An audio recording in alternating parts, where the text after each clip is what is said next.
Good morning. It is championship weekend here at the NRG Gaming Series. I'm Joe Izzet, joined by Mason Clark, and we're here to preview the action and the players you're going to see this weekend.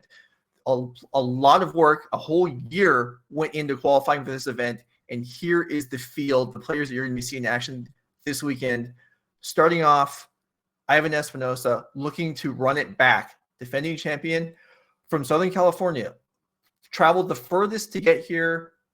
Played in a few events last year, managed to get the championship, won, took it down, earned a re-invite. After that's Piper Powell, and on Magic Online crusher. If you play Moto events, you know Piper. Piper is also our player who played the least number of events to get the highest point ratio. She averaged about 40 points an event, top-aided almost every event she played. She's one of the best players in our field today, and you should be looking out for her. Joseph Bernal, probably the most history among all the players in the field as far as the NRG Series is concerned. We had a lot of turnover this year, a lot of new faces earning their berths. Bernal has been here years before. He's got experience playing in events like this to bring to bear. We'll see what he's able to do this weekend. Andrew Elenbogen, probably the most accomplished on the Pro Tour circuit amongst all these players here, as he's one of the very few people anywhere in the world who's actually won a Pro Tour. Connor Mullaly is our player of the year. Congratulations to him, and our Season 2 Showdown winner getting in here. Connor played all our events, had a tight nail race, and has just proven his play is super tight and consistent, and something you should look out for. Theo Jung also qualified with Connor in the team event for Season 2 Showdown. Has been a staple of our circuit, likes to play a lot of different decks and brought some exciting ones this weekend, along with Maxx, who also teamed up with Connor and Theo. Has been, a good part of our circuit. Kind of showed up, said, hey, I got my invite and I'm ready to game this weekend. Also a Murktide Innovator, if you're one of the people that love that deck. Followed up by Jessie Robkin. If you've been in part of Magic, you've seen Jessie take Magic by storm this last year. She is our player who got the most points in a single season, getting over just 100 points in all of Season 2, and that's how she got that Season 2 at large. Next up, we have Nicole Dubin, who really put work into coming into this event. I mean, these players, some of them have lots of accolades, some somewhat less accomplished. Nicole Dubin put in quite a bit of work and has some innovative strategies to bring to bear, especially in Pioneer that we're going to see this weekend, looking to improve upon expectations. Derrick Davis, our champion of the Season 3 Showdown, showed up. He plays a deck in Modern Elementals. He plays it really well and did enough to qualify straight into this event. Roger Sulaiman, someone who, if you've been playing Magic for a long time, you know Roger. He is an accomplished player, has Pro Tour 9th place finishes, a lot of finishes with that well in the Grand Prix circuit as well. Incredibly strong player and a blue-eyed aficionado, along with his brother-in-arms in there and good friend Zach Allen, who also qualified here. If you remember the SCG days, Zach Allen was actually their player of the year in the 2020 season before everything ended. Strong player on that circuit, and another blue-white lover. Those two being side by side is no surprise, along with their love of decks. Adam Wasburn-Moses is somebody who has really been grinding away and improving every year and showing how dominant he can be at Magic. Someone who did very well in the SCG circuit a couple years ago and now has been a dominant force in the NRG series. A lover of a lot of different decks, and someone we're going to expect to see some spicy decks from this weekend. Zoe Riederman, someone who, if you play the NRG events in our series, you're going to know Zoe. She's been a local to Chicago. She loves playing the events and got very close in past years to making the NRG Championship. She told me, Joe, that her goal for this year was to make it, and congratulations to her. She made it, and she brought some exciting decks. Krueger playing in his second championship event, a player who's had success at all levels, especially this year on the Maxx. If you play in the Maxx, you follow those results, you know that he has done extremely well there, qualified for lots of big events. He's playing in the Pro Tours, and he's here to try and take a chunk out of this NRG prize money. Mack Endress, a competitor from last year as well at the NRG circuit, back-to-back, was the last person at the at-large, but just because he was last in doesn't mean he's bottom of the totem pole at all. Mack is a killer player and someone who, if you've been watching our events, you've seen a lot of Omnath be cast by this man, and it's not going to change much this weekend. All right, so there is our field. Let's take a look at what they're going to be doing. So we have the structure of the event. This is going to take a minute to get through. As usual, every year, we have changed up the format a little bit for the championship structure. This is what we brought this year. The players are split into 2 pods of 8. So we're going to start Saturday. They're going to play every person in their pod. 3 rounds of Modern, 4 rounds of Pioneer, totaling 7. You'll play each player in your pod once. After which, the bottom 2 are finished. The tournament is over. The bottom 2 of each pod. The top 2 skip stage 2, and they can just come back Sunday morning. Meanwhile, the remaining 8 are going to play double elimination for Modern, 3 rounds this evening. 2 of those will advance and 2 will be out. So we will begin day 2 with 8 players remaining. They're going to play another double elimination. Same thing we just saw in the evening. In Modern, we're going to play Pioneer Sunday morning. 3 rounds. Again, double elimination. So if you win 2, you're through. If you lose 2, you're out. If you split, then you take another shot. And then finally, we're going to advance top 4 players into the playoff round, where they're going to be playing Modern and Pioneer against each other. Best out of 3 matches in the semifinals and then again in the finals. So we have plenty of action for you all weekend long. Let's go and take a look at how the pods broke up. Mind you, they're playing for $20,000 in prizes here as we pull up these pods. There is a lot on the line, Joe. Yeah, absolutely. And I'm sure these players are well aware of it, playing for pride, playing for money. So you can see how the pods were drawn randomly. And then by virtue of being the MVP, having the most points on the year, Connor Mullaly was given the option to make an exchange. Any 2 players can swap. And so the choice that was made was Nicole, Dubin, and Will Krueger were swapped for each other. So you can see pod A, pod B, and Mason, do you have an opinion? Which pod is the more dangerous one? No matter what, if you're ready for pod you landed in this weekend, it's going to be 7 other killers with you. However, pod B, if you go by just Pro Tour and Magic accomplishments, we have a Maxx champion. We have a Maxx qualified player. We have people who've dominated our circuit in the past. We have a Pro Tour champion. It's really hard not to call pod B the pod of death. It is just, if you could pick any pod to be in, you just would never pick to be in pod B. It is completely brutal. And if you're Will Krueger, you've got to be like, come on, Connor, what are you doing switching me with Nicole? I thought we were friends. But Connor's out to win, and he thought he would have a better time with Nicole in his pod, despite Nicole actually having, these players didn't know deck list when they did the switch here. Nicole has 2 decks that are both great against Connor's 2 choices. So that's going to be an exciting narrative. But yes, pod B that's the pod of death. A majority of our point. No, I agree with you there. I think it is very possible that Connor will regret moving Nicole into his pod. Anyway, let's go ahead and look at the metagame in each pod. So this is pod A. And you can see the 2 decks that each player has chosen. Mm-hmm. We ended up with a fairly good split of the Pioneer decks. There are 2 Lotus decks in the field, 1 in each pod. We have 4 Humans decks in the field, 2 in each pod. Mm-hmm. So we should have pretty good matchups and fewer mirrors than would have been possible. So we should have some good action for you all weekend long. Let's just keep it a buck, Joe.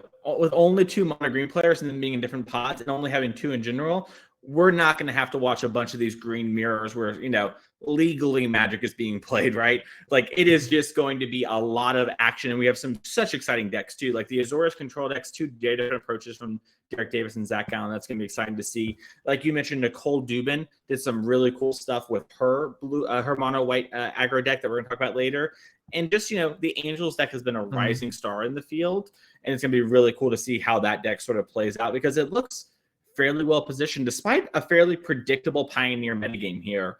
But when it comes to Modern, these players all sort of stuck by their known decks, except for Connor. Connor is the one person in his pod that said, hey, throughout the year I've been playing Hammer, I've done a lot of stuff.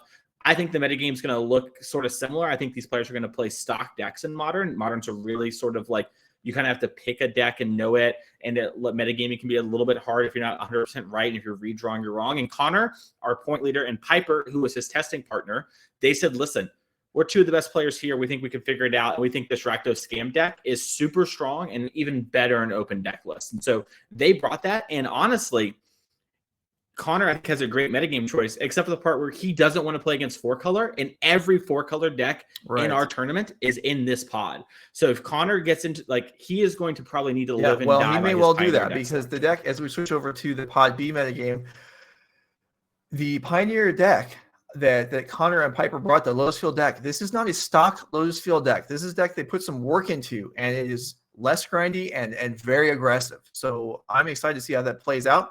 You can see the rest of the pod B metagame here.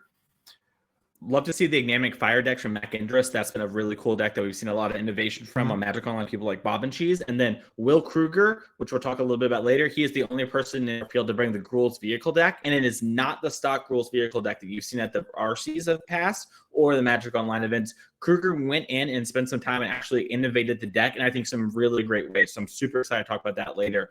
But yeah, Joe, like you mentioned, these Lotus Field decks are different, and this part of the metagame is like sort of the most volatile. And, you know, I helped Jesse and Andrew test for this event, and they were thinking about putting a bunch of cards in their main deck to fight off Rakdos. And so I don't know how excited they are about their white human situation, and maybe they're really happy because there isn't a bunch of Rakdos players, but the metagame is not exactly what they were predicting. And so it's going to be an interesting field to see. From Jesse Robkin last night on the metagame, she felt like the modern decks that people would bring was much easier to predict than the Pioneer field because, in her estimation, probably accurate, the players that are in our championship are more accustomed to playing modern for high stakes than they are for Pioneer. So we'll see if that proves true. We'll see if there is some unpredictability coming out of the Pioneer section. Let's go ahead and look at the overall meta.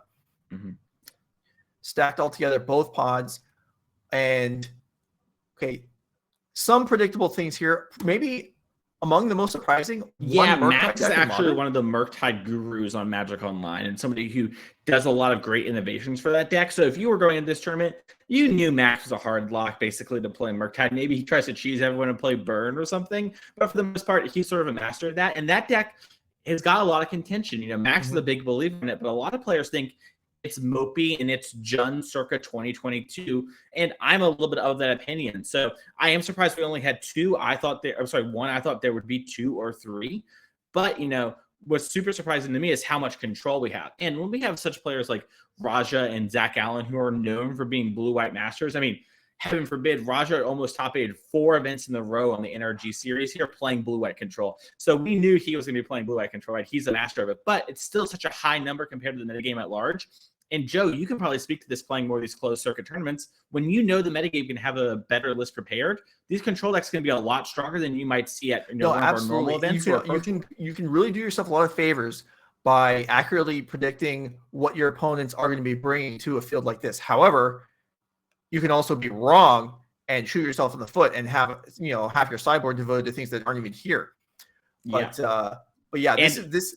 Go ahead. I was just going to say, and the breach players, I tested with Elenbogen and Jesse, and they were basically of the opinion that there was going to be like 6 control decks if you count the 4-color control, and they thought there would just be a little bit more 4-color. And so they innovated the breach deck. We sort of showed you in passing there, but Elenbogen and Jesse are both playing Temur breach, and their deck is much more grindy and able to play a fair game while still having that combo kill. We've seen on Magic Online with the supers that players are moving away from grinding station. These two players decided to stick with it this weekend and have that grind potential that deck offers. So they might actually have one of the best decks in the format. Maybe just not the it's position also a matter of deck of trying to grind you, trying to give yourself more play. This is not the tournament where you can just come in, play solid, and expect to blow away weaker opponents. There aren't really weaker opponents here. So there's going to be a lot of independent players. Not a lot of like pure straight aggro decks because you're thinking your opponents are going to be ready for that kind of thing. They're going to brush off. They're not going to make mistakes. All right, so let's go ahead and look at a couple. Actually, let's go ahead and look at the commentator picks. This is we polled our commentators that are here this weekend, as well as producer Matt and Monte. So let's go through and see who everyone picked to win the event, and we'll save us two for the end. Matt and Monte picks Joseph Bernal. So good. I mean, if you've been playing Magic for a while, he's good. It's like we mentioned before, like he's an NRG regular, and we love seeing him here, and he's been dominant in our field. But also, if you've just been playing Magic for a while, that smile is deceiving. He is cutthroat and brutal and going to take your match points from you. All right. Rakdos picks Raja Sulaiman. So we had several unique picks, and then we had kind of a flood for one particular player. We'll get to that. You'll see very quickly who develops. Who was the overall favorite. Dominic Harvey also selects Raja. Raja's great. I mean, like I said, right? Almost top-8 4 events of ours back to back to back to back, losing his win and in. Raja is one of our more dominant players who just sort of picked up on the back half. We talked about Piper being the person who attended the least number of events, got the most points. We talked about Jesse having the most dominant one season, Connor being our player of the year. Raja has the highest match win rate across everyone in this field in the NRG series events. He's an absolute Drake killer. Sasser's choice is Connor Mullaly. Hard to pick against the MVP. Yeah, it's really hard. Connor Mullaly is someone who also really wants it. If you've been on Magic Twitter, you know Connor's got a wall that he works on, and there's people he wants to take down. A lot of them here in this event. Drake loves it. I love it. Yeah, and Connor's a great, solid pick. Last one out. Last one to miss the championship last year was one spot short. This year, leading point getter, MVP. Nice work by him. Becky Bell's choice is Andrew Elenbogen. Also hard to root against a Pro Tour winner. Yeah, Andrew Elenbogen just is a Pro Tour champion, one of our most dominant players in the circuit as well. I just mentioned about Raja, but like Andrew basically just sort of decided to prioritize work and family and stuff and play a few less events, and so didn't quite get that title. But I mean, if you're a Pro Tour champion, you're going to be a heater, and it's so hard to pick against Andrew Elenbogen, especially when he has two very tuned, very well tested decks for the meta. All right, Julian Knob here, all the way from Germany, also picks Raja Sulaiman. A lot of votes for Raja. Interesting to hear maybe what the chat thinks. If you have opinions on what you throw it on, see what who you all think is going to end up on top. And now we come to me. My vote. Now, I don't want to think I was deciding just based on recency bias because Derrick Davis did just win the showdown with Elementals, but it's something that struck me going back to the last year and a half or so. Every time Nerd Rage has a skilled elemental player make top 8 of a modern event, they win. It was Rob Hayes multiple times. It's been Derrick Davis. Every time this happens, I think Derrick brought capable decks in both formats. I love that pick. I think that's a great notion and a kind of pattern you're seeing there, Jared. I think it's super true. The elemental decks are some of the most rawly powerful, but also hardest decks. You give up a lot of card advantage for situational thing, and when a strong player does that, we saw Andrew Elenbogen also do really well with the 4-color decks for a long period of time, and Derrick Davis has just been dominating. I mean, if you just look at his last couple of tournaments he's played in, it's like qualify for the Pro Tour in the top 8 of the RC, like Magic Online Championship qualification, win our showdown. This man's on a heater. He is absolutely a killer. Is he on a heater, or is this just the level he's at? Well, maybe we'll see this weekend. For a mere mortal like me, it looks like a heater. For him, it's cold. He's got his jacket on. He's freezing. He's like, oh, I could do a little bit better. For me, I'm like, I one day hope to be half as good as that. That is such a good and incredible run. As for myself, though, for the last pick, there's a lot of really great and skilled players here, and a lot of people that have really proven themselves over the year. However, Jessie Robkin hasn't had that opportunity because this is her first year grinding, and she's here on our circuit and has absolutely been dominating Magic and showing a great amount of growth and learning in the last year. And while a little bit of a dark horse pick, I would argue among everyone here, she's still such an amazing player, completely dominant, and we've seen her, break into the scene, writes for a bunch of big websites, has a bunch of major success, and she really wants it from talking to her, and I know she's put a lot of work in. So yeah, super impressive. I'm picking Jessie for sure. Okay, so there's a couple deck lists we wanted to highlight before we really get into things, and we're going to try and take some of these players showed up with innovative stuff, either known decks with like slight iterations that were to try and give the edge on the field. Some players showed up with the deck that got them here. So we're going to look at you want to talk about Will Krueger's Pioneer deck. So let's go ahead and bring that up. Yes, this deck's super exciting. So the Gruul Vehicles deck is a deck that has gone through a lot of iterations over the last 4 months. Sort of popped up right before the RC. We've seen it play a Crowan War. We've seen it play more vehicles, less. There's been a lot of things. Currently, the stock thing has been, we're going to play Werewolf Path Leader as our 2-drop, no Gigant, and sort of go from there. Krueger, however, came in, brought back the Scavenging Ooze, and brought in the Haja Lord Bodyguard, which gives his creatures, can give Indestructible some things. So that's pretty strong there. And this gives him more of a curve. And he still has brought back the Crowan War tech as well to win versus some of the more stally grind out board state decks. So, if he plays against mono white, sometimes you're favored, but sometimes things stall out. With a card like a Crowan War, he's really teched and really just shows like some of our players chose to do stock stuff and some just sort of went a little bit brewing, even if it is a little bit established. Zoe Riederman's modern deck as example of someone who just, they got here on the basis of playing and doing well with this deck over and over again. In Zoe's case, it's her Living End deck all year long. The year before, it was always Burn. Changed over to Living End. Results increased. And really, it's hard to turn away from a deck when you've had success, and it's how you got here. 100%. And also, Zoe is someone who masters a deck and really learns the ins and outs. And there's a lot of like little things. Like, I don't believe she is doing it this weekend, but sometimes you'll see Zoe sideboard like an extra land, and she has like a lot of thoughts and things on that. And I've teamed with her for events and watched these things come up in real time. So really loves to master her craft. Also, she's the only player in our field who's really playing like a hard combo deck. We talked about the Breach deck. You can bring Graveyard Hate in, but unless it's like Rest in Peace or Leyline of the Void, it's not really going to stop these two decks, right? So Zoe's saying, hey, there's 15 other players in the field. You have 15 sideboard slots. I might not even be in your pod. It's only half the games are modern. How much hate are you really going to give me? And players gave her a little bit of respect, but if they don't draw it, this deck absolutely destroys everyone. And there's a lot of universes where Zoe very easily goes undefeated in modern. Yeah, and it's tough because like you're saying, there's 15 players. Even if Zoe's going to play a living end, how much sideboard hate can you devote to it when you feel like it's probably going to be the only copy? So there's a small field, has influences on multiple aspects of deck building. All right, well, some of these players brought new innovative styles of decks, couple changes here, couple changes there. Some players just brought what got them here, but they are here. 16 players, 2 days of action. Mason, I'm super excited. I'm happy both of us will be part of this. All the commentators are glad to be here. I'm sure the players are all stoked to be here, and we're happy to bring this to you over the next 2 days. I can't wait to watch Magic. I am bouncing in my seat. I just can't get enough. You see me rocking. I want to see the games. Can we get to the games? What do we have to do? Do you need to follow on Twitch to get the games? What do we have to have happen? I want to see some Magic. Now, all you have to do is be here at twitch.tv/NRG Series all weekend long. We'll be back with the opening rounds in just a few minutes with Anurag and Julian. Stick around. This is NRG Championship weekend. We'll be back.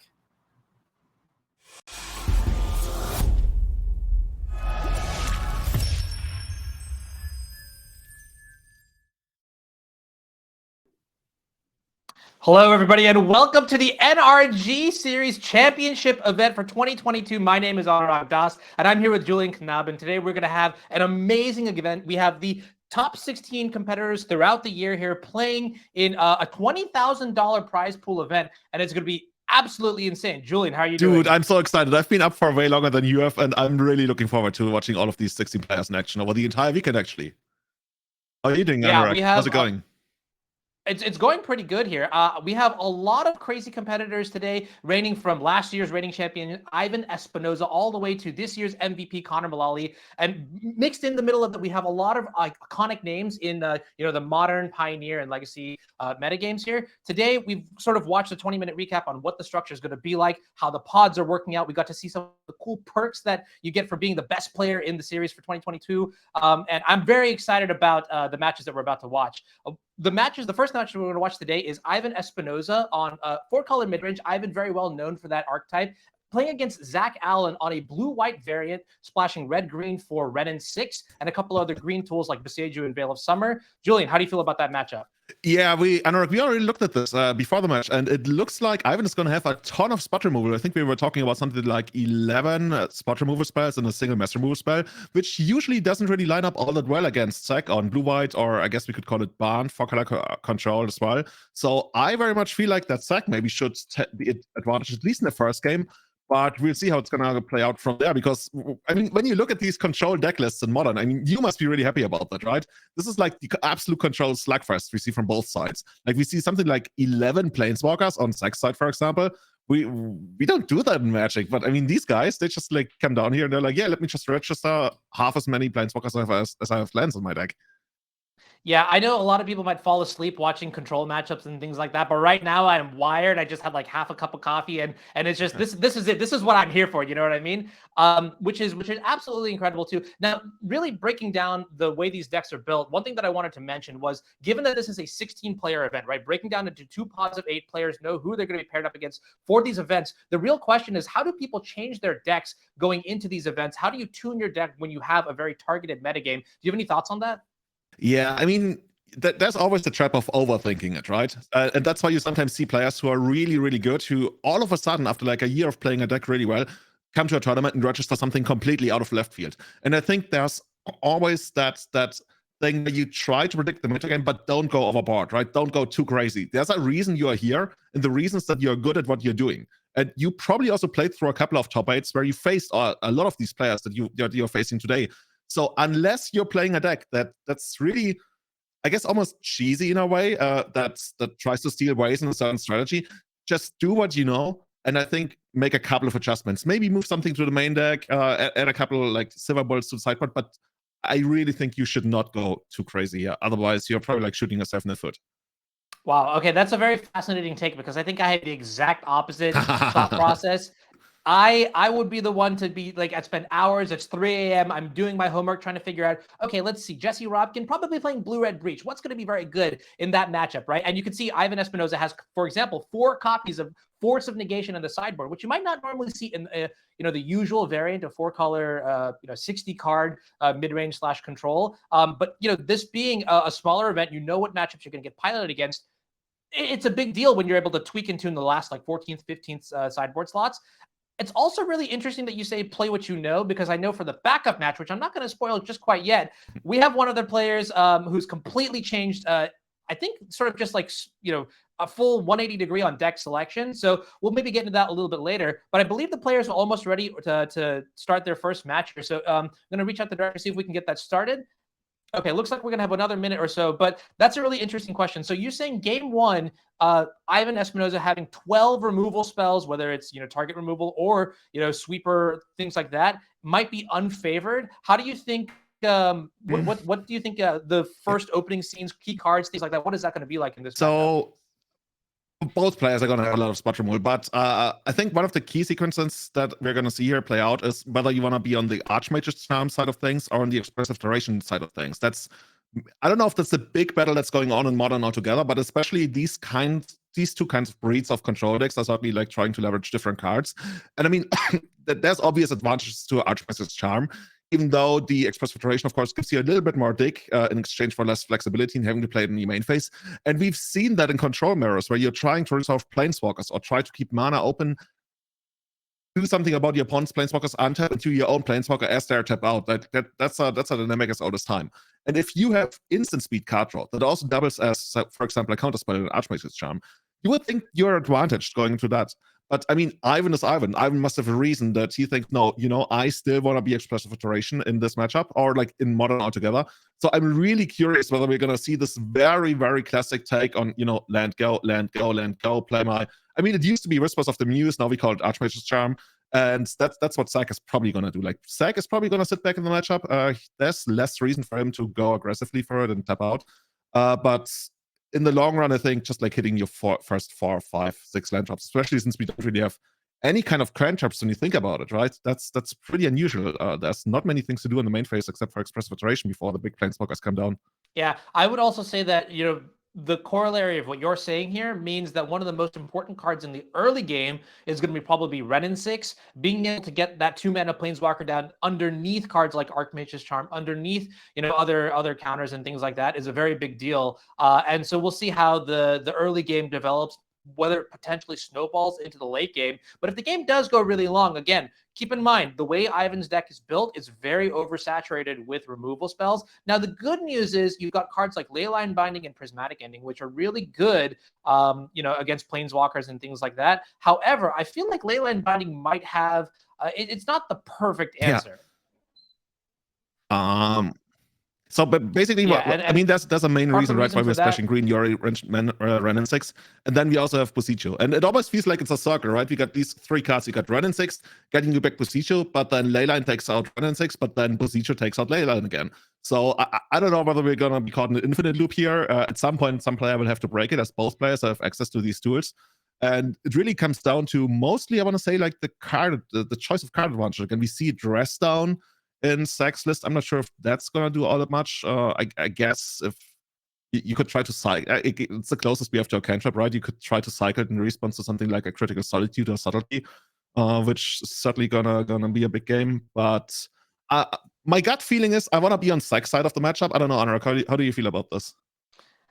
At the end of the day, I'm a sucker for draw go, and I think especially in game 1, I'm going to give I'm going to agree with you on this one. I think Zach is probably going to be favored here. It looks like players are drawing hands right now, so maybe we'll be able to take a look and see what's going on here. And continuing the thought, I do think Zach is going to be favored in game 1. Just having that reactive nature is going to be very powerful. And it looks like actually we are looking at the other matchup, which is going to be Connor playing against Nicole Dubin. Connor is the MVP of the 2022 year. And interestingly enough, Connor is someone who I would normally call an Azorius Hammer player. So I did mention earlier, when you're prepping for these kind of events, you said to stay consistent, but here we have Connor completely swapping decks. And honestly, this is really cool to see, just showing, his range in the modern format, and just being able to show like how he can adapt. And let's talk about this matchup a little bit, Julian. Who do you think is ahead in the Rakdos scam matchup against the 4-color mid-range matchup? So I haven't played this matchup all that much, but from the data I've gathered, Rakdos is supposed to be somewhat advantaged against most control decks, usually against blue-white control.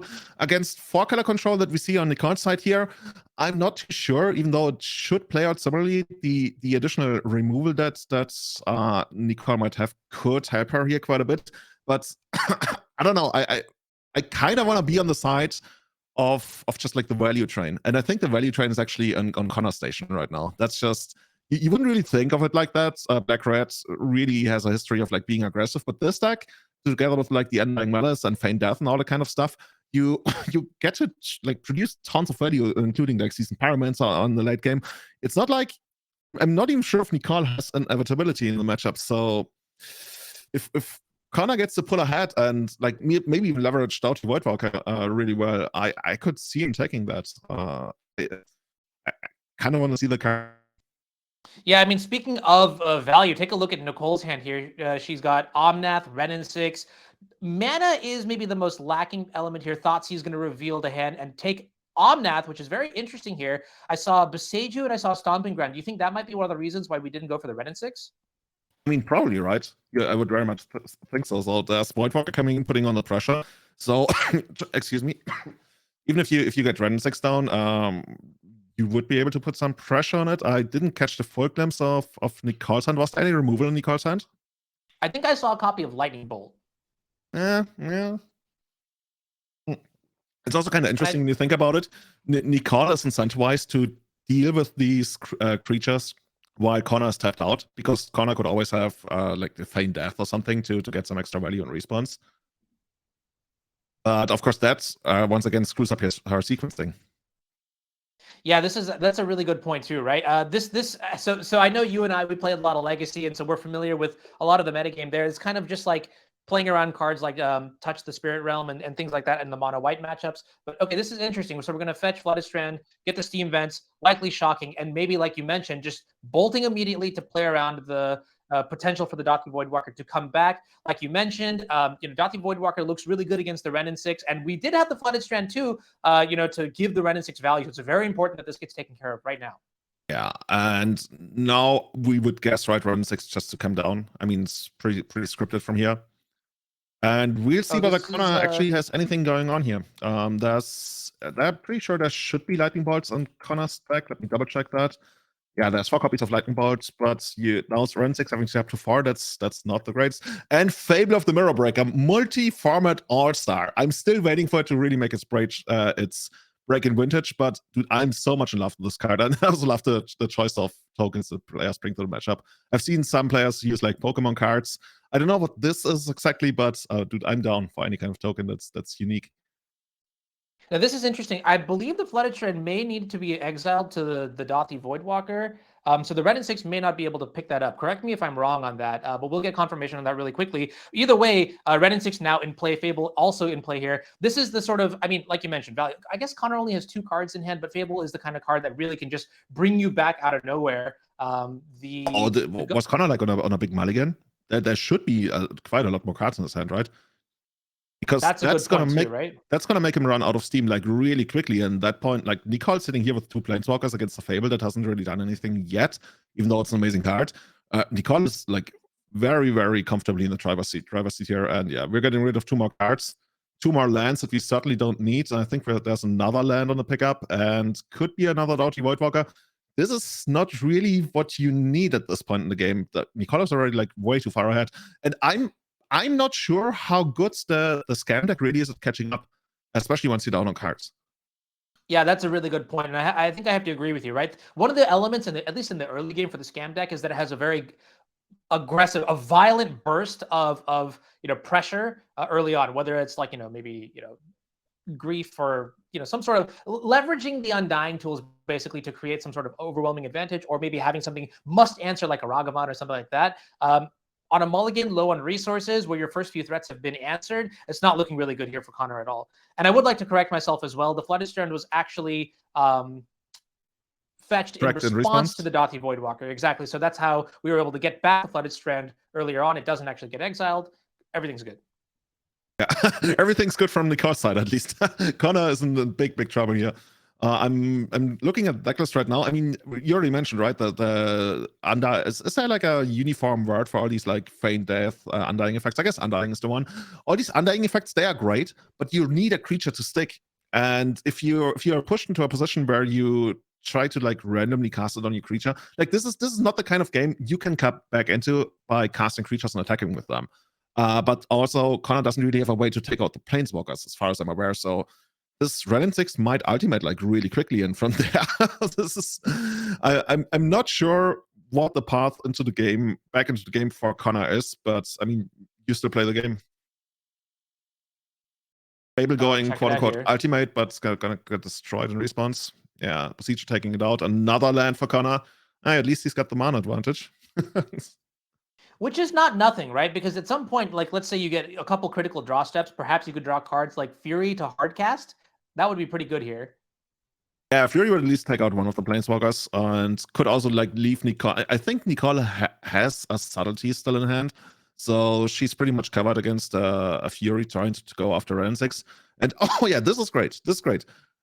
Young Paraman's actually one of those cards that might allow you to catch up just by going wide, even though Ren 6 might be able to take off like some of the tokens, but the beatdown is going to be too fast to really just rely on Ren 6. So we're going to need something like Subtlety to maybe take out the Planeswalker.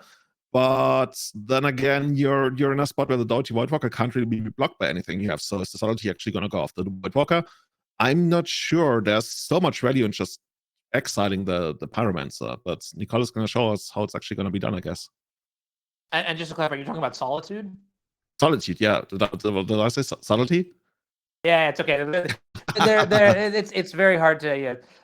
But actually, one thing I want to mention is that speaking of being behind and catching up, the Seasoned Pyromancer play that last turn for Connor was very good, right? Being able to empty your hand out, play the Dothy Voidwalker, and then Seasoned Pyromancer to functionally just draw 2 cards is super sweet. Yeah, it's such a powerful card. It took me so long to really catch on to what it does in different kind of matchups, but I can appreciate it. As long as you run Fables to go along with it, because I would feel like that card is just like so busted. And yeah, Connor knows what's up, right?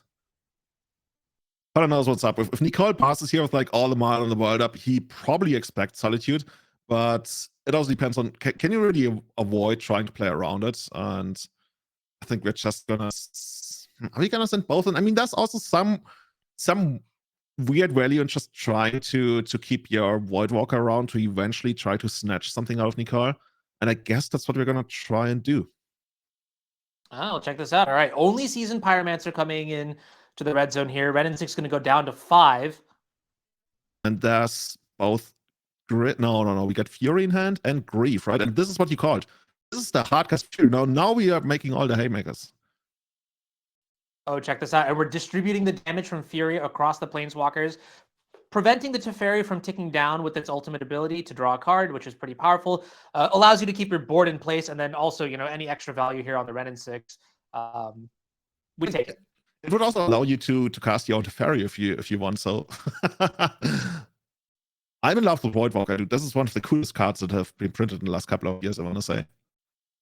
That's true, actually. Yeah, Voidwalker has been the kind of card that I've seen mostly paired with Helm of Obedience. But in Modern, I feel like it does a lot. Why don't you tell me like what is the value of a card like Voidwalker in this deck? So that's usually you can appreciate cards either by their absolute overall impact or by how much of a field they cover. And I think Voidwalker does both kind of in a way. Like I think Modern right now might be maybe the most graveyard-centric format in competitive Magic right now. It's just like so many things going there, and having that additional value, right? You already have this creature 3/2, basically unblockable for 2 mana, and synergizes very well with what you're doing, like the discard stuff. So eventually could get something out of there. So, and in addition, you get main deck Graveyard Hate, which against a lot of decks, let's say Breach or like the Chakmoth deck, like so many different decks, this is just going to give you so much extra value out of a creature that's already okay by itself. And yeah, that's why I'm so much in love with the card here. I mean, you could even see in this matchup, right? Being able to affect a card like Renin 6 is a pretty big deal. Being able to potentially, like, look at the pickle of the situation that we're in right now. And I don't know, that's just a charming phrase to me. But, you know, in this situation, you know, you have Fury. Okay, like if the Teferi dies, then the Voidwalker can maybe take the Teferi, but then the Solitude now needs to come down. And you want the Solitude to go after the Fury because that is the most frightening threat on the other side of the board here. Okay, you can see that happen. Solitude's going to come into play. It's going to get rid of the Fury with the triggers on the stack. And resolution of Fury's trigger now. That's going to get rid of the Teferi. Renin 6 is going to go down to 4 loyalty. Looks like we're... So what are the cards that are actually under Voidwalker? There's Teferi under Voidwalker, there's a Fetchland under Voidwalker, and I think the Prismatic Ending and the Lightning Bolt are not. I guess that's what the dice over there is for. Now he's Fury back. Oh. You know, I like this impression. You know, there's a saying in Legacy about the player who Furies second is usually the one coming out ahead. I wonder if this is, yeah, I mean, it very much looks like it, right?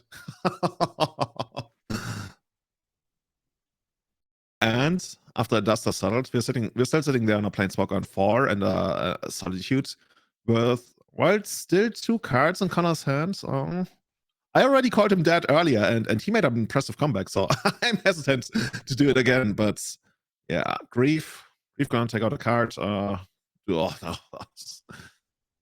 Oh, that is brutal. So I see Expressive Iteration, Endurance, Boseiju, and this last card, is that Otawara? Yeah, that's Otawara. And it's so hard to say, right? Do you take the Expressive Iteration here?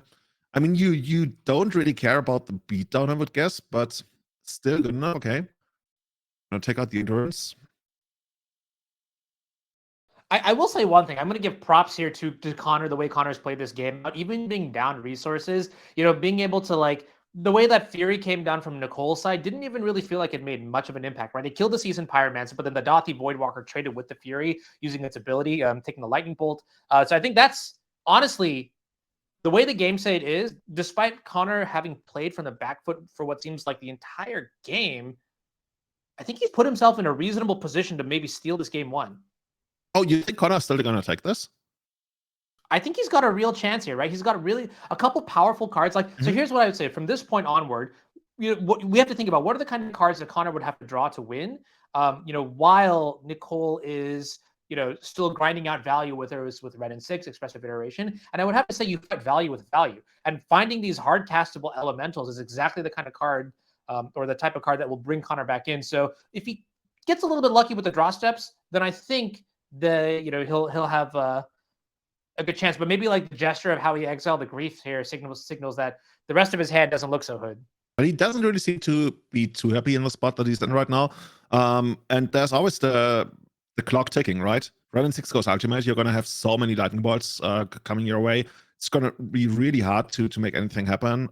But what do we see here? We see a lightning bolt in Connor's hand that can't really... I guess that can deal with the Solitude if it needs to.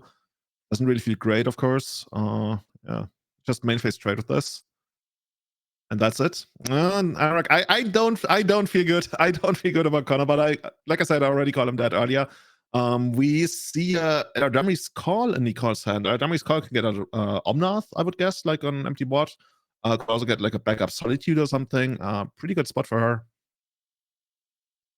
Yeah, absolutely. And I believe there are 2 copies of Endurance as well in Nicole's deck list. So that is another card that you could get here. I saw Teferi, Time Raveler was the draw step that turn. And this is going to be maybe one of the more terrifying things. Just the kind of comfort you get from Teferi's passive ability. You get to know that, you know, like, you can't really be responded to. You have full agency, full control. And this is the kind of deck that will also be able to just leverage the value of Teferi so well. So, you know, with the Renin 6 on 7, putting Teferi into play now is maybe the final blow, because you're putting pressure, more pressure and more pressure and more pressure. There's already the wound, and you're just like, you know, applying more pressure there. You can see Connor picks up his card, says, all right, you know, this game's not going anywhere. Let's start the sideboarding. Yeah. Now, speaking of sideboarding, I do want to kind of evaluate where we are with this. So why don't we start with Connor's side? Perhaps we could take a look at Connor's deck list and see what is in the sideboard that might be good here. We'll see a copy of Seasoned Pyromancer, Kroxa, Fable, Engineered Explosives, and Unlicensed Hearst. Hidatsugu consumes all Fatal Push, Blood Moon, and I believe that is a Torok, Dread Cantor. Anything here strike your fancy? I think the very first thing I would be looking at is, of course, Blood Moon. If you get it down, for example, even as early as turn 2, if you get a Rugger one down the first turn, you could really screw the opponent's mana base. Even though I gotta say that those 4-color mana bases, they're not as fragile as it would sound. Usually they have basics. They also have procedure to take out your Blood Moon. But I would think that's certainly something that you bring in just to like make the next couple of turns very messy, with the potential upside of straight up winning the game. Turach, I could see like the guy has protection from one, which basically means protection from Solitude and Prismatic Ending. Could be another card that's really annoying to deal with while also producing additional card advantage. And then from there, it really depends. I guess you could bring, if you want to go toe-to-toe with the control deck and try to play a mid-range control game, you could bring in Fables and Kroxas and Seasoned Pyromancers. And technically, I guess, take out some of your more synergy-heavy cards. I guess something like Lightning Bolt is an easy cut. But then, do you want to take out some of your Undying Malices or Feign Death? I don't know. That's a really good question, actually. You brought a lot of really interesting points into consideration. So the first thing I would think about is, Blood Moon, right? One noticeable difference between the current 4-color mid-range decks, especially with Nicole's list, right? What's missing, right? Well, obviously, Yorion got banned recently. And with Yorion going away, you actually lose access or the power of cards that you normally be blinking with Yorion, like Icewind, Coatl, and most notably Abundant Growth. Those are missing. So Blood Moon actually does ramp in power. But then you bring up a very good point that Boseiju is one of those answers that you can access just by basic forest. So that's one thing. The second thing too is that this is a really interesting question. How has Connor really mapped out his sideboard plan here? Does he think the Undying effects are going to be really good? Because if you look at the removal suite, that's what's really important to analyze, right? If your opponent is playing Solitudes and Leyline Bindings and Prismatic Endings, certainly the Undying effects get a lot worse. But Nicole's deck list, which we'll take a look at right now, has Lightning Bolt in there. So the removal suite is a little bit different because, you've got Lightning Bolt and you do have Prismatic Ending and Solitude, but you very low on the Leyline Bindings, just the one Leyline Binding. So it really depends on how you evaluate Lightning Bolt in the mix of this thing. If you think that is a real enough threat to merit more Undying effects, maybe you sideboard that way. But speaking of the 4-color deck, why don't we just take a look at this list first and talk about sideboarding here with Surgical Extraction, Endurance, Veil of Summer, Supreme Verdict, Engineered Explosives, Chalice of the Void, and Force of Vigor. What are the cards that you like here? Also, notably Kahira, but probably not going to board that one in. Yeah, that would be a first time. If you believe that the Undying effects are going to stay in, then you would certainly bring in Chalice, right? Chalice is a way to shut down like a ton of cards on Connor's deck. Other than that, Force of Vigor, no. Engineered Explosives, no. Supreme Verdict, also not a big fan. Veil of Summer probably going to come in. And then... Surgical is probably too cute. I wouldn't go after that. But something like Veil of Summer, and it looks weird, right? If you bring in Chalice and Veil of Summer. Then again, you mentioned the Lightning Bolts, right? If you bring in Chalice and you keep your own Lightning Bolts, you're going to put yourself in a really weird position. I would almost hazard that the Chalice of the Voids are probably for other matchups, maybe for like Living End or like if you really want it Breach. But Breach decks like Chalice, that's like a whole bucket of worms, like a whole can of worms. And for this matchup, though, it's kind of interesting. I think we can both agree that Veil of Summer is probably going to be very good here. Just reminiscent of like using it to maybe stop triggers from Grief or maybe like Cryptic Command, a Thoughtseize. Veil of Summer is going to be fantastic in this matchup. And then you could even look at the Endurance too if you want to somehow mess around with the graveyard. There are cards like Kroxa that you do need to be aware of, and having Endurance is a very clean answer to the 2-mana side of Kroxa. Yeah, I've been wondering whether you might bring in something like Force of Vigor as a 1 or 2 of. Probably not, because Leyline Binding kind of covers that. Even though I think we mentioned there's how many Leyline Bindings do we have here? Let me check again. I think there's just one Leyline Binding in Nicole's deck list. Yeah. Okay, so that's gonna make it a little bit more awkward, because Connor could also like we mentioned, have the Blood Moon. It also takes out the Fable of the Mirror Breaker, and post-board we're probably gonna be dealing with 4 Blood Moons, so that's another way to get rid of it without having to rely on your mana base. But of course, overall, it's not really a great card matchup, which of course makes it great for Connor, right? If you ever put your opponent in a position where they kind of want to bring in a card, but it's really not very good. But if they can't answer the card that they're supposed to answer with this, the game's just like gonna crumble.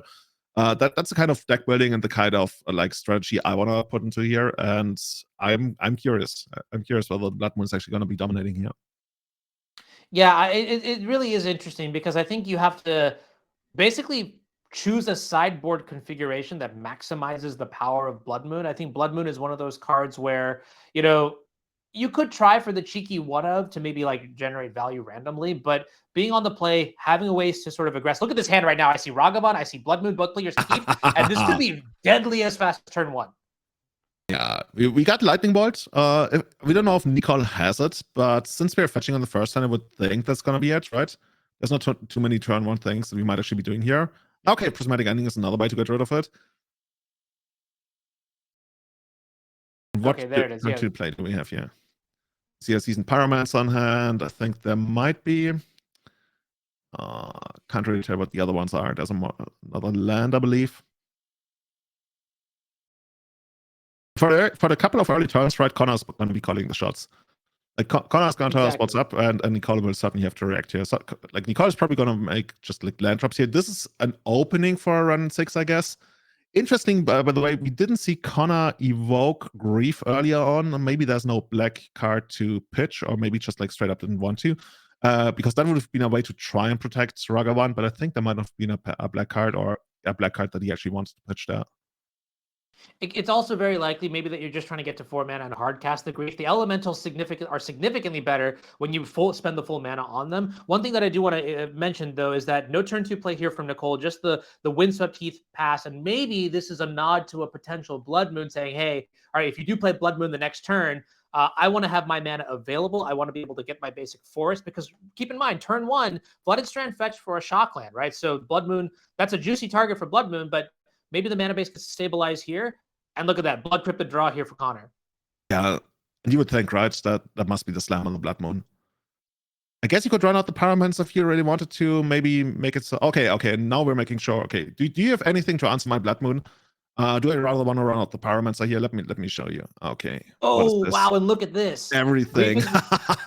Grief is going to reveal a pretty insane hand here of Boseiju, which is maybe the most important card. It can't be targeted by Grief either. Odawara, Flooded Strand, Renin 6, Omnath, and Expressive Iteration. And this is a stacked hand when you're trying to beat Blood Moon, right? You've got access to your basic forest for the Boseiju. Flooded Strand can get you basic island even if you need to. Renin 6 can buy you back more lands. Expressive. There's so much value. Honestly, right now, Connor, you can sort of see his hands right now. Just like he's like praying right now. He's just like, well, I'm sorry, Father, forgive me for I have sinned. I did not mean to walk into this. Oh my goodness. What do you take here? Dude, yeah, I was gonna say we're sitting in the commentators booth, but if you're sitting there in Connor's seat, like, what do you take? Do you take like the Planeswalker, because that's the card that has potential biggest upside? But then again, like, you don't really want to leave Nicole with Omnath or like Expressive Iteration is probably the card you want to leave her the most, because it's the most mana intensive in the long run. Also very uncastable right now too. Yeah, true. Okay, but now Omnath is going to be the take here, and we sort of saw that as well. In game 1, right? We saw Thoughtseized, and Connor said, all right, Omnath is the most terrifying card here. A repeat performance by Omnath is kind of interesting. As Blood Moon comes into play, that's going to fetch the basic forest. Tell me about, like, why is Omnath a good take here compared to some of the other options? I think Omnath is the card that can go, that produces the, maybe even a bigger upside. But I was going to say Renin 6 produces the biggest upside, but it's going to take a lot of time. Whereas Omnath is the card that's going to yield the biggest advantage in the medium run. I kind of discarded the Expressive Iteration just because of the immense mana investment, and it's not quite clear whether it's really going to produce something. So it's between Omnath and Renin 6, and I can see why you would want to take Omnath. It's just the most annoying card in the middle run, and then you hope if Renin 6 comes down. It technically doesn't really stop your assault, right? It might like tickle some of the creatures, it might get back some of the lands. But whereas Omnath, that's like a wall, and that makes it so that your primary game plan might be threatened unless you produce some insane card advantage. Yeah, very interesting. Omnath may be also harder to respond to or to deal with once it's in play and out of the black-red color combination deck. But we're going to see the follow-up play here. It's going to be Renin 6 and that is going to most likely buy back a Besage. So that's the double bind, right? By taking the Omnath, you now allow this line to happen where Renin 6 will secure Besage for any future Blood Moons. And I mean, Connor is not going to be happy about that. Yeah, I was wondering whether you kind of would consider running out the season Paramount instead.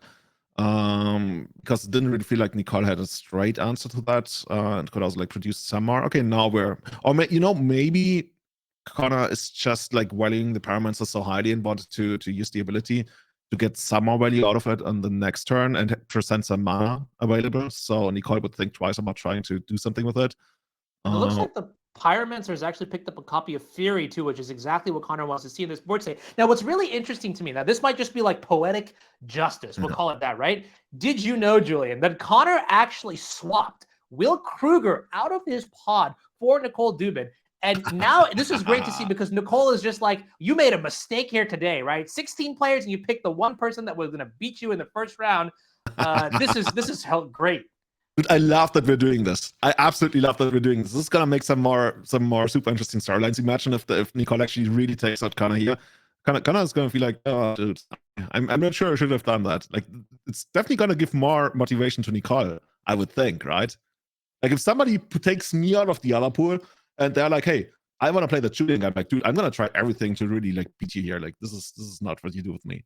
Yeah, exactly, right? So that's really interesting. And honestly, you know, it might also just be like the matchup too a little bit, but I have to say, like, 16 players here, at the end of the day, every single player is like, if I got paired against any of these players, I would be sweating before the match starts. And so it's good to see that, you know, we have this sort of upset, right? Like that Connor, the player of the year, made a decision. Nicole now basically running away with the game here with Renin 6 ticking up to 5. We see Expressive Iteration now on the stack. Connor does have that copy of Fury, which may be able to temper the board a little bit, but you know, Nicole's going to find a Teferi off of this Expressive Iteration, and that is uncastable actually. Now that I think about it.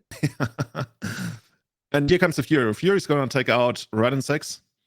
And it's looking pretty good for Connor right now here. Like, we got the serious beatdown going on, and Nicole, what does Nicole have here? I think we still know about the Otawara and a bunch of cards. So it's the age of game, right? Of board advantage versus card advantage. Who's going to come out ahead? And usually that's decided by tempo. Nicole down to 12. Renin 6. I mean, not exactly great. Yeah, turn 5, like what I would be most afraid of is seeing something like 5th land pass, right? And then would telegraph like a Solitude. That would be insane on this board state. But now, you know, this is actually looking... I mean, if Connor just chooses to go face, what do you like? Do you like going after the Planeswalker here, or do you just like dealing... No. I would certainly go to the face. Ooh, and it kicked Torok? Oh man, the card is actually doing a lot of work here, especially if Nicole is gonna be sitting on as many cards as she has.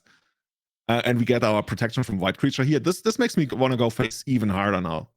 Nicole has like 6 cards in hand, maybe 5 cards in hand. Connor, you can see just the one card right there under his arm. And now I figured out, okay, you know, the other day I asked, why is Rakdos Scam playing like, you know, Ob Nixilis? And then Twitter was just like, well, that's the scam of the deck. And I'm just sort of realizing, like, if Connor is able to steal this game, he's really living up to the deck name.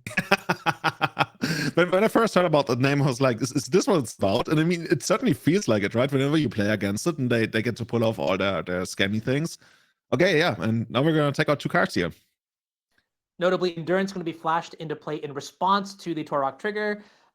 Nicole saying this Endurance is better off in play than Wrist being in the graveyard. And it looks like Boseiju and Sacred Foundry are going to hit the bin here. So honestly, with a Renin 6 in play, that's not even that bad. Now the question is, how does that change attacks? We still know about Otawara, or at least Connor knows about Otawara, and I think the other card should be an unknown. Okay, we just forced the jump block. Actually, it's not even a jump block. We just forced the trade. I mean, what Nicole could technically do is like Otawara every single turn, but that's not where you want to be. That's eating up all of your mana, and it's really only gaining you life while giving Connor additional comes into play effect. So that's certainly not. So the Otawara really like a last resort. If you got nothing else to do, if you want to stay alive, I guess you can do that, or if you have some spare mana. Other than that, we're looking at the graveyard right now. almost like desperate to find something, as the Ren and 6 doesn't really like. Then that's what you talked about earlier, right? When we were talking about Omnath. Like if you had Omnath in play here, I think that would be maybe not a completely different game, but very much more in favor for Nicole, as the graveyard doesn't really help gaining out life, much here. generating mana. Even you get drawing an extra card is just. And there's the Yeah. Solitude. There's the 5 or rather even 6 mana pass that we're probably about to see. But critically not able to deal with Turret Dread Cantor. Is that another Fury in Connor's hand?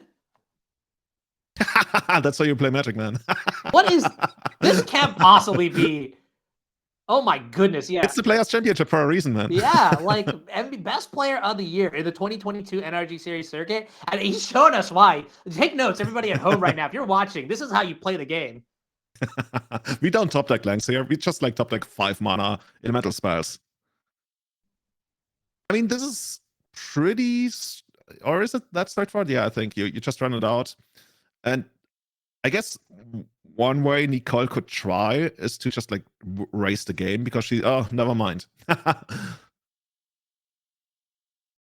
And this is really good. Yeah, Fury going to take care of the Solitude. No life gained. Nicole down to 3, and there's a pro-white creature in play that you have to basically draw exactly Lightning Bolt for, and Nicole's going to scoop it up. Connor, wiping sweat off his brow, or perhaps just always had it, was never worried for even a second. Most likely the latter here, but we're going back to a decisive game 3 here in the Rakdos scam against 4-color mid-range matchup. Now, the real question is, Julian, now that we've seen a couple sideboard elements from both decks, how do we want to approach game 3? Do we see any changes? For example, Lightning Bolt. What do you think now?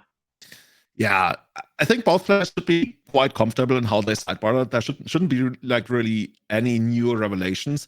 What I really liked was that Connor just saw what's going on Nicole's side, saw that there's a turn to answer to your Blood Moon, and he just ran it out anyways. He was like, you know what? I'm not going to need my Blood Moon. I just like got all these creatures that are just going to be so much value.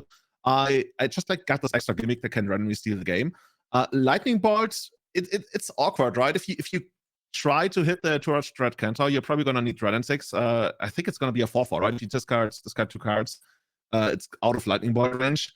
You might still need it, even though on the play it's a little easier to deal with Ragavan. So that's one of the scariest cards that we're going to see out of Connor early on. Being able to take care of something like a Fury also very important. I mean, I feel like every game that we've seen so far, what ends up happening is that the scam elements, for example, the Undying elements, have seemed to not really mattered as much in this matchup. And now what we're just doing is we're just like putting 6 lands into play and just swiping right, putting elemental after elemental after elemental into play. And honestly, that seems like a pretty good game plan. Let's take a look at Nicole's deck to see if there are any adjustments that we may want to make. One card that we noticed that was interesting that you had a little bit of contention about was Chalice of the Void. Does your opinion on this deck, on that card, change now that we've seen how game 2 played out? The first. I think you probably can't bring it in. We just talked about Lightning Bolt, right? And your own Lightning Bolts resolving are going to be so critical. And we didn't even see any Undying effects out of Connor, so maybe he actually took out some of them. So yeah, I'm not too high on Shadows here. Other than that, maybe Supreme Verdicts, I'm kind of torn on those still. Endurance is kind of cool. I don't think there's any crazy changes that you really want to make. I'm not a big fan of the Eladamri's Call. It's just like a little bit more clunky. Maybe it's more like a filler card that you would very often take out. You know how you sometimes see that in main decks where you're not sure how to build your decks, or rather include sideboard cards. So if you fill a card in the main deck, and then in game 2 and 3 you take it out and you bring in the cards that you really want. Okay, and then let's take a look at Connor's deck list one more time as the players are almost done shuffling up. What do we have here from the Rakdos scam side? Any sort of adjustments? We did see some number of Blood Moons. Maybe that gets adjusted going into game 3. What other cards? Did we say Fable, Croxa, Seasoned? I don't know if we saw any of those cards notably. Actually, you know what? I take it back. Pyromancer, Seasoned Pyromancer has been phenomenal so far in this match. Every single time, Connor's just been going like dirt low on resources and then just straight up drawing 2 cards off the Pyromancer, and that's been incredible.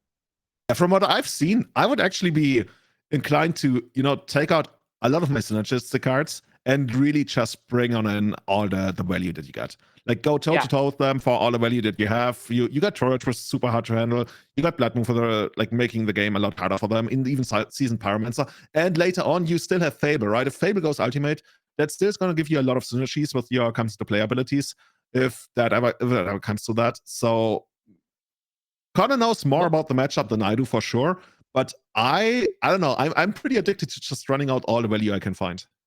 Most important question right now, Julian. Who do you think is going to take Game 3 here in the first match of the championship event? Also in the chat right now, let me know who you think is going to win. Connor Mullaly on Rakdos Scam, the player of the year, or Nicole Dubin, the underdog, who Connor put into his pod with the hope of playing against, with the hope of beating. Let me know right now what you guys think. Julian, where's your money at? I just love Rakdos Scam so much, dude. I kind of want to say it's Rakdos Scam. Even though Connor's on the draw, of course, that makes it quite a bit harder. But I think Rakdos Scam is going to take this. If he's willing to go turn 1 Grief pitch here, what do you think is actually, what is he set up for here? Like, usually you wouldn't, I guess you're trying to steal Ren and 6 because you don't want to see that coming down the second turn. That's the main reason. Is there anything else? I'm going to be very honest with you. I'm hoping this Grief gets rid of a Solitude and then gets sent to the graveyard and then comes straight back and takes another card, and we just have fireworks. We have yet to actually see the true scam come into play. And let's see, it's going to reveal a hand of Lightning Bolt, Omnath, Ren and 6, and 3 lands here. So if Connor snaps off the Lightning Bolt, we know what's happening, right? Yeah, now keep in mind, we do have a de facto play. Both times we've seen Connor discard previously, it's been getting rid of an Omnath. I wonder, oh, it's Bolt is gone. It wasn't even fast. And there it is. That's the scam, baby. Let's go. The scam is coming off. Discard 2 cards, 4 power on the first turn. Let's go, dude. Oh, Nicole really needs to top deck something here. Like the 4 power, especially in Modern, where you're probably going to take like something like 3 to 4 damage out of your mana base very soon. I don't know, like Omnath could be straight up too slow here. And I mean, Connor still also gets to play the game. Like Connor already presented an insane clock, and Nicole right now is trying to resolve a 4-drop that doesn't even do anything on the 4th turn. You know what this reminds me of? This reminds me of last year's championship event where we had, I think it was, I forget who the player was. Maybe Rob Hayes on Elementals. I'm sorry if I got the name wrong. And we just saw like the turn 1 Fury, exiling a red card, Ephemerate, 6/6/6. And the game was just over out of the Elementals deck. Here it is, Grief coming in, putting Nicole down to 16. A lot of pressure here. No turn 2 play because the Ren 6 was taken. Nicole, the burden is on you now. There's a Fury have in her something hand. for this Grief. Pretty sure I saw a Fury picked up, which would require the only other business card that you have, Omnath, to be pitched. And that's a really big decision to make. There's, I think, an Otawara in her hand as well, which would be the turn 4 play to get rid of the Grief. But of course, that's not really something that feels great here. Nicole really caught between a rock and a hard place here.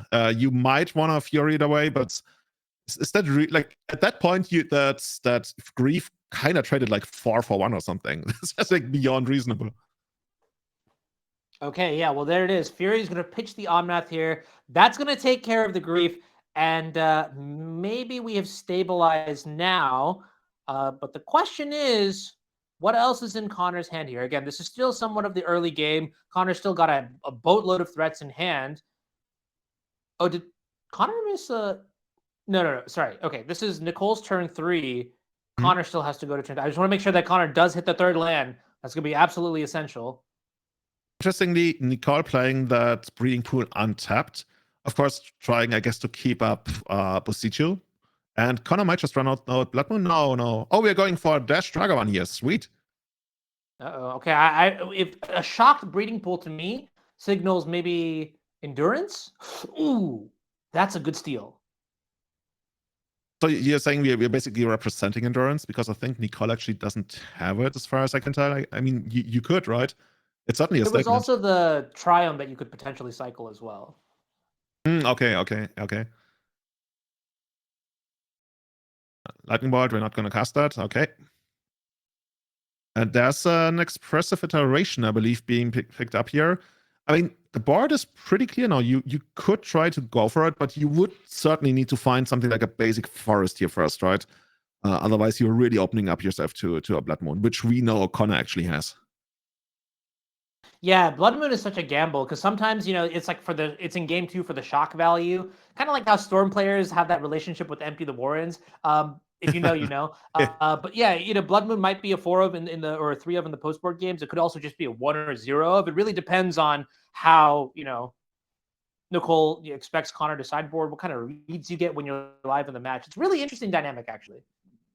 Yeah, I guess you could really make an argument for it not being good enough on the draw, even though if it's not good enough on the draw here, there's very few matchups where I guess it would be even better. Nicole right now, what is Nicole trying to do here now? Trying to find the perfect mana base. Dude, this is so much easier in Legacy. You just figure out whether you want duels or you want basics, but here you have to figure out which duels you want. I guess who am I talking to? Like, you still have to figure out which duels you want.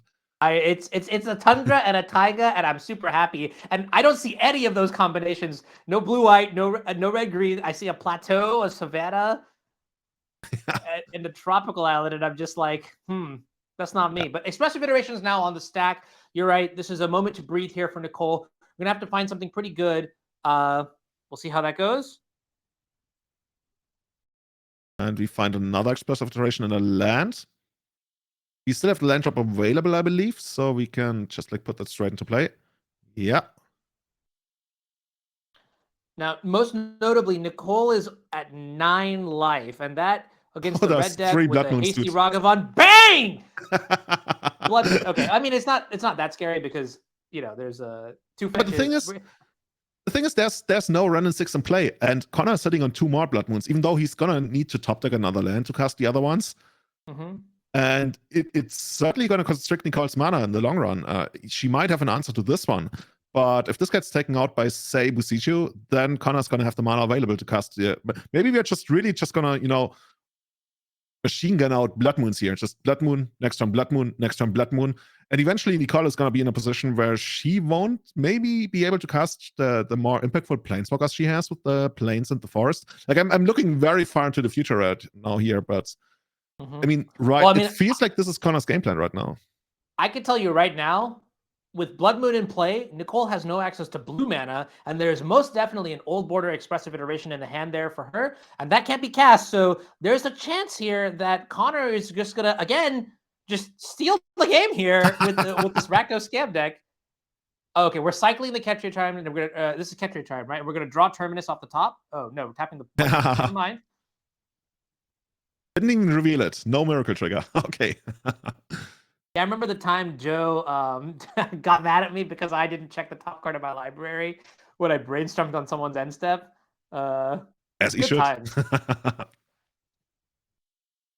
Yeah, right now this is really awkward for Nicole. She's probably, if she can ever find that second white, but I don't think there's a second plains. Yeah, there's only single plains. Dude, this is really scary now. We can't even use Otawara because we don't have blue mana.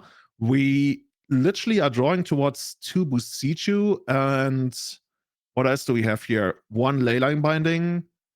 Is that it? Well, Kahira is not so bad here. Kahira, you put that in your hand. You drew Solitude for the turn. That's a very good draw, and that's going to get rid of the Ragavan, which, by the way, would have been lethal this turn because Nicole doesn't know this, but we see a copy of Lightning Bolt in Connor's hand. Oh. And Cryptic Command on the Veil of Summer. Nicole's still fighting, right? Still getting all the value that you can, while Connor's only sitting there on 2 lands. There's a Fury and I think 2 more Blood Moons in Connor's hand. It looks like he's not going to be doing anything for a while, even though if Nicole ever drops down to 3 life, the game is going to be instantly over. Right. So this is basically just like one more hit. We see Nicole has drawn a copy of Lightning Bolt. Is that a prismatic ending? That's a prismatic ending for the Blood Moon. The reversal. Okay, Nicole finding a way back into the game. But is she must be careful, right? She sees that Connor isn't casting anything. She could expect that there's a couple of like expensive cards stuck in Connor's hand. But I think she's definitely going to give credit to a Lightning Bolt because she can also afford to do that with that mana base she's running right now here.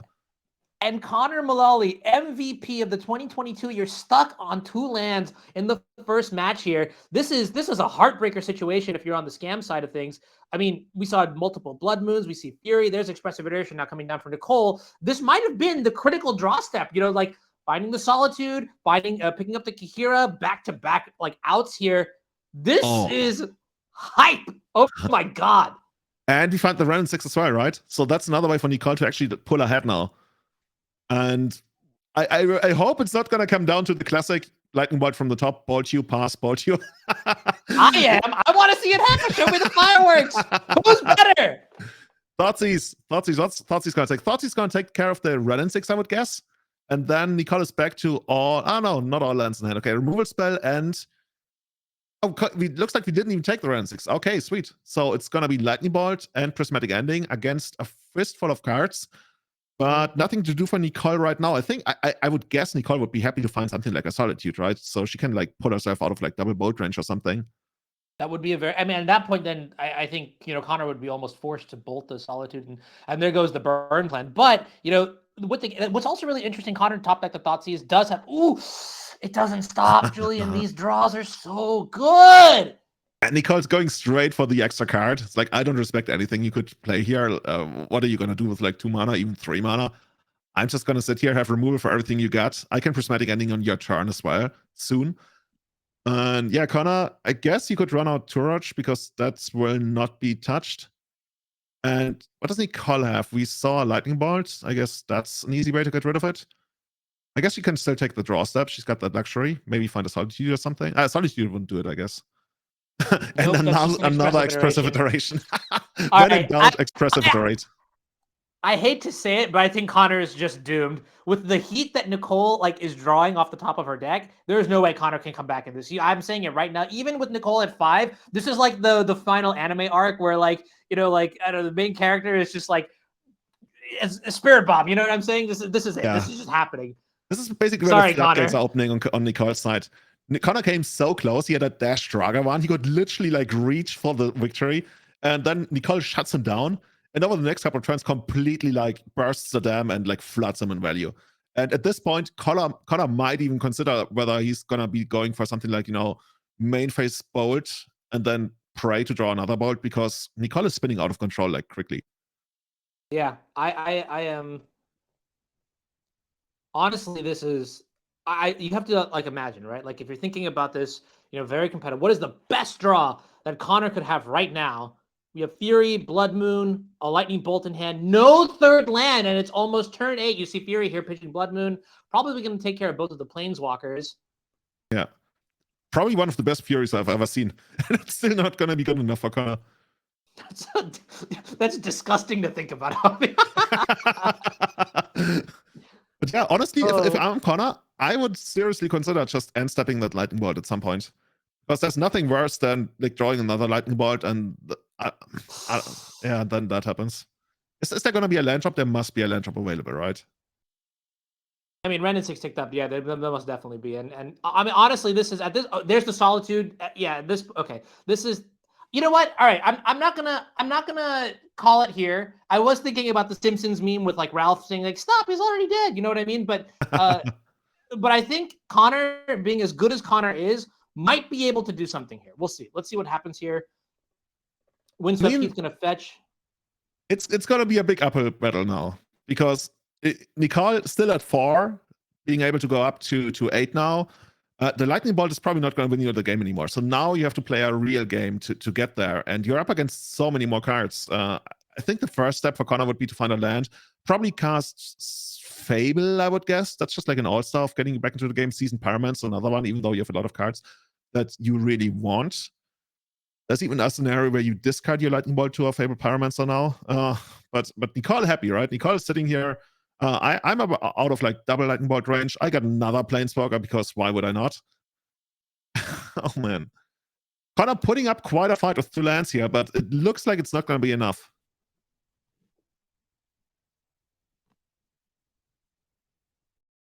Right, the third land finally. Okay, we're still in the game. It's completely over.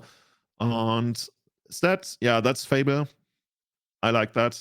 Especially since the fairy ticked down, right? We're not going to get rid of the token right away. It's probably going to be eaten up by something like a Solitude, I would guess. Oh, we're just flashing this in. End step. Cool.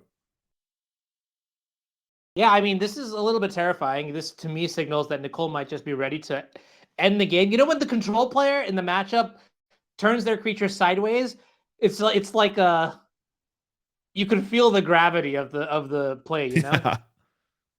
And I mean, Connor sitting on 14 after a couple of Thoughtseizes fetch lands. That Solitude is that Endurance is gonna get him down to 11. Does Nicole still sit on the Lightning Bolt? I think no, but we'll see. It's not even quite clear whether Connor will be able to raise just what you call the cow, right? The 3/4 reach. It's a cow, objectively. It's a cow. I like to call it Southern Elephant, but I mean, cow works as well for me. Oh, and that's Solitude, man. Like, that's the hardest card to play through here. I guess if Connor gets to a 4th mana, if I remember correctly, he had a Torach Dread Centaur still in hand, which could do Oh my something, as goodness. it's quite hard to touch. And look at this. Nicole is going to cast Prismatic Ending, targeting the Fable here, saying you get no reprieve. Nothing for you today, Connor. You made the mistake of putting me in your pod. Meet your maker. And that's Here going it to be, is, I maybe? guess, a Dash Dragobon. Gonna try to take out the Fairy.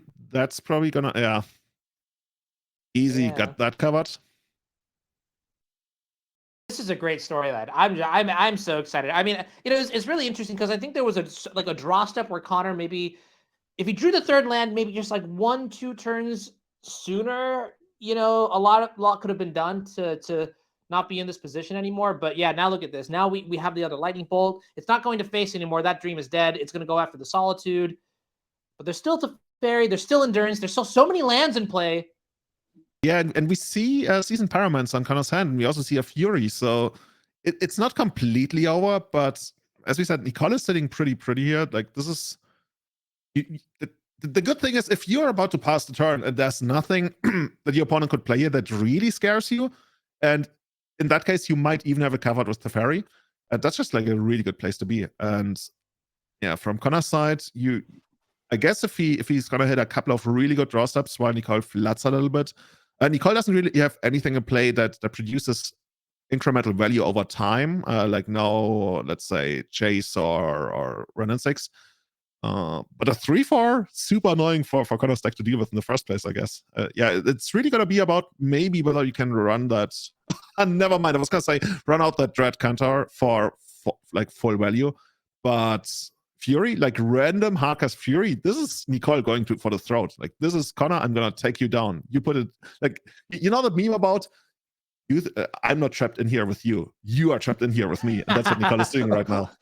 Yeah, is this the 3rd alt casted Fury here? Connor with no cards in hand, gonna get rid of the first Fury and then deal 1 damage to the Teferi. No cards in hand, 3 mana. Nicole has the World in front of her, swinging in for 3 here with the Endurance, with a hand of, is that a Veil of Summer? Yeah, I was gonna say it looked like the Veil of Summer. There it is, the first top deck. This is how we do it. All right, don't count them out yet. Seasoned Pyromancer in play here, gonna cast a Thoughtseize. Oh, and that's gonna get wild, right? Well, we're fetching. What are you fetching in response here?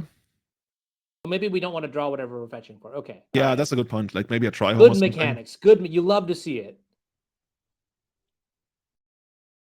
If Connor sees that, right? Connor has experience. He knows what's up. That means that must be a Veil of Summer coming down here. Easy. 1 mana. Like, who's that Cryptic Commando with a 4 mana spell? Counter, draw a card. My favorite mode. That card is just rude by every metric. I'm just gonna say it. I know you're thinking it. I'm just gonna say it out loud. Yeah. I remember when that card was spoiled, when I talked about it on my podcast, I was completely blown away, and everybody else was just like, I don't know if this is gonna see play. And I mean, fair enough, this card is actually not seeing play all that much in Legacy anymore, even though it's kind of crazy, but that's more of a testament to how crazy the format is. But overall, 1 green mana, completely insane. And Connor has seen enough. And wow, that's absurd. Yeah, I mean, you can see it in that 1 turn. 2 mana for the Renin 6, 3 mana to cycle the Triome, 4 mana to play Omnath, and then Priceless to get the scoop from Connor there. And that is such a great feeling. Nicole Dubin going to take the first round here of the NRG Series Championship event in 2022. Welcome back to the booth. My name is Rakdos, and I'm here with Julian Knopf. That was an exciting match. I'm going to see if we can get word of the backup match from our director here, just to see how that is going, because that was also a pretty hype match. But wow, I got to say, way to start off the first round. Yeah, very, very tight play here by Nicole. Looks like actually what we're going to do is cut to a quick short break. We'll be back in just a few moments. But yeah, well done. Nicole Dubin going to take the first match 2-1 over Connor Mullaly. 4-color mid-range against Rakdos Scam.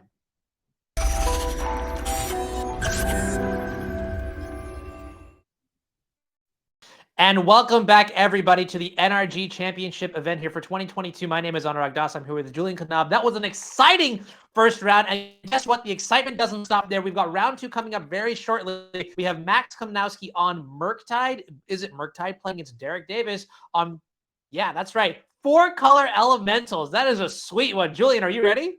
Yeah, well, I'm not sure whether I'm ready, but ready or not, we're gonna go into this, right? This That's a good Elementals point. decklist, I think both of us yesterday had to look up a couple of cards that we saw on that decklist over there. Have you ever registered Tangled Florahedron in any of your decks, Hanorok? I'm pretty sure you just said something really mean to me, and I'm gonna let that slide this one time. But yeah, sure. I'm waiting for it. I'm waiting for it because I didn't even know that that was a thing. But Derrick is sitting here in the championship. He won the first round, I would assume, since we're coming now. And I'm not gonna pretend that I know what the matchup is gonna play out. The solid that deck, like Voice of Resurgence, it's almost 10 years since I last saw the card make a big play in Modern.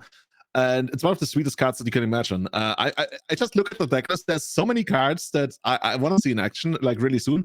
I'm not even positive whether there's maybe some kind of combo in there. We are trying to leverage the 4 ephemerides. Anorak, this is gonna be a sweet. synergy slugfest, and that's what I'm in here for, right? This is what I'm all about. I want synergies across the board, everywhere, ideally even with your lands. And I want to see Derrick put it into action against one of the meanest decks in the format, I want to say.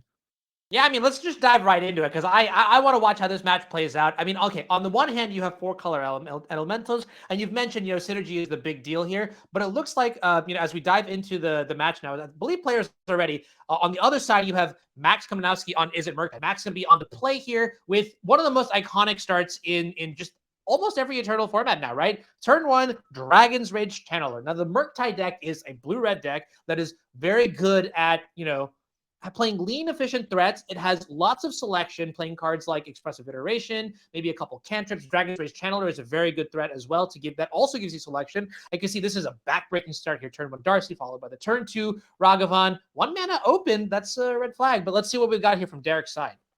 Yeah, Maxx very much known for writing a prime, I believe, about Izzet Murktide, one of the go-to guys when it comes to this deck, so no surprise he's playing it here. Derrick also very much known for this rather unique take on 4-color elementals. I've never seen Vesperlark, for example, in action. He's got a couple of one-offs, right, that he can find with Flamekin Harbinger later on in the game. And I wonder whether he's going to put something together that's going to just generate a ton of value with Risen Reef, which is, I often feel like the card the deck revolves around. That's just going to give you so much more card advantage. But right now, we're just happy getting a bunch of Triumphs into play. And yeah, here we go. Flamekin Harbinger. That's the one that puts an elemental on is it on the top of your deck, I believe? Yeah, which is really interesting because there's a certain card on the other side of the board that can literally just swipe it if there's a removal spell. So this is an interesting dynamic. What we did search, though, was the Tangled Florahedron, I believe, because it looks kind of like a mushroom, and I think that's what the card art for that looks like. And I wonder if Maxx even wants this card. Let's be honest. I mean, it's basically establishing the mana here for Derrick, which is really important in this matchup, right? Because you do go bigger, but you need to make sure that you don't get run over. Dude, and the wall, Flamekin Harbinger, keeping Ragavan and Dragon Rage Channeler, 2 of the best creatures ever printed at Bay. It's like, dude, I'm just like this random cannon card for Lauren. And that, like, if this card is already stepping 2 of your best creatures, like, there's a lot more to come out of Derrick's deck. Yeah, right? Like the hero that I never knew I needed in my life? What? Oh, I've drafted plenty of Flamekin Harbingers in my Lauren Don't say that out loud, Julian. No. But I've failed most of the time, unlike Derrick. But if I'm sitting on the other side of the board here, like if I'm Maxx, do you really want to spend something like a Lightning Bolt or Unholy Heat on a Flamekin Harbinger just so you can attack? Probably not, right? You're trying to send your Dragon Rage Channeler to the air or eventually get a Murktide down. But I feel like 3 is, once Riven Reef comes down or something, this is where the deck can quickly spin out of control. But for now, Maxx is just really like looking what's going on here. Yeah, normally I would say bolting a card like, Flamekin Harbinger doesn't seem so great when there's so many better targets to get rid of. But the amount of value that you could generate by getting into the combat zone here, and also the Surveil Trigger too, right? I have a feeling what this really signifies is that Maxx just doesn't have a removal spell and therefore cannot afford to. Okay, wait a minute. We're getting rid of the Unholy Heat, so maybe he has too many. Then he would certainly be using them now. Yeah, or maybe he just wants to hold up removal spells or something like that. But already, what is this? Land, instant, and artifact in the graveyard. So the only thing he's missing is a sorcery. And he's willing to trade the Ragavan, right? Because that's going to send the Dragon Rage Channeler to the air as well. trade. Maybe he's Wow. even got like a second Ragavan. That's like one of the most common play patterns here. Yeah, there it is. Okay. Second monkey. There, good read on the second. Because I was like, this Flamekin Harbinger has really done it all, It stabilized the mana. It's traded with the most frightening threat, in Ragavan. And there's a Sparpius on the format All-Star Leyline binding. Guess we just let that happen. There's not really too much I guess we can do here. Looking at the decklist right now. I mean, a card that Derrick, for example, really wants to see, I already talked about, is Voice of Resurgence, right? That's just going to be such a huge pain for Maxx. All of his counter spells and second stuff. Leyline binding is going to get rid of the Ragavan. He really doesn't want Ragavan. Wow.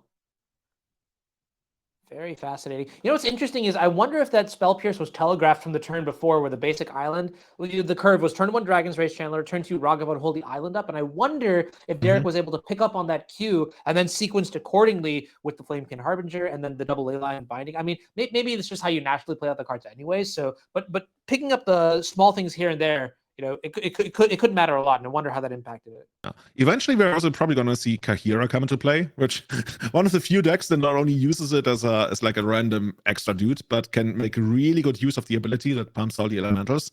And Risen Reef, basically the centerpiece of the deck, right? The way it works is whenever an elemental comes into play on your side, you look at the top card, and if it's a land, I believe you can put it onto the battlefield. Or you can put it into your hands if it's any kind of card. So the card advantages will be out of control very quickly unless Maxx is going to be able to deal with the Risen Reef here. But he won't. Okay, so he's going down the beatdown route after attacking with Dragon Wedge Channeler, of course. And how big is that guy going to be? Chunky, that's a big. 5/5 or 6/6 Murktide.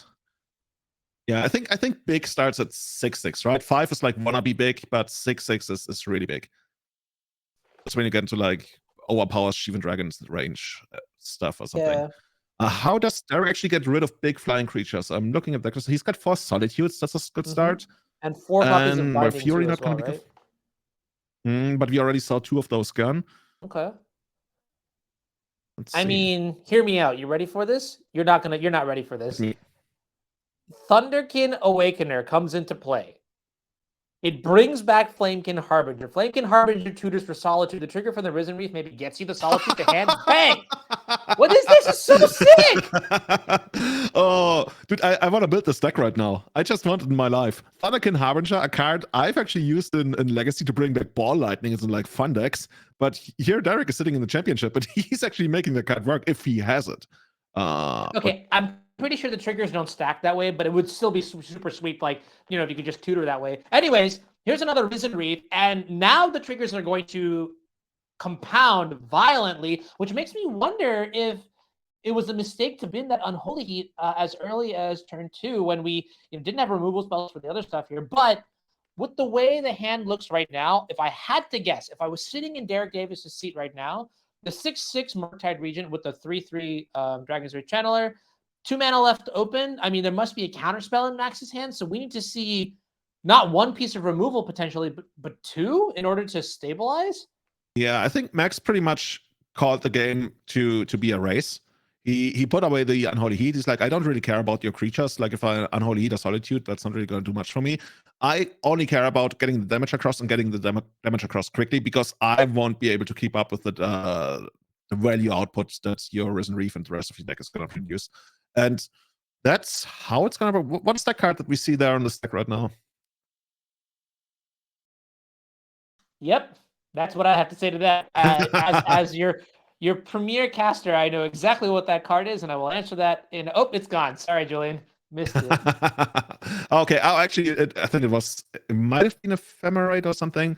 Oh, dude. What is going Solitude on? Overload. Ancestor Recall for triple Solitude? What? What the heck? That was... They're gonna be drawing 2 cards each once they come into like this is not modern anymore. Is this like, in which game do you not have to pay for your stuff and you still get to draw extra cards of Julian, them? I have a confession This is to make. completely busted. Hit me. With this Omnath on the stack, I confess. There was one time where I had 7 Entreat the Angel tokens in play, and I lost to Elementals in Legacy. And I don't really want to talk about it. I think I actually saw that. I mean, maybe today is your day to finally overcome that. Maybe. That Spectre. But Maxx has no idea what's going on. Like Maxx is, I'm gonna, of course, you're gonna counterspell that Omnath, right? Because that's a card that actually could change the game. But Derrick is just sitting there, like you have no idea where, like, how much S there is coming from, right now.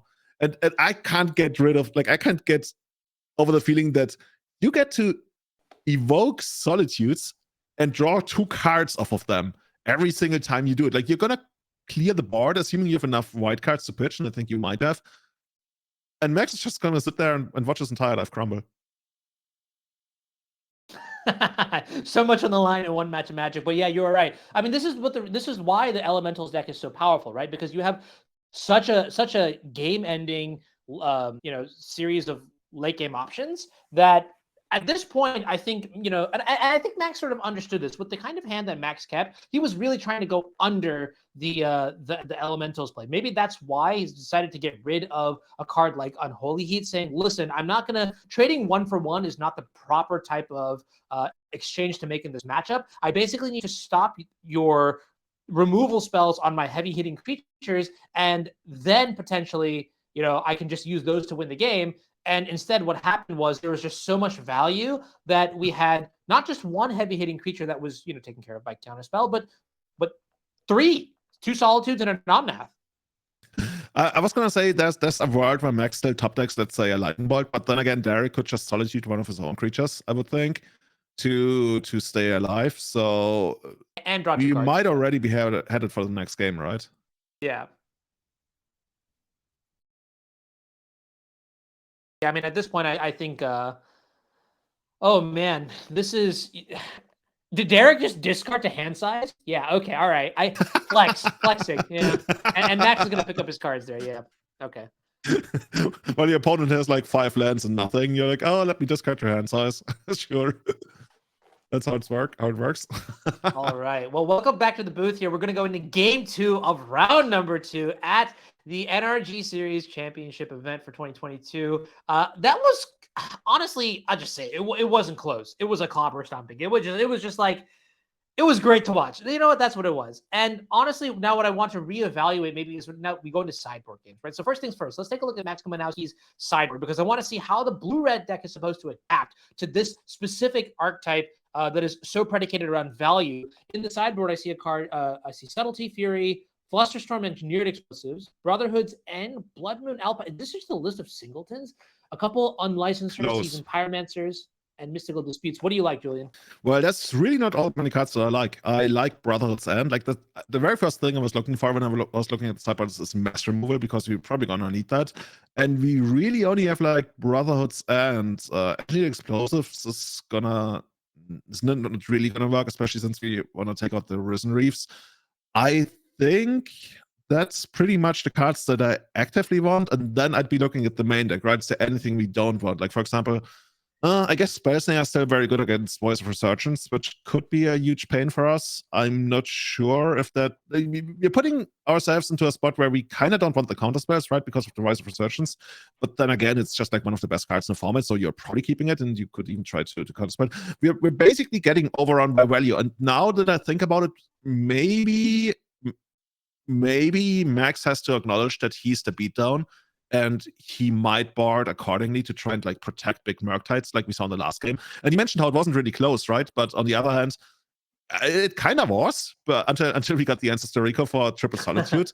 So I don't think you're going to try to play the value game, right? With Season Pyromancers and that kind of stuff. Maybe Fury is going to come in, because that's another way. Yeah, Fury is probably going to come in. That's a really good card here to take out like a bunch of Risen Reefs and a couple more elementals. All right. But other than that, is there anything else you see that you really want? I'm not sure how the mana base of the elemental stack works, so maybe you bring in like Blood that's Moon? another good question too. I mean, Blood Moon is another option just to for the cheese plan. I think maybe Mystical Dispute is something to think about passively. But why don't we take a look at the 4-color elementals list, because that honestly that deck is so spicy. I just want to see the sideboard might be just as spicy, and I see. Let's see, Kahira, Orvar, Foundation Breaker, Engineered Explosives, 2 copies of Wear Tear, Surgical, Fulminator Mage, Force of Vigor, and Endurance. And honestly, this is quite a tame sideboard. Anything here that you are I mean, you would especially happy probably to bring see? in some of the endurances, right?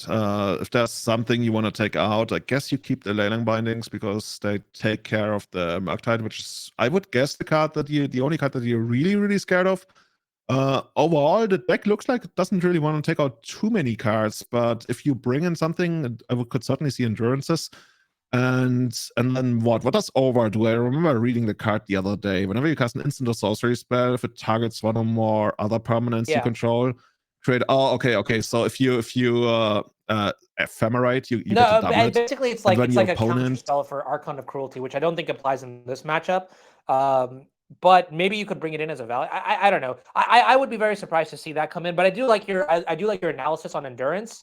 That sounds like a very good way to sort of gum up the basically if okay, this is actually kind of next level, but like you're mentioning, Maxx realizes that he needs to go under all the shenanigans that are happening on the other side of the table. Endurance is perfect counter for that strategy because the 3/4 cow just big booty blocks the whole thing. I love this creature card so much. It has absolutely changed the entire game for the control decks, especially in the face of efficient 1-mana flyers like Dragon's Race Channeler and ground creatures like Ragavan. It is really all these 0 mana spells that we see. When you get to a point where you can actually make them work by having something else, right, that benefits of them coming into play. We saw that in Scam, where you try to undying them, or here by getting additional triggers out of Risen Reef. You can really you can balance the card disadvantage you get with these cards, and then all of a sudden you have removal spells, or you have graveyard nukers that cost 0 mana. And we know how busted completely 0 mana spells are in Legacy, or even in Modern, even more so ever since they got introduced.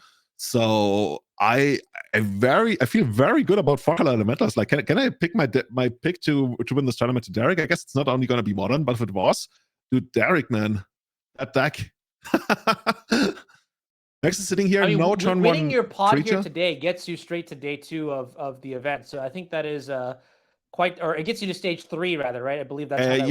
You get to skip stage 2 if you go. I think 3 and 0 is that. Oh no, you have to play against everybody. But Modern is going to be like first 3 rounds. So yeah, consider on the first turn. What are we gonna put away? Okay, no Ragavan. Certainly would have loved to have that in the first turn. Yeah, so I really do think I would like to see something aggressive here from Maxx's side, but instead it's just going to be Flooded Strand pass, and now I don't know.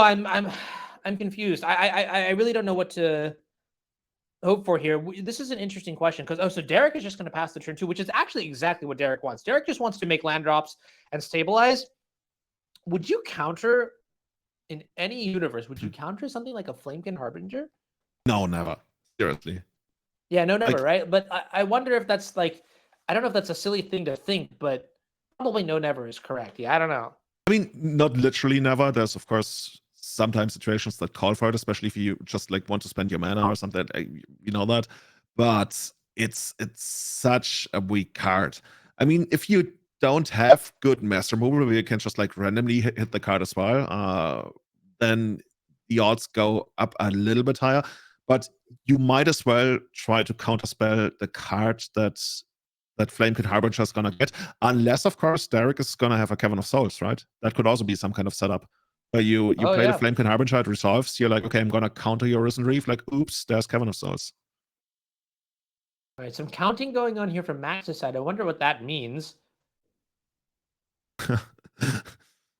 we'll see. More draw go.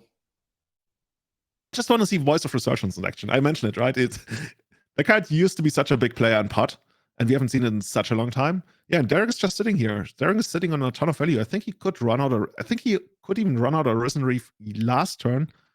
Or was it a try? No, that's a Triumph that came into play. So now it's the first time that he can actually do that. Let's see.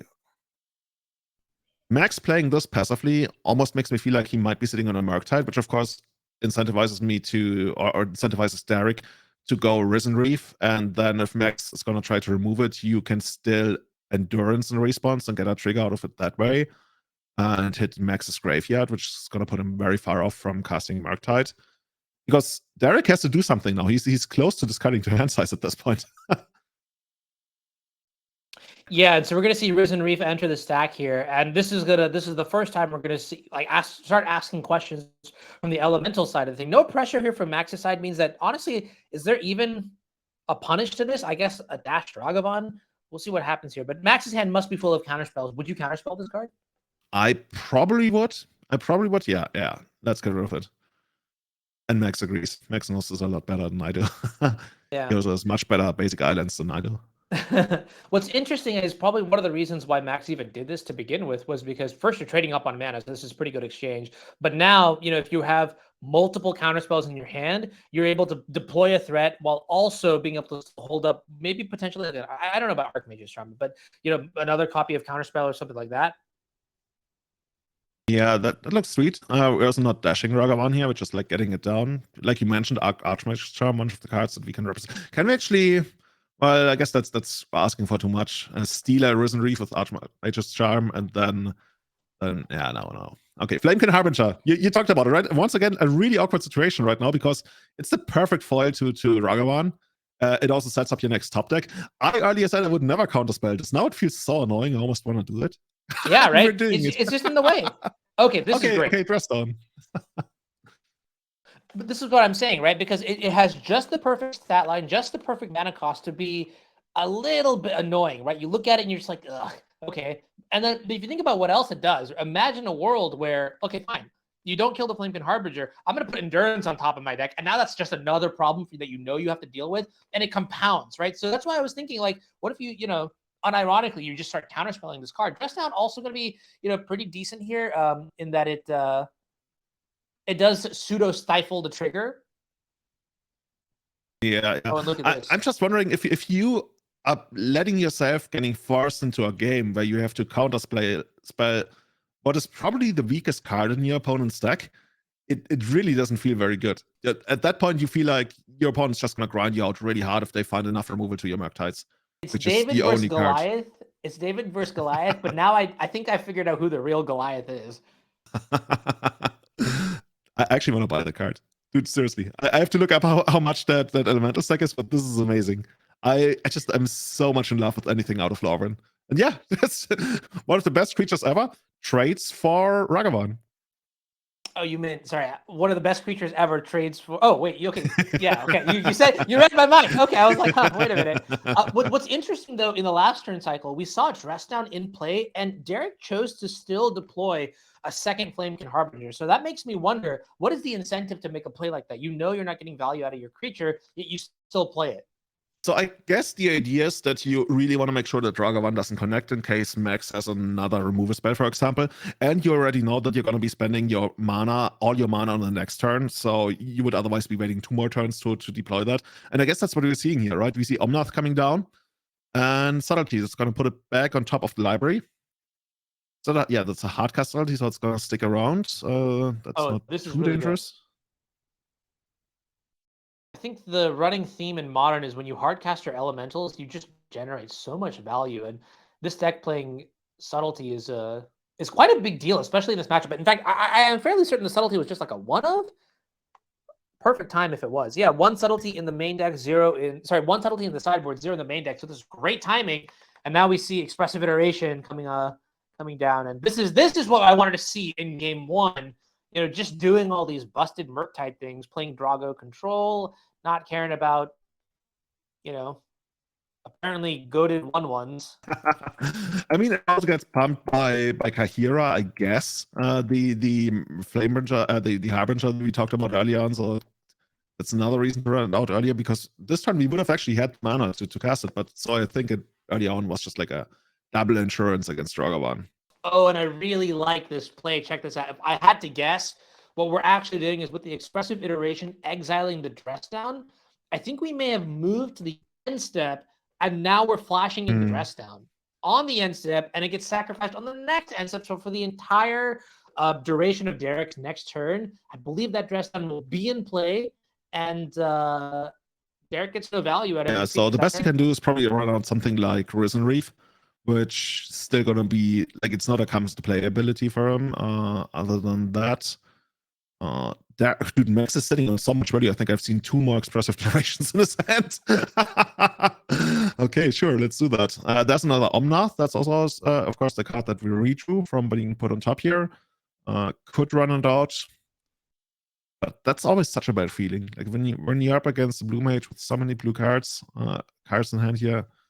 This is interesting, honestly. So one thing that I will mention is that there are only two dress downs in the total of 3 dress downs. Never mind, 3 dress downs in Maxx's 75, 2 of which now have been used. So this honestly makes me feel like the Solitude just gets a little bit more free reign, more likely to resolve. I don't know, something that I'm just keeping track of passively in the back of my mind, right? Because at the end of the day, the question is, how many removal spells will be allowed to connect with the relevant threats in this game? And with 2 dress downs gone, that's more permission for Derrick to upkeep a Solitude. Oh, no, this is end step Solitude. I'm sorry. This is end step Solitude after the dress down has sacrificed itself. That's going to get rid of the subtlety. And yeah, this is basically the point where Maxx kind of wants to run on something like 2 Murktides, right? If your subtlety trades for a Solitude, that's good. You'd rather trade that for Derrick would rather trade that, of course, for a Murktide. Only 3 copies of Murktide in Maxx's deck, so if we can handle those in the long run, we should be able to gum up the ground, right? So let's see. Everything's flying on Maxx's side, of course, but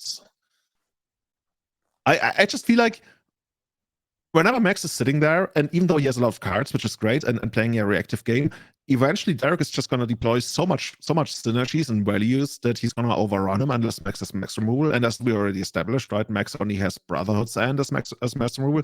As Maxx removal. Nice, high five. Yeah, so I certainly want to put on some kind of pressure. We initially did that with Subtlety, and now this is exactly the kind of dragon we want to see. We traded for a Solitude. We hope Derrick is not going to have another Solitude, and then he's going to be allowed to do all this like Risen Reef and what have you stuff, even run out the Voice of Resurgence, as long as it's not blocking the Murktide or trying to remove it. I was going to say, like, I love this complicated game state where, Derrick has been whittling away at Maxx's resources, sequencing spells through, finessing through an army of counter spells and removal lightning bolts. And then, Maxx suddenly left with nothing, has no way to close the game except he just played a 7/7 dragon for 2 mana. And now look at that Mystical Dispute going to take care of the Omnath, and Maxx just absolutely in the driver's seat here. Tap sideways twice to win the game? Sign me up for that. Yeah. But Derrick is sitting on a Solitude. So if push comes to shove, Derrick is still going to be able to deal with that Murktide for all we know right now. He could take a beat here. No, but he's going straight for it. I think that might actually be Ephemerate. I'm pretty sure that's only... I think so, yeah. That he's pitching.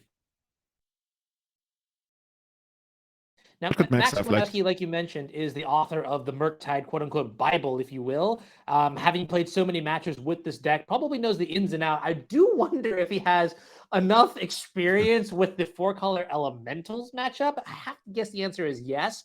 But this is a great sign for Derrick if the Solitude is able to resolve with a Murktide region, there must be so many context clues that you're able to pick up. For example, the lack of counterspell in Maxx's hand. Did he have enough mana to potentially cast it? I'm not sure. I think he might have. Yeah, I believe I saw 2 blue mana open on the end step. Yeah. Okay. In that case, the worst is kind of yet to come. I almost want to say for Maxx, as once Voice of Resurgence actually comes back into the game. Oh, okay, Flame can awake now. So that kind of card, that's another thing you already talked about it, right? Whenever it attacks, it gets to put an elemental from your graveyard into play, attacking, that has less toughness than it has, right? And has 2 toughness, so you get to bring back, what do you bring back with it? I guess more Flamekin Harbingers or something? You're talking about Thunderkin? Yeah, exactly. That's a great question, and we're going to find this out together. Yeah, I'm pretty sure it puts into play target elemental card in your graveyard with toughness less than Thunderkin Awakener's toughness. So if you can put any 1-mana toughness elemental into play, so let's say a Risen Reef, more Flamekin Harbingers if you have them, and just generate a ton of value that way. And there's kind of like a pseudo combo. I'm not exactly sure how it works, but you also got Vesper Lark, which is a card that But when I looked at it, it looked like it kind of combos with it. For example, if both dies die in the same combat, then Vesperlark gets back Thunderkin Awakener, and then on the next turn, Thunderkin Awakener can get back Vesperlark, for example. And if you have Risen Reef in play, of course, that's going to give you a ton of triggers. But I'm curious how that's going to work. I also wonder whether, like, with these Flamekin Harbingers going to ton right now, eventually, if Kahira is in play, that's some serious beatdown now going on at that point, while Maxx is flooding out pretty heavily. And the blue-red deck, not exactly known for being able to make good use of mana flood outside of like casting Murktide when you don't have a graveyard, but Maxx certainly has access to that. So without brainstorming the format, you might as well play your lands, I guess. But there's some Archmage's Charm in Max's hand, which could be a way to basically trade off both Harbingers. Kinda, not really. It feels like Maxx has access to a ton of card draw, but unless he finds something that corresponds with the strategy in the matchup, which I very much believe is just Murktide and Chill, that's not going to do much for him, because eventually, like we mentioned, Derrick is just going to outvalue him with all his draft uncommons and commons. And here is Carriera. Yeah, Carriera has to go. Another extra card that we got. So not feeling great for Maxx here. Unholy Heat going to take care of the Kahira here.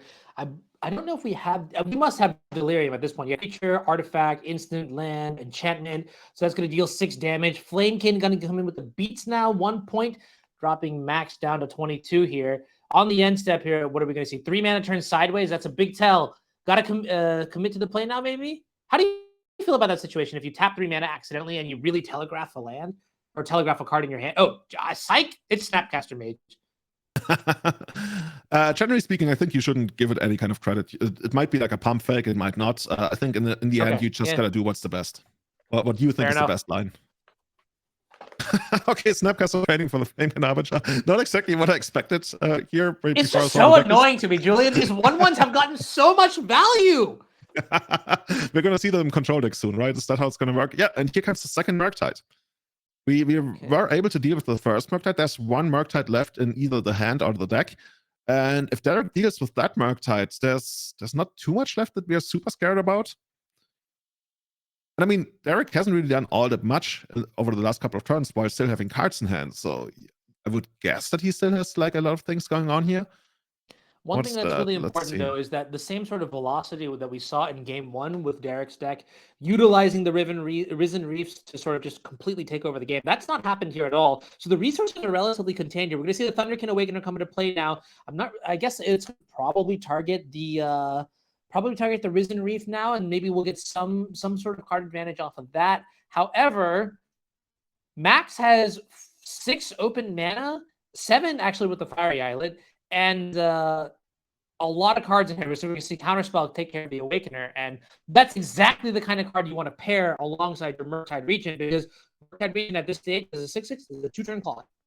Yeah, Maxx obviously is better than I do. I was wondering whether you just like let it resolve and try to counterspell anything that tries to attach your Murktide. On the other hand, of course, the Thunderkin Awakener would bring back Flamekin Harbinger, which then would give you access, or Risen Reef, like you mentioned, which would eventually give you access to Solitudes. So maybe it's just saying, we're not going to do any of that and hope that you don't have anything else that's relevant. And right now, is it a Fury that's not good enough in Derrick's hand? What else is there? All right. And for anybody who may be wondering, welcome back to the NRG Championship event here. 2022. We are in round 2 right now. Game 2. Derrick Davis on 4-color elementals against Maxx Kominowski on Izzet Murktide. If you are experiencing technical difficulties, consider refreshing the page, and that'll be great. We're going to see Maxx Kominowski take game number 2. We're going to go to a 3rd game here as we go back to the booth now. And I do want to take a look at one thing that's really interesting, Julian, that I did not also pick up. Derrick Davis is actually 0-1 right now in the event. Maxx is 1-0. So the way this event really works is it is round robin, right? So you do have to play. Okay, so pairings are not based on results right now, right? Since you have to play anyone at any time anyway. Yeah. That makes sense. Correct. That makes sense. So even if you go down in the first round, you still have like everything to play for, because I think only the bottom 2 players of the group are gonna drop out, right? That's how it works. Correct. Yeah. So Top 2 players advance to stage 3. Bottom 2 will get knocked out, and then the mid 4 will continue to play to see who can make it to that coveted stage 3, which I believe is the top 4 players total. So that's going to be, the goal. That's where you want to end up. Let's take a look at some of the sideboards here. Now that we've seen Max's sideboard in between games, let's take a look at the 4-color elemental sideboard at the hands of Derrick Davis. I want to reevaluate maybe how we want to approach this matchup. One key card that we identified earlier was Endurance. Is there anything else now that we may want, having seen how game after two having played seen out this match, I'm post even more four convinced that from Max's side, of course, he's supposed to be the beatdown and he has to rely heavily on Murktide. So from Derrick's side, I would just do everything I can to stop the Murktide. Because anything else we can either raise, remove with Fury as well, or outcard advantage. But the Murktides, the classic 1-2 beat of Murktide with protection, you have to do everything to stop that. And Endurance is the one that does the best out of our sideboard cards.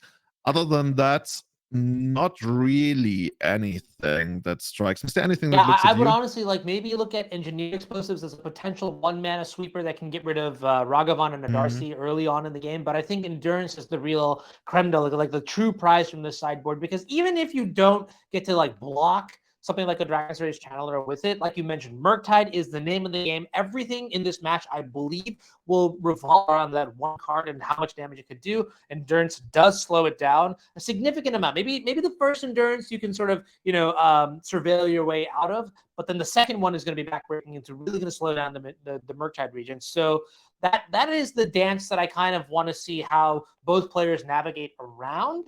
Let me ask you, maybe the most important question is that going into this game 3, who do you think is going to come out ahead? Do you think it's going to be the Elementals with the Risen Reef strategy, the value combos, or do you think it's going to be the tempo-oriented, In big tournaments, never bet against the tempo deck. It's just something I was told. But I want value. I want Tangled Flora, whatever it's called, to win. I think Derrick is going to take this on the draw, on the play, knowing what the matchup is going to be like, how it's going to play out, and he's such a master of the deck from what we've seen thus far. Like, he makes Flamekin Harbinger look like Tarmogoyf or something in its best days. I'm too excited about this. I think it's going to be Derrick. Tarmogoyf, if we were a decade ago, I would have been like, don't you dare talk about my Tarmogoyf that way. But A, I don't own Tarmogoyfs.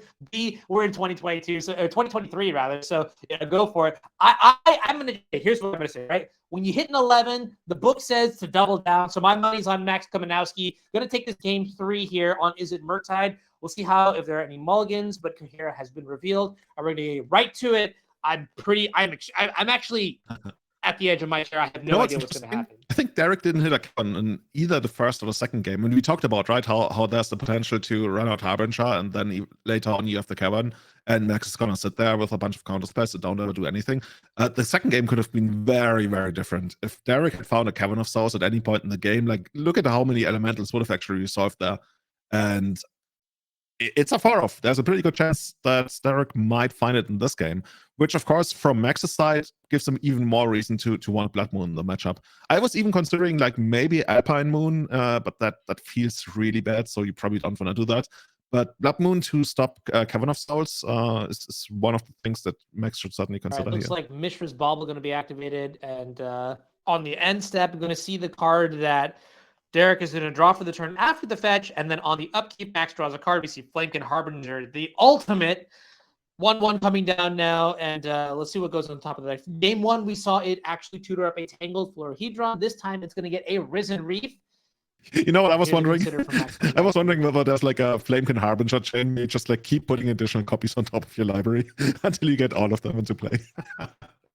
Is this a Recruiter of the Guard or Imperial Recruiter, but way worse?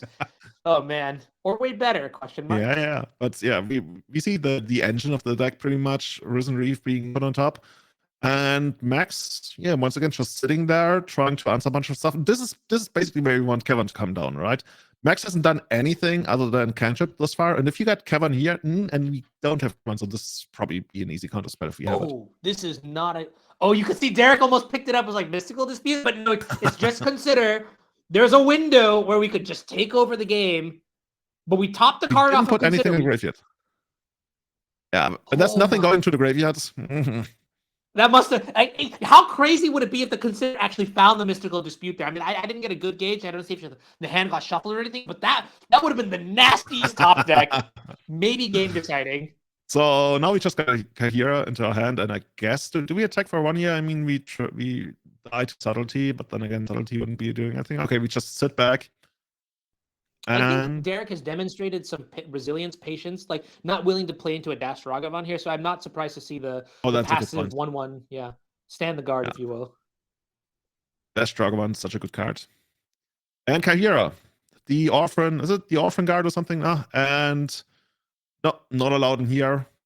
Hey, you know what? Honestly, that's a 6 mana draw card there, right? Kahira was free, Unholy Heat was not. I'm about it. I really am about it. But no 4th land for Derrick Davis, and that might be the kiss of death for a deck as bulky as the 4-color Elementals deck. And as soon as I say that, Sacred Foundry just comes right off the top. So I think that can function reasonably well on 3 mana, but you're right? We got stuff like Fury and Solitude that's really want that 5th mana, and we might be able to just get there. Once again, also we haven't seen a Cavern of Souls yet. We haven't seen a Voice of Resurgence yet, which would be another really big card for Derrick to pick up. What is in Derrick's hand? I don't want to call him unlucky. Like, is he? Is it? I'm pretty sure I see. Is that triple Solitude in Derrick's hand? I mean, that's one way to do it with Murktide. it won the first game, right? Is that how you do it? And I saw Leyline Binding. Maybe I'm hallucinating. Maybe I've got some like undiscovered trauma that I need to take care of. But I'm pretty sure I saw at least 1 Solitude and a Leyline Binding. And if you have more, that is triple Solitude at the very back of the hand. Oh my goodness! So now you want the 5th land even more. And for Maxx, how do you navigate this from Maxx? Like, once Derrick goes to 5th land pass, you can at least read 1 Solitude, since he hasn't really done anything yet, other than Kahira and the Flameburn Heart.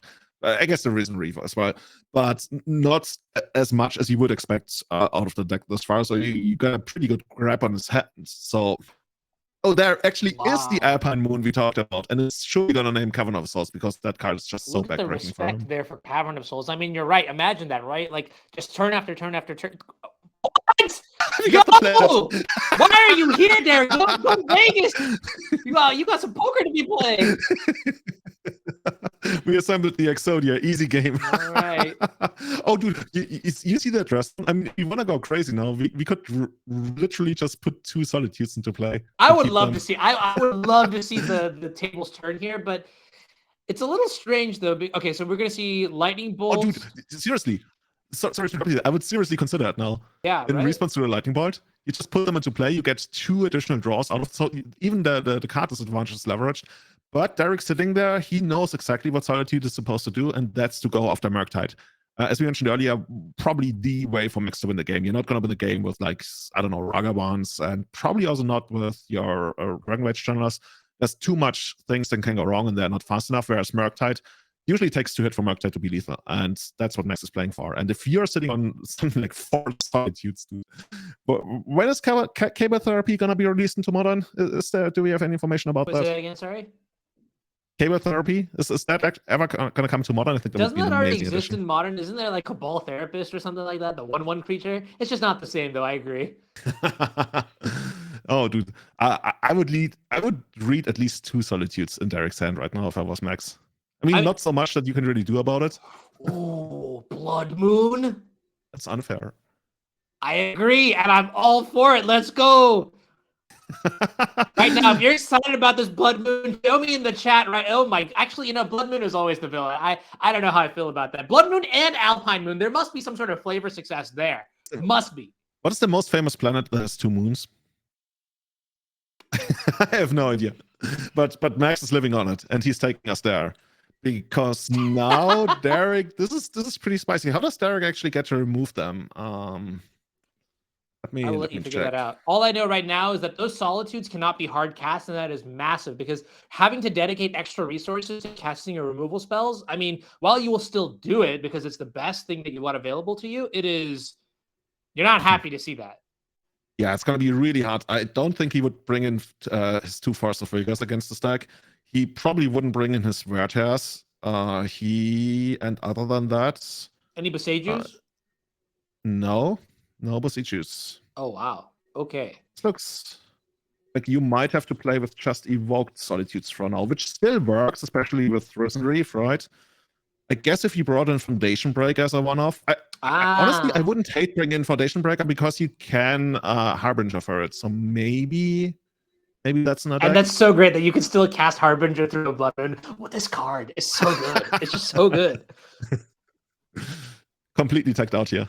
And it's actually interesting, right? There's a huge pause here at this point. I don't know if it's for the judge call. It looks like both players are not really doing anything. Maybe they're figuring out some kind of interaction, how Blood Moon and Alpine Moon work together or don't. Okay. Interesting. Okay. So we've just got word right now. So the ruling in question is Alpine Moon has a very special ability. While it does, remove a land of, activated abilities and the like of that, the land does have the ability to add 1 mana of any color. So now the question is, let's say, Cavern of Souls comes into play, does it get to still add 1 mana of any color, or does it only tap for red because of the Blood Moon? I will tell you very honestly, I have no clue how that ruling works. Maybe we have an L3 in Twitch chat who might be able to tell us, or actually all of Twitch chat together combined is an L3, so whatever they say is probably correct anyways.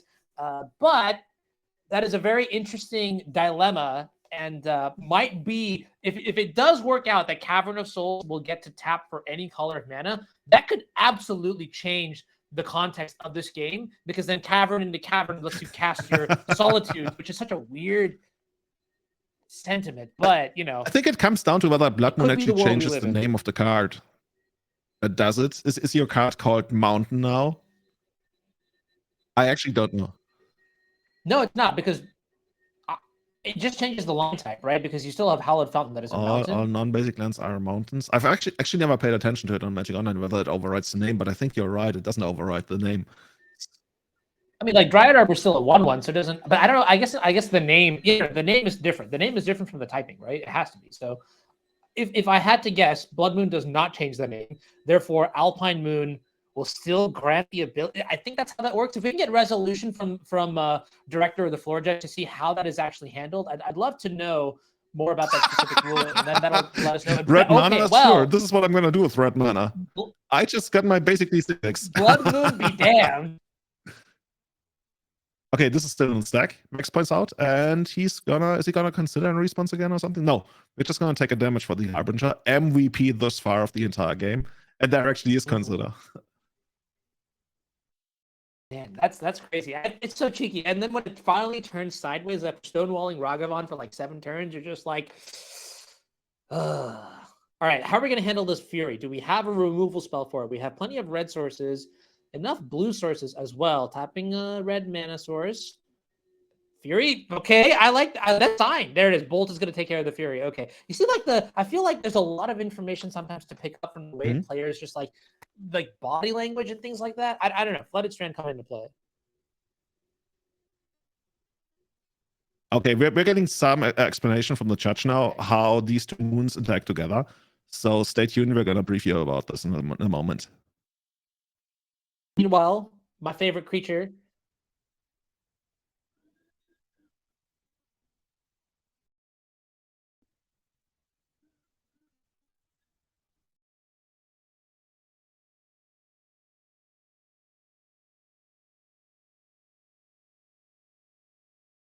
Okay, so here's the 4/1/1. Blood Moon is a card that will add characteristics. I'm sorry. Alpine Moon is a card that will remove characteristics. So the way I envision it, Cavern of Souls would be a mountain by Blood Moon, but then that characteristic gets removed. Okay, you know what? The judge is going to have to clarify. The TLDR is Cavern of Souls will tap for any color of mana, and that is going to be very, very important if we can get multiple copies into play here.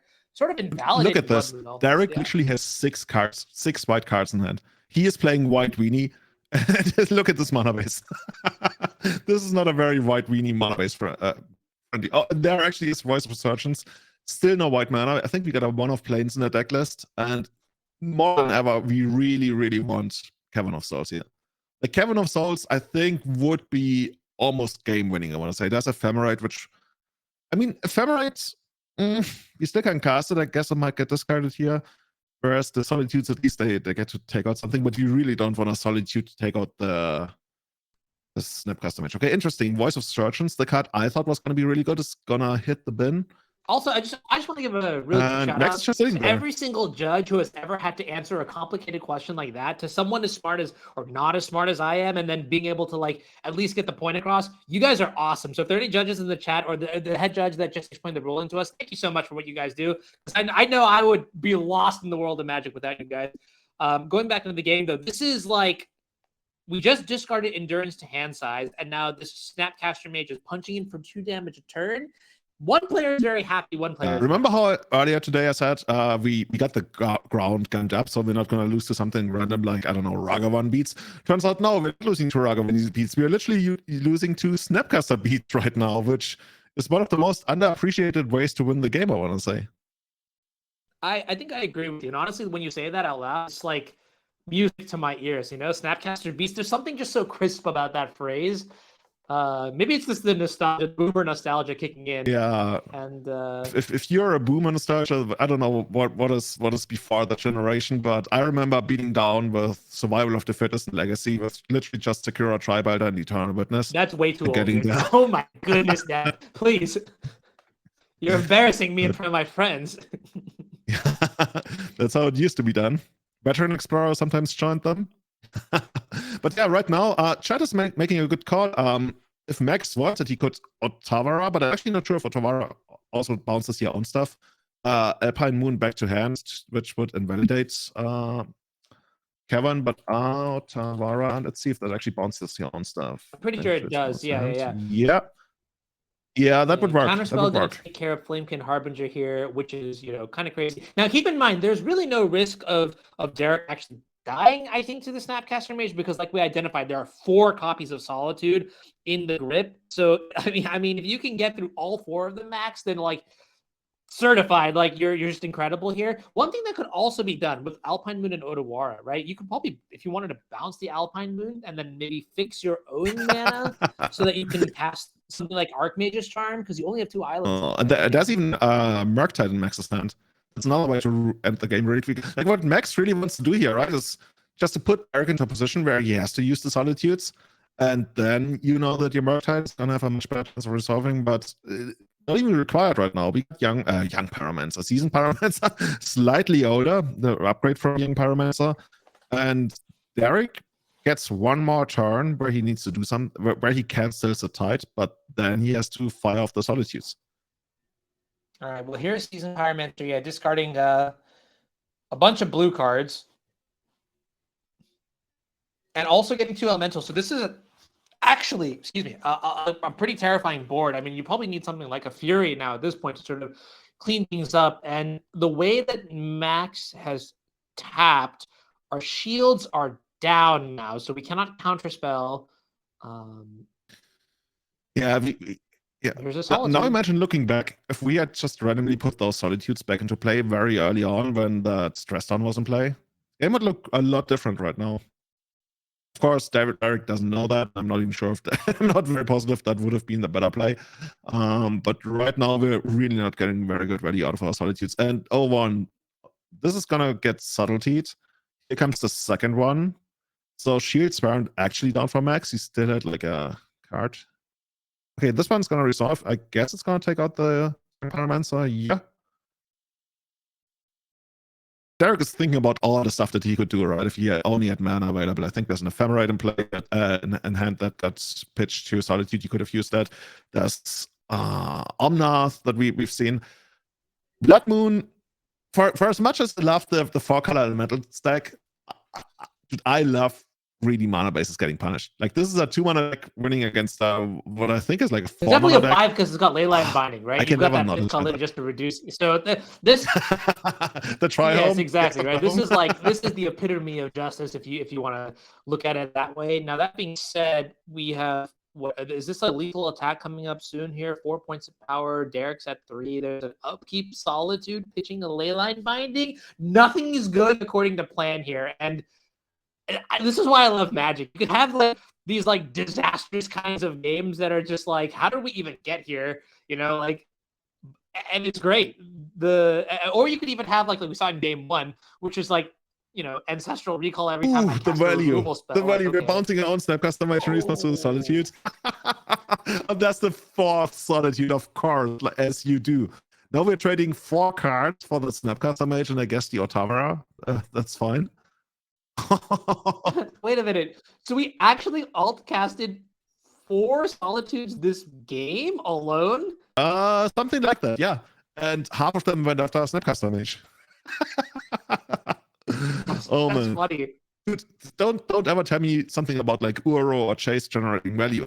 Blood Moon is the ultimate value card. Well, I'm about to tell you what the real ultimate value card is. All right, we're gonna have to repeat the yellow hats. You take your lands, Derrick, and just take 5 of them and then turn them sideways, okay? And on the top of your deck is gonna be never mind. That's not a Fury, that's an Endurance. Okay, I tried to be cool for half. Yeah. All right, but that's gonna be the conclusion of match number 2. Maxx Kominowski, the Izzet Murktide Master, is gonna take it in 3 against Derrick Davis. After an overwhelming game 1, Maxx was able to claw back games where he played very patiently, sort of just understanding, maybe reevaluating the entire pacing of the matchup, right? Saying rather than try to go underneath you, try to tempo you out of the game when you're boarding into all these endurances and you have solitudes and leyland bindings, I'm just gonna play super slowly and just tap you with a Murktide region, what's so right? dirty? So that was pretty interesting. The Maxes have 1-off Blood Moon in the sideboard. And whenever your opponent has like a 1-off that really screws you hard,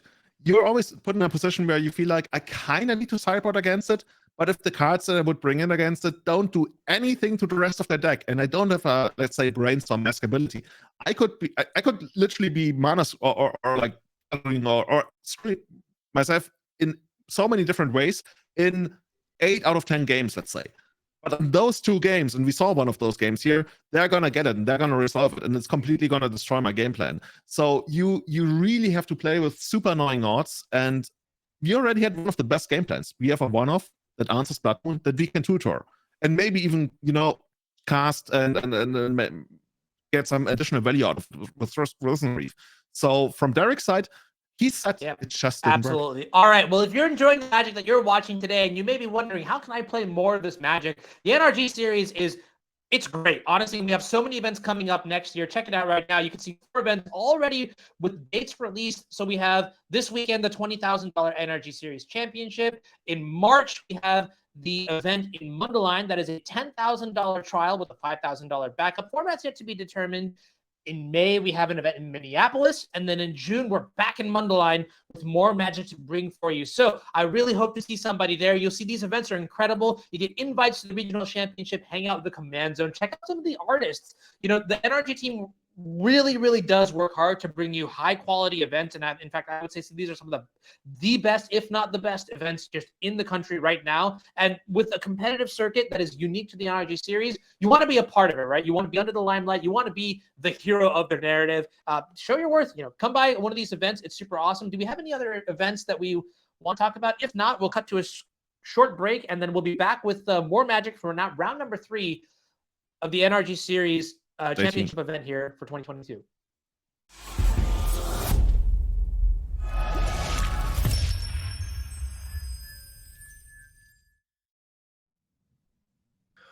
All right, quick recap of the NRG structure for the championship 2022. All right, we're starting stage 1, Saturday, the bulk of Saturday, round robin. The players are split into 2 pods of 8. They're going to play the other 7 players in their pod, 3 rounds of Modern, 4 rounds of Pioneer. At the end of that, the bottom 2 players in each pod are eliminated from the tournament. The top 2 advance into Sunday morning to stage 3. In stage 2, the remaining players are going to play 3 rounds of Modern. 2 wins advances you to stage 3. 2 losses causes elimination of the tournament, and you are out. Seeding is based on the results from our Modern rounds.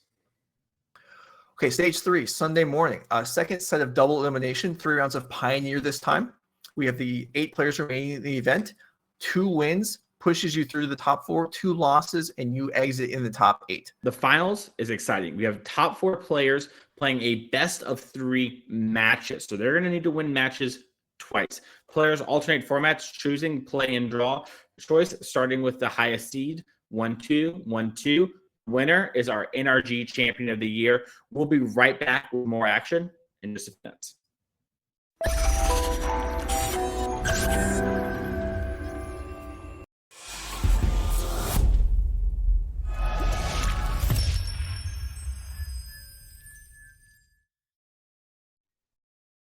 Welcome back, everyone. We're going into round 3 of the NRG Series Championship event here for 2022. This is the culmination of the every single event in 2022 for NRG. It wraps up here. These are the final moments. We're going to see some amazing gameplay from the best players in the series circuit.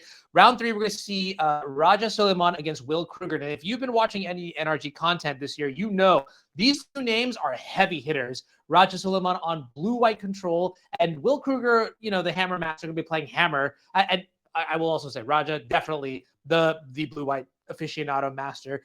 Julian, talk to me a little bit about this matchup. How are you feeling about it? I know we have a couple thoughts on who might be winning the entire tournament, but let's get down first to the nitty-gritty here. Hammer versus I would guess, right, control. that this could go down either way. I don't think that anybody's really heavily favored there unless they completely bend over backwards to account for the matchup, which I think neither player did. So it's going to depend a lot on who's going to be going first and whether, for example, Will is going to be able to put on some pressure that's going to put Roger into positions where he doesn't really want to, has to make decisions he doesn't really want to make, maybe spend some mana on counter spells, on stuff that he doesn't want to counter. But generally speaking, I usually really like the matchup of something like an Urza Saga deck against a control deck, but Raja is Raja, right? One of the most dominant players that we've seen recently. So I picked him as the overall winner. I think you also did so. So who am I to bet against him? It's so hard. Like Will, Raja, and Bernal were the 3 guys who I had like on my very, very short list to pick for our commentators' picks. In the end, I went with Raja just for the pure dominance we've seen. It could have been either one of those for me, and I'm super excited. I always love seeing Hammer Masters swing the hammer, and in Will Krueger, we literally have Thor in play here, and probably one of the best hammer players. Yeah, I know earlier, in the pregame video, Mason alluded to a Maxx champion in our midst, and that is Will Krueger, right? I'm not gonna. His resume is just like out there. It's like super galactic, But Raja, I've had the luxury to watch Raja's games up close and personal. I've had a little bit of time to sort of pick his brain to read how he thinks about cards and all that. And here's the other thing too, right? What I found is that typically speaking, when you play these sort of eternal formats, the longer you stick with a deck, the more you really get to learn the limits of what you can do with it. The more you become a master. And that's why you see Will on the other side exactly as well, doing as well as he's doing with the hammer deck, right? But I think here's the other thing too, right? In a condensed metagame, like the one that we see today, right? Where you only have 16 players, you probably know what everybody's playing based on how they've been grinding throughout the series. That is when I think control will truly shine, right? That is when I think you get to pick your silver bullets and ride them all the way to the trophy. And I want to see how Raja's deck list works out here, right? So we haven't really taken a look at Raja's deck list yet, but I'm sure we will get to that at some point. One thing that I have noticed in his deck, though, right, and this makes me so happy, is that he's got 2 copies of Broker's Charm. Now, you may be wondering what Broker's Charm is. So you can see on the screen right now, you have Raja's full Bant control deck list. And it's really just stock blue-white with the Teferis and the Jaces, removal in Solitude, Prismatic Ending, and Leyline Binding, stock blue-white Chalice of the Voids, Counterspell, Archmage's Charm. No Cryptic Command, unfortunately. But yeah, check out these Broker's Charms. These are pretty sweet, right? This is basically Archmage's Charm number 5 and 6 is how he explained it to me. And it has 3 modes. You can draw 2 cards, you can destroy an enchantment, or you can do some combat-related thing that doesn't really matter. And it could matter, but it doesn't really matter. Don't worry about that, right? I feel like what's going to be most important in this matchup is destroying Urza Saga, and then also potentially drawing 2 cards if you have a draw-go situation, which probably is going to be unlikely given the threat density of this of the matchup, but still the kind of card that I think is really interesting to see somebody at such a high level. Have you ever seen Broker's Charm in Modern making a big name for itself before? This is the first time I actually came across the card. I think literally Raja is the only person I've ever seen play it, and if other players are playing it, because okay, that's a big claim, but it might as well be true. I've certainly never seen the card in action. And you already mentioned, right, this could be a way to get rid of Urza Saga. Like, I'm trying to think here. The first, you would get down Urza Saga on turn 2, and then on turn 3, you can make 1 token, but if your opponent went first, you don't even get to make a token, and the opponent gets to just, like, stone rain you. Out of the blue-white deck. I guess, okay, yeah. So the other thing, too, is I mean, if you look at the list, Leyline Binding, Prismatic Ending, Solitude, these are pretty stock at this point in this deck. One thing that I also thought was important was Subtlety. Subtlety is kind of mixed. I feel like it's mostly for maybe 4-color matchups and things like that. That being said, what I would maybe want to do. Okay, so we're diving right into the match now, and both players are 2-0. Let's see if both players are keeping their hands here. I think in this matchup, it is pretty important to be able to mulligan for important cards on the blue-white side of things, just to make sure that you don't get run over by the. Okay, you can see Will's going to mulligan here down to 6. Same thing goes for the hammer side of things too, right? I feel like, and maybe you can speak more to this actually. Your opinion is probably much more. The hammer matchup. How does the hammer player have to approach this matchup? My active time with hammer is rather limited. I played it for a while, but I'm not nearly as deep as Will is into the deck. But I always feel like hammer has a reasonable grind plan, but doesn't really extend all the way in the end game. But hammer is much more than, the turn 2 kill that can sometimes reduce, or even the turn 3 kill, because that's probably not going to work against Roger here.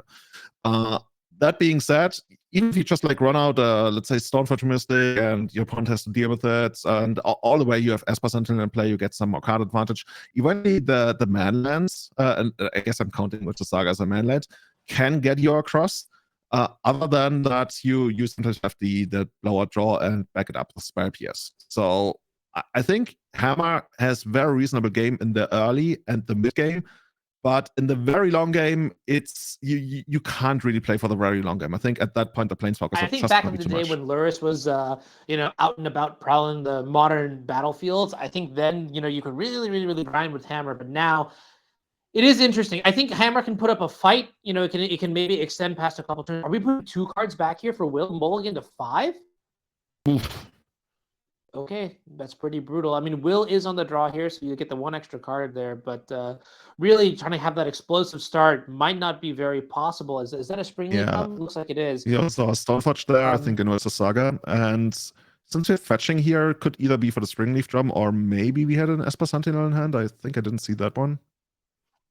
I think it might actually be Give Off Runes that's in hand here. Give Off Runes, another card that could cause, not exactly headaches to Roger. He needs to deal with it at some point, I guess.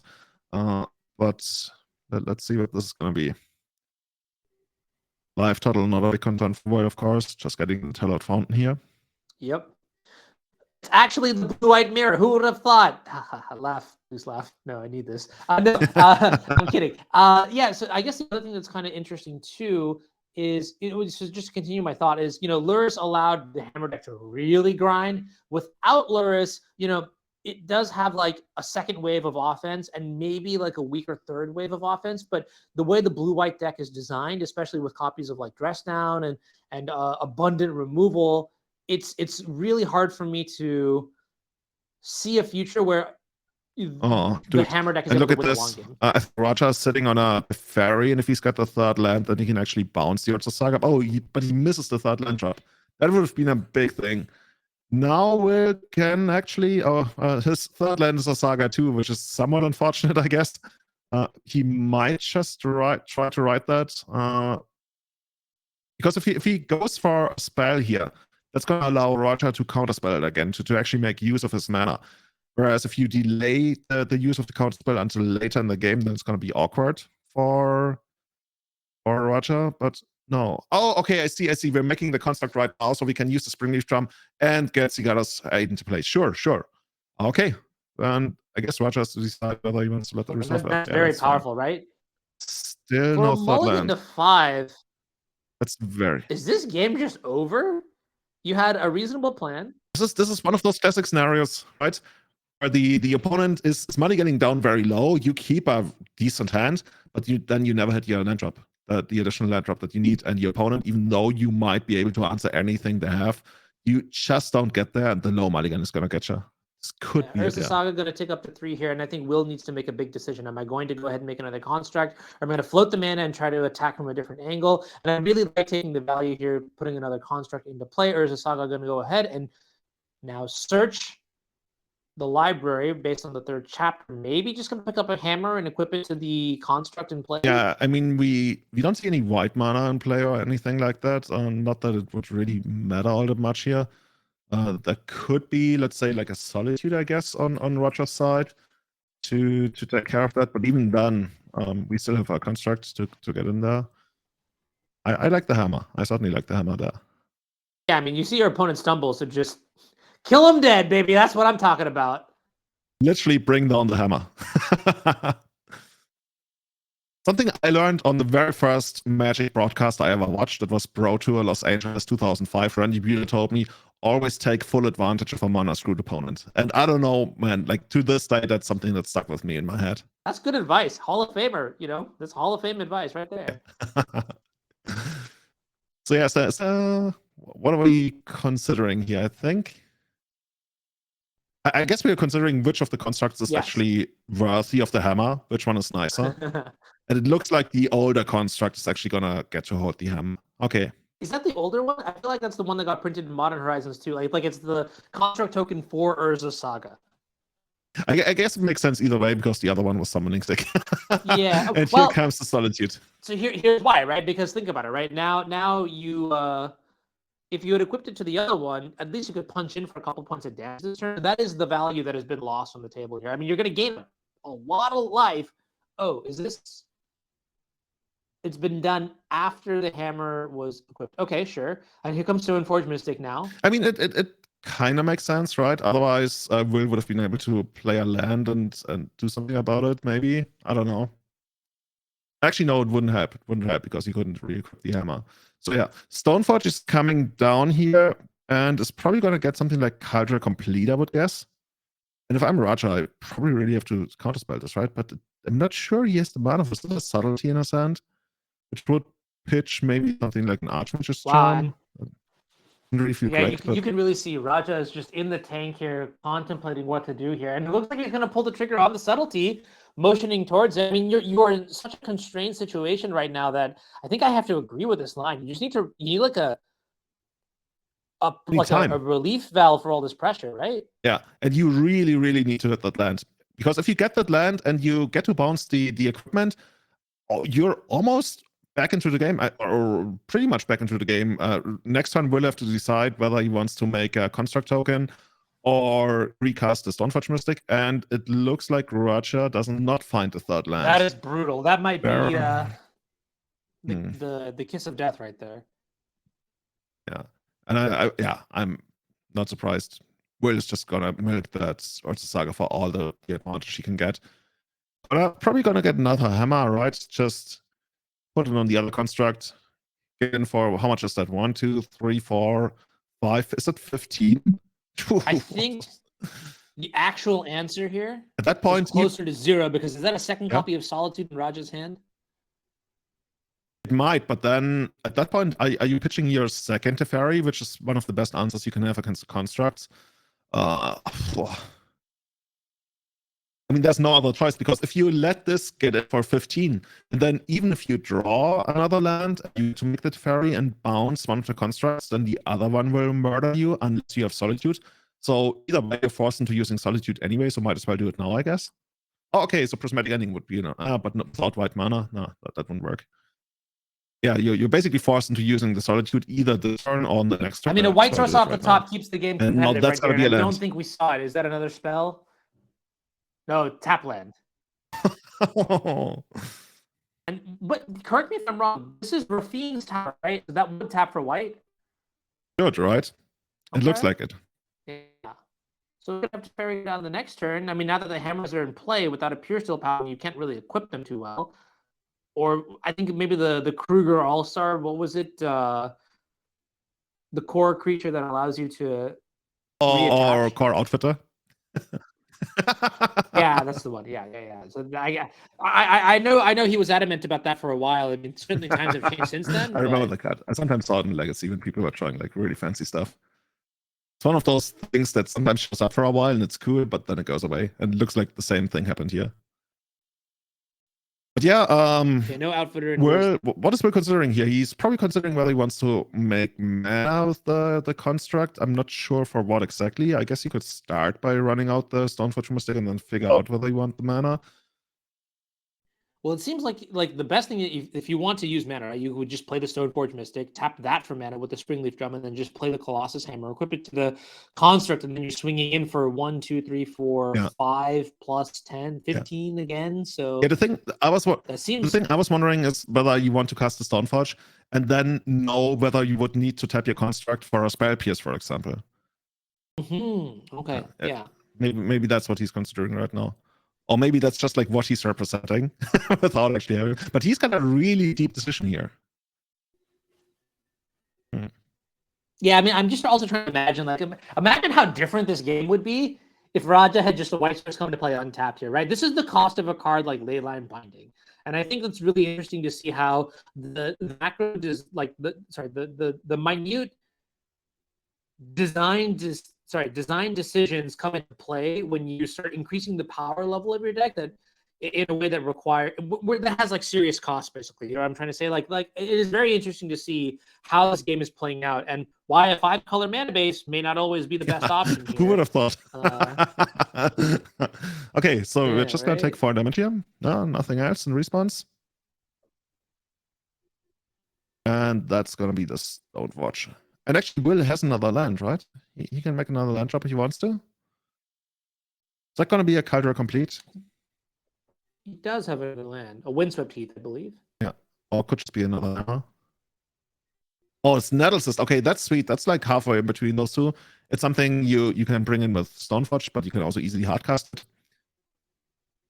Basically, just another construct that can also attach to something.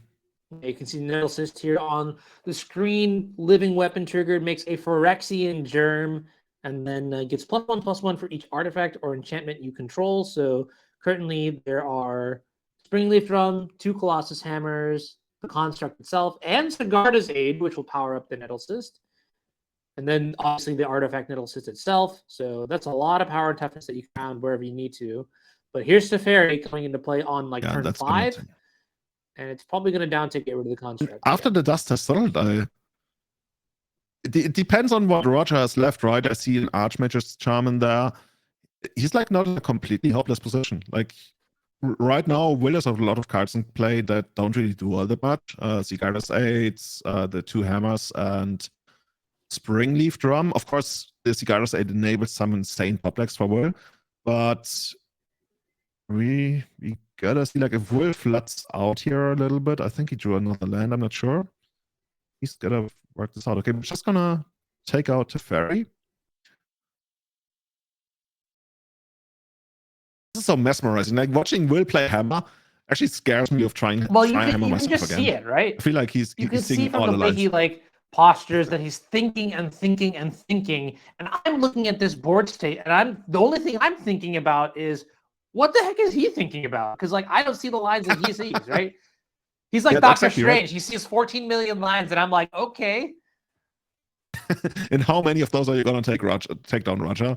Like in almost all of them, but actually not all that many. So Roger, what are you gonna do here? You can steal a creature, but that would be Stoneforge. That doesn't do anything for you, especially since it can't block, I guess. You can counter something, which you're losing on board. Countering isn't the greatest. Well, you can draw 2 cards. Which... Taking the Germ's not great here because then you could just suit up the Nettlecyst to the Sentinel, and that would kill the Germ token, and then you would just take a lot of damage. So you can't really take the Germ, can you? Isn't it mana value 1 or less? Oh, you're right. I thought it was power. Yeah, but you're right. Of course, manually, right? That's why you can take the stuff. Yeah, then you just let re-equip it dies, as you mentioned. That's not great. So that's really only like a tempo play. But now we're going for 4 mana. What does this deck do for 4 mana? It could be like to make your Leyline bindings cheaper. How about Mace the Mind Sculptor? Okay, this is a bad joke. Jace the Mind Sculptor better than all? Does that card pass the modern day test? Not. I mean, it's still around, but here, since we're getting a try on tap, it's probably just going to be for Leyline binding. Okay, Roger does have 2 copies of Jace in his deck, but yep, no, it is simply Leyline binding to help facilitate the cost reduction, or to fetching the Triumph to facilitate the cost reduction on Leyline binding. Leyline binding going to take care of the Nettlecyst. That gets rid of the Germ token, and that Stoneforge Mystic punches in for 1. Roger actually looking very stable here, and honestly, this is probably largely a part of 2 things. A, that will multiply. B, that Raja kept a hand that was very respectful of the power level of Hammer. So now it's just a matter of seeing who can grind better out of this situation. And Julian, tell him who's certainly more Raja. He's still sitting on like a chase right now. and Archmage's Charm. So I'm pretty sure his plan is going to be like, if you find something well that I care about, it's going to be Archmage Charmed. Otherwise, I'm just going to draw 2 cards at the end step. And then maybe even set up for a potential chase next turn. So Pure Steel Paladin, okay, I guess that one must be countered. Unless we have like a ton of removal spells, which we certainly don't have here. Yeah, Pure Steel Paladin is very lethal here. Like an ungodly level of lethal here. So yeah, I do anticipate that this gets countered. And then if not, Raja must have another answer. So yeah, I mean, Raja's kind of thinking about it, I guess. He's not immediately snapping it off, trying to pretend he has some resources, I guess. But yeah, this one cannot stick. I mean, the issue with letting it resolve is that you immediately move to equip the Stoneforge Mystic, and then you can also equip the Ornithopter if you want, and then you have 2 really scary threats. It's not great. You don't want to. And then there's also the Pure Steel Paladin on the board too that you'd have to get rid of. And based on Raj's hand with the Jason Mind Sculptor, I guess it doesn't make really much sense to let that happen. So yeah. So what are you gonna do from Raja's side here? You're gonna untap. You can play Chase. Like if it's the best you got. Okay, what are we doing? It's another Leyline Binding. Yeah. Okay. Cool. I guess that's gonna take out the Stoneforge. Mm-hmm. Now this is pretty good. Yeah. You could play Jace now. You could even bounce the Ornithopter if you wanted to. You might actually Jason. Yeah. You might actually have to, right? But you know what? Actually, you don't really have to. You could like gamble a little bit, but yeah, that's just like a lot of stuff that we could draw that would certainly punish you. Hey, look at this Ornithopter again. There's another Cigarras 8 in hand, and there's Spell Pierce. Ooh, Will would have loved to have the mana available to Spell Pierce that Chase. I think he just top decked the Spell Pierce too, which makes it even more. It's just like a cruel world that we live in. Oh, you know what I mean? Okay, yeah. That's true. He actually had it last one, right? When he drew the Paladin, but yeah. And now you know how it works in Magic. It's, I think, true for almost every single format. If you ever untap with an active Chase, you're probably gonna be in prime position to win the game. And right now we see Raja pick up a Solitude, which is gonna make it so much harder for Will to come in. Like at this point, with Raja drawing 2 cards a turn, even if he misses like on every second card or something, or every third card, Will still needs to draw like runner to even do something here. Otherwise, Raja is just gonna spin out of right. control. And this goes really, back to really what quickly. I was saying too, right? Like earlier, like you could sort of see here the first wave of aggression that Will had, it looked damning. Like it looked like he just could not lose this game. He had multiple Urza Saga's token out. Raja was stumbling on mana, had no white sources for a couple turns, and then it was Solitude into now Jace the Mind Sculptor. Now, like there's just not enough value on the other side of the table to put up a fight against these Azorius Planeswalkers. Yeah.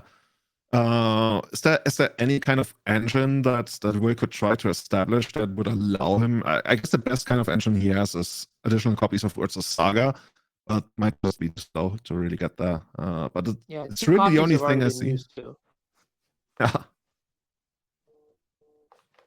I think there's not really much that Will can do. Like, there's always a chance of your opponent, just like flooding out like crazy, or making a mistake. The odds of that are rather limited in this tournament.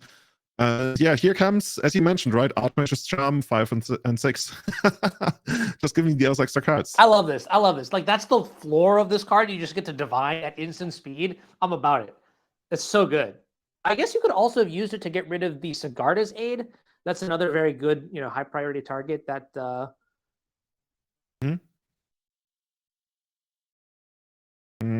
Interestingly, Archmage's Charm will not be able to steal Inkmoth Nexus, right? It says gain control of target non-land permanent, pretty sure. Oh, could you imagine that? If you could just not even Stone Rain, just like steal your opponent's land for 3 mana? That at instant speed, nonetheless. Yeah. This is why I don't get hired for R. This will never get hired for R&D because they have like a constructive meeting. Like, oh, what do we want to see in 2024? Instant speed Stone Rain. Yes. Okay, Anu. They throw me out the window. I'm still advocating for a Leyline of Choke. So one day, who knows? And okay. We're gonna take out Cigarras 8. So that's gonna make Raja breathe a little bit easier, even though I guess Pure Steel Paladin would still allow Will to equip those hammers. But Raja, as far as we know, is also sitting on a Solitude. So he's very, very much in control here. Will need to present a godly amount of offense to punch through and still deal something like 13 damage. Which, honestly, like for the hammer deck, whether it's like 10 or 15, well, 10 makes a difference. But if it's like 15 or 16 or 12, like, whatever, man. And now we're going to try to poison you. if Roger was like serious about using your life total as a resource, he could use health as a resource and be like, you know what?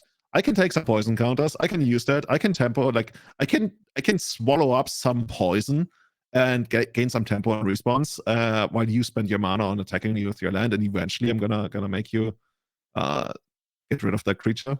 That's the ultimate thing, you know, how people say I got 19 extra points of life and I want to use all of them.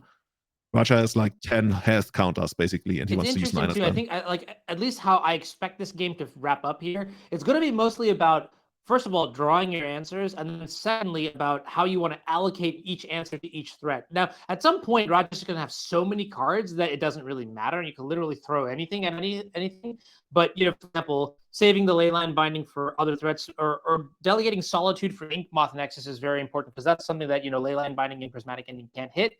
Or maybe sometimes having to like unsummon your own Solitude just to continue there. But now looks like the tables have turned. Solitude coming in the red zone and going to gain some life, and a couple more shots here, and then we'll be pretty safe out of range of dying instantly, and that would also cause a lot of problems right now this seems almost gone, and we'll just pick some up.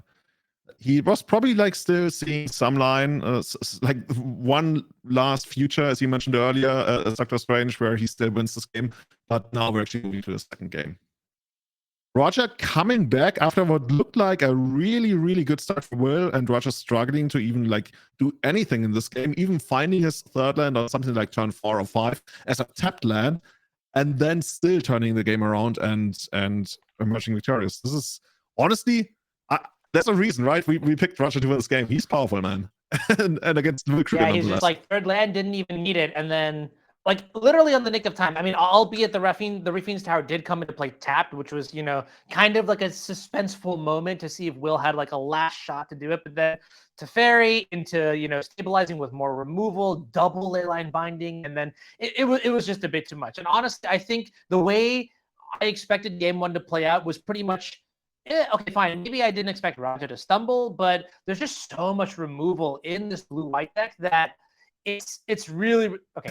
I gotta specify. There's so much removal in this blue-white control deck. It just seems really hard for the side deck to really punch through, especially when you're down resources on a mulligan to 5. Let's jump into the hammer deck list, because I want to talk about sideboard options here.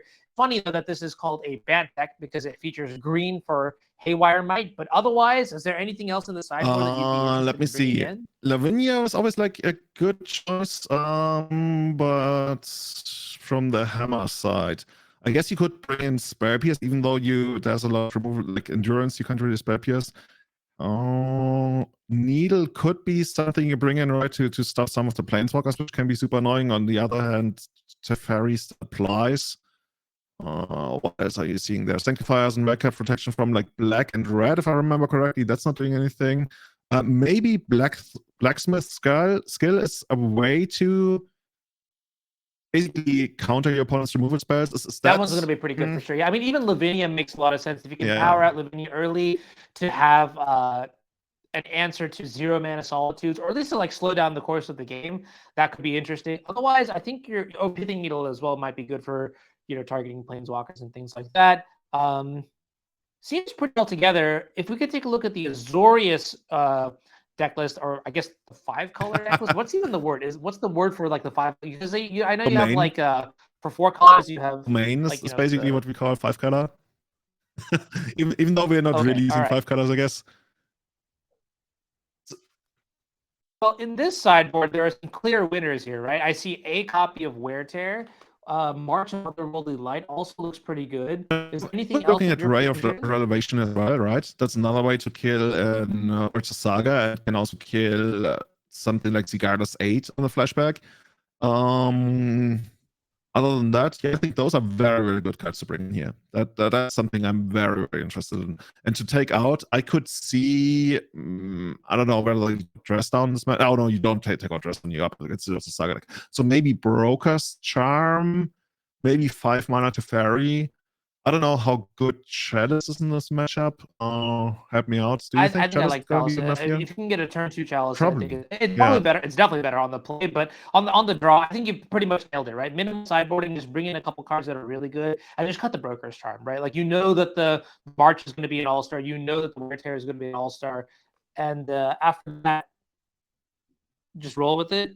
I think that's totally fine. What's actually fascinating to me is that 2 copies of Endurance in the sideboard, 4 copies of Endurance in the sideboard. Yeah, wow. Okay, my draw is somewhat dropped here. That is incredible. In our 5-color deck, base blue white, we're splashing for a green spell, and I feel like my understanding of blue white in modern nowadays has just completely gone out the window. So either way, I think the most important question, as I have asked before in other matches, is going into game 2, who do you think is going to win? Is it going to be Raja Sulaiman, the Azorius control master, or will Krueger, my pick is Raja to win the entire tournament. I don't have My pick is Raja to win the entire tournament. I'm definitely going to stick with Raja, especially after the performance that we've seen in the first game. Like, Raja literally sat out 2 turns at the beginning of the game and still managed to take down the entire thing. So I'm definitely going with Raja here. How about you? This is like, it's like the scene from Dragon Ball Z where Goku finally takes off, or was it Rock Lee? Okay, it happens in both of them, right? But like when Rock Lee removes the 20-pound weights and he's like, all right, this is me in my final form. Good luck. And it was just never close to begin with. And I feel like that's Raja like at every moment, right? He's just like, who needs lands? Isn't that a Simpsons episode where Homer is supposed to like hit a strike or something, and then like the first 2 bowling balls he throws, he just throws away, and he's like, I don't need like 2 additional throws, and then somehow catastrophe marks. Somebody in chat must know that episode. I love how you said that, by the way. Yeah. I have no idea what the proper bowling nomenclature for everything is. I used to call like the bats in baseball a club until somebody told me. And yeah, dude, we see Esper Sentinel here. I think that's one of the best cards you want to play on the first turn. Certainly gonna make Raja's life a little bit more annoying. And we actually see the revelation here in hand.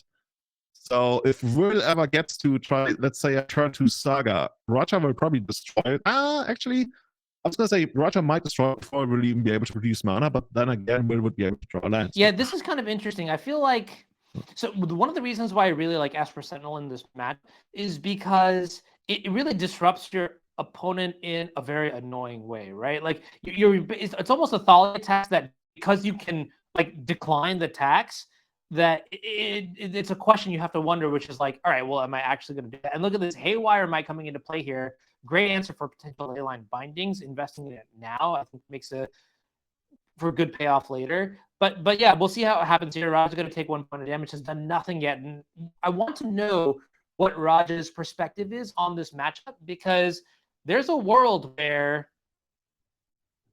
he does not let Will draw extra cards off of the Esper Sentinel.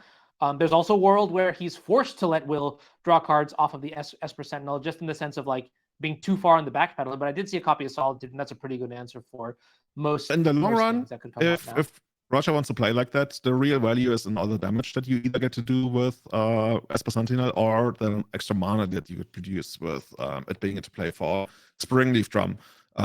As Raja might delay his entire game by like a turn or 2 just to accommodate for the fact that he wants to play around the Sentinel. The way I always see it is eventually you have your opponent draw at least 1 card of the Esper Sentinel unless you have some kind of mass removal, which interestingly, looking at all these deck lists, like mass removal doesn't really seem all that popular in Magic. I guess we would need to talk about that in the future. I'm curious why nobody's really interested in mass removal in Modern. Maybe that's just like no need for it. I just like often come across bot sites like this where I feel like, hey, something like, I don't know, Supreme Verdict. Yeah, I think it might be like a tailored metagame decision to not play Supreme Verdict when you're expecting a lot of 4-color or like Breach and things like that.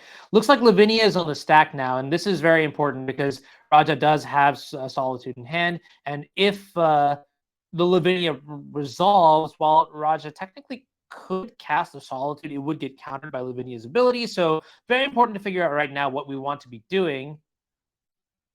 Yeah.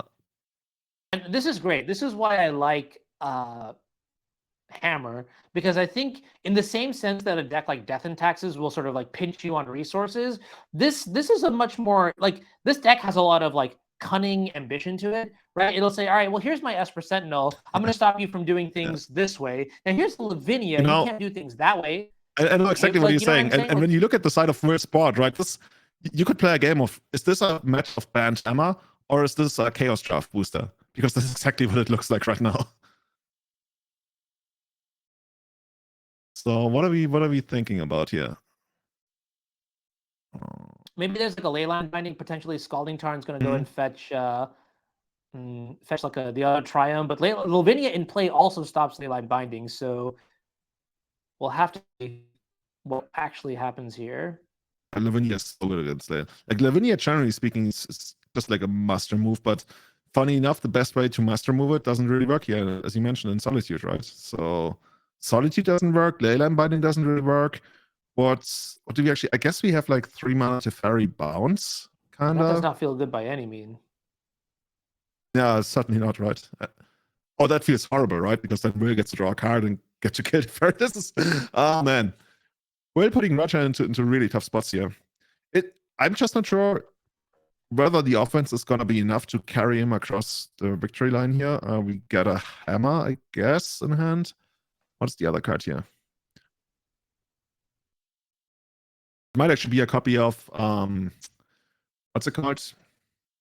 The blacksmith skill, I believe. That would be also very good too, right? Just keep the Lavinia in play. Keep any piece of disruption alive through the first piece of removal, because really, like to get out of this situation, you need a very specific subset of cards. Here's okay. Dress Down is a good start. You can turn off everything your opponent has. Wow, this is actually the perfect foil to almost the entire board that Will has set up here. And honestly, if it wasn't for that blacksmith skill, oh my gosh, like I'm pretty sure this would blow Will out entirely. But instead, I think we might just see like a reverse blowout where rather than the Dress Down allowing Roger to clear the board and breathe, Will's just going to pinch down and strangle the chokehold a little bit harder. This is actually, now that I think about it, Roger might actually be playing around blacksmith skill right here. Oh, so you said he step. basically brought it in end step, and now he's about to untap? Or maybe we're discarding. No, yeah, I think so, right? Because think about it. Because if you do it on the end step, this gives you a window of solitude. If there is a blacksmith skill, then you just untap, and blacksmith skill is like the effect doesn't, and then you can use a removal spell on the other creature, like more removal spells on the same creature that was. That's true, but then you're still like not making a very great trade. You're basically like trading the Solitude plus the pitch card for the blacksmith skill, and okay, I guess that's where the skill comes in now. Is it a skill game now? Though, I don't think there's a really good way around it though, because Will has all of these. Oh, there's never. Yeah, you just have to power through it. There's no way that you can't go over it, you can't go under it. You just got to pummel right through it, and I think that's what Roger's doing here. Yeah, just doesn't have enough time to try anything else. And there's the Seacrums to tell. Okay. No. Another Solitude. Okay. But the rest on is gone. We have another Solitude that won't really be able to use, and the Giver of Runes is active. Roger, Roger is caught in this maze, and he kind of knows how to get out of it, but it also keeps flooding. And he probably won't be able to get into the exit of the maze before it all floods entirely. It's really drowning him in just like random good stuff that's super hard to play against. Okay, well, here's a flooded strand. Drawing lands is certainly one of the first ways to get out of the situation. There's another copy of Solitude, but still Lavinia. I guess the Dress Down wasn't on end step. Because it might have been during attacks or something. Yeah.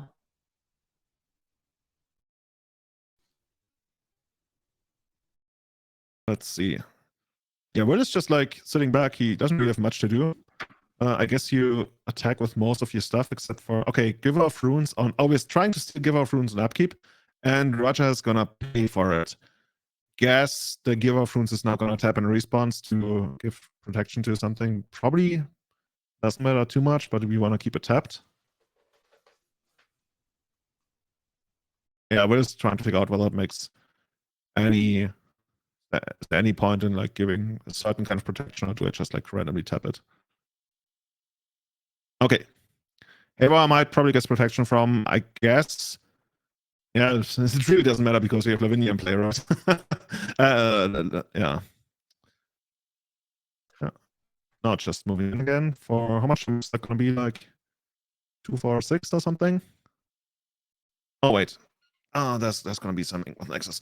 Okay, well, Roger, he's something like after this attack, he's gonna be, I wanna say, one and a little bit more attacks away from being lethal, but he's gonna attack with the Give of Runes as well, right? Which can either like trade or jump block something here. If Will floods a little bit, like if Will doesn't really hit anything on the next 1 or 2 draw steps, I think Roger will be able to turn this around. But it all starts with taking out Lavinia, and to do that, you do need your 5th land. You really want that 5th land here. Yeah, mana is going to be absolutely critical. And there it is. There's the Hollowed Fountain. So going to shock maybe down to 5 life now.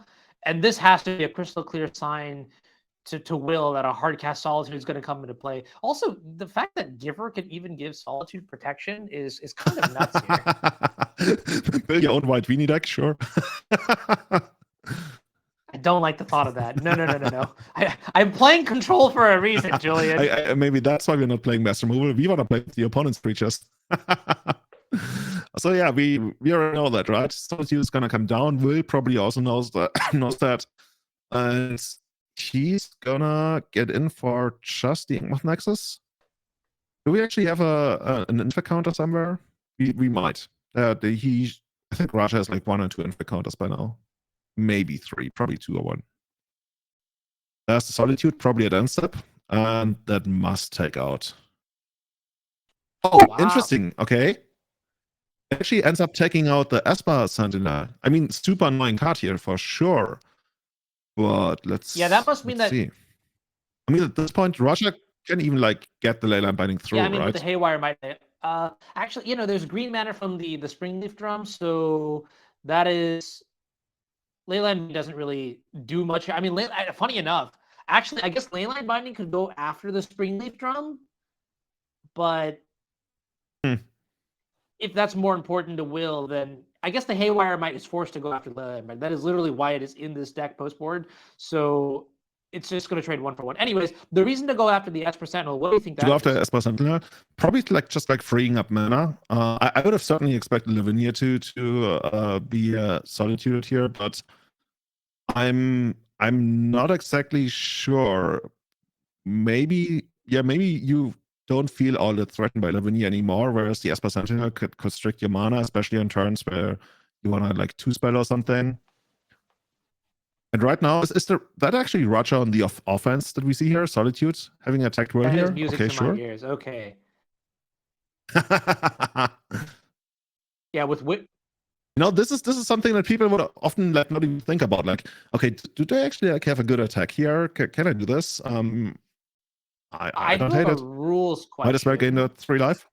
Let's say Inkmoth Nexus is in the red zone and it's attacking you, and you steal it with Archmage's Charm. Does it leave combat? It should. I don't think you can be attacked. I think it does, but you can't be attacked by your own creatures. Or can't. I know what you're saying. Yeah, I guess. I know. Yeah. It should leave combat. Yeah. Okay, cool. All right. So here comes Broker's Charm now. That is going to. I missed it. Did it draw 2 cards? It looked like a cycle on it. We see. Okay, cool. Or maybe it was going after to destroy something. No, it can't really. Maybe it was trying to steal the Haywire. I don't know. We see another blacksmith skill in the graveyard, but I think that's the early. Oh no, that's the earlier one. Yeah, that makes sense. And the Esper Sentinel was exiled. That's why it's still on top. Okay. So is Roger gonna get in for 3 more damage again? I'm curious. Is this the game he wants to play? It's like, yeah, sure. I'm a weird Weenie deck now. Look at me. Getting in with my 3/2. Life gain, yes, this is what we do. And while the life gain might not matter on this board state, I do think having that insurance to not have to worry about, just other sorts of beatdowns coming in and causing problems for you is a nice little bit of insurance. You're also in a position now where you're racing, but really, like, Will has all this infect damage, and I think that's what is super scary. And what do we see here? Another Ruffian's Tower. Because the Lavinia and the Inkmoth Nexuses are coming into play. Next side. Yeah. And now. Oh, okay. Wait a minute. Archmage Charm can't steal Inkmoth Nexus anyway. Yeah, it's non-land. Yeah. Here's what we're gonna do here. We're just gonna take it, okay? go to 4. In fact, see, and this is what I was saying earlier. I wonder if Roger's just like gonna suck up all the infected he can get. Like he's gonna get as infected as humanly possible, and then barely get across the finish line with 9 poison counters. I mean, it's the ultimate dream, right? 9 poison counters, 1 lot, no library, still get you on the final attack. Yeah, I mean that's just yeah. We're going to take down 1 copy of Inkmoth Nexus, and Solitude's going to untap here. The draw for the turn for Raja. Is that a Teferi? Okay, yeah, looked like a Planeswalker. Yeah. 3 mana Teferi, gonna come down. Could bounce, let's say, the Lavinia. We don't really care all that much anymore about what's on Will's side of the board. And we're also like slowly getting to the point in the game where we talked about in the very beginning, right? Where Will can play the early game and the mid game, but the long game probably isn't for him unless he has like an overwhelming advantage that he then only needs to push across the finish line.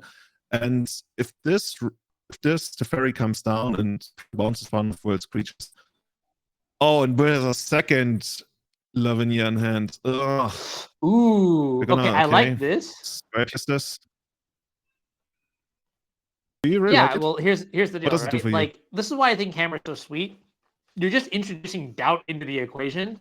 The spell is dead no matter what. It's just not going to do anything for the rest of the game. Raja can play around it with his eyes closed, right? Now Raja's like, well, why are you spell piercing it? Is there a world where I literally he's considering letting the Teferi go here? It's true. You see what I'm saying? And that's why I like it. I'm not saying it's great. I'm just saying I like you know what I mean?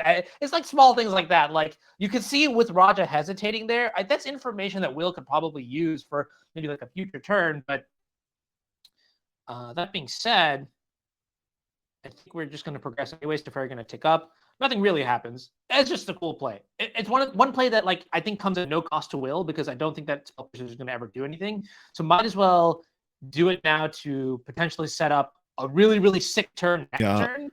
So basically what you're doing is you're denying Roger the chance to cast Charm on Will's turn.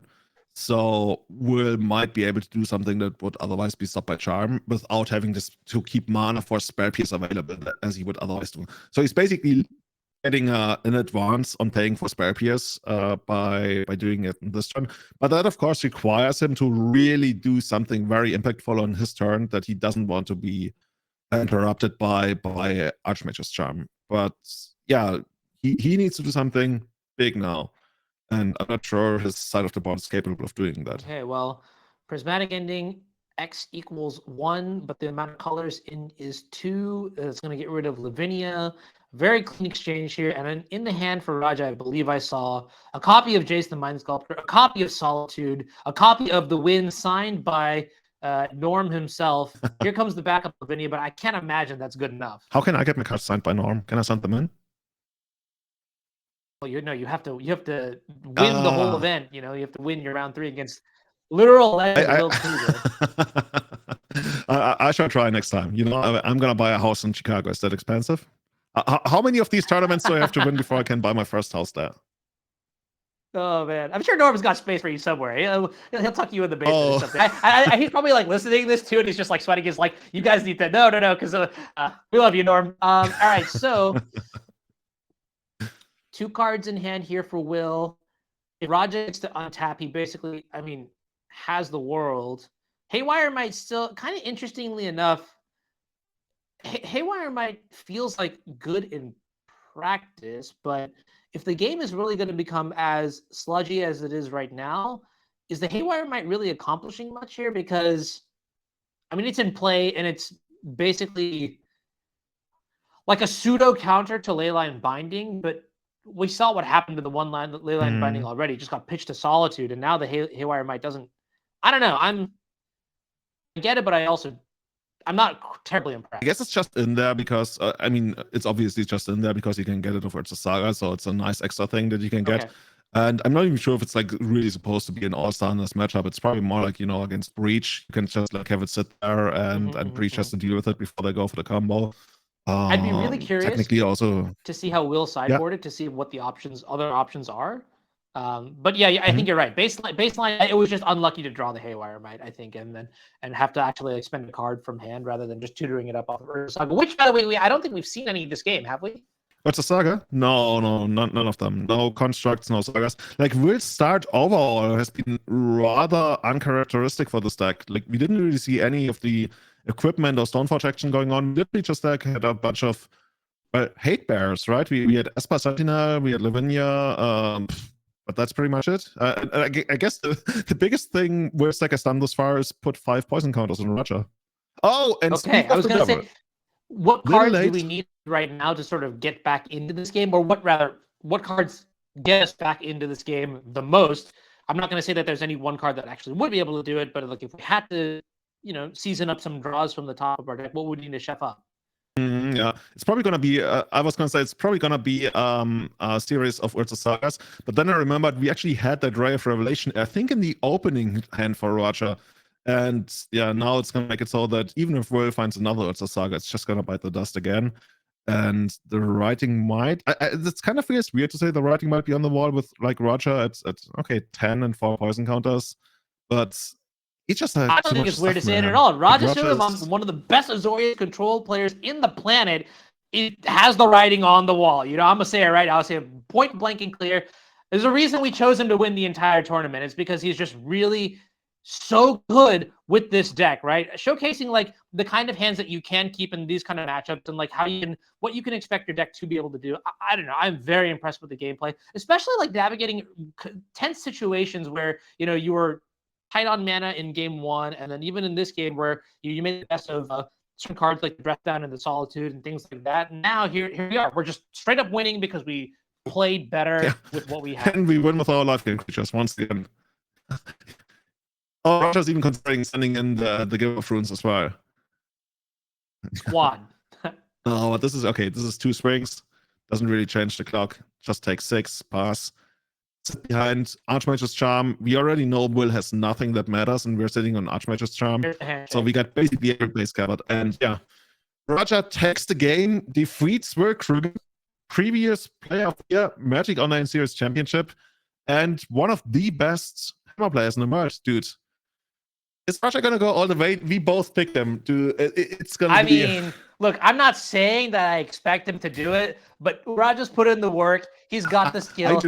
Everything's aligned for him. He's in a very good position now. So at 3-0, his work's still cut out for him. He's got a couple more matches in Magic to play, I believe.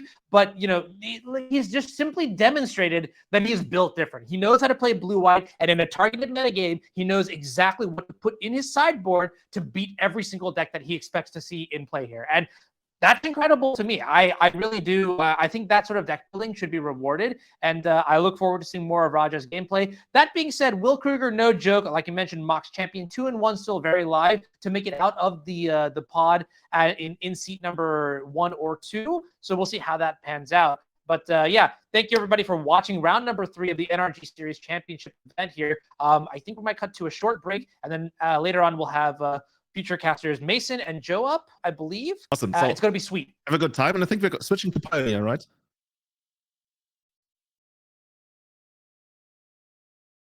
Just whoa.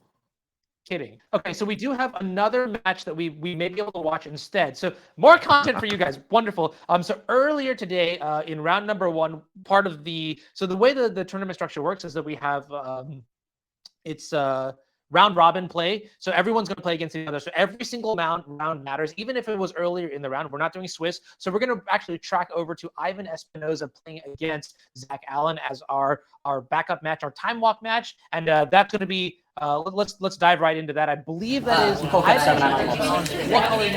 sort of his iconic archetype, playing against Zach Allen on Azorius control. And last year, Zach Allen was one of the key players to sort of pioneer the application of running 6 into blue light when you have the parts of daylight binding already last year. And so we'll see how it goes here. Julian, we have they can wait. We've done a lot of analysis about this match earlier. Talk to me about game 1. I want to learn the blue white control side just because we see a lot of removal on spot removal on Ivan's side, which probably won't really do all that much good, but probably going to be fighting out.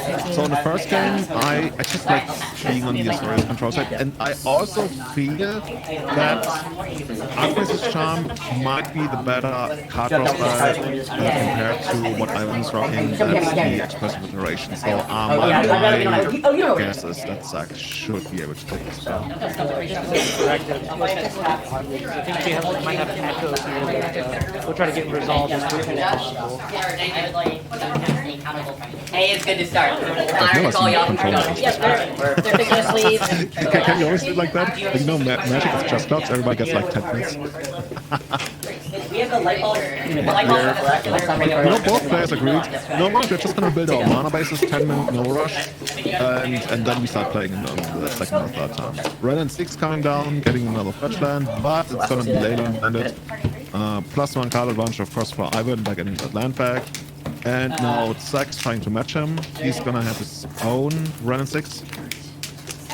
Oh, the game audio from the replay is coming through to This is the one time where I think I will give Twitch chat for not having the correct voice. So we'll see if we can figure that out real quick. Thank you everyone for being patient with us on this.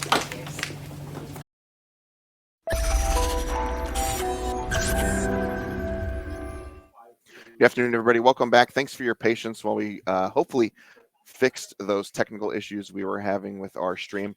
We're getting ready to jump into the second part of our stage 1 here, and I want to show you kind of what the format is today. As you can see, stage 1 is going to be round robin, so there are 2 pods of 8 players each. We're playing 7 rounds of round robin. We're through the first 3 modern rounds. We're getting ready to kick off round 4 through 7 of Pioneer. Again, the top 2 are going to advance to stage 3.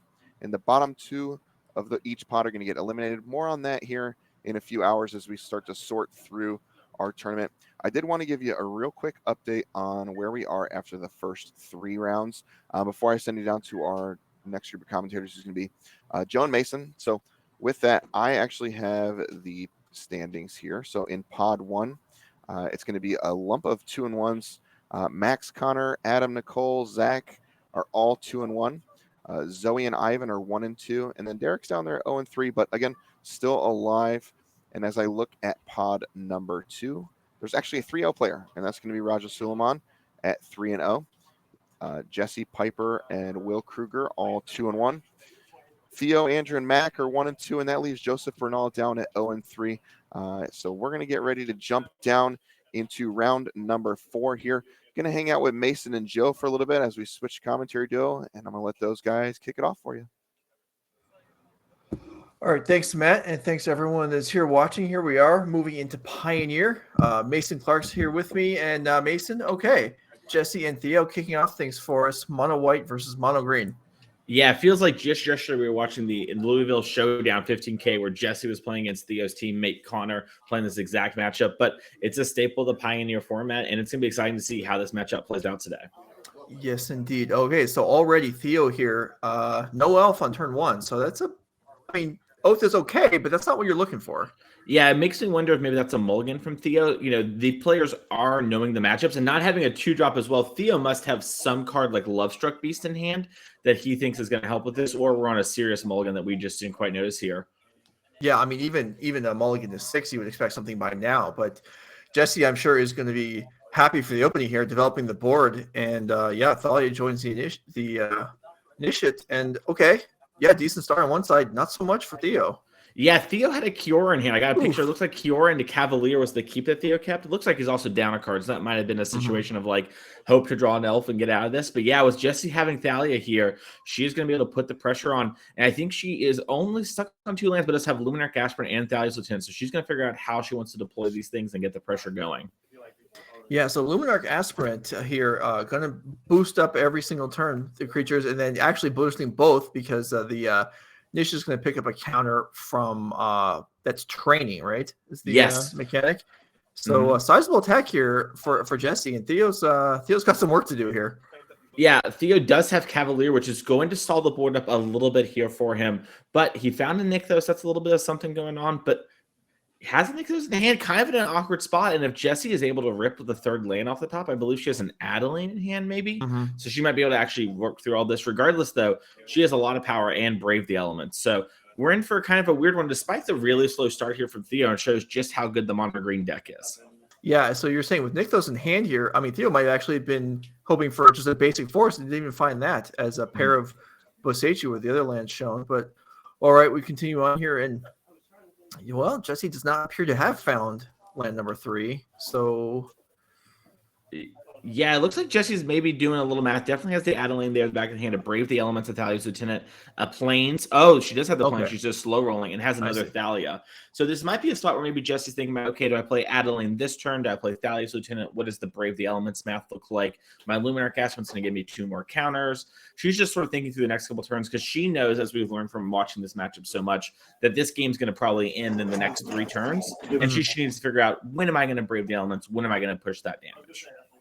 right. So, I mean, it's going to be some damage can be pushed through here at the sacrifice of a creature. So, is the consideration here, do I attack all out and just let the Cavalier eat something to push damage through to set up Brave in the future? It might be. It might be a situation, too, where Jesse's looking to play the land, play Adeline, do what you're talking about, Joe, and just push some damage. And then if she rips another land off the top, she can go Thalia's Lieutenant and Brave the elements through the Thalia attacks. However, Jesse might be playing for Theo to kill the Thalia, and that would unlock her Brave the Elements plus Thalia's Lieutenant play here. And I think that might be part of what she's thinking about is like, okay, I can sort of trick, quote-unquote, Theo into doing what I want. What's the odds Theo actually needs to get out from underneath this Thalia with a Nykthos already? Yeah, and at this point, the Thalia has pretty much done its work, and Theo's probably going to have most of the hand unlocked next turn, although it's not many cards. But let's see. What did the Oath of Nissa find on turn 1? It was the land. It was a land. Okay. Yeah, it is. I think it 2 lands, another Oath. So, doing the math here for Jesse, looks like we have 3, 7, 8, 9 damage this turn. If you play the Adeline and no blocks happens, you're probably going to Thalia block, which means I think we're setting up for lethal on the next, assuming the Brave the Elements actually does get through everything here. Oh, and it looks like Jesse maybe wants to buff the Adeline for a future turn so the Cavalier maybe can't block it. Interesting. So that would, I would imagine, convey to Theo that there's not something like Brave the Elements. Yeah. Otherwise, Jesse would be trying to push the damage now. But okay, it's going to go on. Yeah, it looks like she's decided. Yeah, and deciding not to push. Also, pretty reasonable place to be here, especially with the land off the top. And Jesse might be thinking, okay, she just did the math there. Maybe if Theo has Kiora, it's going to cost 4 mana. He's going to have to use Nykthos that time. It's going to be really hard to get Kiora plus Karn into play. And if Theo's doing that, maybe Jesse can just push through, with a Thalia's Lieutenant damage and it just doesn't matter. Right. And with the Adeline surviving with all those creatures, I mean, that's going to be, I'm not going to count it up real quick here, but that is going to be a pretty sizable attack next turn. Theo being at 14 might be enough anyway. It's actually 15 damage, if I did my math correctly real quick, if we cast Thalia's Lieutenant as well. If we don't cast Thalia's Lieutenant, I think we're going to be only hitting for 11, counting training and everything. So a little bit of a risk there, but also throwing away the Thalia can also be a huge risk. We actually saw Jesse make that play back in Kentucky and lose the game because of it. So maybe opting to be a bit more conservative here. And it's always a good spot, Joe, when Plains is a good draw. And Jesse ripped the Plains. And you see her slam it here, and no reason to take an extra point. We're going to play Thalia's Lieutenant. Yeah, you can tell Jesse too is like, wait a minute, hang on. I'm in champs. Let's take a little bit here and make sure I didn't miscount my mana, miscount the damage I have. What can happen? But if our count's correct, she's up a game. Yeah, it looks pretty clean. In fact, it looks like there's maybe quite a bit of excess damage here. Lair can animate, but that's going to be green as well, isn't it? So that's not going to help. So, this is going to be an overwhelming attack here. Yep.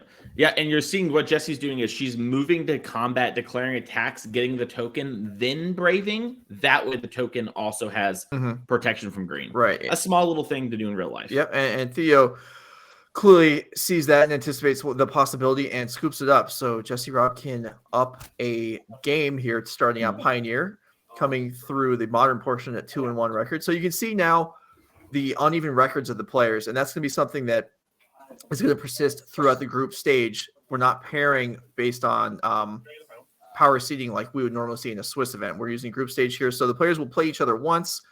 If you're 4-0 and your next opponent is 0-4, I mean, that conceivably could happen. But let's go ahead and look at the deck list here.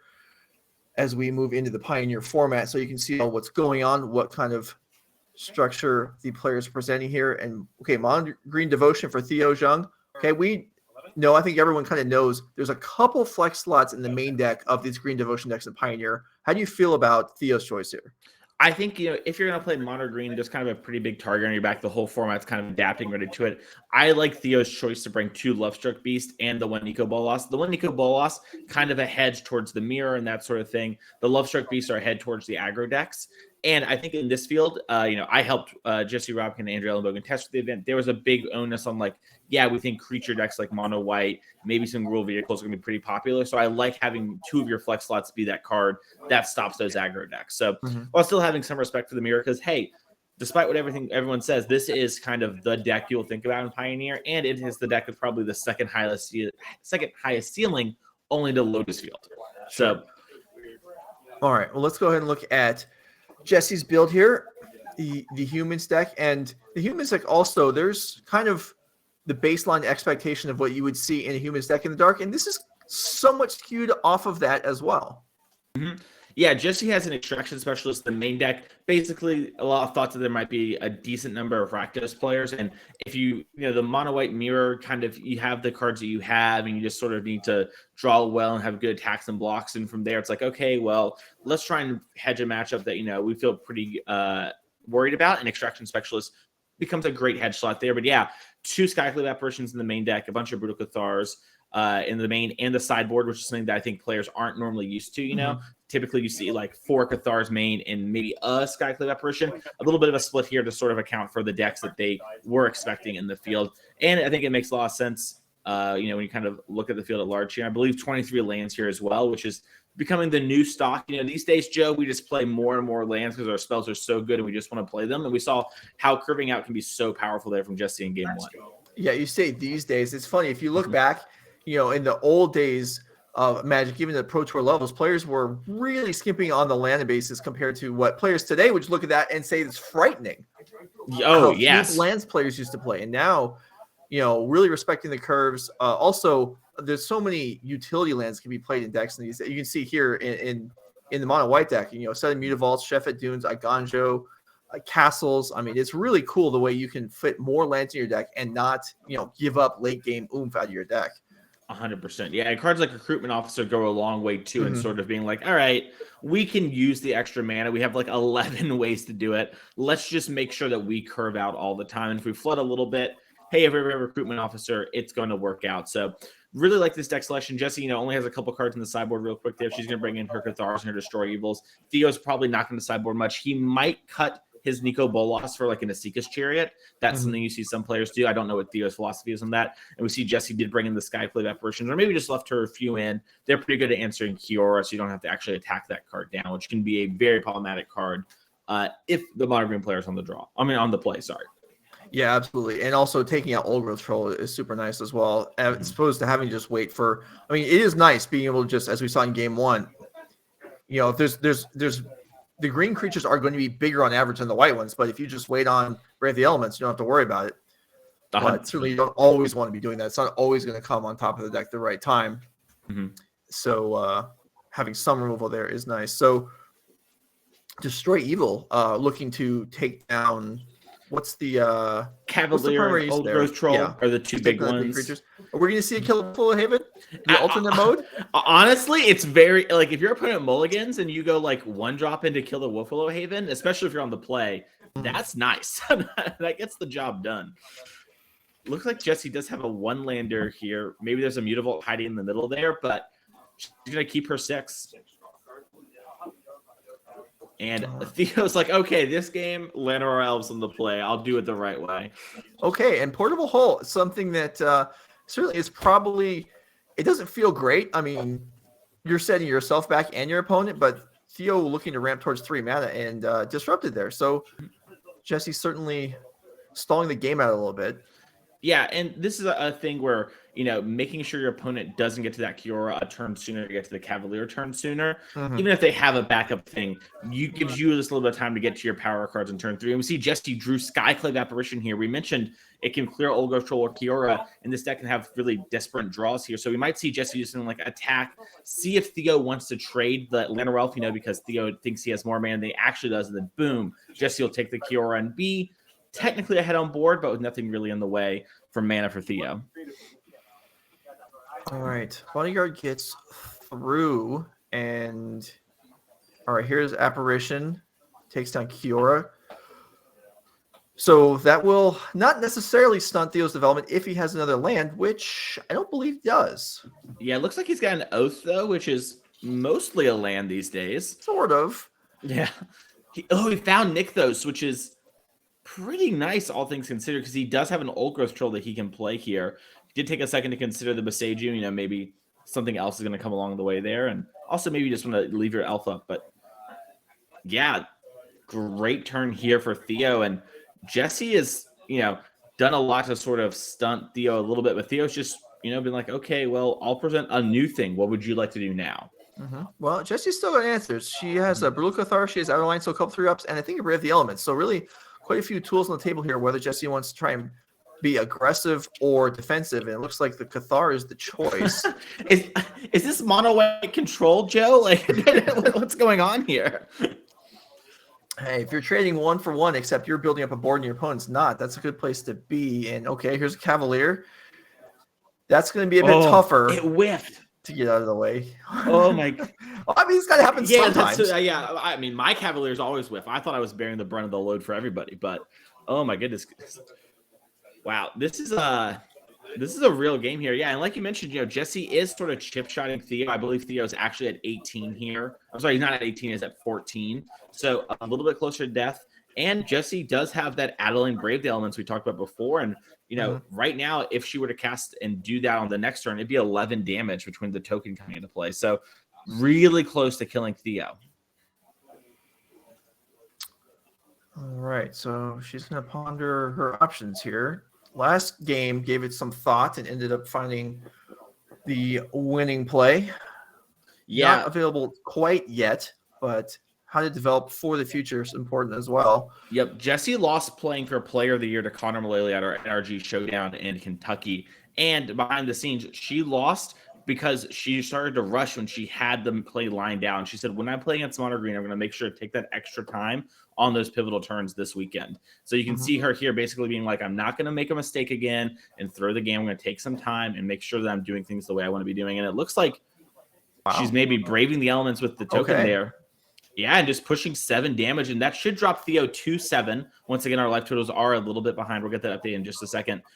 Joe, I wonder if Jesse has another Brave in hand, or maybe she's just thinking the only way I can win is if I rip another Brave. Perhaps. I mean, this is if she doesn't, this is a bit surprising, as I don't think that the current attack is going to win through whatever Theo's got next turn. I mean, is it possible? Let's see. You assume Adeline gets blocked. And whatever the other biggest thing is, 2, 4, maybe with Immunivault, it's possible if Theo has nothing else, but how likely is that?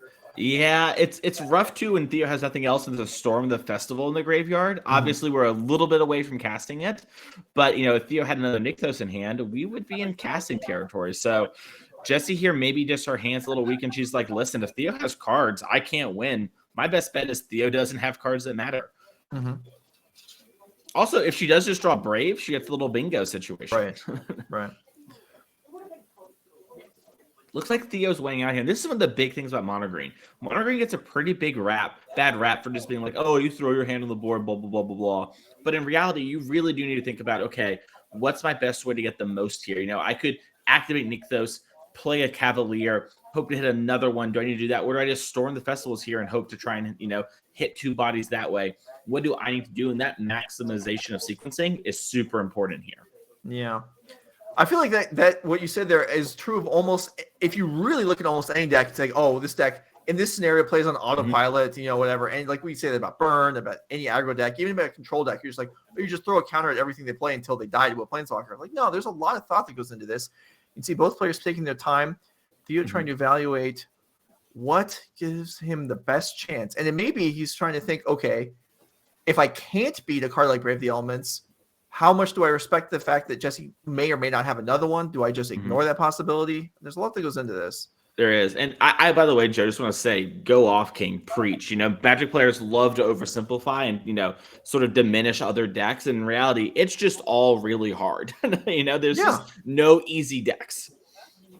All right. So we see Wolfwillow into Nykthos activation for 6. Yeah. And Theo doesn't seem like he's made up his mind yet. Yeah, might be a moment where he had a slow, the judge's like, you need to make a play soon. And Theo's like, I will put the Wolfwillow into play. Yeah, he's just restarting the rope like on Arena, right? It's just anything to extend the time. All right. So if it's Cavalier, there would be a mana floating plus the elf in play. So if a Nykthos was found, then that could be activated. I think that's Theo's best chance to win because I think Theo's decided, okay, I can't beat second Brave the Elements no matter what I do. So if I can't beat second Brave, how am I going to win this game? And I think high rolling is the best way to win because even if Theo stormed the festivals into, let's say, the 2 perfects in the deck, like Kiora plus a land, it's just not enough. So it might be a situation where we're just going to have to high roll. Looks like Theo maybe is saying, I can't beat Brave even if I high roll, so I'll try and get some, average stuff here and just save my Cavalier. Okay, so he's going to add 2 big bodies. So this will probably succeed in at least not dying if Jesse doesn't have a Brave, as there are now sufficient blockers on the board. Yep. And Theo got a Lair of the Hydra here, can maybe get some attacks going here soon. Has another block on the next turn. So yeah, Jesse is in a moment where I think she has to have Brave to actually kill something like another Skyclave apparition. Doesn't quite push through the board, despite maybe being a nice-ish thing to have here. She's in the tank, so it makes me think there wasn't a second Brave in hand, or this is the best low roll in NRG history, and I would love it. That would be so hard. You would love it. That's so mean. These people are all friends, so it's fine. Normally, Joe, the tournament for long if they play like that. Oh no! That if you challenge check me, that's how I know we're friends. Or you'd be like, oh, okay, well, here's my thing. Maybe you and I are just different eras here, but I just love the idea of counting like green, Brave the Elements. Okay, just wanted to make sure. Double check. Yeah, I had to check and see if I could win without it. Yeah, I was looking for rubbing points. But also, jokes aside here, we're getting dangerously close to the part of the tournament, Joe, where players get eliminated. Theo here is 1 and 2. If he drops to 1 and 3, his back is against the wall. Any more losses to the rest of Pioneer, and he will be most likely in a terrible spot to make day 2. Or to stage 2, sorry. So a pretty big, important match here. Yeah. No, he's definitely still got room, but losing this one will make it a little dicey. Yeah. The players, nobody wants to go out immediately. I mean, 4 players can be eliminated after the group stage.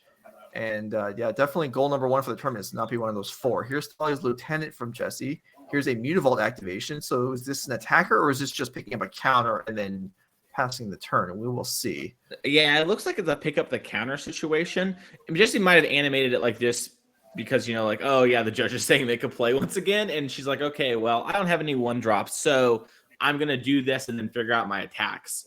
And I think her attacks aren't super great because we have 4 blockers. Adelaine's going to die when she gets attacked in. And then all your X2s are going to get blocked. And then you push 5 damage, if I'm doing the math correctly here. So it would put Theo to 2, but you would lose 3 creatures.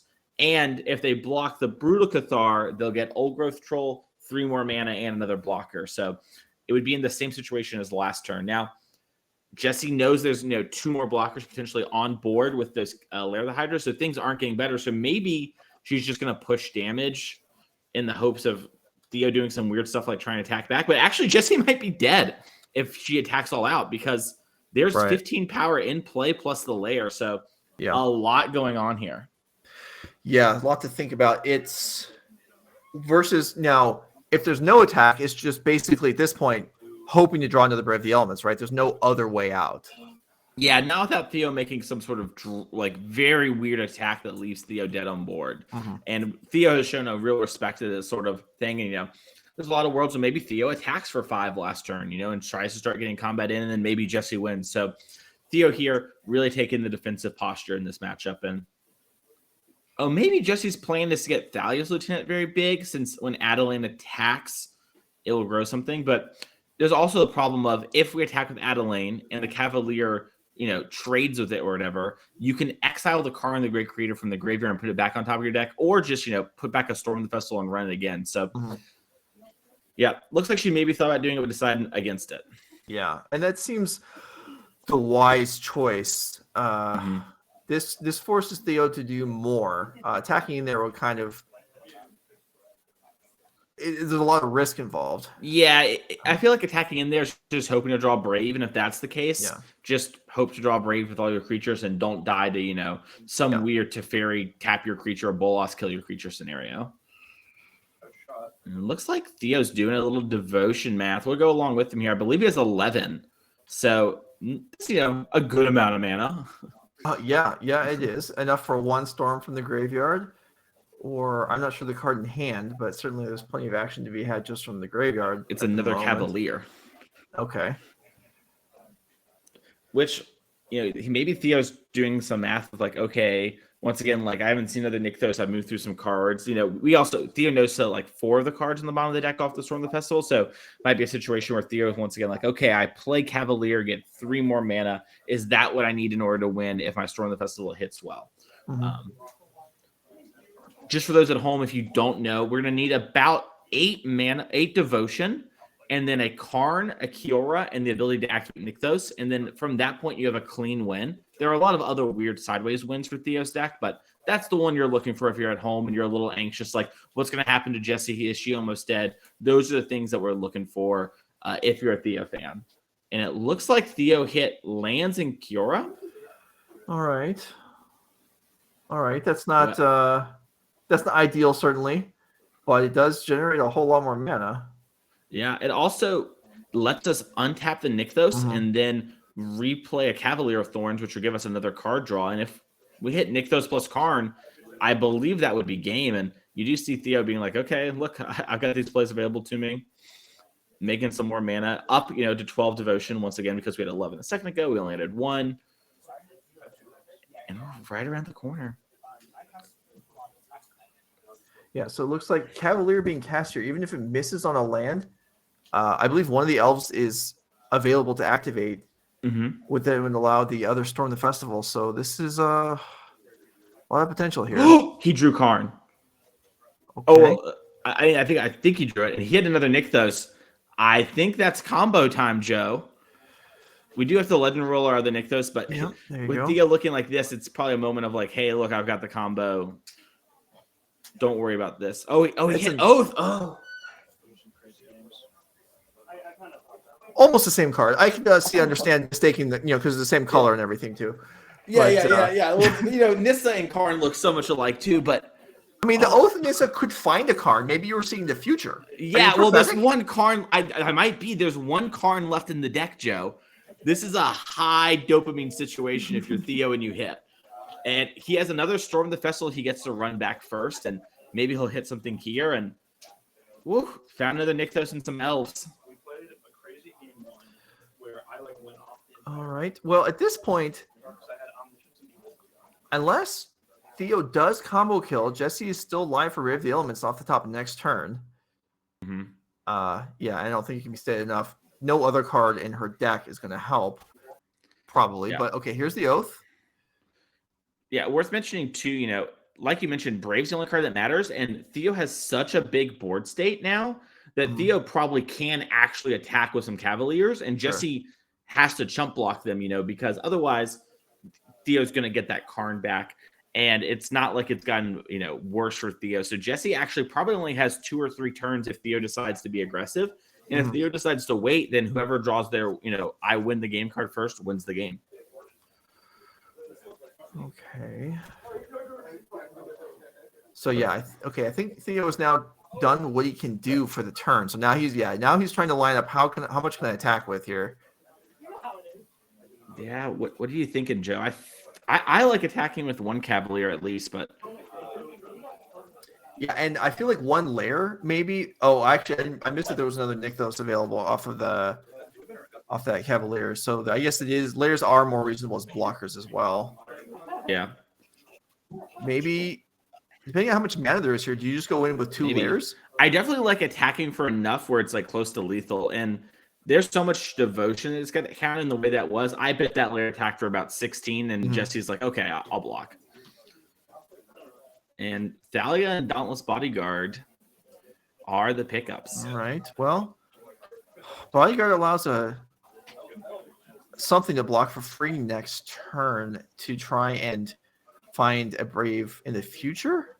Yeah. So I guess that would incentivize Jesse to block with the Mutavault this turn, since it won't get through with the Brave anyway. Is Jesse supposed to not cast a spell so it goes to nighttime, and then she can flip it back to day, or make Theo not double spell? Maybe, although gobbling up another creature here, I'm not even sure is significant. Yeah, I guess I have to agree. That Moon Cleric, whatever the wolf is called, does have the +1/+1 counter on it. It kind of got moved to the side a little bit because of transforming, but it doesn't lose it. If you're there at home, it's just, a kind of a moment of like, yeah, we all know we're dead if we draw the right cards, so who cares? And yeah, Theo in a little bit of an awkward spot here when it comes to playing that elf. If you do flip the Brutal Cathar back over. Yeah, Lair of the Hydra, I believe, is 100,000 power and toughness. I mean, approximately, yeah.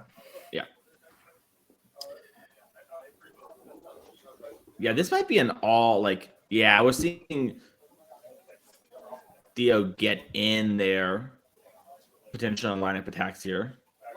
Yeah, making inroads into the board here.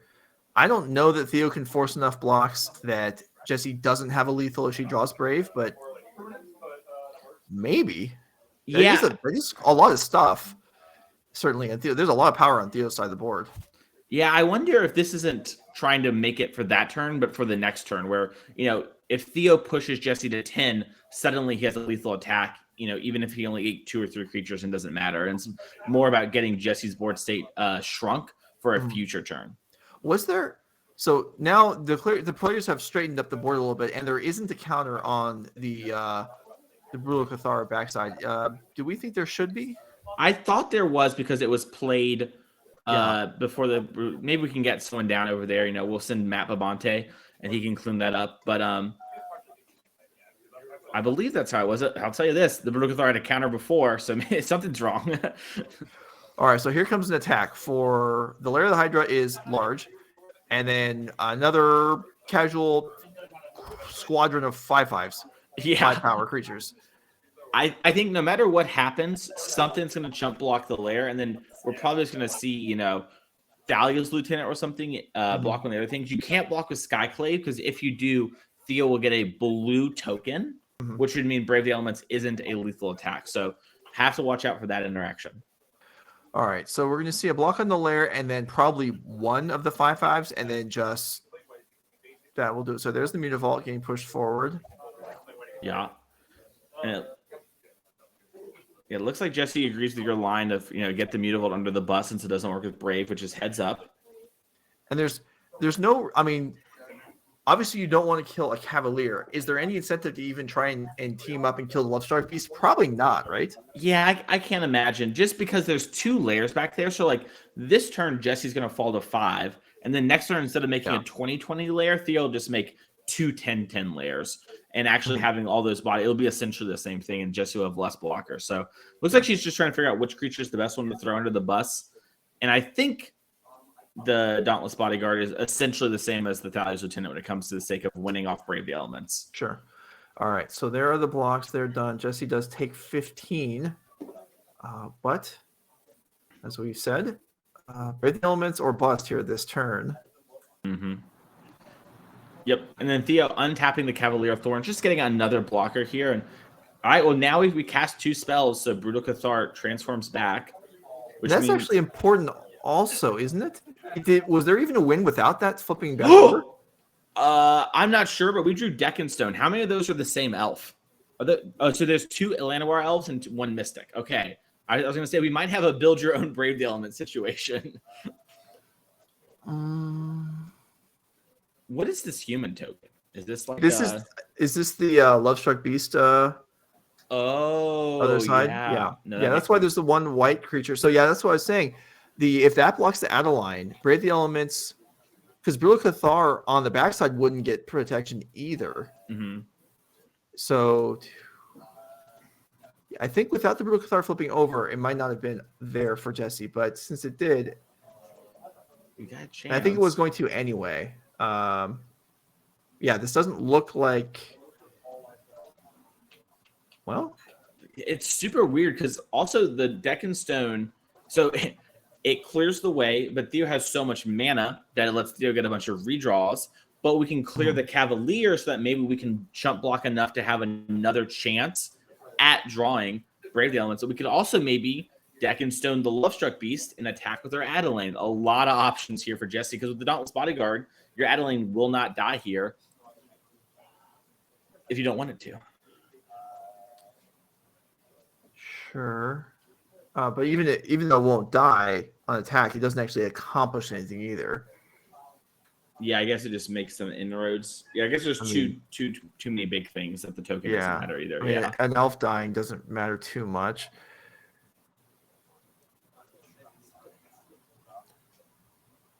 Close here. Yeah, a lot of thought, a lot of posturing here, but it does appear that Theo is going to likely win this game next turn. There are not enough blockers to survive for Jesse, I don't think, as of now, if Theo decides to go all in. Mm-hmm. But the Declaration Stone, like you're saying, could clear out a number of creatures here. Yeah, if you Deck and Stone the Cavaliers, that removes 3 creatures, but gives Theo 3 draws. So if you remove the Lovestruck Beast, it's 2 and 2. It's just awkward no matter how you slice it. Yeah. Okay, it's going to be the beasts. So this doesn't reduce devotion by as much, and does generate 2 clues. So Theo will have to decide, although he probably has enough that it doesn't matter, choosing to use mana on breaking clues or on animating Lair of the Hydras. But yeah, he's just got so much, and Jesse's only at 5, so the Lairs don't need to be bigger than 5/5 anymore. Yeah, and it looks like Jesse's attacking with the Adeline, trying to minimize the board a little bit.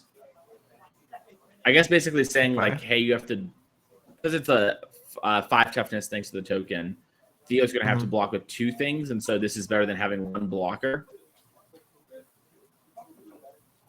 One of those moments where this is technically correct.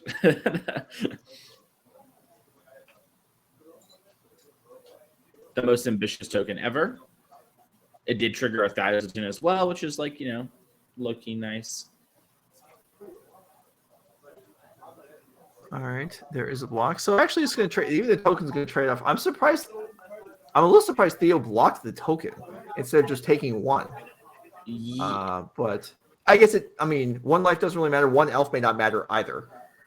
Yeah, I don't know. I would need to think about it more. I assume 1 mana is worth more than 1 life, despite having all of this. And I guess it's 2 mana, really, because it's a devotion plus it's an elf. Oh, it's Ancient Tomb? I'm all in on taking 1. Hit me. All right, it's cluing time. Draw might have been Kiora there. Yeah. So Theo has 4 lethal attackers, right? We have the 2 Cavalier Thorns and the 2 Lair of the Hydras. Jesse has 4 blockers, and we have 3 other creatures. So if Theo all out attacks, Jesse has to block all of the 5/5s, then we'll take 3 from the 1/1s and go to 2 and essentially die on the next turn. Yeah. Looks like Theo picked up Nico Bolas, which will clear one of the blockers. And I believe thanks to Kiora untaps, we have enough devotion to play Nico Bolas, kill a blocker, then animate our 2 Lairs for 5/5s and attack 4 lethal. Theo's going to take a second to double check the math here. I once again did some quick math, so I could be off there, but Wolfwillow Haven should generate you up a mana once you play it and use your Kioras. You also have play a Kiora from hand as like a weird, I'm going to generate even more mana. We're going to have to go to game 3. I wonder if Jesse's going to change up her play draw sideboard. We saw she had a lot of stuff this game, right? She went Portable Hole, into a creature, into Skyclave Apparition your thing, into Brutal Cathar your thing, and sort of fell behind. But if she was on the play, that would be basically good enough. And yeah, it looks like Jesse's going to pick her cards up, seeing the removal spell there. Kind of the writing on the wall, even if we couldn't animate all the layers. And Jesse's going in. for game number 3 here. Yeah, I mean, This that was is a a close fight. one. It's been exciting. And yeah, second Brave the Elements didn't come. So we'll see. I mean, we've seen Brave the Elements win the game. We've seen it be a little bit short. And just without the ability to break through, Theo's deck will overwhelm the longer the game goes. And we know that. And Jesse knows that. So like you're saying, so you were talking about speculating on different sideboarding. So you're thinking Portable Hole is worse when you're going first? Yeah, I'm not exactly sure. I would need to think about it a little more. I haven't thought of that too much recently, but you could argue that it's worse because you just want to put the initiative on them and start pressuring like it's Legacy with the old initiative there. And, you just want to kind of curve out, and it doesn't really allow for that. And it doesn't really catch that much that like attacking just wouldn't be better than, except for Wolfwillow Haven and Cure interactions. But it feels to me like that's a situation where maybe the Portable Hole isn't always supposed to stay on the play. It might be a situation where maybe Jesse trims a Portable Hole and brings back in one of her other cards. I mean, yeah, one drop followed by Portable Hole and another one drop seems pretty good. Otherwise, the 2 drops like Thalia on turn 2 is basically just as good as Portable Holing an Elf. So yeah, and it works so poorly with your Portable Holes too, Yeah. right? Like we saw in game 1, the awkwardness where Jesse did need to draw the land in order to win. So yeah, I also, Joe, one thing we mentioned there is like if the game goes long, Theo's creatures outside Jesse's creatures, Theo also just has more card advantage than Jesse does. He sees more material. So there is a lot of pressure on Jesse to sort of end this game by turn 5-ish here, as we see her and Theo both going to 6 here. You said they're friends. I mean, so Theo probably saw Jesse take a mulligan, had the nuts, and was like, I want it to be competitive. I'll take a mulligan also. That's something I often do. I don't want to blow out everybody. You got to have fair play, right? Exactly. Everyone has to have a good time. Yeah, you have to take the friendly. It should be one thing with you and your friend. You both have to mulligan no matter what it is, So totally fair there. I also love that our players have, NRG adjacent or on brand sleeves here. Yes, they do. Theo's on the dark orange side. Jesse's on the light orange side. I wonder if we provide the players those sleeves, that'd be a little sick bonus. Or if they just have great style. They certainly got provided other things today. If you following along on Twitter today, you saw several of the players showing off some of their gifts for participating in the championship. Sounded like they were pretty pleased, which is nice. And we're underway with a Dauntless Bodyguard here on turn 1 for Jesse, followed by an Elf. Yeah, it looks like Jesse, is that the new Thalia art in the middle of her hand? It looks like she at least has a Skyclave Apparition. Oh, it's Luminar Casper. Yeah, and you know what? 3-2, get in there is pretty strong. Yeah, no, that's excellent. Oh, yeah, if that Bodyguard can't, although even if it attacks as a 2-1, there's a chance the Elf doesn't block anyway. But here we go with Theo. Well, an Elf and a token. All right. Yeah.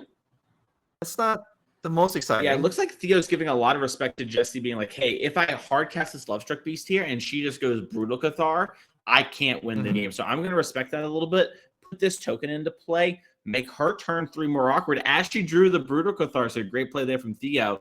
And then later, I'm going to have more protection from Brave the Elements. All right, so because of the attack from the Elf, now if the Bodyguard picks up another Luminarch counter, it won't be able to die. On the other hand, Jesse could put the counter on the Aspirant itself and attack with both and see if Theo wants to give up 2/3 of his board. Yeah, that's a little tempting too, because she does have that Brutal Cathar. We mentioned how it isn't as good, but if she knocks that Elf, it could be kind of nice. She did pick up a Thalia somewhere as well. Maybe we'll just see Jesse Brutal Cathar the Elf, put the counter on the Luminarch, and just slam for 5, and then have the Skyclave to answer the Lovestruck Beast and just sort of hope. Because the 4-mana choke point doesn't actually matter because Karn is good, but you need time with Karn, and Jesse has enough pressure to invalidate that. All right, so here's the attack in for 5.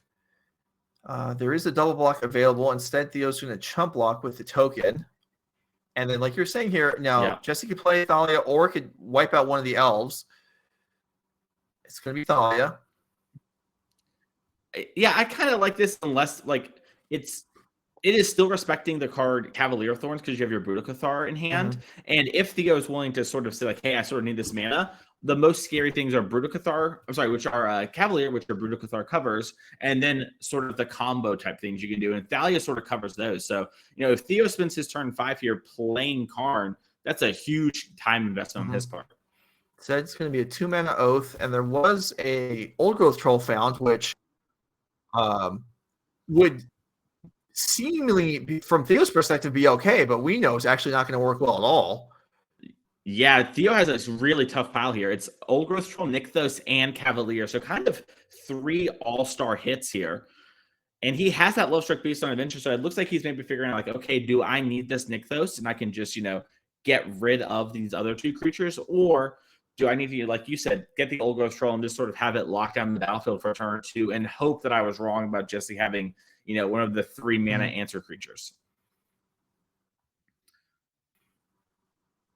Yeah. This is a tough spot. I'm not sure. My gut is just to take Nykthos because Nykthos is so strong in your deck, but I think there's a great argument for all these cards. All right, it is Nykthos. And it is Love Struck Beast. All right, so just 1 blocker up. So we know Jesse can dispatch that if she chooses, and then that's a pretty solid attack. So we talked a lot about Brave the Elements to attack through for wins for Jesse, but we may be in a spot where it may not be necessary this game. Yeah, and I love what you said in game 2 about, hey, like, if you're just putting a little bit on board but ruling at their life total, it really doesn't matter. And that's what Jesse's doing this game, right? She has sort of incrementally just attacked, now has these things that, like, okay, I've got a little bit of pressure. You're going to have to commit a bunch of mana to playing something that really matters against my board size thanks to Lunar Cast Brent. And then I'm going to Brutal Cathar with Skyclave Apparition and run you out of stuff. And so Theo here sort of under the gun, and all of his best cards basically cost 1 more outside of Cavalier, which we know is already kind of covered with this the looks rough for Theo. I mean, I'm not sure what the plan is here. I mean, this Nykthos doesn't make that much mana. Actually, it's just taps for 1 at the moment, effectively. Here is Kiora Pass. Yeah, I wonder, if we Brutal Cathar the Elf, that's got to be really close to lethal here. We have a bunch of, 2 power creatures. Looks like Theo would go to 1 life currently. If we do, this is the last match in our round. We did have that little small technical break, and we only held up our feature matches. So don't worry, there's going to be more magic here in a second. And this looks like Jesse accidentally dropped a Thalia's Lieutenant. So Theo's like, oh yeah, even if this all goes super crazy. Yeah, and Theo looks like he's dead, and that's going to be it. Jesse Robkin moves on to 3-1 in her pod. Theo drops to 1-3. Both players still very live for stage 2 here. Just because you're 1-3 doesn't mean you're out. You play every other person in your pod, Joe. So 4 matches left for Theo. 3 matches left for Theo, yeah. Or 3 matches. But I got to say here, I'm not feeling real good about this because my pick to win 0-3 in Modern, and I believe you picked Jesse, right? I did pick Jesse. I wasn't going to bring it up till the finals, but, there's still a lot of ways to go, but it looks like my girl's running the distance. It's okay, though. Derrick's still alive, hopefully. Do you know if you won his Pioneer game? I do not. I've been here with you, but I'm sure Matt will let us know next round, and I'll be crossing my fingers, or my pick might be out of here. But happens to everybody. Well, no, it doesn't. It's I'm the only one that picked him, so it may not happen to everybody this time around. It may be just me. I might be the only one potentially without a player in the field after the group stage. As you can see, there's everyone's pick.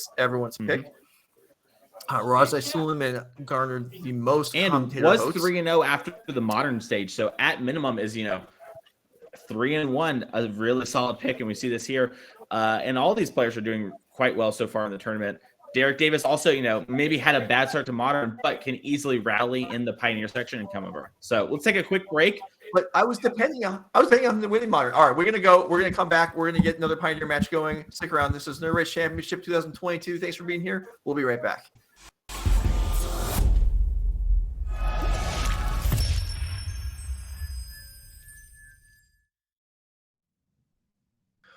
All right, quick recap of the energy structure for the championship 2022. All right, we're starting stage 1, Saturday, the bulk of Saturday, round robin. The players are split into 2 pods of 8.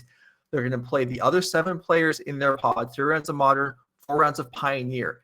At the end of that, the bottom 2 players in each pod are eliminated from the tournament. The top 2 advance into Sunday morning to stage 3. In stage 2, the remaining players are going to play 3 rounds of Modern.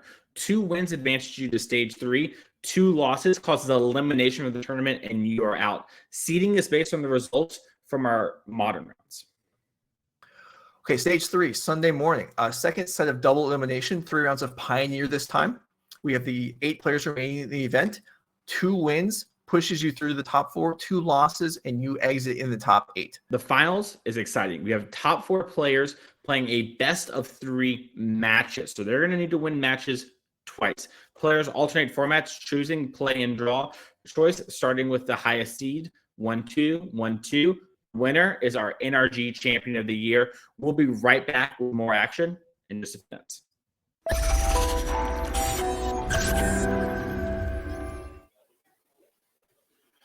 Good afternoon, everybody. Welcome back. I am Mack Monty here on the NRG Series.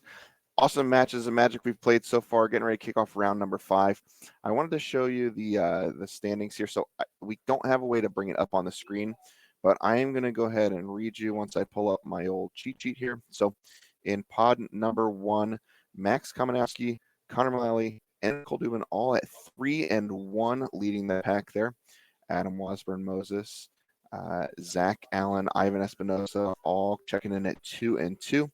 Zoe Riederman at 1-3, and Derrick Davis is down at 0-4, but again, still technically alive. Just needs to win some matches here.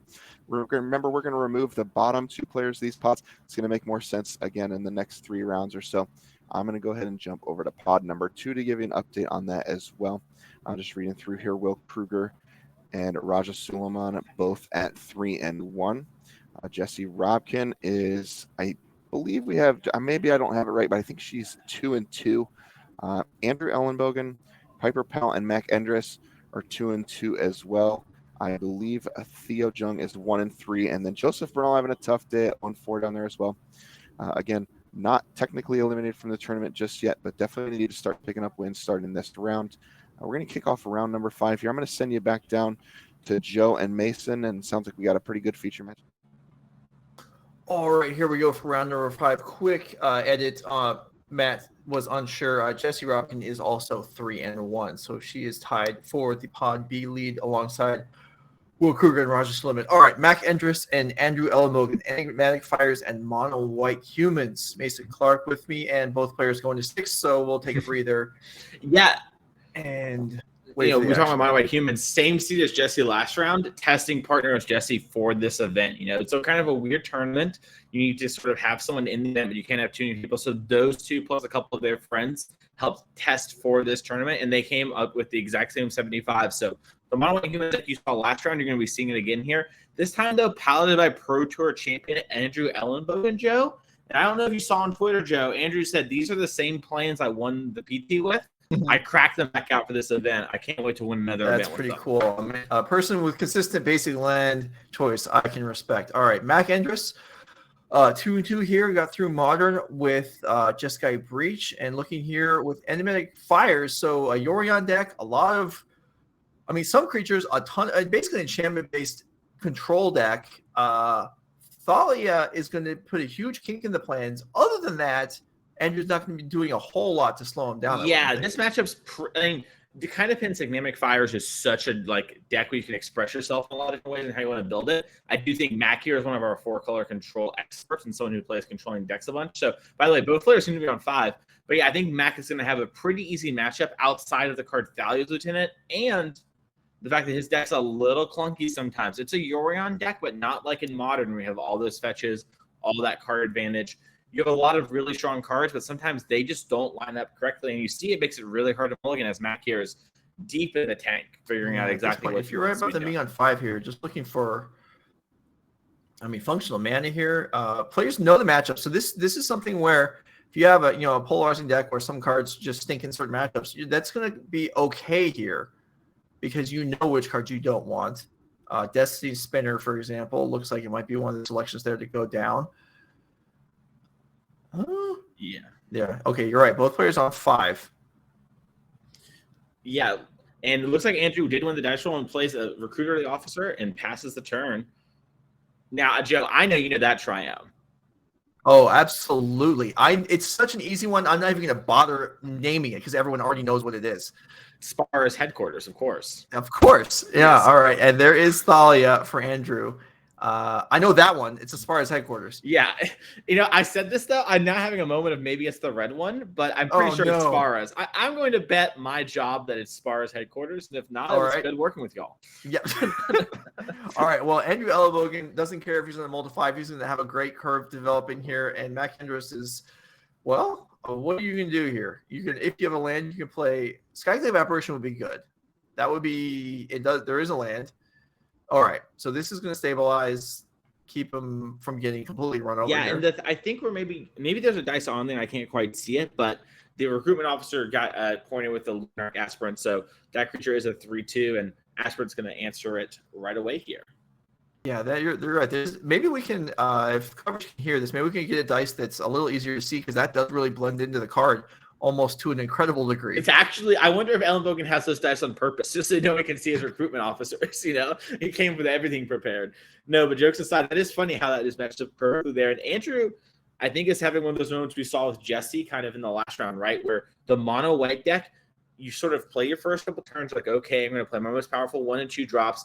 Then I'm going to figure out exactly how I want to sequence the next few turns and think about, okay, what's going to happen from here.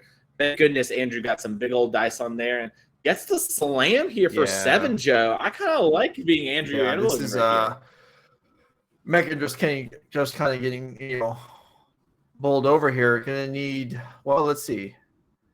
Dahlia's still in play, so there's gonna be 2. Okay. Well, don't see that too often. Is that going to be enough to stabilize with Mack Endress at 6 life? Well, yeah, looks like Andrew has a Skyclave Apparition, so it's not going to be quite enough. But if without the Skyclave Apparition, I think Mack might have stabilized. Yeah, we see Mack get run over here. And Joe, this is the thing about the mono white deck. It's so consistent, and just in Magic in general, right? And you can attest to this. Creatures have no fail rate. Max deck maybe lines up better theoretically. Maybe it's over the top. But guess what? 2 1s for 1, 3 2s for 2. They get the job done. They absolutely do. And, both decks being on 5, it's probably preferable to be on the side where your creatures your cards all function individually on their own instead of being something that's based on synergy. So let's go. We're talking about synergy. Let's go ahead and look at the decklist here. We'll show you what Mack Endress is working with this Enigmatic Fires Yorion deck, which is looking to do a lot of explosive things in the late game and just survive early on. Yeah, it looks like Mack here, there's like a lot of different ways you can do it. It looks like Mack is doing the Chain the Rock version, has the one Odinist, it has the main deck Rest in Peace, something that I know that Mack also did at the RC in Atlanta a couple months ago now. And it looks like he just has a more very creature-heavy build of this deck, which I kind of like. With this sort of build, we saw in the last game how he was kind of on the draw and the Archon wasn't enough to stabilize. But if he was on the play, it was a very different game despite being a mulligan to 5 and might have been able to have enough there to stabilize, where other builds of this deck have just a bunch of Omen of the Seas or cards like that that don't impact some nice ones in the sideboard here for Mack Endress. Rending Volley, 3 of them. Deafening Clarion. I mean, those are probably the cards you want, but oftentimes these Yorion decks, it's hard to really significantly change the deck because the 80 card difference is just your sideboard is diluted. But that's 5 probable winners there, and there's certainly some chaff to trim off here. Like I don't think Rest in Peace is doing too much in this matchup.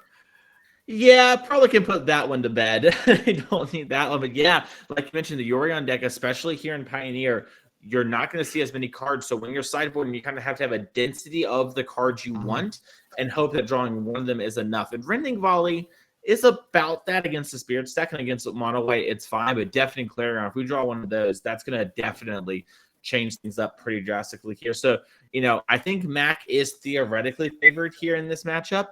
And Elenbogen got a little lucky to win game 1, but if you're going to win Magic tournament, you got to get a little lucky. We'll look at Elenbogen's Pioneer deck, and as you said, it is something that we saw last round in the hands of Jesse Robkin as well, the 1 extraction specialist, the 2 pair of Skyclave Apparition and Brutal Cathar.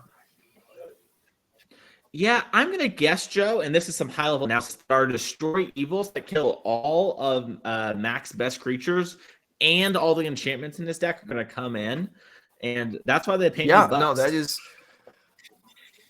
a solid analysis. Now let me lob you up another one here. All right, so we talked about Mack Endress potentially boarding out Rest in Peace. Does that mean because he doesn't want it in the matchup? So if Mack doesn't want it, does that mean that Andrew does want it and he should bring in his Rest in Peace? Wow, Joe, great analysis. I love where your head's on that one. That wasn't analysis. That was no, a question. no, but you broke down the core of the matchup, right? If my opponent doesn't want the card in the matchup, maybe I do. You know, it's kind of the moment where in game 2, your opponent takes the draw. In game 3, you take the draw situation. However, Joe, I do think this is a situation where Andrew Elenbogen on the draw, he can't do it. Maybe if we're on the play, we can readjust this, you know, and figure out if we want rest in peace on the play. Right. A little bit more impactful. You're right. There, You're right. You really got to think about that play draw dynamic. I mean, we talked about Thalia being important, and you don't want to have your rest in peace wait until turn 3. That's just no good. You may as well not even go at that point. All right. So players perusing their deck lists, looking things over. They are available to each other for the entire event. This is open deck lists. Players had to submit their decks Thursday afternoon. So, but they didn't have access to them until today. We at Coverage have been able to gleefully pour over them for the last couple nights, but players are just finding out today what all is in the field. And something that I think I mentioned earlier in the pregame that Jesse Robkin had tweeted how it was much easier to predict the field in Modern than in Pioneer because there were fewer Pioneer events played, and the players that are in this championship are more known for their Modern deck lists. So maybe some more surprises in store and Pioneer, and we see some decent variety, some decent hedging among a couple of players. Nicole Dubin, for example, also playing mono white humans like we've seen Andrew and Jesse, both deck list that is kind of leaning to beat Lotus Field as opposed more so the stock versions, and kind of everyone's got their deck shifted a little bit towards what they expected the field might be, which makes it kind of interesting. Also makes the deck list not as, in some cases, you're going to look at these deck lists from this event and say, well, this player put a lot of work into this. But even if they did, it doesn't mean it's going to be good. A lot of different work goes in, and a lot of different open deck lists. You just Nicole and Nicole and Connor, you know, they were talking on Twitter, and Connor said, hey, you're coming in my pod. So Nicole talked to her before the event. She said, I put a little bit of thought into it. If I'm going to play against Connor, he plays Lotus Field and Mono Green and Pioneer. I might want to play Mono White a bit more. And we see that being a reward for her here as we're back into the game with Andrew Elenbogen, the recruitment officer. And Joe, I checked it out during the last thing. It's Spar's headquarters for sure. So Spar's headquarters in Denalia's presence, a little draw here. Yeah. All right. Both players on 7 this game. So Mack should develop a little bit than last time, but there is Thalia once again, which is going to mean those Fable the Mirror Breakers, which Mack has in abundance, are not coming into play this turn. Yep. And also, you know, this is the thing that, like, we talked about this matchup being a little hard. You're going to have Thalia. Really good players if you're at home and you're like, oh, I can never beat this matchup. Take your mulligans and try and find Thalia. We saw Elenbogen go down to 5 in the first game. And that could just be simply because he didn't have a Thalia and wanted to make sure he had the cards that actually matter. You'd rather have one less card and have your best card than keep a hand that doesn't function here. And we see the classic now, Joe. Turn 3, mono white player goes to the tank and plans out the next 2 turns. Yep. Thinking about here. So, well, Mack Endress is probably hoping next turn is just recruitment officer activation, but I think he's going to get that. I think that's not going to be the case, but if it is, it would be impressive. As we can see, hopeful initiative into Thalia's Lieutenant board and slam for 6. Max at 14 with a lot of damage coming on the next turn. All right, yeah, maybe even 12 if we'll get those life totals activated here. And Mack Endress, yeah, it's going to need more than the Fable of the Mirror Breaker. That Archon, okay, there's an Enigmatic Incarnation. That's not coming down this turn. You see Elenbogen with his hands. He's very personable at the table, talks a lot. I guarantee you he's saying no deafening Clarion. Yeah, right. You know, I've got my Thalia. Okay, can't be that now. I'm pretty happy. Is this? Oh my gosh. Yeah, and Mack just didn't have another land, it seems, or maybe was looking for something a little better there. Had a Triome. Well, Mack looks very dead. Maybe Andrew can activate recruitment officer this turn and still win the game. It might be the case. Yeah, so we have 10 damage on board and there's nothing that can happen. This is what we talked about, right? Fail rate of create. Yeah, and Max just say combat, man. I'll concede. Let's see Andrew Elenbogen move to 3 and 2. Yeah. Maybe this matchup is worse, but the fail rate of creatures is so high, and the power of Thalia is through the roof in this matchup. We just saw Mack drop 2 Fable of Mirror Breakers. He's like, hey, man, I just didn't have any plays to make, so I just drew a card and tried to see if I had a card I didn't know was in my deck real quick. Well, that was Mack Endress getting wrecked by Pro Tour champion Andrew Elenbogen, putting himself in position to hopefully move out of the group. All right, we have a backup match. I don't know who it is, but let's go ahead and get it going here. We are in round 5 of the NRG Championship, match 2 of Pioneer. And we're going to see Maxx Kominowski and Adam Wasburn-Moses mono white again versus Rakdos midrange. White was the most common deck submitted in Pioneer. There are 4 copies out of the 16 players. Maxx, I believe, is one of our only 2 Rakdos midrange players. The deck that you see dominate on the Magic Online circuit in the hands of Misplaced Ginger. And a matchup here where players are a little contentious about how powerful, one side of it is versus the other, and things like wedding announcement matter a bunch here in this matchup. But you do see Adam decide to keep, a hand that's a little light on lands, draws it off the top though, and just sort of be like, hey, game 1, I kind of just need to have cards. It doesn't really matter what the cards are. Yeah, mulliganing any decks with discard can be painful sometimes. But stuck with 2 Brave the Elements here isn't great, especially when your creatures are getting picked off when they're not even available to be cast. Yeah, a little bit of a misstep there. We decided to stop the Dauntless Bodyguard. We could have sacrificed the Dauntless Bodyguard so that the Bone Crusher Giant wouldn't be on an adventure. But, instead here we are, and we got Adeline off there. So that land, we might just see Brave the Elements, Joe. Adeline and Thali's Lieutenant is so good together. This builds the board real good. we see Maxx went Thoughtseize, kill a creature, and now Adam's board is still significant here. And I don't know. Rakdos midrange does a lot of good things. Its turn 3 plays aren't stellar. Yeah, if you're a Maxx fan, you're really wanting something like Stomp and a Fatal Push here, maybe, or something along those lines. Just you want a double spell. You don't actually just want to use one spell. So we do see a Fatal Push on the Thousand Lieutenant. So that's step 1. Right. We do have a Shieldred in hand too. So we have some Blood Tithe Harvester. That's basically like a kill spell for the token. Yeah, we might be able to stabilize here on the next turn unless these Brave the Elements just run us completely over. All right, so then clear what Adam's draw was, but do you send the Mutavault and potentially trade with the Blood Tithe Harvester? I think I do, because I want to attack with everything and Brave the Elements unless we do something really juicy off the top. I just want to make sure that a blood token doesn't accidentally kill the Thalia, right? And then suddenly you're in this terrible spot. Yeah. But Brutal Cathar does that job essentially too, and now we have to save the Brave the Elements.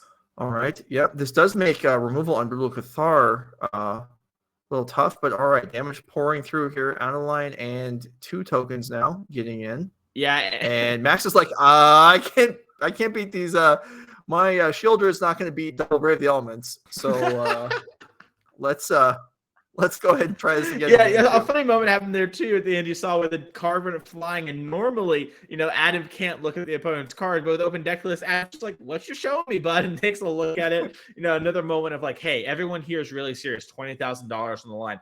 A lot of prestige, a hard year of work for everyone, but also Magic's so much fun. These players all know each other. They've all been grinding all year long. A lot of serious games, but some funny in jokes along the way. With things like Andrew Elenbogen, like "Don't Clary on me," just things like that. It's so much fun to play. Yeah, absolutely. Tournament Magic is awesome. It's the way you and I enjoy spending time. I'm sure most of the viewers. That's why you're here. That's why you're watching. The players involved.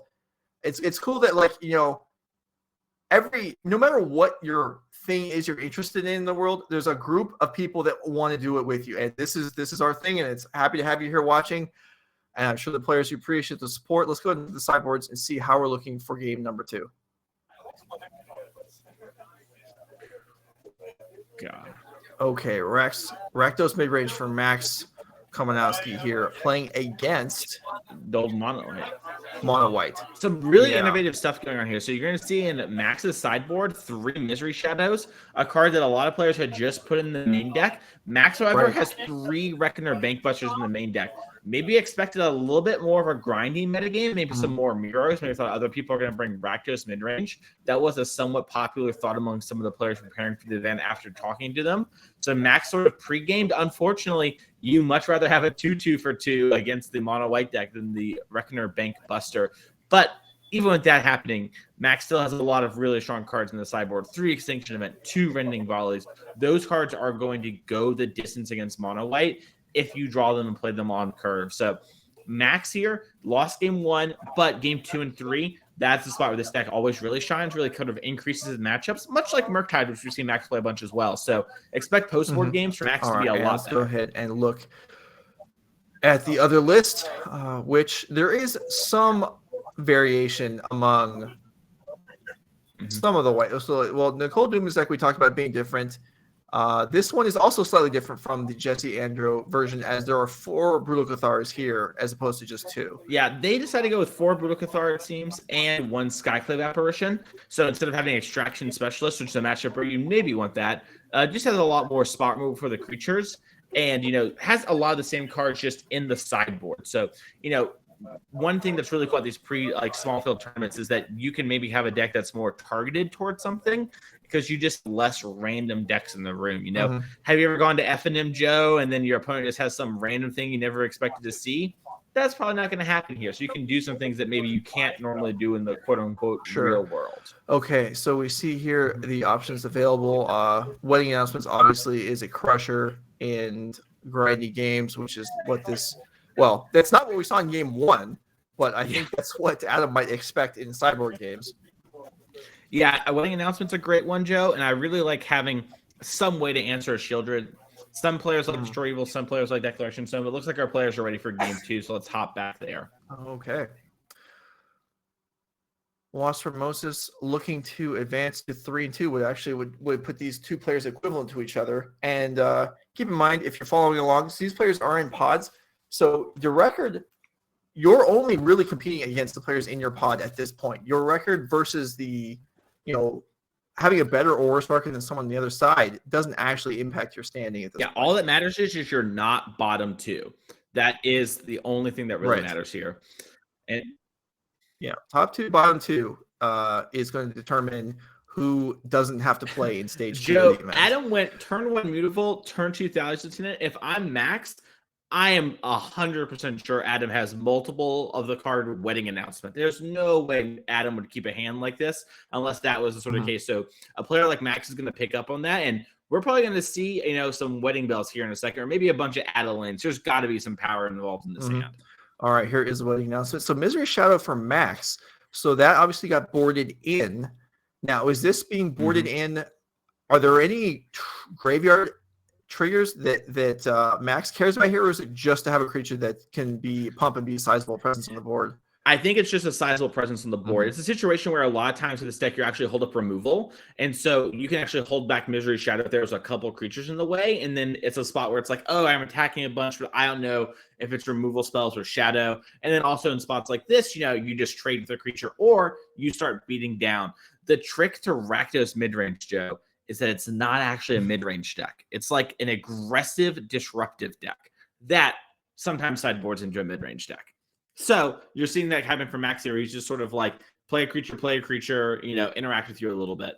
And that's what we're going to see a lot of from this match here is Adam plays Skyclave Apparition, a card, he probably brought in order to answer Shieldred, but happy to do it here. And I think that's a recruitment officer played from Adam. I believe that's the new F&M promo. So you can head down to your local game store or NRG at their store where they're holding this event and pick that up. And so guess what happened, chat? Joe heard about recruitment officer and he said, I've got to go. He sent me a text. He's running down to his LGS to pick up the new recruitment officer. So I'm going to be in charge of everything here, which means I'm always right and super handsome. It's just the best part of all the world here. And if you're a Maxx fan, Shieldred coming down here, Extinction Event coming down, big game. Gives Maxx back a creature and answers that Skyclave Apparition off the board so that Maxx can keep attacking. And that's a big part of this matchup. If you're at home, you're playing this, and maybe you have a little bit of trouble, and you hear online like, oh, I watch streams and everyone says Rakdos beats mono white. Try attacking a little bit more. Probably go a long distance here as we do see Adam pick up another copy of Mutavault, one of his more powerful lands in the matchup, and deploys a Hopeful Initiate. And, flips over the Wedding Announcement. And so now, it's a Wedding Celebration. So all the creatures get +1/+1. So those Mutavaults are really large now. And this is the power of Wedding Announcement in this matchup. It's one card that generates 3 bodies, but also pumps the board for the remainder of the game. So it's much harder for Maxx to actually start beating down. And this is where cards like Shieldred really shines. We do see Maxx has that pulled up to the front of his hand. It's a card that both stabilizes you in life, but also dwindles away at the opponent's life total here. Looks like Maxx is just playing it. Probably going to get a passing on the turn. One thing you'll see a lot from these high-level players is they'll sort of think through their whole turn and then execute.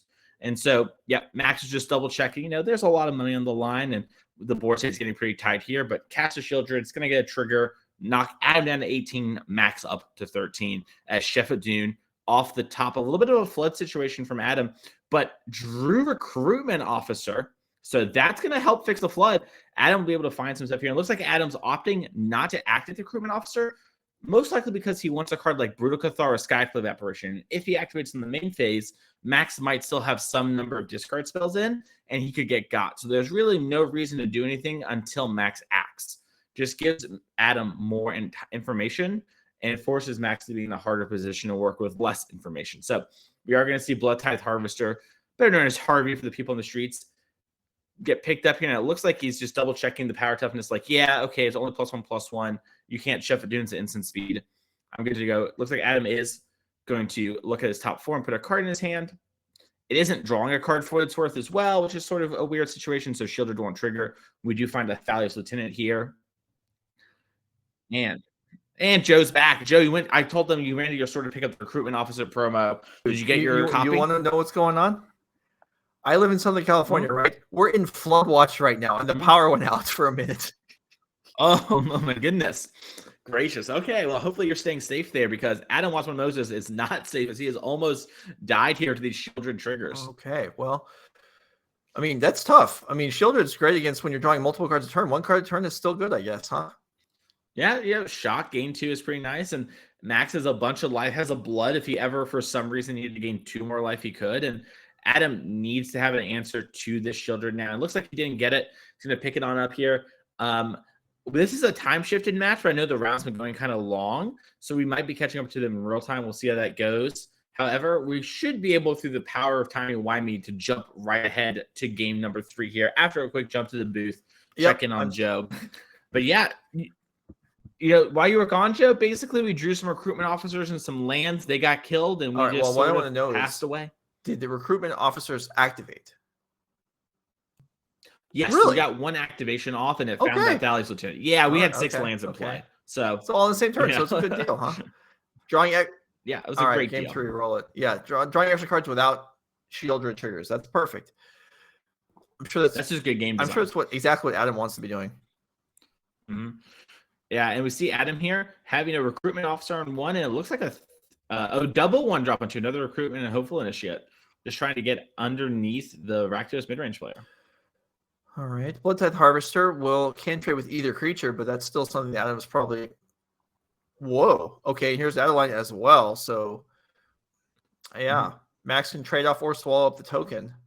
Yeah, and looks like we're just gonna have a trade. The hopeful initiate makes sense. Hopeful initiate would. It looks like we decide not to block. Okay, we put it in front. We decide not to. Totally reasonable. You might have another Blood Tithe Harvester in hand, or you might draw 1 and you want to kill the Adeline. So might be what Maxx was sort of hasty and decided better of it. Yeah. So Maxx no play there in turn 2, and this is probably not a case where you hold up removal for the opponent's turn because of Brave the Elements. So maybe Adam can assume here that the coast is clear for whatever he's got. Yeah, and Adam knows Maxx is a smart player, so he's going to give it the respect it deserves and be like, yeah, like you should know that I know these things. What's going on? Looks like it was a Rending Volley. Going to take down the Luminarch Aspirant. Might be a Fatal Push situation that plans to answer the Adeline, if that's what's happening. And they're slamming with all the creatures and getting the tokens here. Adam Wasburn-Moses is one of our more accomplished players on the tour. Not someone who plays with a lot of creature decks normally. So he's having to get used to, my creatures, some have vigilance, some don't. Jokes aside here. Adam picked these decks a while ago. I talked to him. He locked in his Dextro on December 26th and talked to PV a little bit, the GOAT, talked to playing Mono White, decided that's a pretty good choice, and wanted to spend the rest of his time just making sure that he, would play the decks really well, both Mono White and Amulet and Modern, and B, that his sideboard plans were really good.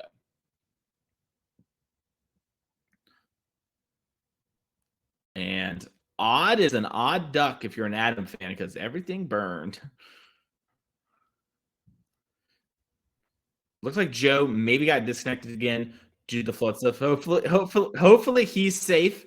But what actually happened is, and Joe just made up the flood story, everyone. He just really liked recruitment officer. And when it died, he had to take a moment, go to the bathroom, get a water, clean his face off. He'll be back in a minute. We do have Castle Ardenvale activations on the line, so a lot of things that can go on here for Adam. But if you're a Maxx fan or a Black-Red fan, we're starting to turn that proverbial corner here as, resolving a card like Fable the Mirror Breaker with Blood Tithe Harvester in play means you get to kill a creature every single turn. Also, fun little story here, that Maxx token there, the Fable the Mirror Breaker, is Maxx, Connor, and Theo, who we saw last round. They won the showdown. That's how they qualified for this event. And winning our showdowns mean you actually get a cool little NRG token to be there. You can get events at the store. So that's where this token that's in play came from. Maxx is the one on the bottom right there. So it's really cool to win a big tournament and have something like that. One of the cooler things about the NRG circuit series, even. We got a beautiful animation going on. Looks like Adam's getting a little frisky with it. Decides, you know what? I want to attack, and that Maxx is like, okay, I'll block. Adam's like, no doubt, no doubt. As the wedding announcement comes down and gets another creature, Adam maybe was trying to pinch Maxx there in mana and hoping to get rid of something, or maybe just like, hey, this beautiful isn't going to do anything. My best bet is just to sort of trade off now. Maxx picked up another land for the turn. Not exactly what he's looking for, but did have the rummage from Fable if he had wanted it.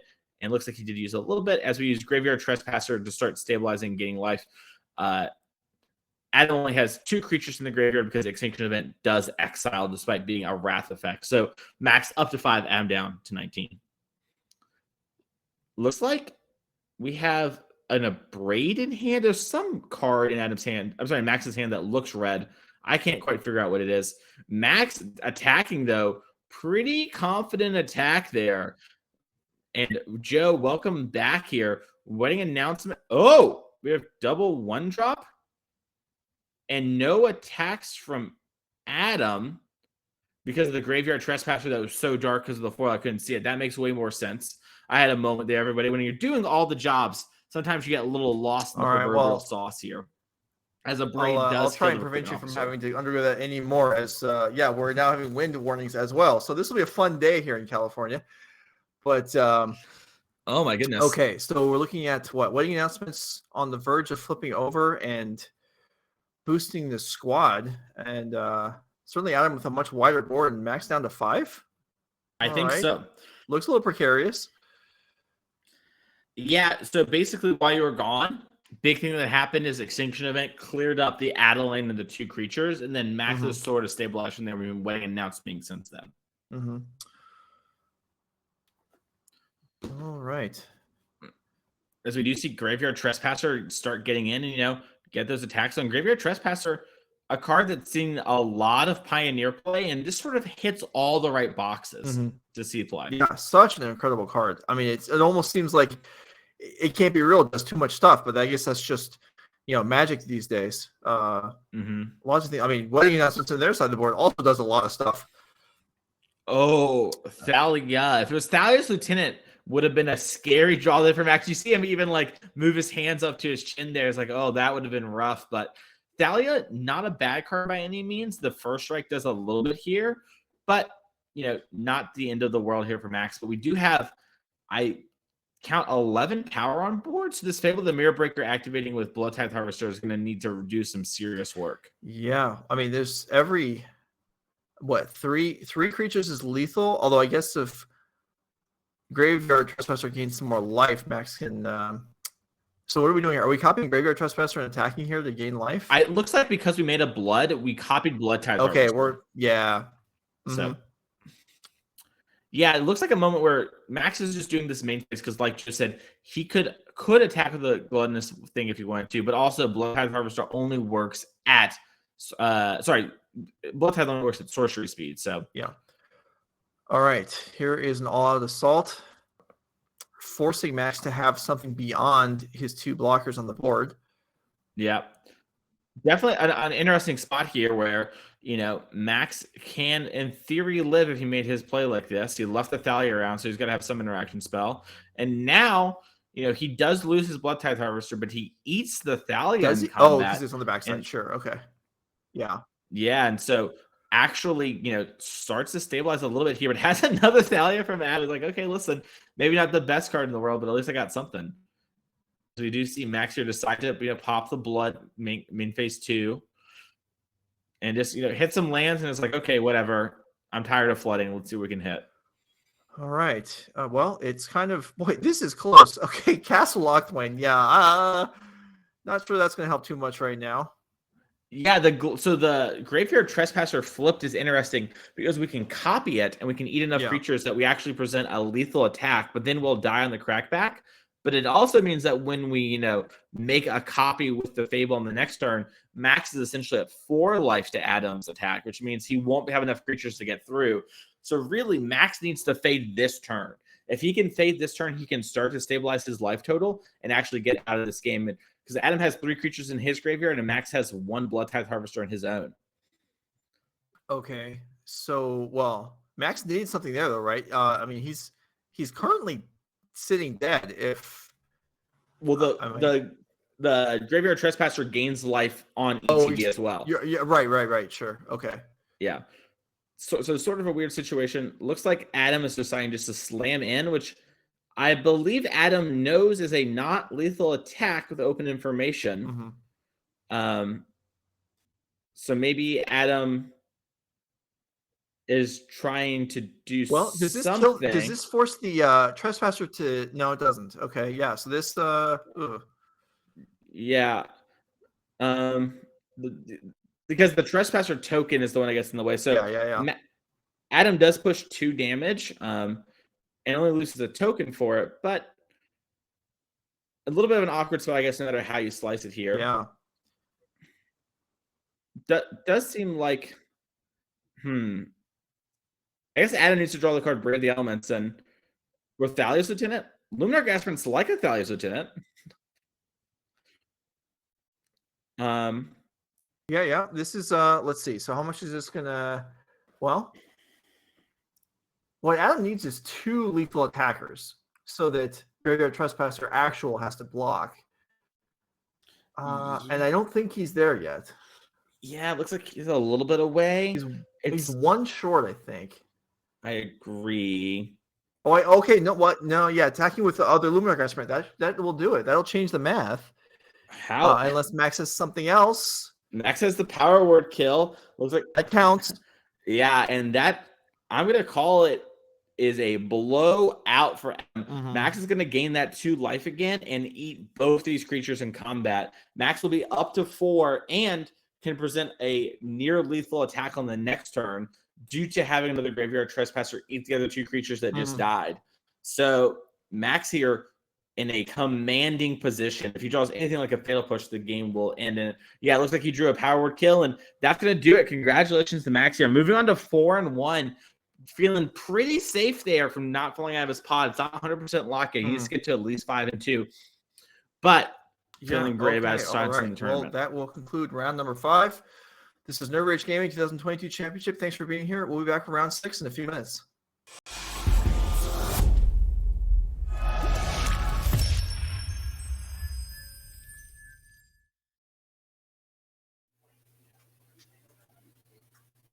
Good afternoon, everybody. Welcome back. I'm Matt Monty here on the NRG Series. We're getting ready to kick off round number 6 there. Thanks. I want to say thanks for hanging with us throughout our technical issues today. So we have people kind of from around the world basically doing coverage with us. So a little bit technical difficulties as far as sometimes the internet doesn't work out. I know Joe mentioned he's having storms in his area out in California. So just thanks for bearing with us and hanging out with us throughout the day. I wanted to say that first. What I'm going to do is give you a quick update again on the pods like I did last round here. Just looking at my cheat sheet.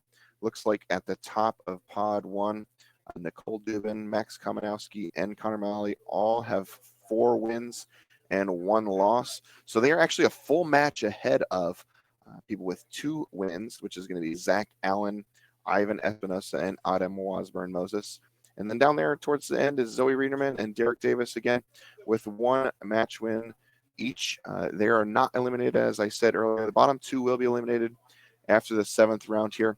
As long as they keep winning matches, they still have a chance to go live here. So going to jump into pod number 2.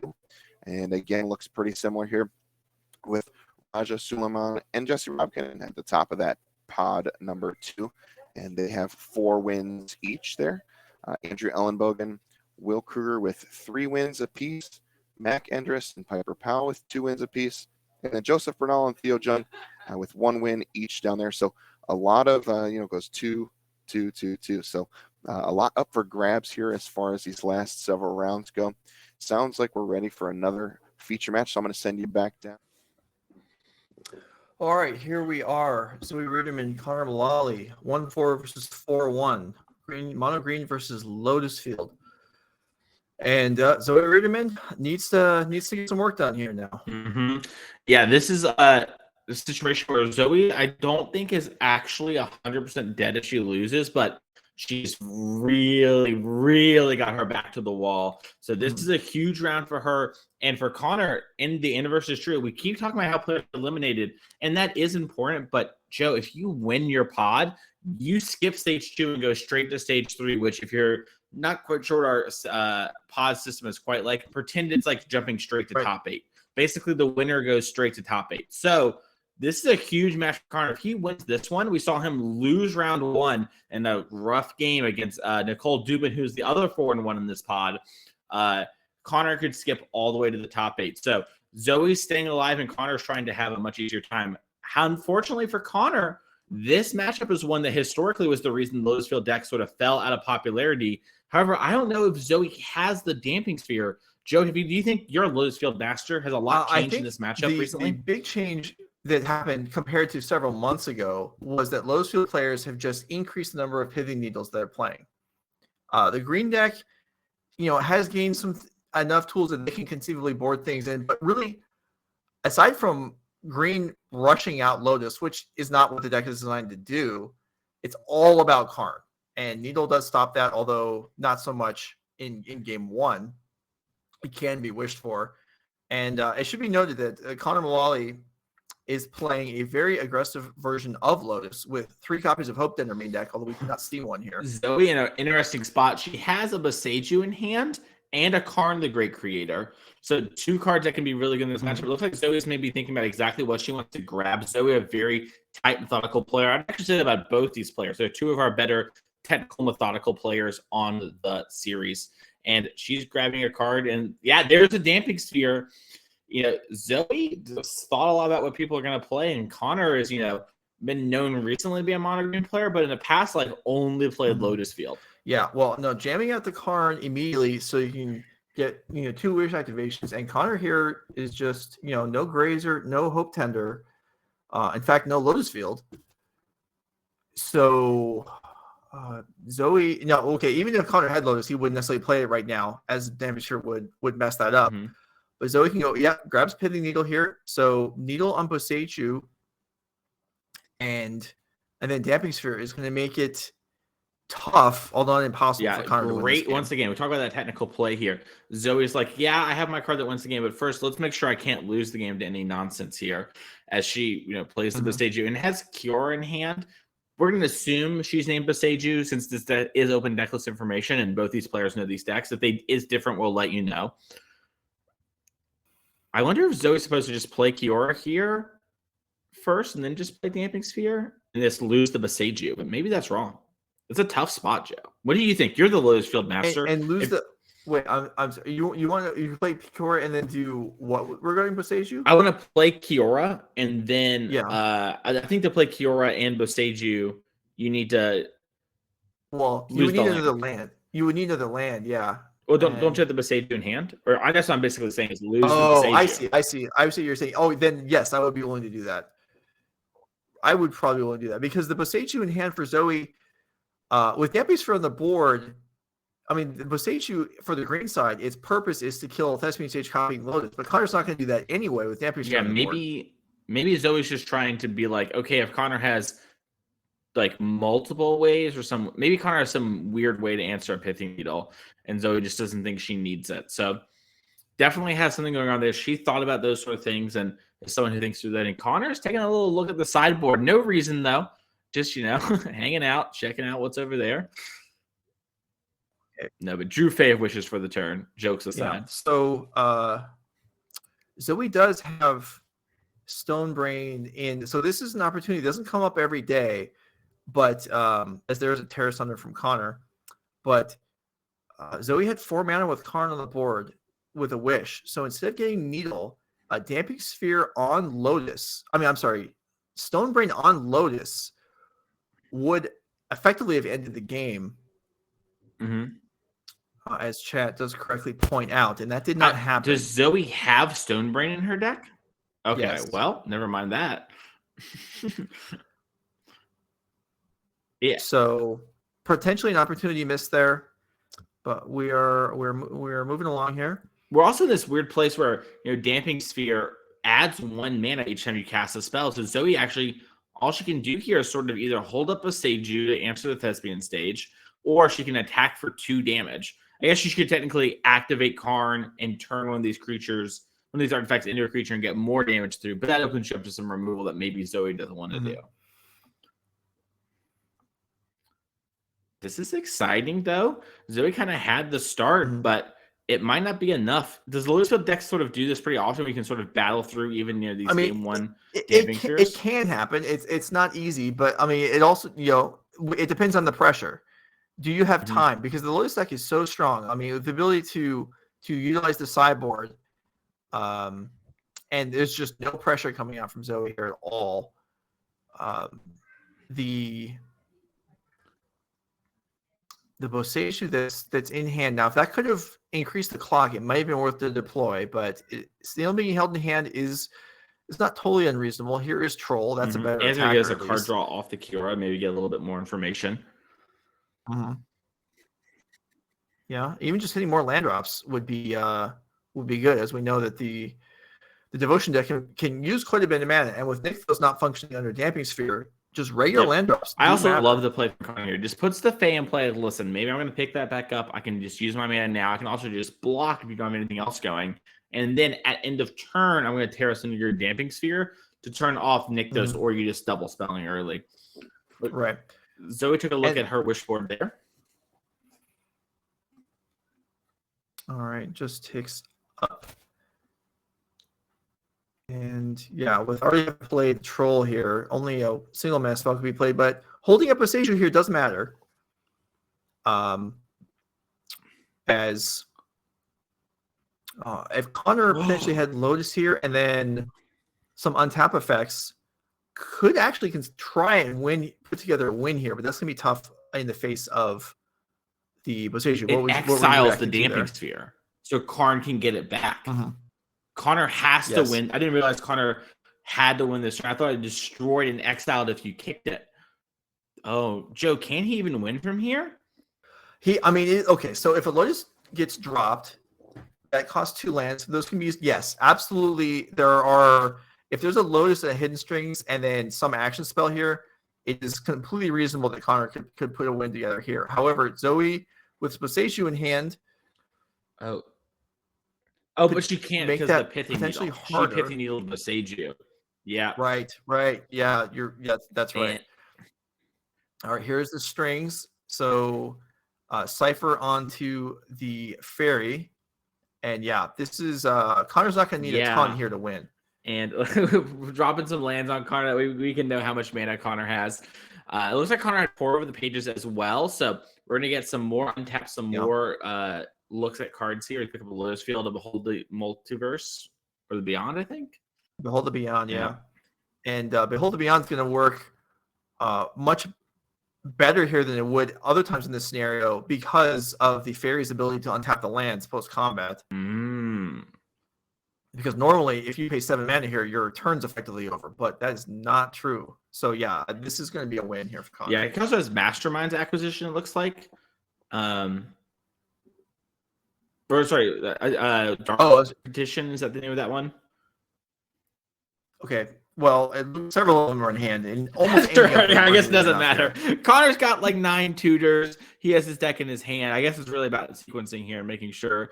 And these little decisions matter so much, especially when you play these sort of racing games. Obviously for Connor here, the Damping Sphere will come back in a second, which could cause a real problem. But also, in the early turns, Connor had the sequence correctly, and we saw how Zoe decided to keep a line, keeping Boseiju. And because she did that, she fell a little bit behind the board. Now, the way this game played out, I don't think she would be able to win, even with that being the case. And she took a little bit more conservative line, which is respectable. But these things matter, and these little choices. Yeah. All right, so here is the Dark Petition. I believe Connor already added the Spell Mastery mana back in, so he's gonna have 2 blue and 3 black afterwards. Yeah, so I guess you can Leer now, and then you Cipher, untap, and then you win from there. That would certainly work. Curious to see what he does. Yeah, with a Dark Petition and Hidden Strings in the graveyard, that does cast an ultimatum. So that would very cleanly lead to a win. Okay, I'm noticing all our players have orange sleeves and light orange sleeves. I love, once again, everyone came prepared to game the NRG colors. As we're hidden stringsing now. All right, so strings, and then still, so I don't believe there's an ultimatum in hand.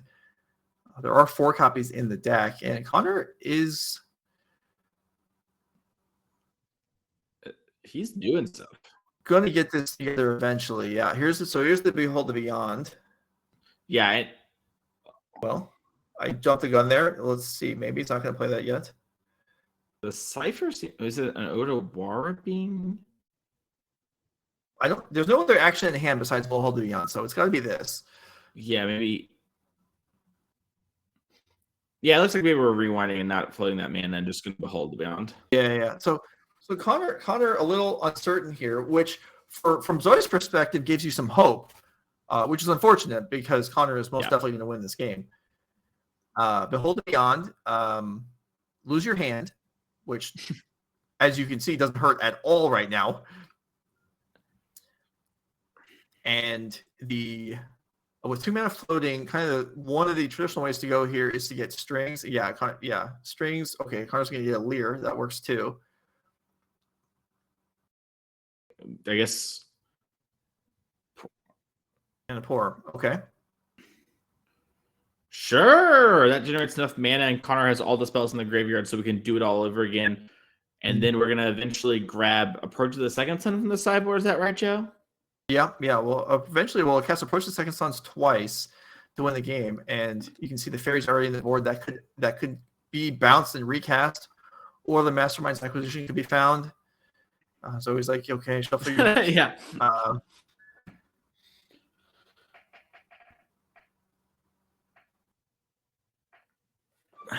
Awkward sauce. Yeah. So this game was maybe not...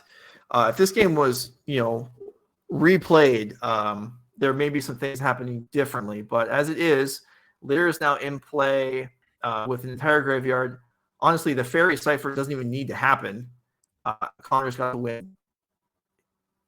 No problem here. Yeah, it looks like we're checking to see how Cipher works. It's really an intuitive and clean interaction. Right. Mm-hmm. Yeah, you can Cipher on Flashback. Connor did draw pretty much blanks on that first Pour, but again, that doesn't matter. Yeah, I wonder, it feels to me like this game's been over now for 5 minutes. And it has. Yeah, I think Zoe is totally within her rights to make Connor play it out, though, because even though Connor, we know knows how to play this deck, he has looked uncertain, I would say, as an observer. So making him play it out, I think, is something that I would definitely make Connor play it out the way he's playing. And I love that you brought that up. To me, I was curious because you're someone who plays this deck a bunch. It seemed like Connor almost forgot that he had a clean win. And it makes me wonder if there's some card he's playing around that I just couldn't think of, Yeah, it could be that. He may be trying to well, no, I was going to say the only thing I could think of would be trying to play around Omniscience getting destroyed, but we know that can't happen either. Yeah, maybe he's just forgot what Seiju is named Epiphany Needle. That happens all the time. I mean, it may be that, yeah, that's true. That could even happen in the middle of the turn. Certainly, that would not be shocking. Here's Zoe. I can either cast any card I want for free or have all the mana I want and any card I want. What would you like to do? But unless there's something that we're missing as far as an intricacy of Connor's build that is making this more difficult than it seems like it maybe I just would be. remembered last night on Twitter, Connor was looking for Approach to the Second Sun. Our deck's hard locked because he maybe couldn't find it. would that make this harder if he had to win with some other weird win condition? Like, can his I'm sorry. How would he not be able to? I don't understand what you're he saying. was looking on Twitter for cards, like the card approach. Are you saying he doesn't have one? I'm telling you that he on Twitter didn't have it last night, and that might have changed. The good people of NRG have a lot of cards. Oh my But goodness! I mean, he's got one listed in his sideboard. okay, all right. So I mean, that's the only thing that makes sense, right? Because we're just like, oh yeah, we can cast the approach. I'm like, well, maybe Connor doesn't have the approach. You know, like maybe he just has like some creatures. I don't know. He plays Dramica. You know, like it's ad nausea. Sure. I mean, that would be eye opening. All right. So Zoe trying to figure out what to do here with the one card choose to go back on the ultimatum. After that happens, Connor's going to have plenty of mana. He has Leer in play. He has multiple tutors in the graveyard. There are now extra cards in hand, so Fave Wishes can be returned and recast. Yeah. The simplest way to go about this from here is going to be to get Omniscience in play, and if Zoe does not give it to him, Connor can use the Dark Petition to find it, and then the mana from Spell Mastery and Hidden Strings will allow it to be just tutored up and cast immediately. And then you do not get to free play spells from the graveyard, but with the Hidden Strings, it will be flashback. That shouldn't be an issue either. And yeah, Zoe's like, okay, we're done. Yeah, and now we can check out these players' sideboards. I'm curious to see, you know, this is a fun moment we talk about in sideboarding, Joe. Both players don't really sideboard a bunch. You mentioned how Connor probably has a bunch of Pithy Needles for Lotus Field. That's sort of the tech in order to name Karn so that we don't find other stuff, you know, or maybe name a Cure in a weird spot. But I think both these players just aren't going to touch their sideboards a lot. So we're probably going to get back down to the future match here pretty quickly. But I am curious to see exactly what they have. All right, well, let's take a look. So here is Connor Mullaly's Lotus Field deck. As I stated, a departure from the stock list, there are no copies of Vizier in here. Instead, there is 3 Hope Tenders main deck. So sideboard cards that Connor's going to be interested in are the 3 Pithy Needles. And honestly, he's probably going to bring in the 4th Hope Tender. And that might be it. Maybe 1 Pithy Needle is left in the sideboard to wish for. That is not the approach I would take, but I think it is reasonable that someone could choose to do that. But really, it's all about Pithy Needles. Gotcha. So if you were sideboarding for Connor here, you're going to assume Languish goes, and then what else? It looks like we have so many redundant cards. I would take out a Languish. I would take out probably one of your there's no threat here. So one of the reasons to run two wishes in Fave Wishes and Mastermind's Acquisition is so that if you're playing against like Black-Red, for example, they could Thoughtseize and Graveyard Trespasser. If you're only playing one, then you're dead. That's not going to happen here. So one of the wishes could go out. The Languish could go out. That's worth effectively nothing. And if it was me, I think two Boral Grazers could go out as well. Alternatively, you could take out an Ultimatum, because you're not at risk. Everything you draw, you're going to be able to cast. You don't have to fight through counters. You don't have to fight through discard.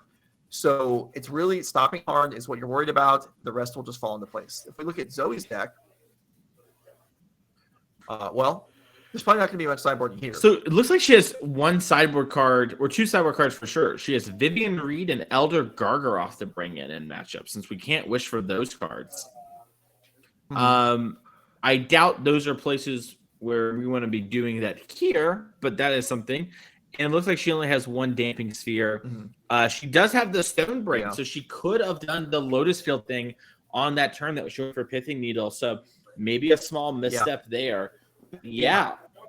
You know, looks like not anything coming in. If Zoe has cards she wants to take out, which is possible, sometimes Haywire might get boarded in because it's something you're never really going to wish for, but it can.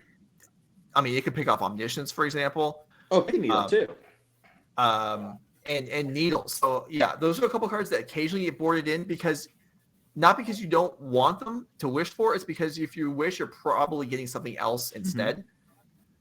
So we may see a couple of those artifacts get boarded in here. Damping Sphere, I would be surprised. Damping Sphere and Stone Brain are probably going to stay in the board to be wished for, but we'll see how she chooses to run it as Game 2 gets underway. Yeah. I think I think Zoe might be kicking herself a little bit for how the game one played out. Definitely a hard spot too. There's a lot to think about, a lot of pressure on the lines too. Like we mentioned, Zoe not 100% out if she loses to Connor here, but is definitely in a prey situation. So gonna have to really buckle down after this. Connor, once again, just because he's 4-1, he doesn't want to just get out of the pod. He's pretty soft locked that at the moment, given the way his pod's broken down. But he wants to skip stage 2 altogether and go to stage 3. He is not in love with his Pioneer choice and really likes his Modern choice. So just getting to skip having to play more Pioneer against all the mono white decks in the field, it's big game for him. And, he got the advantage of switching people around in the pods and unfortunately switched a mono white player into his pod. That was the loss? That was Connor's loss was the player that he selected to play against effectively. Yeah. Yes. So for those who haven't seen it, our player of the year got to switch one player. Connor said, "Hey, will Krueger, Maxx champion, get out of my pod?" Probably one of the most accomplished players in Connor's pod and a friend of his. So, a little bit of a double whammy. He doesn't have to, like a good personal friend. Then said, "Nicole, get in my pod. Let's game." And Nicole came prepared because Connor made it pretty public that was going to be the case. And guess what? Connor's only lost to Nicole so far. So he might get out of this alive, but maybe not his ego is going to get out of it alive or unscathed at least. Presenting for game number 2. Zoe Riederman needs to pick up a win here. Entirely possible. This matchup is, it used to be heavily green favored, and then the number of Epiphany Needles in the sideboard, as it grew from 0 to up to 4 in some cases, the matchup significantly switched over, and also Hope Tenders really add a lot of speed. So I would say Connor's favored here, but it's certainly within the realm of possibility that Zoe picks up the win. Is it fair to say winning game 1 from either side is very important? I would say it's more important for Zoe because Connor's deck improves a lot after boarding, whereas hers does not. Love it. Makes sense. Yeah, it looks like Connor's capped. Looks like he got a Lotus field, a Sylvan Scrying, a Thespian Stage, another land, a Mastermind's Acquisition, and then one other. So pretty strong hand there. If there's no needle, then Zoe's good draws will beat that. Zoe's best draw will, especially going first, can dump Karn and a Wish target on the board before Connor can win the game, barring something like Hope Tender or Grazer to accelerate or Needle. So if none of those 3 cards are present, then Connor's hand might be really good, but it is something that Zoe can handle. Zoe, she has a Karn in hand for sure and a Wolfwillow Haven. However, I think she was missing lands there. So but like you're saying, Joe, if she gets 3 lands, some elf, and a Karn, that's enough to win the game. So definitely not lying. Absolutely. Been a pretty exciting Pioneer event so far, right? Yeah, no, I love Pioneer. I think Pioneer is a pretty fun format. I know a lot of people were screaming for bans 2 months ago. Nothing happened. I'm happy that nothing happened.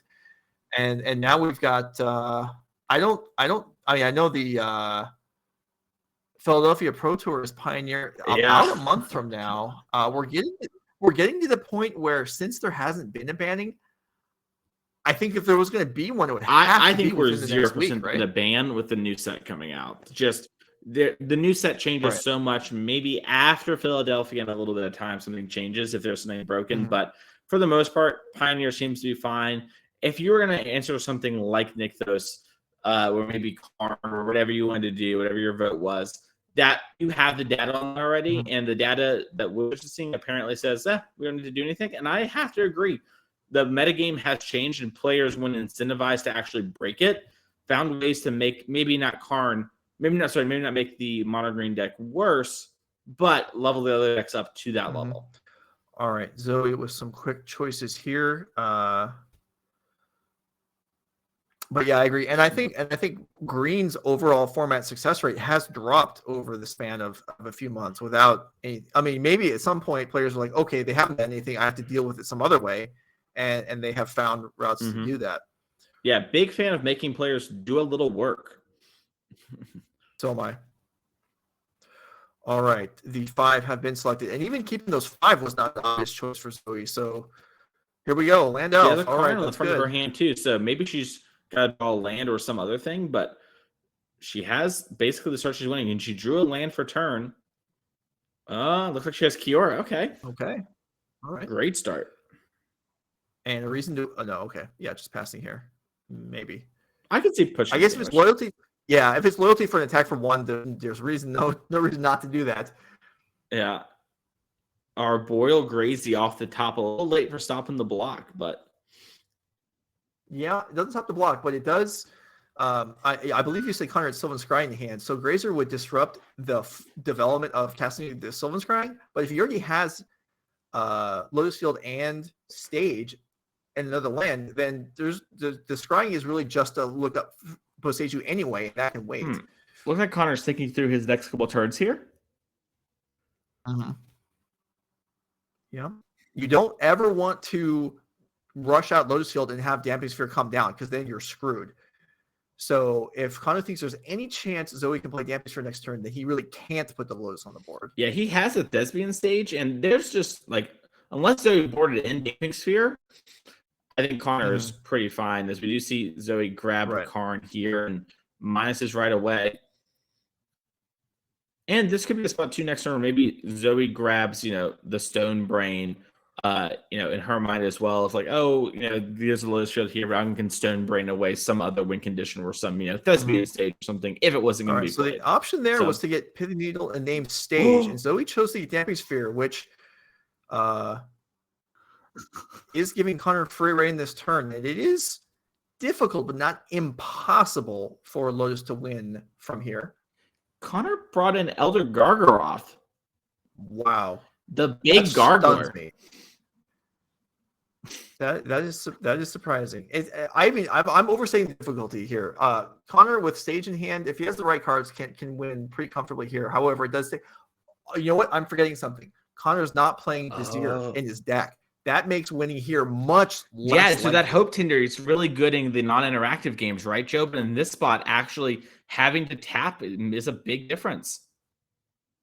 Yeah, I mean, having Hope Tinder on the board right now would be great. Drawing Hope Tinder this turn would be terrible. And so Mastermind's Acquisition tutors. I didn't see what Connor grabbed. Terra Sunder. Oh, thanks. Okay, there you go. Connor doing a favor to coverage here. Awesome. Yeah, let me watch this to the file. Let it be known, Sunder. Connor, I knew before you showed. I'm on top of my game, my craft, if you would. Zoe here, though, with real options now. She can play the Damping Sphere. She can search for and fire off the Stone Brain. So does firing off the Stone Brain, if she just fires off Stone Brain, Joe, and just names, let's say, Hidden Strings, is that like, it seems like that would be pretty hard for Connor to win if Zoe had pressure after that. I mean, that's good, certainly. That would be good.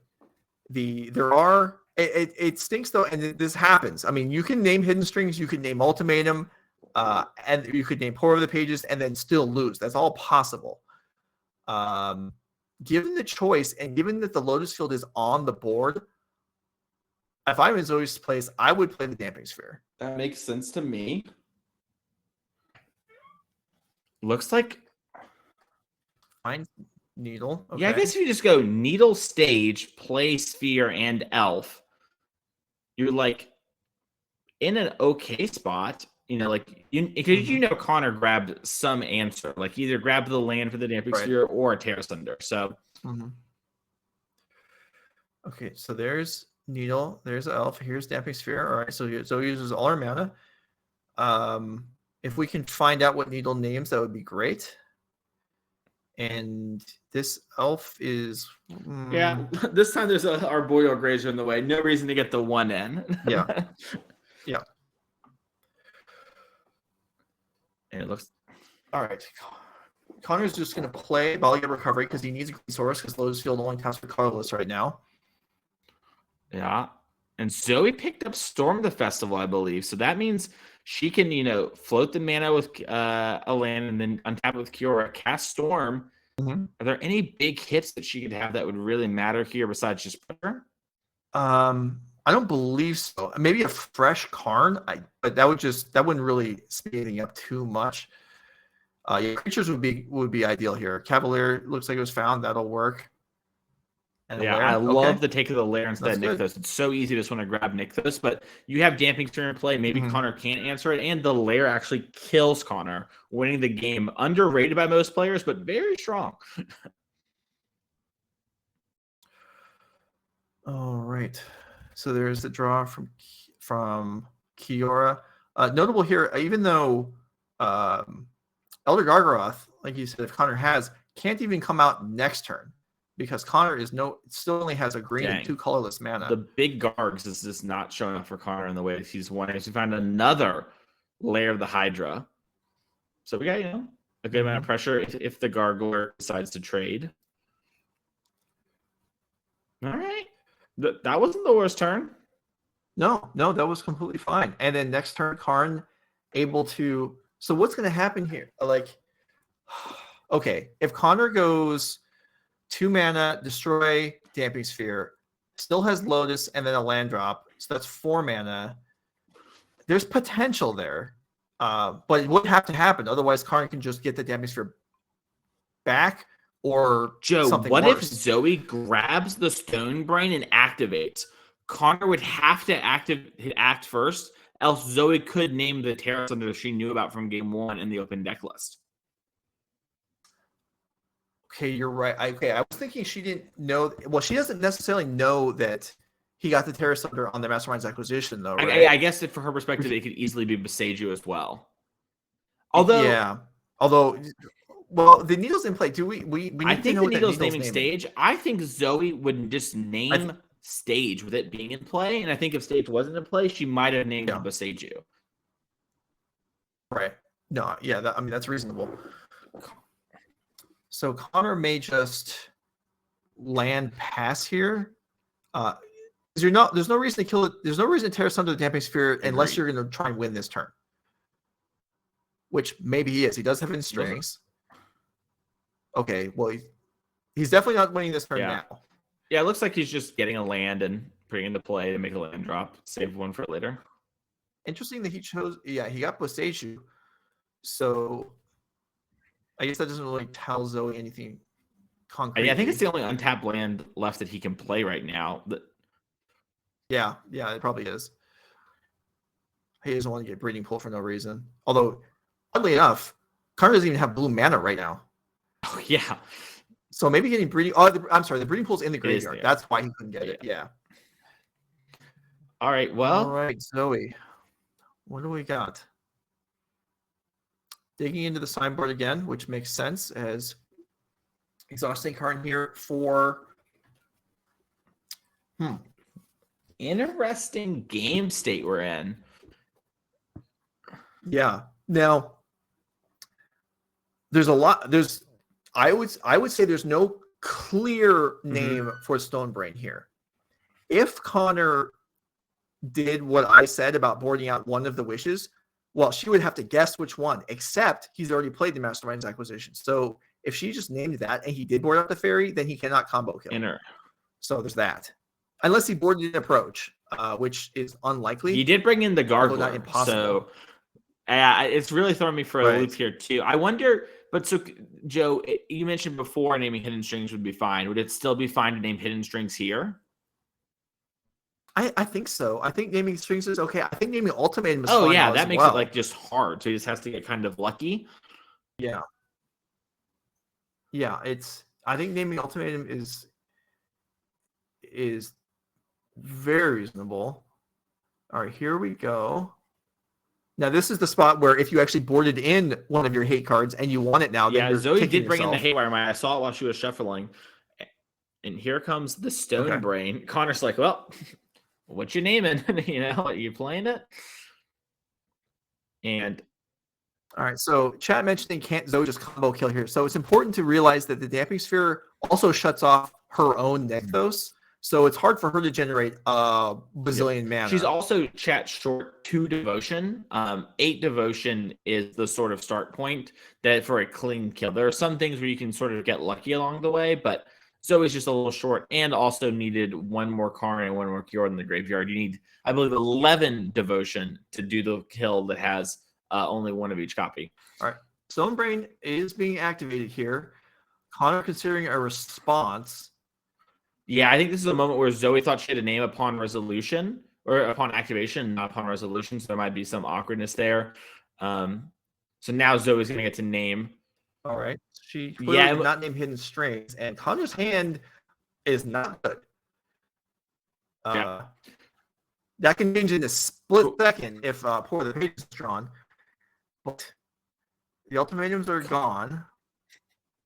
Connor didn't. Well, Zoe didn't finish looking at how he sideboarded, which is Wow. interesting. Yeah, that's. But he didn't have any pithing needles in like the top 40 cards of his deck. Interesting. I mean, maybe they're just all in the bottom 20. That's possible. Yeah, that's possible. It's possible he only boarded in 2 of them. I would have a hard time imagining he didn't board in at least 2 of them. I mean, that's the primary reason why they're in the deck. Yeah. All right, so here's an attack with the leftover mana. And yes, so he sees that, well, yeah, things could be a lot worse. Yeah, it looks like Connor blocked the 1 elf or whatever with their Broiler Grazer. A pretty low cost play on his part. Connor does have 2 hidden strings, so if he drew a draw spell here, maybe he can get something going. He was pretty confident in his untaps. Yeah. Oh, is that a... I didn't see it. It was a blue card. It might just be it's another just- hidden strings. Oh, It's a needle. Okay. Okay. So he All does right. have a needle. Yeah. All right. Well, this game is likely to last a little bit longer here. Now, there's Gorgoroth on the board, and Zoe's going to have to respect that. You can't really race that effectively. That's for sure.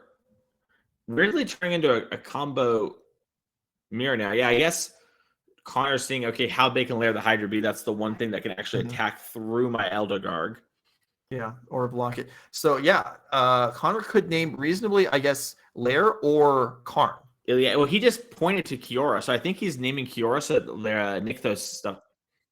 Yeah, we're getting confirmation it was Kiora named. There is a flashback. Wow. What's it called? Storm the Festival in the Graveyard. So that might be in the thing. Yeah. Okay. Yeah, Connor might just be hoping to dodge these storms in the graveyard from doing something. Sure.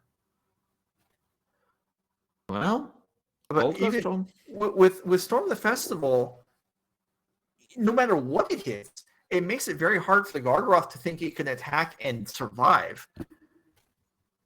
And maybe Connor's still in a defensive mindset here. I mean, that's possible because it can block and handle all the creatures that currently are on the board. Mm-hmm.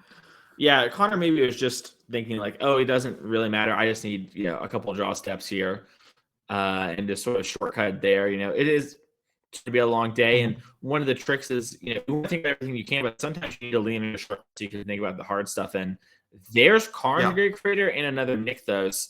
I don't think we have any mana floating, so that means Connor's not dead. But this Karn could be hyper important because you can just grab back the Damping Sphere again at worst. Yeah, the Damping Sphere or the now this is where Zoe not looking carefully through all of Connor's deck.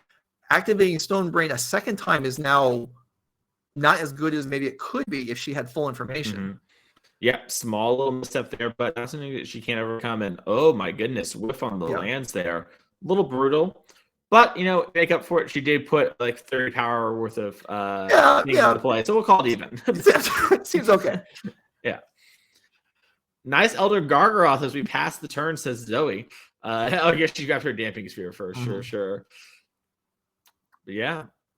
Chat suggesting Zoe missed the draw on Kiora. I believe she drew it before triggering the Cavalier mill. Yeah, for the people in chat who are curious, that is what happened. And also, you typically want to do that so that when you're picking between the lands off the top 5, you have more information.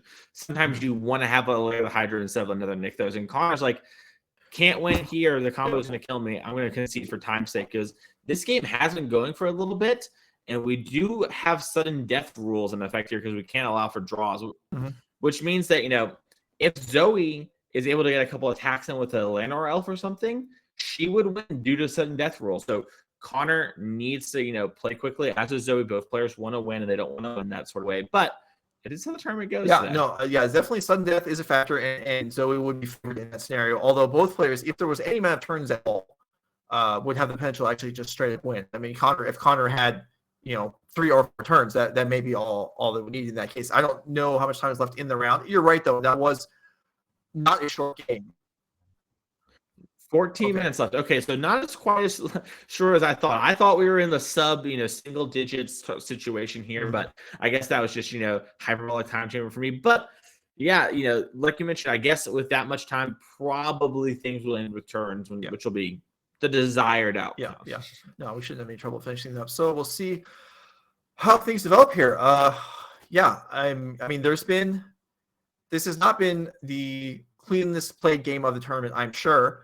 But that's something that, this is stress. This is not only are we in round 6 now, these are also more stressful rounds than you're used to playing. Mm-hmm. So that's kind of amount. And that's all. I thought it was interesting. There were 2 players that submitted control decks in both formats. And that's going to be somewhat taxing. Agreed. Also, you talk about stressful. We talked about this before. These players. Connor was our first player out last year from the NRG Champs. Missed by a single point. Zoe made a good run at champs multiple times for the last couple of years playing for NRG events, and she made it this year. Both these players, they're going to enjoy the experience, but they both want to do well and be like, hey, I'm going to be here next year. I'm going to keep doing this sort of thing. Like, this isn't a fluke. I want to show what I got with my appearance here today. And, for Connor, he's sitting pretty well. For Zoe, she's just going to make sure her play is tight and make sure that she can look back and be happy on this regardless of what happens for the rest of the day. So a lot of pressure on that. All right, so taking a mulligan here, certainly it's very clear what Zoe wants, which is mana and Karn. Connor is a little more open-ended. He wants access to Lotus Field, and he wants the Pithing Needle. And I would honestly say, unlike most matchups, here Lotus isn't the priority. Pithing Needle is more important as far as the opener goes. Yeah. So did he have that card in hand? You just for a second. Oh, okay. I don't know. I'm just saying. Yeah, I don't have it. But if you're playing Lotus and you're keeping 7, and you're experienced, which we know Connor is, I would imagine that Zoe's in trouble. Yeah. Although Connor kept 7 last game too. I know. Yeah. So might be a little bit of a situation here. Zoe has Kiora, Old Grove Troll, Curated Lands. Probably going to see her mulligan here. She might end up just keeping it because Old Grove Troll can maybe clock. She's doing a little bit of planning. Yeah, she decided nope. Yeah, that's tough. That's discipline. Good for her, because this is a spot where you're 1-4, and if you lose this game, it's making it through is starting to look rough. And going to 5 is scary. But that 5. It's easy to say I want to keep 6. I don't want to be embarrassed, even if it's my chance of winning is lower. But no, going to 5 here is probably the right choice. And she's on the draw too. So we mentioned last game how 3 lands Elf Karn is probably going to be good enough to win. Probably good enough here too. Connor's going to need his best draw to not actually start comboing through that there. So Zoe's going to see another card, and if she has Karn, Elf, and a land, she might end up keeping it as hope to get there off the draw steps.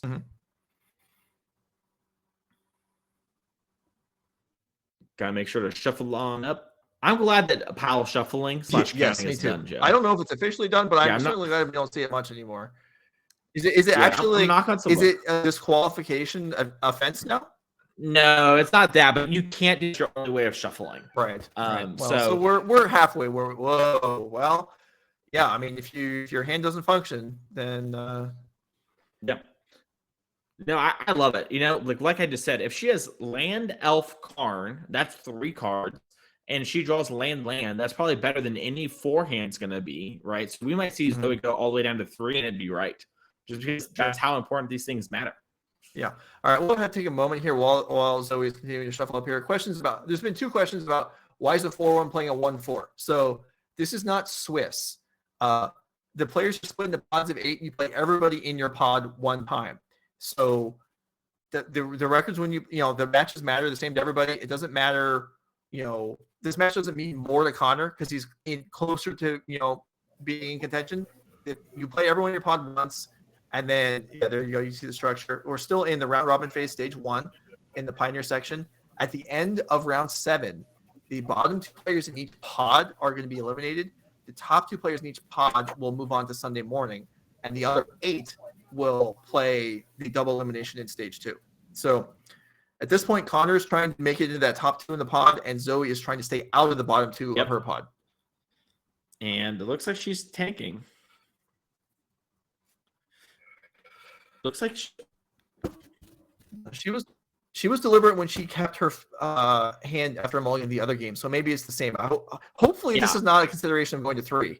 counterpoint though, what cards are Joe. going back. What if Zoe goes to 3 and wins? That's a hype moment. It would be. It would be very cool. I'm sure she would rather keep 4.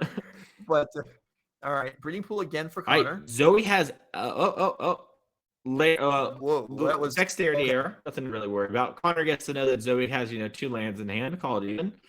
Connor has Connor doesn't have Hope Tender. Yeah, that does enable in. He does have an ultimator in hand, so a Lotus and a strings is a win, or is an ultimatum, which is basically a win. Next turn for Connor, if he's aware of all the intricacies of the deck, which he probably is. Yep. And then Zoe here found a carry and played. I think her hand is just all lands from this point, though. So she is kind of living off the top of her deck, but a pretty strong mulligan to 4. The Oath of Nis has a lot of looks at a card, not mentioning the other 3 cards you put on bottom. So in a pretty great spot here is Connor. Sylvan Scrying is probably for the card Lotus Field. Yeah, not committing it to the board here. Probably would have been fairly safe to do so, since Zoe is unlikely to get to 6 mana this turn, but I suppose you don't want to take any risks. Yeah, you're putting mulligan 4. I can't blame Connor for defaulting to that too. And Zoe's going to get an attack in for 3 here. Yeah. You love to see it if you're Connor. Yeah. All right. So is this something where Connor can float mana, copy a stage, and then also Hope Tender and just start going off? Yeah, so we could see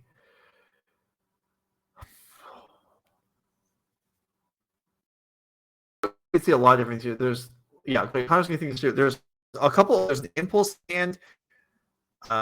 If he wants to.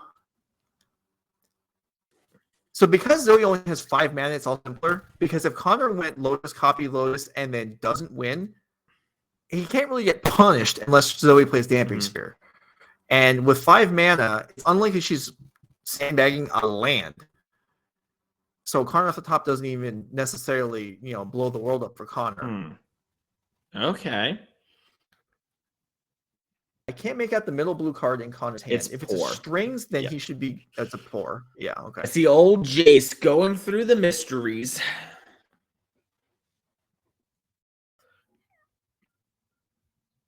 Looks like. Wow, that's very conservative. Interesting. Yeah, it feels like gave Zoe a chance there to top deck a Karn and be in a pretty good spot, but maybe there's something in Karn's hand I can't quite see. Looks like Zoe had another Oath, though, into Elf, so not quite sure what she's looking for, Oh my goodness. Zoe. You okay? Is Zoe have a land in hand? Yeah. Was Zoe actually sandbagging a land? Because if she was, that's fantastic. She didn't get rewarded for it, but that would be very cool of her if she was doing that. Yeah, I believe she did, yes. Which is kind of dope. Yeah, that is super sick. Connor's found leader and National Acquisition takes the acquisition. He doesn't, Connor doesn't need anything here, honestly. He just needs to pull the trigger and go, and Zoe will die. Yeah. And it looks like that's what's happening here. So we might see the Exert here on the Hope Tender. Yeah. D-Slave, just to remember, doesn't untap in the next turn, although I don't know if that will actually be coming up. This might be the last. We do have 2 ultimatums and the acquisition in hand. So hidden strings here, unlike normally where you untap 2 land, here you untap Lotus and Hope Tender, which makes more mana. Yep, definitely a cute trick of the trade here. Looks like we just floated a bunch of blue mana, and so we're just going to go up 1 blue and then cast the Spore of the Pages. Pitch the Graza. And then now we're going to start making some ultimatum piles. Let's see.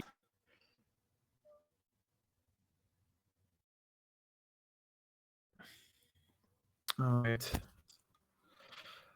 Yeah, this is well, Zoe's Zoe's going to lose this one. Well, Connor will work his way through this and fall to 1 and 5. So it will depend on her pod whether 2 and 5 conceivably might be enough. Are there players doing worse than her in her pod? If there are, then she's still alive. Connor, on the other hand, looking your very pick to win strong. the tournament, Derrick, I believe, was 1 and 4 as well. So might have. Good, we threw in that additional Well, I just want to make detail. sure the viewers have the full picture. Like Of course, of course. It's important. Like if they don't have all the details, how are they supposed to have the details? That's what I'm always saying. Right. No, you are correct. So Zoe might have a chance to break her out of it. Also, there's a chance here Connor makes a mistake. High level Magic, we saw things happen in game 1 where Connor seemed maybe a little unsure. He looks a little bit more confident now. He kind of has it very rolled up instead of unclear. But sometimes you make one small mistake and you lose it all. I've definitely lost one to the top 8 of big tournaments, just because of little things like that. And you can't allow yourself to do that. So Zoe making her selections here. It's going to be Dark Petition back in the deck. That is not on the way to go, and Connor will show his hand that, he has it covered. Yep. Great spot there. This was the last match, though, Joe. So it's been super fun to cover Pioneer, but we only have one more round of it after this. We're going to take a little quick break here and then get everything set up for our players. And we'll see you all in just about 2 minutes. Make sure to click follow on the channel and get some drink. We'll be right back.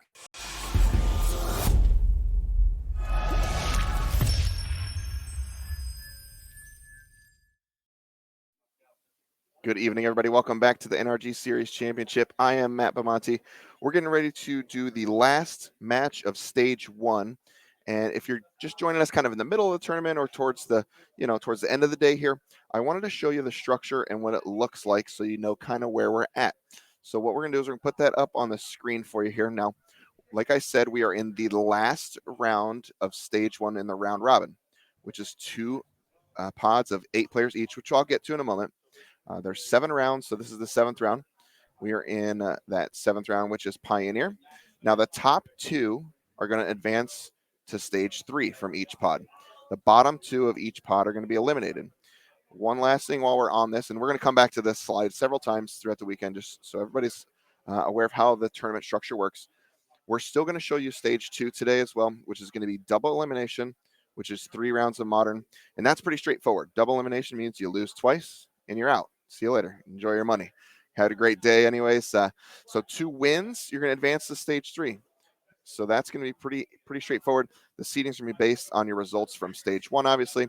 You can see 3, 4, 5, and 6. Those players in the pods, are each pod 1 and pod 2, are going to make it to Stage 3. Now I'm going to show you the pods here. And we're going to look at some beautiful faces here. And I'm going to tell you the results that we have so far. So we're going to take a look on the left-hand side in pod A, and that's going to be Maxx Kominowski is going to have 5 wins currently. Connor Mullaly has 5 wins as well. Nicole Dubin has 4 wins. Zach Allen has 3. Ivan Espinosa, Zoe Riederman, and Adam Wasburn-Moses each have 2 wins. And unfortunately for Derrick Davis, only picked up 1 win so far on the day. So it kind of looks like Derrick's day is going to end. And somebody with those 2 wins, a loser of those matches, is probably going to have their day ended as well. We're going to take a look on the right side there in pod B. Raja Sulaiman and Jesse Robkin, as well as Will Krueger, all have 4 match wins on the day so far, looking to secure their spot in the top 2. And then followed by them is Mack, Endress, Piper Powell, and Andrew Elenbogen, all with 3 match wins each. Theo Jung has 2 match wins, and then Joseph Bernal down there with 1 win. And it sounded like Joseph and Theo were paired up this round, so be interesting to see what the results of that match is, especially for Theo's tournament life. And we're going to go ahead and get ready to kick it down to the last match of Stage 1. Let Joe and Mason take it away, and we'll see you in a bit. All right, thanks, Matt. All right, we've got Zoe Riederman versus Adam Wasburn-Moses, Mono Green Devotion, Mono Humans, both players 2 and 4. There was an error in the display last round, so that's why Zoe did lose her last match, but she was 2 and 3 at the time, which was incorrectly displayed. So these are the correct records, and we are underway these players trying to avoid being in the bottom two. Yeah, of loser their here pods. goes home. And, you know, for Zoe, that's a 5-minute drive. And for Adam, it's a 10-hour drive. So the stakes are maybe not the same for everybody on that end of things, but everyone wants it, and no one wants to be some of the first people out here. As we see, Adam have a very similar draw to what we saw Jesse Robkin do against Theo, you know, just a couple rounds ago, and sort of interact early and put pressure. But no Thalia. So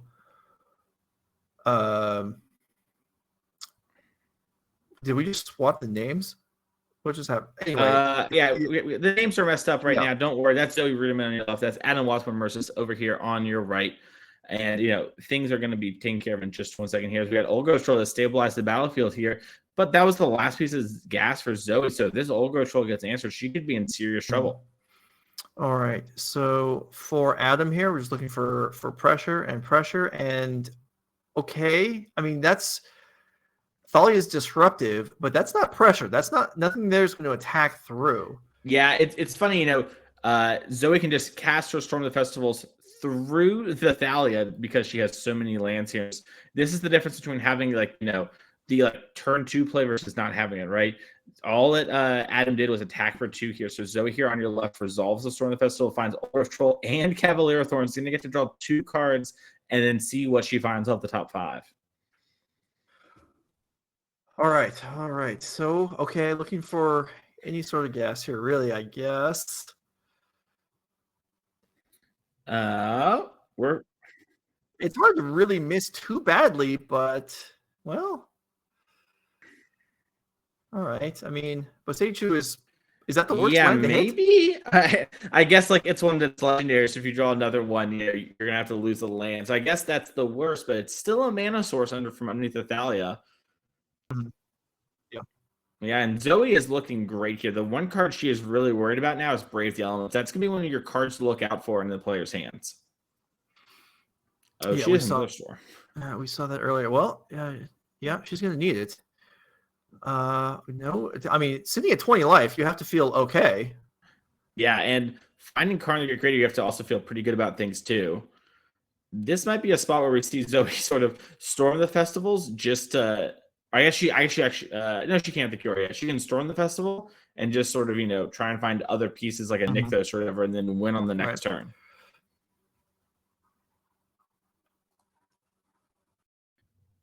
Could also see maybe Zoe play Karn here and grab Cauldron so that, you know, if Adam wants to attack down the Karn, he's going to need to lose some of his creatures or use to Brave the Elements. You see Adam counting. He's like, all right, well, I can't do it right now. We'll have to figure out what I'm going to actually do. And so I figure out what exactly she wants here. You might see her grab Haywire Might. And the reason for that is it's the thing that you can play and have a blocker through Brave the Elements. So maybe not very good this turn, but in future turns there's could no. be They can very come strong. down now. So yeah, that's something. Yeah, Zoe's also got so many Storm Festivals that she might just like eat a couple things in combat and then just let the Karn die and save that Haywire Might. So a lot of different plays available to her here. And Adam really, I mean, not all that threatening. Yeah, he doesn't have like an Adeline or Thalia. You know, even if he drew running Brave the Elements, it would still be 2 turns, and Zoe could maybe win in that time. And you have to send a lot of Haywire Might. So, I mean, if there's a Brave the Elements here, is this just an assault on the Planeswalkers? it might have to. Yeah, we do see Adam cast the Brave the Elements, and he has to send at least 3 things at Karn, or Haywire Might can block, and that means he can send 2 at Zoe. But Zoe doesn't have to block with her Haywire Might at all if she doesn't want to. So with that being the case, it gets really awkward really fast. I was trying to straighten this up. Yeah, maybe even you just send the 3-2. There's 3 creatures that can survive Haywire Might. He could send those 3 at Karn and then just not even attack with the other ones. Nope, that's not going to be the choice. I guess he doesn't figure out losing a Dauntless Bodyguard is too painful right now. Yeah, the other weird thing about Haywire Might is you also gain a life when it dies. So if you decide to, you know, eat one of these things so that next turn you don't have to worry about a 2-1, right? You're gaining 2 more life as well. Zoe only taking 2. But really all Adam's done is actually force Zoe to start a race.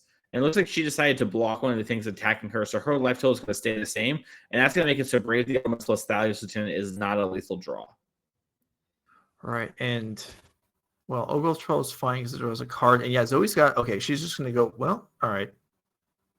Yeah, it looks like She's going to think about this for a second. I imagine if she minuses the Cure and casts Storm the Festival, even if she hit land, she can just replay another Old Ghost Troll, and that'll put her in a pretty great spot because she just started attacking. Like she is pretty close to lethal.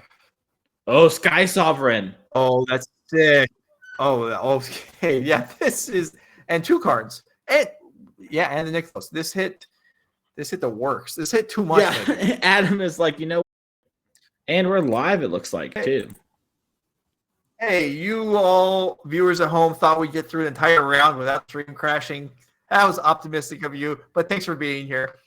We are entering what is likely game 2. After Wasburn-Moses taking a mulligan here while down the game. We'll get the display updated momentarily, hopefully. And fingers crossed. We'll Any second now for sure. And yeah, it looks like we have got another recruitment officer on the play here from an Elf Star from Zoe, and hopefully Adam has one of his powerful 2-drops. That's a lot of strength of this deck. Is it's going 1-2 into a powerful through the interacts or an Adelaine. Mm-hmm. All right, we'll see it. And there is Luminarch Aspirant. That counts. Yeah. And you can already see the difference in thinking about it between this game and last, right? Adam having something to do on turn 2 just means so much more damage is coming out, and Zoe has so much less time to fiddle around and set up her mana. Mm-hmm. And yet, decent start here for her as well. Oath with a green floating. And lots of potential for next turn now. 1, 2, 3. Looking like she'll be at 5 mana at least next turn, and there is a Nykthos in hand as well. We'll see what Adam has to say about that. There are potentials for Brutal Cathars or Skyclave Apparitions to pick off mana producers, but there's another elf. Yeah, and I'm just going to play it and just be like, okay, I'm going to have a bunch of mana and a card, and we can see something like, Sky Sovereign just come down and maybe clean things up a little bit for Zoe if she's able to stabilize to that point. And Adam drew with Thalia, so has a couple options available to him. Only has 2 lands right now, though, so he's going to have to figure out exactly what he's going to do. And like we've seen from all our Mono White Humans players today, you're going to need to really think about what you're going to want to do and then sort of execute through your turn. So, yeah, good chunk of damage coming across here. And all right, Portable Hole to take out Wolfwillow Haven. Yeah. Interesting play. Yeah, leaves the extra blockers in the field, but does make Kiora worse. And yeah, ouch. And Adam Wasburn-Moses is probably dead. Probably can't win unless he has some sort of interaction spell from these creatures, because he has to kill the elves. Otherwise, the boat will get crewed, and then he'll just start losing his creatures. Also, Zoe just has Lair of the Hydra to animate and start attacking Adam. Yeah. I mean, Zoe's at 9. If all her resources is expended on attacking with Sky Sovereign, maybe Adam can. I mean, it's not likely, but maybe Adam could raise that. Yeah. I guess Zoe can play her 2 elves here, and then Crew still have a blocker and kill the Thalia, and then go to 4. She also, I guess, if she spent an elf, is it the same either way? You get more loyalty. She could spend an elf, play Karn, and then animate the Sky Sovereign. Oh, sure, yeah, that's actually just better. Have 1 elf left to block, and then Karn's at 6, so that makes it difficult for Adam. Yeah, that means Zoe could grab another Sky Boat if she left it in the sideboard, maybe. She probably brought it in this matchup. You see the players do that a lot, so their Storm the Festivals have stronger hits. But yeah, Zoe can actually just. Great point there, Joe. Play a Karn using the elf to pay the Thalia task. Play another elf, just might as well get it on the battlefield. Yeah, that's true. Yeah. And then from there, animate the boat and attack, and then Adam is losing his board in a pretty serious way. All right, so that's not going to be the choice. This leaves back either the Lair or the last elf, because there's still another one in hand as the blocker. Thalia gets dispatched. And Adam will take some damage, and then probably playing the elf is better than using the Lair to block. Elf, I assume, is better than Lair because elf can get has summoning sickness and stuff, but I don't know. You also maybe just don't want to block unless the Dauntless Bodyguard's attacking. Right. This is part of the problem So this is enough to put Zoe down to, I guess. So maybe if there's a block here, and then a Brave the Elements next turn It might be enough depends to on if win. Adam has another white creature in hand, because right now Zoe can just do the Yeah. Skyboat, even if she doesn't play Karn. She just decides that Karn's blank. Yeah. She's currently going to be able to push power through it. All right, so she does have the recruitment officer. Adam's not going to try and bluff anything. He's just going to play the land, a little choice there. Yeah, no cards in hand. All right, this is. And Nicholas, Yeah, I mean the Sky Sovereign is just. Oh, it's just. That's a yeah, lot. and Nicholas is up a mana here too, so we get to play the Karn. And actually, you could see Zoe grab Haywire Might as well. And then you can pop the Haywire Might if she wanted to. And gain 2 life, get back the Wolfwillow Haven, or block or whatever. So a lot of choices here. And she's got a bunch of creatures. And so, yeah, it looks like she has, 3 1/1s, but also just has a 2/2 with the Lair of the Hydra. So you could trade with the Mutavault if Adam wants to make that trade off of that trade. And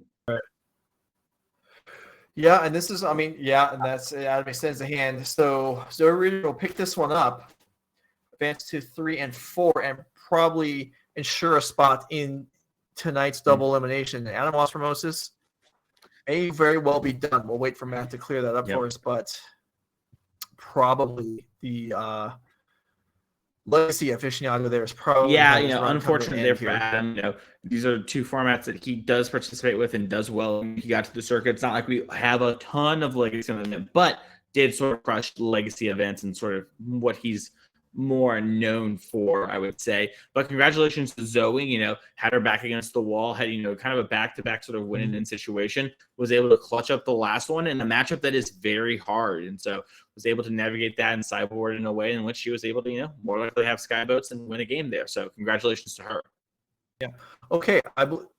We have a backup match. Let's go ahead and get going. Last match of the group stage. I love the group stage. So do I. And we get so many complaints about it every year. And it's just, it may look clumsy from the outside. If you just glance at it and don't actually pay attention to it, yes, it looks maybe awkward. But from the inside, it's great. I really like it, which is part of the reason why we do it. All right, so we got Elenbogen at 3-3, Krueger at 4-2. Krueger probably with a chance of advancing into the top 2 of the group. Worth mentioning too that Krueger played this exact matchup last round. Jesse Robkin was his opponent, and he was able to win it. And Krueger even tweeted, "I think if I win this one, I'm going to make it into the top 8. Essentially, he's going to advance from his pod, and he thinks this is his best or second best matchup. So he's pretty excited to be seeing this one, even from the hands of someone like Elenbogen, a Pro Tour champion."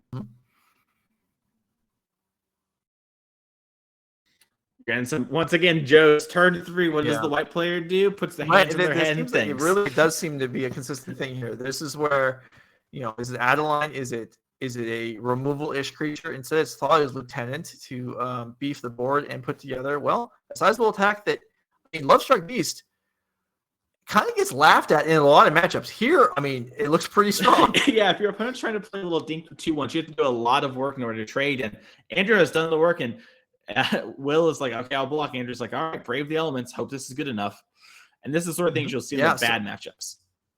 Right. And so this is also, we've seen and talked about brave the elements being, held back for Alpha Strikes. Here, it's just, okay, get rid of this Lovestruck Beast because, I want to preserve my creature. And, Will's deck also is not going to have just green in this deck, you're very lucky if it actually gives you the alpha, and a lot of times it's sort of removing 2 or 3 blockers, or doing that just being a protection spell.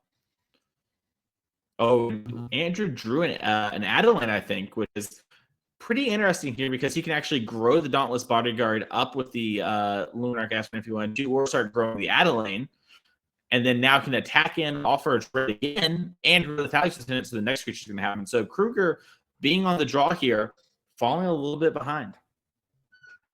Yeah, all right. And with the so with the ability to put out counters in multiple places with the aspirant, and then Lieutenant just growing on its own every turn, there's really a strong incentive even to attack every turn because the lieutenant will grow from the token, which Will can't effectively block at the moment. So yeah, I think I really like putting the token on Adeline, because then if you do it again on the next turn, it's bigger than a Love Struck Beast, and your Thalios Lieutenant is going to be a 3, so it also gives you the outside chance of put the Lieutenant, the next counter on that, then it's a 5/5 as well. So definitely complicated and a lot to think through. And Andrew Elenbogen won his PT using these exact planes, playing a mono white aggro deck very similar to this one. So this is something he's, I would argue, good at minimum.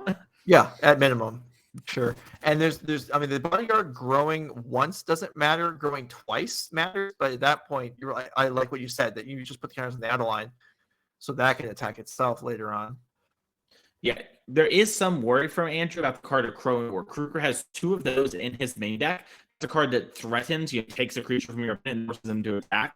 So the Adeline could go on the other side, and that might be what Andrew is thinking about. Like, should I just pump the Thalios Lieutenant? Yeah. Krueger helping Andrew out here. Andrew probably said, get a counter, and Krueger's like, no doubt, down to help. Yeah, so Will faced with, do you gobble the token and take 5? Taking 5 is so much. 5 is a lot. 5 is Yeah. a lot. You trade. You could trade. Well, there's actually a lot of options here. He could gobble a token and chump block with his own token, or he could trade up everything. I like holding the token for the gobble a little bit. Interesting. He's wanting to block.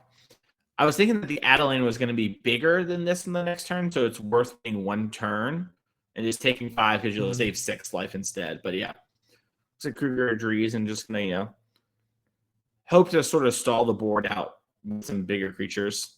Maybe get some double blocks on the Adeline. And Stomp, they're a big draw from Krueger with that Bone Crusher Giant. Yeah, getting rid of that Luminarch Aspirant certainly would be nice. That will keep the Adeline at 5 toughness. There's Fable. I can't tell all the cards in Krueger's hand. It looks like there's a lot of red ones, though. Fable 2, Reckless Stormseeker, Hodget Bodyguard, and Bone Crusher Giant are Krueger's 5 cards. His mana base being the Gruul one, that is a little bit sussy right now. They don't have great mana. It's sort of one of the biggest drawbacks in this deck, and something players are hoping that will improve over time. But here he's only able to do 1 spell, so he's got to figure out, like, okay, do I actually just stomp this Luminarch Aspirant so these other things don't grow? But if I do and he has a Brave the Elements, I'm in a hugely terrible spot. So I can play Fable and get more red mana for next turn. Looks like that's what he's going to do. Yeah, all right. This does not solve the problem of getting attacked this turn, and I'm sure Andrew is going to be pushing in here with, at the very least, the Bodyguard, potentially the Adeline as well. Is that because it will get 6 toughness? I think now? so. I think he drew a Thalios Lieutenant. Yeah. Oh boy. Andrew's like a big and another trigger. So pretty good draw there for Elenbogen, as he can now, the Luminarch Aspirant still not big enough to tussle in combat, but bigger than the Bone Crusher Giant. So that's going to fall when it comes to stomping on it. And then now you could put a counter on the Dauntless Bodyguard, and it would actually be bigger than the Love Struck Beast if you wanted to. Yeah, and sure. Everything's actually bigger because when you attack, you make a human, which means the Thalios Lieutenant will be a 6. Yeah. So I'd just say probably the best draw on Andrew's deck there. And if you're Krueger, you're, really feeling the pressure here. As there's going to be, you have to block 2 creatures. Otherwise, it's lethal if Andrew does it the way we talked about. Right. Yeah, because there's going to be 3 6-power creatures. So Will has to block 2 of them. And that means, that's rough. I mean, he doesn't have. I mean, he's got 1 creature he probably doesn't mind throwing away, but he doesn't have 2. Yeah. I wonder if Andrew has to just attack with the Luminarch Aspirant as well. Or gets to, I should say, in order to try and push damage. Looks like he's just going to attack with the creatures that are obviously safe to be attacking in multiples with. Mm-hmm.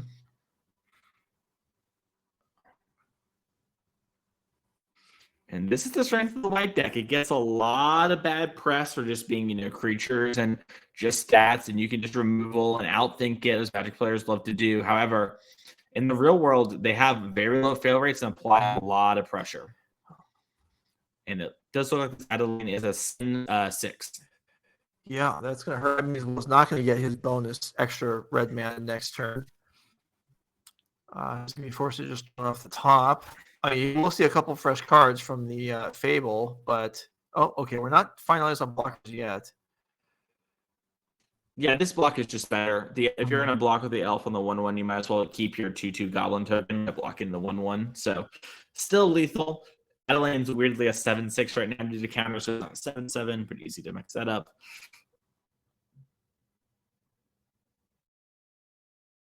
Yeah, and it looks like Krueger's going to fall to 6 as of right now. This is part of the reason why I mentioned maybe the Lunar Gathering coming in, just because it gets a little weird with blocks, but totally a great spot for Elenbogen. You know, even if Krueger draws the Crone War, he is going to still be in the game. And we get a little rummage here off the old Fable, the Mirror Breaker. 2 Storm Seekers. We're not attacking this game. All right. So that's a null, and is that a Chariot maybe, which would provide some blocking? But is there still not a land? I don't think so. There's still not a land. All right. So yeah. You see Andrew do the fist bumps there, you know.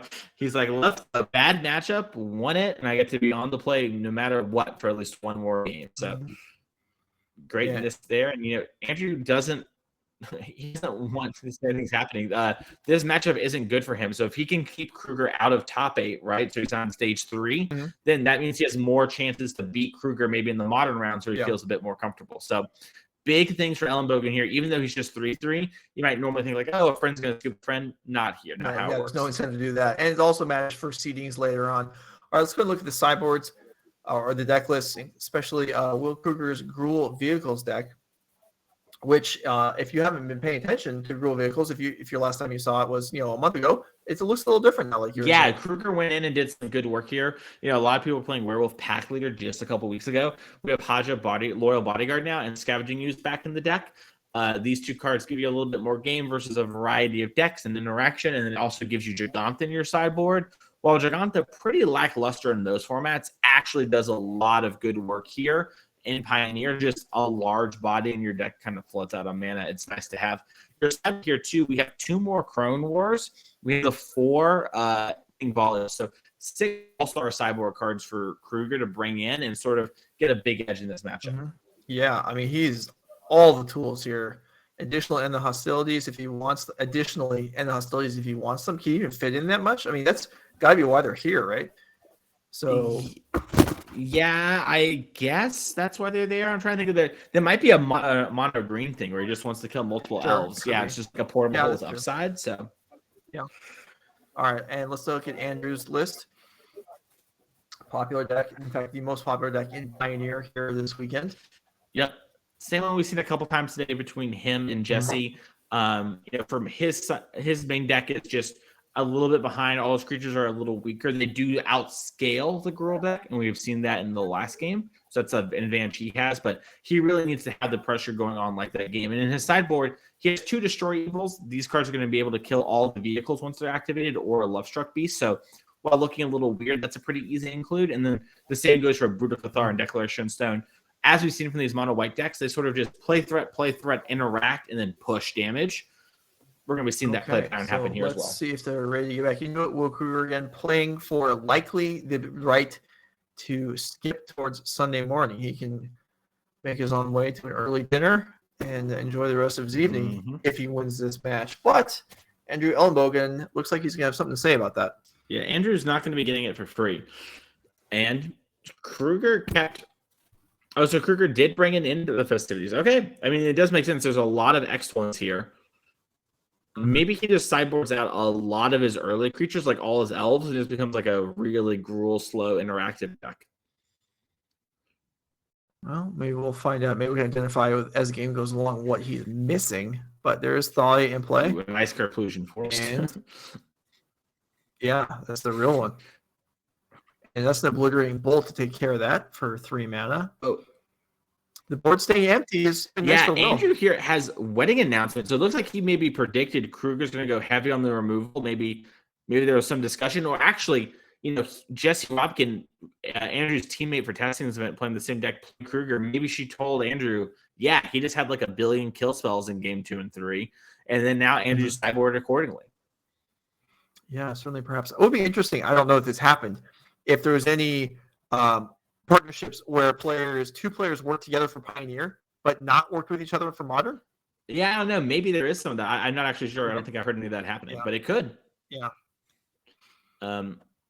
definitely a moment where, for the team of Andrew and Jesse sort of Breach Master, Andrew sort of Mono White Master, both players obviously had a lot of great results with both of their decks, but they sort of got to lend their expertise to one another in that field, and then, lean on the other one in the other spots. And wow, this is a start. 2 lieutenants again for even faster than last time for Andrew, and now actually debating an attack for 3 here or not, but it seems like that's something that you're definitely going to do. 3 comes across. Mm-hmm. Token comes in here. It's super nice. This is going to grow the lieutenants again. Yeah, I think that's. I'm not actually sure if Andrew could have attacked. Yeah, I guess he couldn't have attacked either way. Yeah, but yeah, just wanted to make sure he was doing everything right there. And it's also a moment next turn where maybe if Andrew could have triggered the draw card, he doesn't want to because getting the body is actually way more important. And Krueger is under the gun here. He's got his Seeker's Chariot and a couple lands and a Sky Sovereign, so he is able to play Chariot and then give it haste and attack if he wants to, but a little bit awkward there, and he can play the Skyboat and kill a thing, but it's not the best play in the world. Mm-hmm. But it's maybe his best play that he has. He can kill the best thing, which is not what you're used to against this matchup. Yeah. So the first lieutenant is still out there.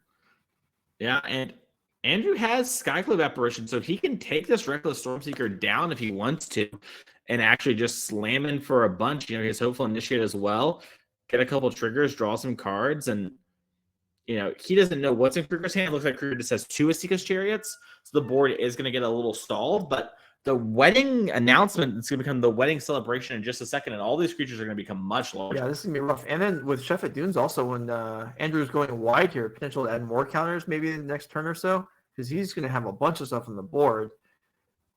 Yeah. And I mean, what is a Sky Sovereign going to attack? Get crewed and attack next turn, and then just leave a little wide open? That doesn't seem. Yeah, feasible. I think what Andrew's maybe doing though is he's playing the Hopeful Initiate, and he's going to attack, and then when Krueger goes to crew and attack, he's going to use Hopeful Initiate to kill the artifact. So it's that makes. Yeah, I mean, that makes sense if he's even thinking he's going to get attacked. And, okay, here's an attack for just Lieutenant. So looks like you're right about that. Andrew's prioritizing the creatures over the cards from the wedding announcements. Yeah, and he has his Hopeful Initiates. Now there can't be an attack. It's just going to be so dangerous. And it also means that, if Krueger plays something like the Asika's Chariot, Andrew gets to decide if he wants to kill the Chariot in return, but he doesn't have to. And he's just sort of fine, holding his mana up and making it so Krueger can't start mowing his board down with a Sky Sovereign or something like that. So it's going to be very awkward. And then on the next turn, too, I guess, Andrew's like, you're going to crew up your Chariot. If you do, I'll kill it. And that's a very awkward spot to be. Yeah, Hopeful Initiative. Threatening a lot, even though it hasn't done anything. But just its presence on the board here really is going to gum things up for Will. Yeah, it reminds me a lot of Dromoka's command in its format when it came to sort of, limiting enchantments and artifacts. This card is a very similar thing where you have to really mean it if you're going to play one of those cards. I don't know what Krueger's supposed to do. It looks bad. All right, so here is Chariot. Oh, had the cats ready to go. Let's go cover Twitter. Dakota Clark on spotting this video, probably just sitting there all day long waiting for opportunities to make his presence known and help make a use out of himself. Throws those tokens out there, and Will's like, all right, I was hoping to give time finding my own tokens to buy myself time to figure out what to do here. Yeah, I was wanting a little bit more time, my friend. Give me a moment. All right, so Hopeful Initiate takes down Sky Sovereign.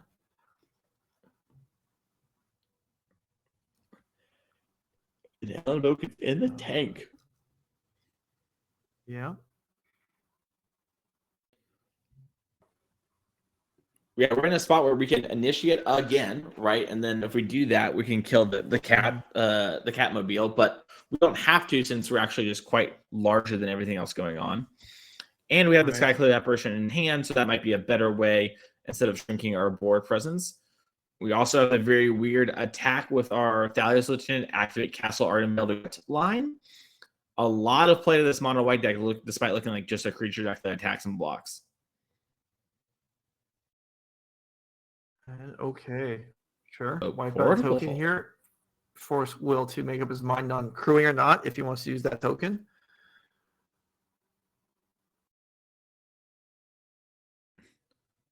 Yeah, Krueger's basically saying you can't remove the counters from what you announced, right? And Andrew's like, yep, can't do that.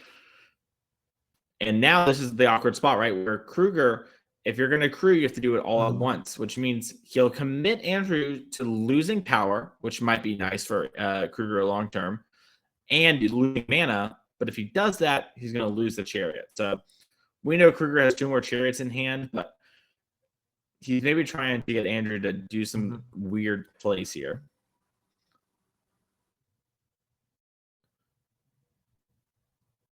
It looks like Andrew's just going to attack and then trigger training on his hopeful initiate. I like it. And it's gone. Andrew forces the issue, and Will Krueger in good position, but probably not going to skip through tomorrow. He's going to have to play tonight. Yeah, it's really hard. Even your best matchups you can lose, especially in a format like Pioneer, where it's kind of hard. And it sounds like maybe Andrew, adapted to what was going on and kept the kind of right hands and had them. And also, you just sometimes are on the play and win your good matchups. It's, it's magic. It happens. Yeah, sure.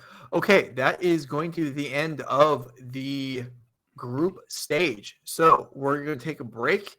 Map and Monte will come back, update you on where things are standing, and then we will have double elimination modern for the rest of the night. We'll have 3 rounds.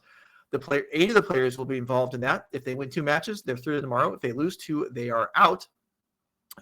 And so that's where we stand. Mason, if you're enjoying his commentary, he'll be back here tomorrow morning to take over the Pioneer double elimination rounds. But in the meantime, Becky Bell's going to step in for the modern rounds this evening. So that's where we're at. Mason, awesome job. Yeah, and see y'all then. We'll have a good rest of the day. I'll be in the chat. All right. So we're going to take a break. We'll be right back.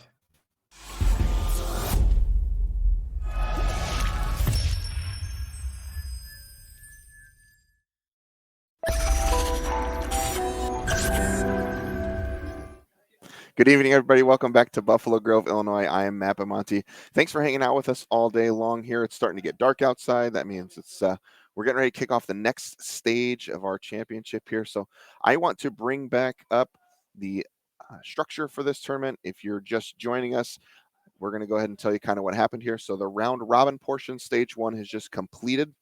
The important things to note on that is that the top 2 players from each pod are going to advance straight to stage 3. And that the bottom 2 players from that stage are eliminated from the tournament. So we've advanced 4 players, and we are also saying goodbye to 4 players as we get ready to kick off into stage number 2 here, which is going to be double elimination, 3 rounds of modern. So if you get 2 wins, you play your first 2 rounds, you win them both, you're into the top 8. 2 losses is going to cause you to be eliminated from the tournament here. The seeding, again, is based off the results from stage 1, which I'm going to read you in just a moment. As you can see, there is some cross-pod play. The 3 versus the 6 and the 4 versus the 5 is how we're going to start out our double elimination stage here. Now, I want to show you the pods of the players here. So we're going to take a look at the left side here, pod A. I'm going to read you those results. We're going to start with the top 2. Again, those 2 players are going to advance into stage 3, which is going to be Connor Mullaly and Maxx Kominowski. Those 2 players are going to go ahead and skip these rounds here in stage B. The 2 players eliminated from that pod is going to be Adam Wasburn-Moses and Derrick Davis. And then battling it out here is going to be Nicole Dubin, Zach Allen, Zoe Riederman, and Ivan Espinosa, all alive here going into these 3 rounds. On the right side, you can see pod B. The top 2 from that pod are going to be Raja Sulaiman and Jesse Robkin, who both picked up 5 wins in their pod. And then the 2 players that have been eliminated from that pod, Joseph Bernal and Mack Endress, going to go ahead and leave the middle portion of that pod is going to be Andrew Elenbogen, Will Krueger, Piper Powell, and Theo Jung, all battling out for their tournament life here as we get set for round 1 of stage 2. I'm going to send it down to Joe and Becky. We're going to get you 3 rounds of modern here, and I'll see you all in just a bit.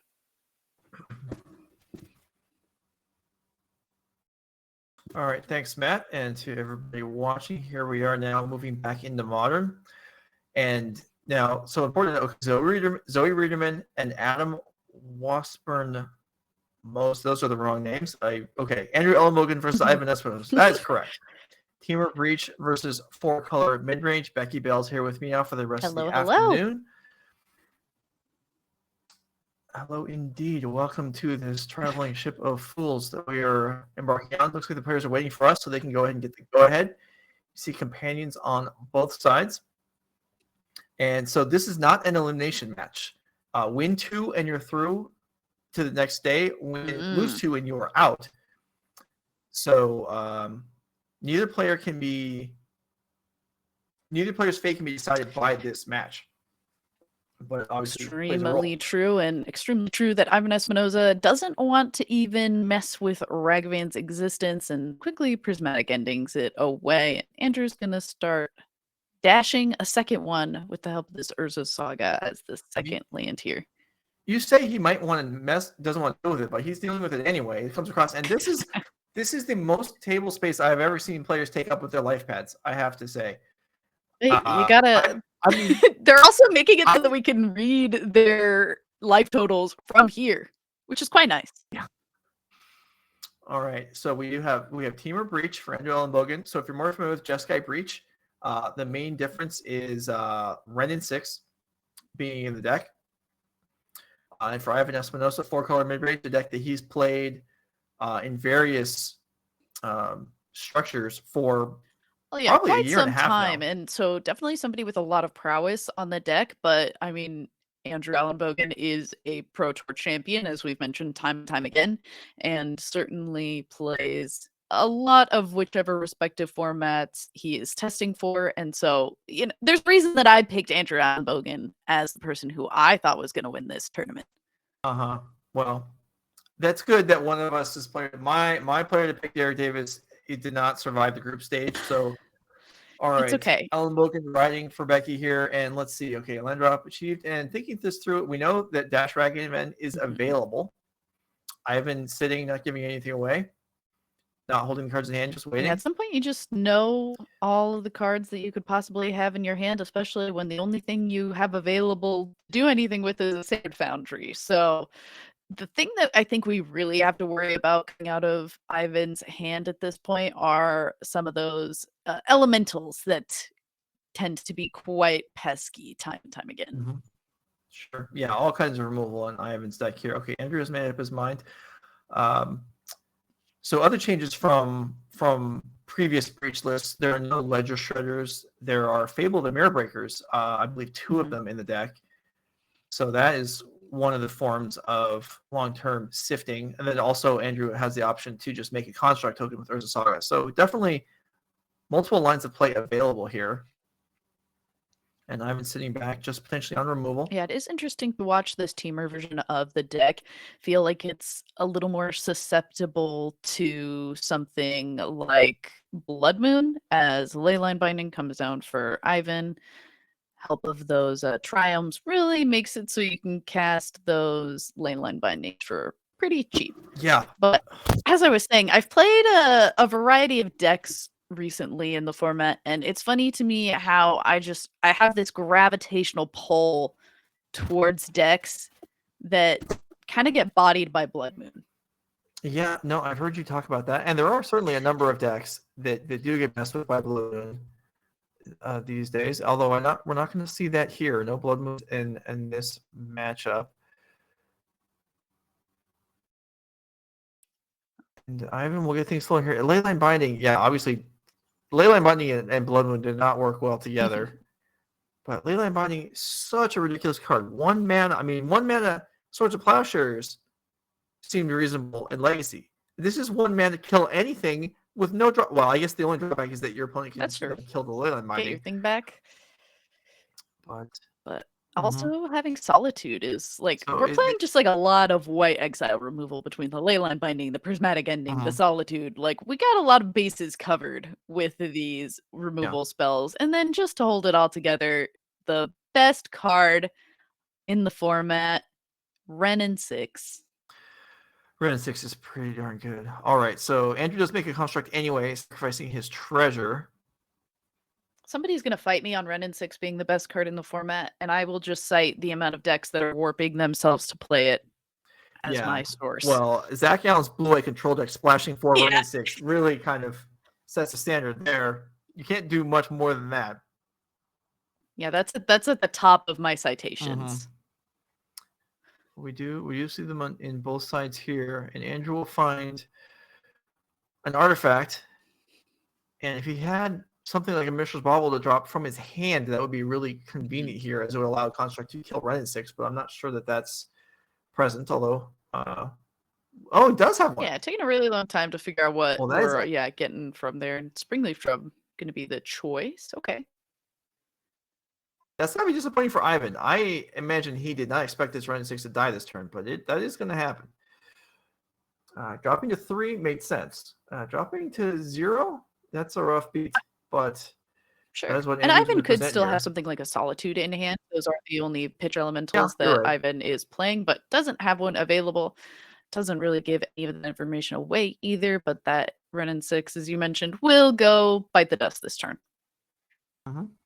So it's certainly a sizable board presence for Andrew Elenbogen. And this is kind of the strengths of the Breach deck is, I mean, you can see what he's doing here. There's nothing here that even looks like it's a combo deck. And yet this is a deck with a very clean combo kill. Yeah, but in the meantime, it's just kind of getting to do Urza's things. It just allows you to sit there, gather a little bit of mana, a little bit of creature power. Kind of just does everything. It tutors, it gives you mana, it gives you a creature. Yeah. And wonderfully enough, we're going to have another Leyline Binding to try and get rid of some of that creature power that's coming from those Urza Saga and keep Ivan's life total hopefully a little more healthy here. Yeah, now, Leyline Binding on a construct token, you do not have to worry about that Leyline Binding getting destroyed. Although, it is convenient for being self-balanced and returning to your hand and killing something else later. Second tier of this Urza Saga is going to be able to pump the other one. I have to imagine... I guess they're both summoning sick this time around, so we're good regardless, and made sure that we were going to be able to match the first one in art, because God forbid Andrew have the two mismatched ones, as it was the case for but a moment. Gotta keep things nice and clean for those of us, for those of you that appreciate Speaking art. of Yeah, nice and okay. clean, how do we feel about an Omnath with no text on it? Well, it works just as well as the Omnath with text on it. So why would That's you ever true. play this one? I don't know. But I've been in play here. First real inroads onto the board here. That's not just a removal spell. I was going to say, you can see that Andrew is prioritizing damage here as he has not cracked that Mishra's Bauble. Not interested in building his hand size right now, just pushing through points, which that was valid for a while. We'll see if it continues. As Ivan fetches up the plains, gets 4 bonus mana. We often see that hard to cast Solitude. Instead, it's going to be Iteration again. Is it just me, or is the board unbelievably crowded right It now really for is. really And, no reason I mean, whatsoever? we gotta have room for movement, you know. Both of these players are very interested in playing very close to the middle of the board, and honestly, I like it. This feels more like a battle. I feel like this is a little more storytelling. I feel like we're really head to head right now, instead of when players are like completely like on their side of the table. This feels a little more intense, and almost as frustrating and intense as it is to have your Urza Saga. Speaking of more white exile spells, March of Otherworldly Light was the pickup for Ivan there, and takes out our other Urza Saga that Andrew's been able to play. So these constructs are 4 first. Would trade with Omnath at the moment, but Andrew with Iteration here, and feels like every time the opponent has no mana to cast a spell, they always find Bauble, which would be ideal here anyway, and there it is. So now, this is I mean, 10 is no laughing matter. This is a big attack here It's if a he big wants attack, it. but as long as this Omnath kind of sits on the board, it just gets to gain us a lot of passive life. That's true. But like you said, still being able to hit through a lot of that damage is going to be pretty big for Andrew, as long as that is still the game plan for the deck at this current moment. I mean, this deck plays another change that from traditional Breach decks. Instead of Thassa's Oracle, there's a Grave Shot. Andrew is getting Ivan's life total. If this gets through, you know, not this turn, but Grave Shot for a couple points of damage could could play a role here. Although you're right that Omnath will have something to say about that. Yeah, and that would be frustrating if all of a sudden you can't storm off for quite enough because of Omnath life gain. I mean, that would have to be a lot of work for this Omnath to do, but would still be quite frustrating. Andrew's still with several cards in hand, but fingering those baubles there, looking like maybe he wants to cash in for at least one card here. Yeah, now that we've been able to convert those baubles into damage already and been able to lower Ivan's life total and keep it low enough that these constructs, as you've mentioned, could be finishing the job, I like that we're kind of saying, I want to go ahead and maybe look for some answers to this Omnath. Since right now, that is the biggest threat to Andrew taking over this game. All right, so bauble on Ivan, and then so often we see players when they have a fetch land play bauble themselves. Andrew still checks out Ivan because he's more worried about what Ivan's going to draw. Maybe Andrew doesn't need information about his own deck. He already knows what his play is going to be. And if that's the case, well, we'll find out what it is. All right. Mountain going to be dug up there for Andrew. And Unholy Heat is going to be enough to take care of that Omnath. So didn't actually have to worry about it nearly as much as we thought. Able to easily take care of it. Wanted to see if it would block maybe the constructs first and said, but I can't let it live past another one of your turns. So now we'll see if Ivan can continue to hold things onto the board. And certainly a big help there is going to be that Supreme Verdict. Yeah, that was a nice one. Andrew's draw off of the bubble was one of his copies of Lightning Bolt. So if Ivan at 4, Lightning Bolt plus Grape Shot would end it. With another land, Lightning Bolt plus Underworld Breach would end it. So we'll see. There are certainly some concerns here. 2 grinding stations come off the top. That's maybe not ideal at the moment. Yeah, the only downside is that we are kind of choked on lands here for Andrew. So as much as we would like to try and maybe go Lightning Bolt and try to dig for a way to get there, we don't really have the mana to dig and still be able to cast all of those things at the same time. Well, Fable, if it is able to attack, or even if it's not, is still able to generate a lot of value, including mana. So that will land, turning on the Springleaf Drum, and also potential to dramatically change the contents of Andrew's hand next turn. And Ivan at 4 with a fetch land in play here. So yeah, but this could be the perfect thing for Ivan to have done to have a follow-up be another Omnath. And that would be kind of really difficult for Andrew, I think. I mean, I'd hope that we just have something like another Unholy Heat to take care of it. And hopefully that would be something that could happen along with Springleaf Drum. But that is going to quickly not become an option either, as Leyline Binding is going to make sure that we take care of that token. So that is not going to be a possibility. We did float a mana. But it looks like it's not going to be used, or it could be used as Ivan drops to 3 from this fetch. Well, I think I'm stretching on upkeep here, so I think. Oh, okay. So no risk of that. Yeah, brings out a basic forest. I would be a little more safer if I was at 4 and my opponent went, "All right, I'll float a red." I'd be like, "Oh yeah, okay." I'll wait. Becky Bell taking advantage of all available information, not dying to telegraph plays. That's good.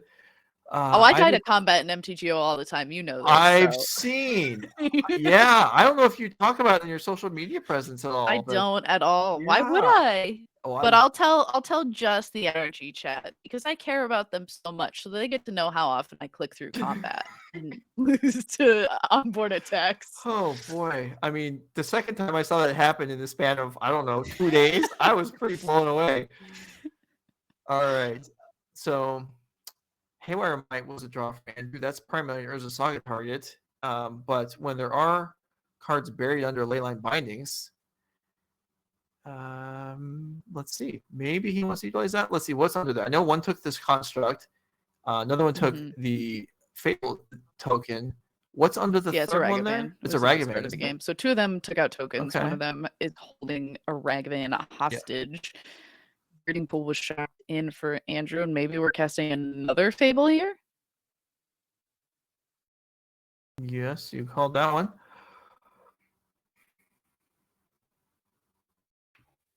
All right, I like this shift in game plan. It does feel like a little weird for Andrew, but just going ahead and gathering some value. Again, life total not looking too rough, and is just trying to say, if Ivan's at 3, I don't need to like spend a lot of time trying to dig for combo pieces, because I'm pretty sure these little creatures that I put together can be more than enough. Unfortunately, though, Ivan has also gotten to shape his hand a little bit, and Solitude is going to be a hard cast here and be able to take care of either that Haywire Mite or He the goes after Goblin. the Haywire Mite. Interesting. And I've been tapping down the resources and gets bolted, and that will end it. So Andrew Elenbogen will take up the first game. With the lightning bolt. Yeah, it just took a turn cycle extra, but it was enough to end the game. So yeah, only 2 lightning bolts in the deck. This is not a burn deck, but it is a deck that is capable of throwing out occasional damage to the face, and it is enough to defeat Ivan Espinosa in game number 1. So you can take a look at Ivan's deck here. We saw a fair amount of it in that game. No blue planeswalkers though, and he could have used. Certainly, he had sufficient removal during a lot of that game, in iterations and such. But in the end, wasn't able to, go unfortunately, not having something like the Teferi or the Jace, as you mentioned, to kind of play a long con, certainly a little bit rough. We did see like the entire suite of removal: the Solitude, Prismatic Ending, Leyline Binding, March of Otherworldly Light. Like, Ivan is here to exile things, but we do need a little bit of extra help from some of these other creatures to do some attacking while we're controlling the board with a lot of those exile spells. And on top of that, like something like even a Teferi to have gotten back maybe one of those enchantments could have been nice as well. We just didn't really see that, and the run and 6 that we tried to commit to the board to control things a little bit more got quickly taken care of. So I imagine that we're going to be maybe making a little bit of a shift towards some extra pieces to control the board, as well as potentially the endurances, since we are worried about some storm elements coming out of Andrew's Our only deck. comment about Ivan's sideboard is, how do you feel about free spells? Everything here. Everything. Everything's free. Everything's free except the companion in the land. How do you feel about the saying that like food tastes better when it's free? Like, that's how Ivan feels about his sideboard. Perhaps. Magic tastes better when it's free. Okay, all right. Let's go ahead and make sure we get time to look at Andrew's sideboard before we get the next game started. Temur Breach. Despite winning the game, we didn't really see any of the cards this deck is known for. We didn't see Emery. We didn't see Underworld Breach. We didn't see Grinding Station. We didn't see the combo kill card. That's true. We really just saw Urza Saga and some artifacts. Urza Saga, the artifacts that were fetched up, a few Mishra's Baubles to punch through extra damage with those Urza Saga constructs, and some Fable of the Mirror Breakers to bring it all home. We saw both Fables. I mean, that was important also, yeah. Extremely important. And honestly, the Unholy Heat and the ability to have those Mishra's Baubles at the right time to take care of the Omnath and take care of the Run-and-Sticks, which were the only 2 threats that Ivan really put on the board, were extremely timely. So if Andrew can do that again, or just be able to end the game by doing this combo kill, using Underworld Breach solutions and those grape shots as mentioned, then I think honestly we're in business. And Andrew maybe is just like feeling a little bit happy to have won a game that felt maybe a little unbemusing to people who would be excited to watch this deck go off. Yeah. So both players still looking at each other's deck lists and still kind of thinking these over. This is not, I mean, these decks, just based on that, these decks are not easy to sideboard against, and also sideboarding with these decks. Obviously, you can see there's a lot of different options here, especially in Andrew's deck with not the 3-4 ofs like Ivan has, and trying to figure out. Yeah, I mean, Andrew Elenbogen kind of head and hands a little bit here, staring at Ivan's deck list, trying to figure out exactly how he wants. How do I handle the free spells? Set things up here. I mean, this is one of the things that you and I have talked a lot about in trying to make sideboard decisions for the modern metagame right now, is when you're playing against a lot of these decks that do have a tendency to go really fast, and Temur Breach certainly has some fast winning hands, you kind of do have to play their own game. You do have to kind of move into playing a lot of those free spells. And Ivan said, yeah, I don't want to lose anything on turn 1. I don't want to lose on turn 2 or 3. Like, I'm trying to cast Jace the Mind Sculptor and Omnath So I've got to have a lot of these free spells to kind of Right. I mean, pump that up. yeah, it's been the last few years when Jace has really not seen as nearly as much play in Modern as he used to. But when you have free spells to protect it, well, then drawing extra cards every single turn is, if you're tapping out for expensive cards, it doesn't matter. When you're just throwing solitudes and subtleties, whatever else, force of negations, endurance, force of vigor. If you can name a free spell in this format, Ivan might have some in his deck, or at least in his box. Yeah, nearby, the backup free spells that we didn't register for this tournament. Right. But I brought them in case, like, I walked in, saw the field, and was like, I do want this. Is there a Yorion under the Kahira that says free me? Yes. Yeah. I respect it, but I will not free Yorion. The Sky Noodle can stay in jail. Ivan finally gave up on his Yorion buddy there and in favor of Kahira, but I don't think that was Ivan's choice. you think he let his friends makes his decisions for him on what he submits to the officials? Oh, I suppose. Yeah, in that case, you're right. But I don't know. I feel like it was really always kind of sad. Like, Kahira literally says elementals, and for the longest time, like, these 4-color decks were elementals decks. So I honestly just felt rude to be playing Yorion instead of Kahira. Yeah. So honestly, we now have this deck with its rightful companion, in my opinion. This is my hot take of the format. No, you're right on with that one. All right, so drawing opening hands here for game number 2. Match number 1 of stage number 2. Lots to keep track of here at NRG Gaming. Hopefully you're enjoying the content. And all right, we are underway. I'll windswept teeth to start things off, and maybe Andrew will have a faster game 1 this time around. Or, actually, game 1, Andrew had 2 Ragavans, which that's pretty fast. All things considered. No, yeah, he was. I mean, he has Haywire Might he can play on turn 1. Is that what you're in the mood for? I mean, that's getting on the board. It's on the board, but I think if you put in front of me a Haywire Might and a Ragavan, I would pick the Ragavan pretty much every single time. Yeah. Andrew decides to hold on to it, save it for its disenchant effect later on. Honestly, if I saw my opponent play all 3 Leyline Bindings the game before, I'd hold on to the Haywire Might. Yeah.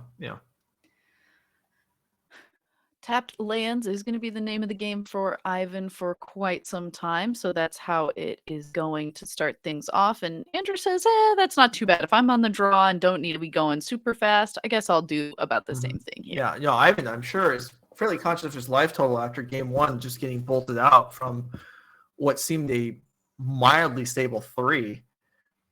Yeah, it's hard because I feel like Ivan kind of suspected that a lightning bolt had to be at least at the back of his mind for 1 turn there, and then it's hard. You kind of lose some options every once in a while. As Renin 6 going to be the start for Andrew, the reason that this deck has shifted into being Temur, and that Beseju going to be played, which kind of interesting. Sometimes when you have Renin 6, you want to go for that Beseju Renin 6 over and over again, especially something like the 4-color decks that are playing so few basics. Yeah, definitely. There are probably a fair number of shotguns and triomes that can be cleared up as well, though. So I'm probably not too close to running out of targets. But I agree with you. So I think, Andrew's other land is the basic island, and that can't cast Renin 6. So that's probably why Beseju came out right there. And probably with a Haywire Might in hand, Andrew was hoping where Renin 6 is going to get killed, it's by a Leyline Binding and not by Prismatic Ending is what actually happened. All right. That Wooded Foothills second chance at Redemption, coming back and finding Steam Vents. At Redemption. It didn't fail the first time. Okay, around. that's fair. It's second chance at life. There you go. Okay, that's better. It's Glory. Okay. Okay, you're right. It's successfully fetched out 2 different lands. 2 different lands. Andrew's entire mana base. He would be mono green without that. You're right. It is, and that is certainly a glorious Wooded Foothills. So we're in it, and we now have Fable the Mirror Breaker, the most glorious of cards. And speaking of glorious cards, Chalice the Void for Ivan says, free spells, okay. 1 mana spells, not cool. So Andrew Elenbogen, who quite reasonably made the choice to hold on to the Haywire Might, now gets punished by having it stuck in hand as being the out to the Chalice. Yeah, this is gonna be a little more rough than I would initially anticipate, actually, for Andrew. Like, it's not gonna stop a lot of the combo pieces, but a lot of the like little things that you're kind of playing in the meantime, and a lot of the little things that are going to stop the bigger things that Ivan is going to do are those 1 mana spells. So now if Ivan can follow this up with one of those things that we talked about, like that Jace the Mind Sculptor, or even just Omni, is honestly going to be really difficult for Andrew to get rid of now. Yeah. All right. I didn't quite get an eye on the 2 cards that got discarded there. I believe there's an Honorable Breach in the graveyard is one of them. The Haywire might stay in hand, so that is not the other one. But anyway, we are on here. Andrew with some fresh cards to play with. Does have Boseiju, so he can dispatch the Chalice, and there it goes. So Ivan will get ramped, which means things like Omnath come Yeah, I was come going to say, online. now we earlier. could do something reasonably like Omnath and still have a fetch land, which I wouldn't complain about if I was Ivan. No, somewhat painful from Andrew's side, but it makes sense. And we're going to follow up here with Dash Ragavan and hope that connects. It seems like you got to be a little hopeful for it to connect, as we've talked time and time again about the mass amount of removal that Ivan has, and March of Otherworldly Light pitching a Solitude is going to be able to make sure that Ragavan isn't able to do Ragavan things. How often? Okay, so that was use this spell pitching the other one. Yeah, how often does March? Either way. Yeah. You could have done it either way. He could have randomly picked one of those 2 cards and said, I'm exiling this one to the other one, and it would have worked. Well, this way Andrew doesn't gain life, which is the way that I would pick too. Sure. I'm just saying, though. That's true. It's, I just am amused by the interaction. By the similarities between those But you're right. cards. Not giving Andrew life seems like a plus. All right, we saw iteration here from Ivan for his turn, so no Omnath just yet. Ooh. And it's okay, coherent hand, that's something. That feels to me like it would be I'd be putting a little bit of pep in my step if I was Andrew, especially now that Cal is off the field, and we can kind of just continue to like do medium large spell into hold up reaction.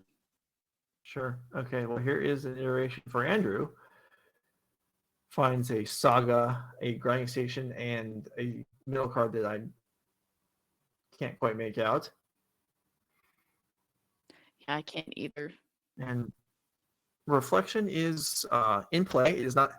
It is still summoning sick, but it is looming as something else that I was. Just a little tired from going into exile to become a creature instead of an enchantment. I suppose. Do magical creatures get tired? I mean, they must, because summoning sickness is a thing. Yeah, I mean, I guess. I mean, yeah, like the dragons in Game of Thrones sleep, so yeah, I guess so. Big things. Gotta take little breaks. Yeah, all right. And something right, not taking a break. Yeah. Yeah, Saga did a lot of work in game 1, and it is back for more. Whoa. Tapping 3 mana for Emery. Whoa. I forgot that I mean, I know that card like costs 3, but it's been a long time since I've seen that card cast for 3 mana. Yeah, but well, sometimes you gotta do what you gotta do.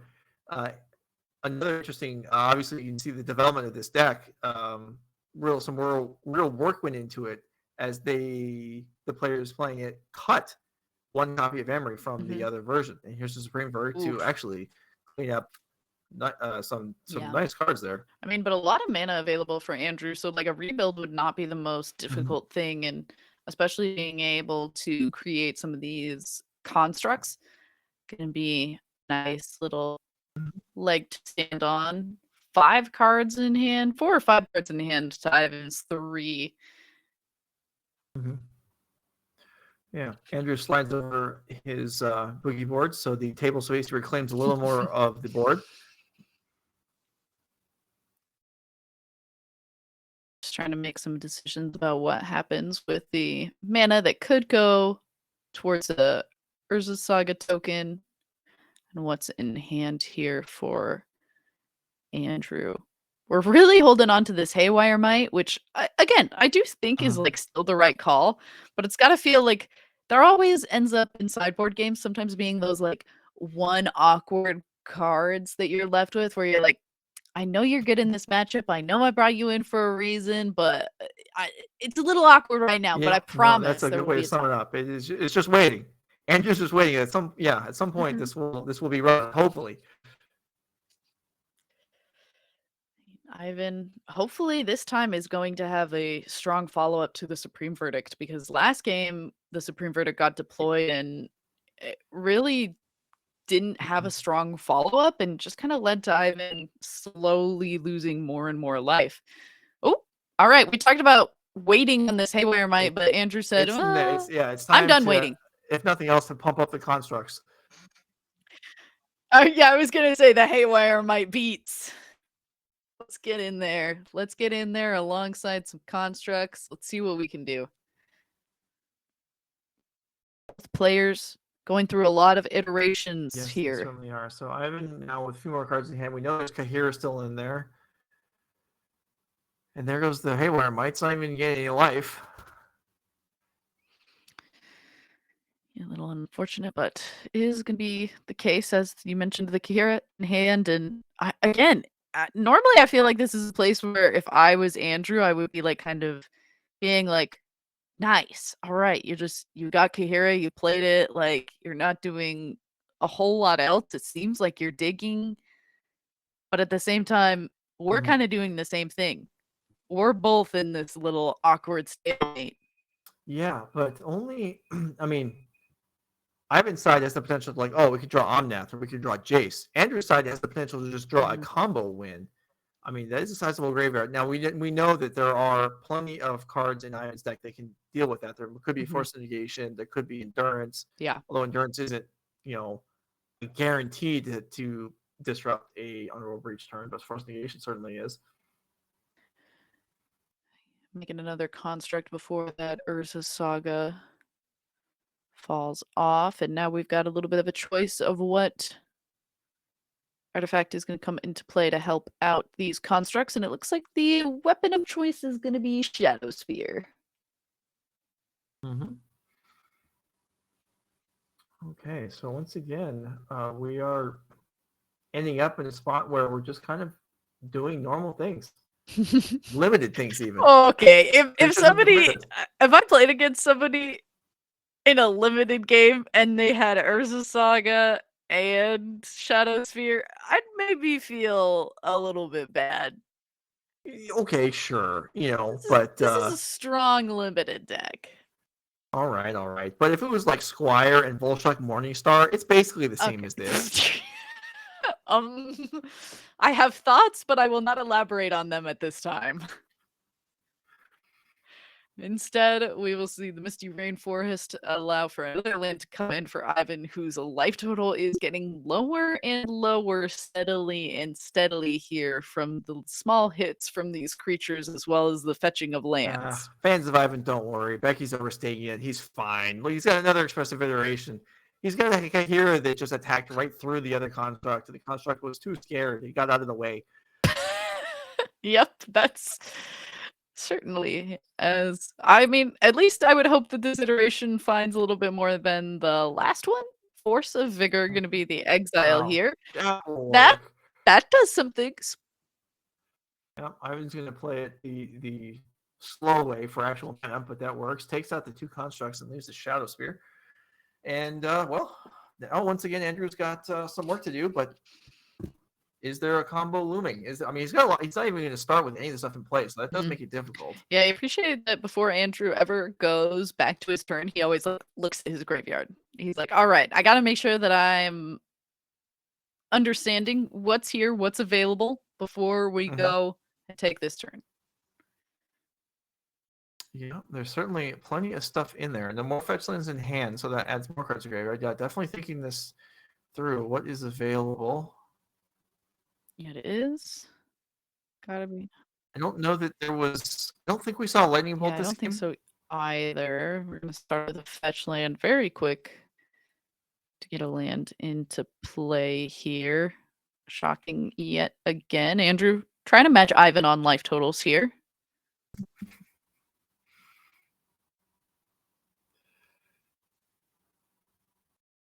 We're just doing that to. Oh, okay. We do have an Underworld Breach. So we've been looking with reason at this graveyard and moving Renin 6 to the front here. Not normally what you would expect somebody playing one of these Breach combo decks to kind of gravitate towards, but you need something to hold on into this game. This isn't Breach combo. This is Breach good stuff that I'm going to rebuild my board with. At least at this point. Yeah. Honestly, Breach, good rebuild card. Let's see how much Andrew can bring back with this. Moving a bunch of things that we're okay with exiling to the front, I imagine, as well, considering it's a whole bunch of lands. And looking at both Emery as well as that Renin 6. All right. It's going to be Fable to start with. And with just 1 mana left remaining. Yeah, but we have an Unholy Heat in hand. In hand? I'm not interested in playing cards from hand. I'm interested in playing graveyard. That's it. Yeah, okay. It's just Breach for Fable, the Mirror 5 Breaker. mana Fable, the Mirror Breaker. Still good? I think so too, which maybe says a lot about the card Fable, the Mirror Breaker. But here we are. And all right, Andrew's going to block, so he trades with the companion. And there. And Jace. So first Jace of the match. And do you think it's going to be enough for Ivan? Well, my instinct after that is to say no. Yeah, a little unfortunate. We've waited so long for Jace to grace us with his presence, and he immediately gets smoked by fire. Well, I mean, in the old days, you just plus it, and then they couldn't lightning bolt it to death. Unholy kind of changed things a little bit there. But he still does a card. And, yeah, this game is, I guess we're progressing. I mean, Andrew has another, the strongest thing on the board right now is Andrew having another Fable that's able to rummage twice. For the first time in quite a while, Ivan has more cards in hand than Andrew does. Ooh, Renin 6, maybe not the same level of potency in Planeswalker as you would normally be hoping, but Ivan is once again going to continue to do a little bit of damage to himself by fetching twice this time around. And looks like we are shocking a bit as well. So going down to 5. Let's see what the follow-up is going to be. Hopefully there's something to protect this Renin 6 or just to protect our life total maybe a little bit. Okay, it's an endurance. Well, that will certainly protect from future Underworld Breach as something like 15, 20 cards go to the bottom of Andrew's deck.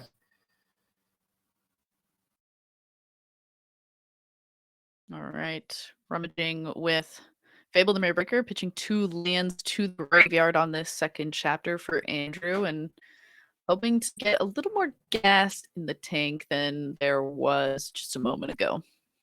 Yeah, okay. So Grinding Station and Grape Shot been added to hand for Andrew.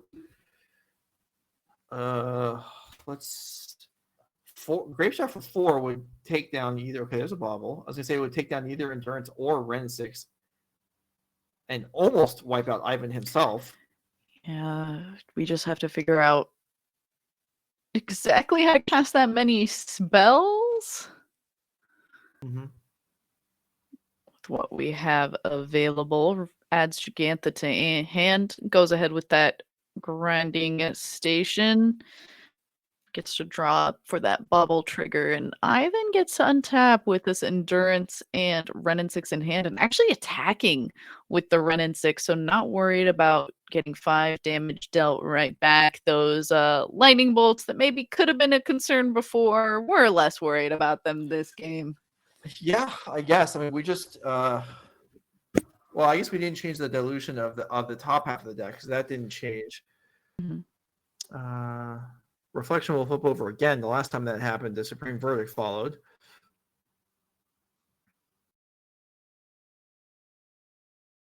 I mean, Giganta would stabilize this board. It'd certainly make it difficult for Endurance to attack and be a little bit frightening to the Renin 6. Not to mention that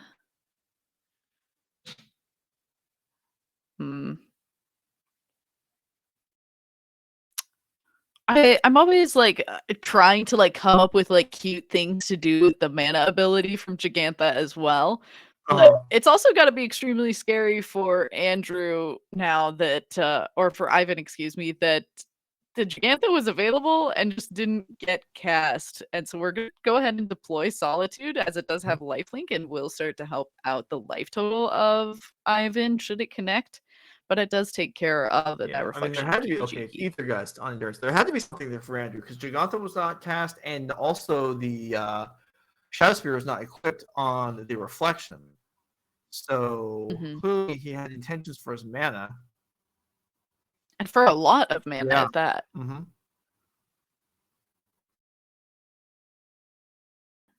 But that was it, just the Ether Gust.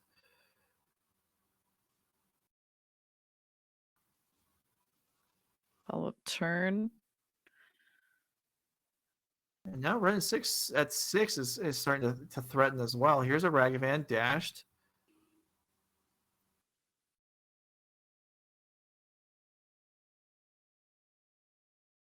And equipped.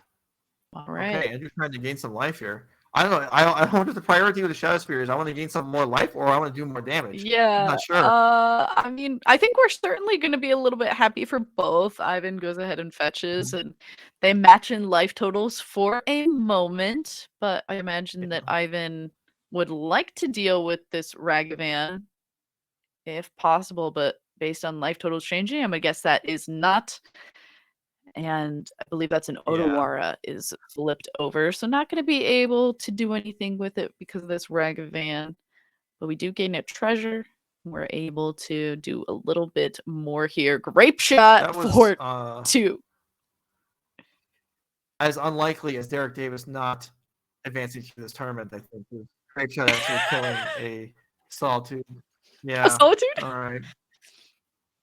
Be sorry about my pick not performing quite up to my expectations. That's okay, Derrick. It's okay. It happens. And Ragavan back in hand, ready to dash once again. Yeah, wait, okay. So Renin 6 is at 7. Yeah. Renin 6 is at 7, but we kind of okay.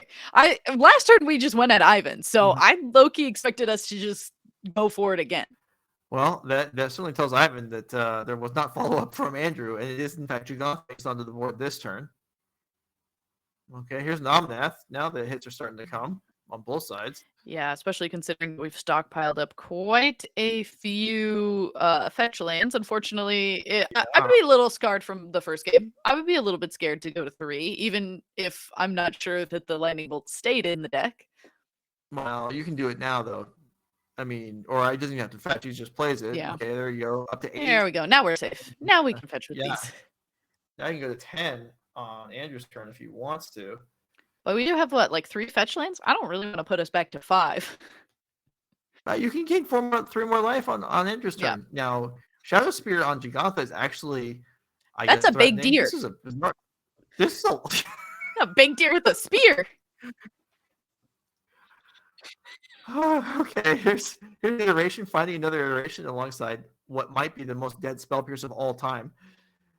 And that's certainly going to go to the bottom, if that's indeed what it was.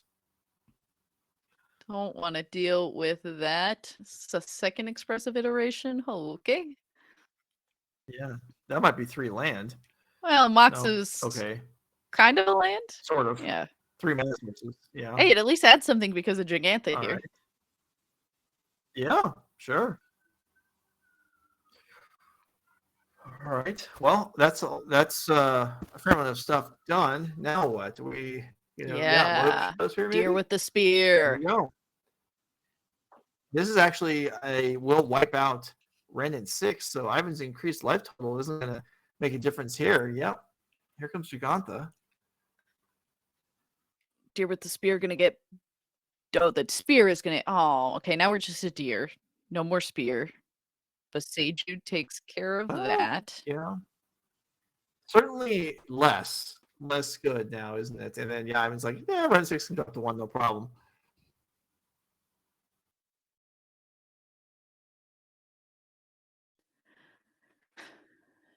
Ren 6, as you mentioned, yep, gets to stay at 1, and Omnath also continuing to stay on the board, and with those fetch lands, could be able to do some spooky things on Andrew's turn, but we're gonna choose to kind of hold on. All right, Riederman comes into play and survives an end step. And Andrew's like, hey, more on the little breach, please. Yeah, I feel like we're slowly getting to the point where the medium large things that Andrew has to bring to the board that haven't been able to finish the job quite yet might start to unfold to some of the big threats that Ivan Espinosa has. We've certainly thinned these decks considerably at this point with fetch lands. Yep. So we should have pretty high density of good stuff. Although even the good stuff, a lot of it's just removal. And we're looking for, well, what are we looking for here for Ivan, really? I mean, the other Jace would be nice. Okay. Well, that certainly keeps Ivan safe from things like the Unholy Heat that could take care of this Omnath. Mm-hmm. Yeah, although I'm sure we've seen it responsive. You had it. Yeah, there's definitely a couple numbers you could put for Chalice in this matchup. I mean, Chalice on 1 obviously is pretty solid. Chalice on 0 prevents you from getting combo killed. But at this point, with so much stuff in the graveyard, Breach just for value, again, like we saw before, might be significant enough that it's not worth stopping. Or you can put Chalice on 2 to stop that. And Andrew going down to 2 with the entrance of this land and triggering that final. I keep wanting to call it like the final chapter of Omnath. Omnath is just like a saga on a creature with 4 arms. Doing a little bit of extra work here. And Andrew hopefully going to be able to find a way to slow down the Hulk that is Omnath. Ren 16. Okay. I mean, he's going to need. All Ivan needs is a land drop next turn to win the game, assuming there are actually 2 more lands to fetch, which I suppose is not a guarantee at this point. That's true. At some point, we run out. Jace. There is the other Jace. All right, get Giganta out of the way. Attack. We have a game 3 upcoming. Ooh, all right. Both of those games also not going and kind of being as flashy as you would normally expect from a deck that is playing Underworld Breach, or what we're so used to seeing from these Underworld Breach decks as of late. But I mean, as you mentioned, this one is much less kind of combo focused and is kind of a lot more value focused. It is so. I don't want to. You see that from the I don't want shading to of overstate that. It is less. It is mildly less combo focused. Yeah. Okay. Yeah. But it is still pretty capable. It is. Yeah. It gave up a little bit maybe with cutting an Emery. Cutting, Shredder is cheaper than and faster to impact the hand size than Fable the Mirror Breaker, but it is certainly gained a lot in the grinding sense with the Ren 6. But yeah, it doesn't prove enough there. There are 8 minutes remaining for these players, so well, we'll see. Yeah, we'll see if we can maybe have a little bit of a faster game than we've been seeing either of these decks have here. Yeah. And I think that, yeah, we're seeing just like, especially it might be in the way that Andrew is specifically playing the deck, but it does seem like he has kind of decided that in this matchup as well. I mentioned that Andrew did enough preparation to have a sense of what what Ivan was playing, regardless of seeing deck lists, like likely would have been able to anticipate this, and perhaps has come up with the notion that being aggressive, or as aggressive as this deck can possibly be, is actually going to be a better avenue to victory than playing something that is a little more combo focused. Because as we got to see from Ivan's sideboard, there are so many ways to interact and interact freely. Okay, opening hands upcoming. Andrew has some lands. Looks like a breach and a Ren 6. That feels like it's enough to keep. And it is, and Ivan is going to throw his hand away. Spend a little bit more time shuffling, and precious time at that. This is the final match that is remaining after we finish this one. We should be able to let you know who was able to take it down in the other matches that were not on camera. But everyone is still going to be alive after this. This is double elimination, so you have to lose 2 in the next few to be actually taken out of the tournament and not have a chance at playing tomorrow. All right. Yeah. If you're joining up recently, yeah, we are in the double elimination stage. So there are half of the field is not playing at this point in the evening.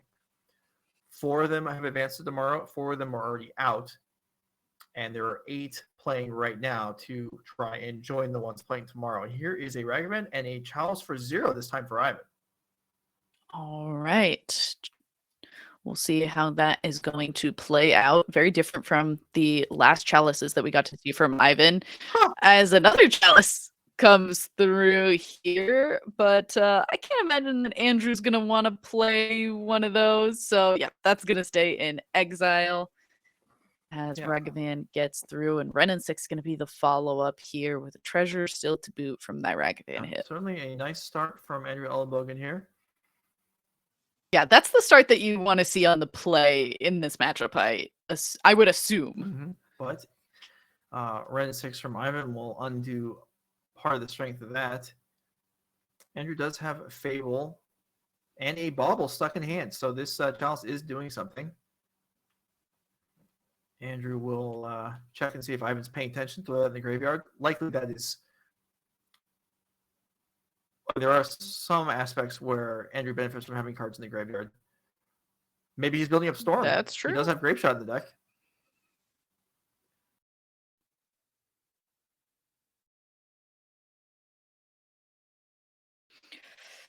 All right. I also just got informed that since there can't be ties, we have sudden death. We do. I was both bewildered and excited to hear that. Yeah, we are playing with extended round times this weekend, 55 minutes instead of the normal 50. But there are sudden death rounds after that. Gonna have like Mortal Kombat moments. Whoa, okay, Chalice number 3. Yeah. So the other Chalice came in from the sideboard. So there were Ivan did have more Chalice in the sideboard, and he apparently values them enough to bring in more of them here. They do on 0-1 here. I mean, that goes a long way. And Ivan's still able to, when you don't have to rely on Unholy Heat to remove something like Ren 6, when you can use Leyline Binding, Chalice on 1. All of a sudden, our solitudes that gain our opponent life are much worse when I've been told that we have the sudden death that could be possible. Mm-hmm. Ooh, Ivan without a that land hurts. here. So he had that Ren 6, which did take down Ragavan, which was almost basically a forced play, but then Andrew was able to finish it off before the Chalice for 1 came down, and now Ivan without a land.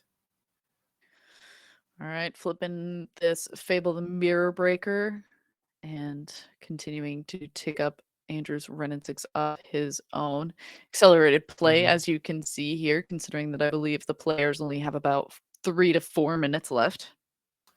Yeah, here is an iteration for Andrew, looking for, Spell Pierce is not going to do it. Spell Pierce has been very bad in both games that we've seen. It once by Ivan having 12 land to play there, time by Chalice on 1. You talked a lot of smack about Spell Pierce the last time that we cast together, so I feel like you're just taking this moment to reinforce the previous grudge. I don't know what you're referring to.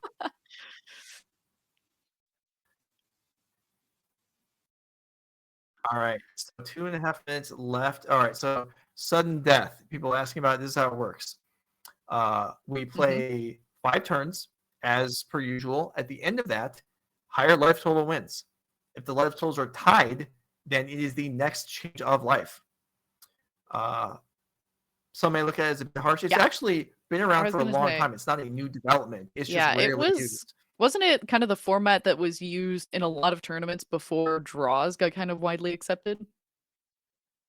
I don't know about that, but it is sometimes used in, not every event can have untimed rounds. And sometimes draws just are not going to be friendly to the format of your tournament. So it is often in somewhat elite events or smaller field events, and the players have I think a life total discrepancy it looks like. So if we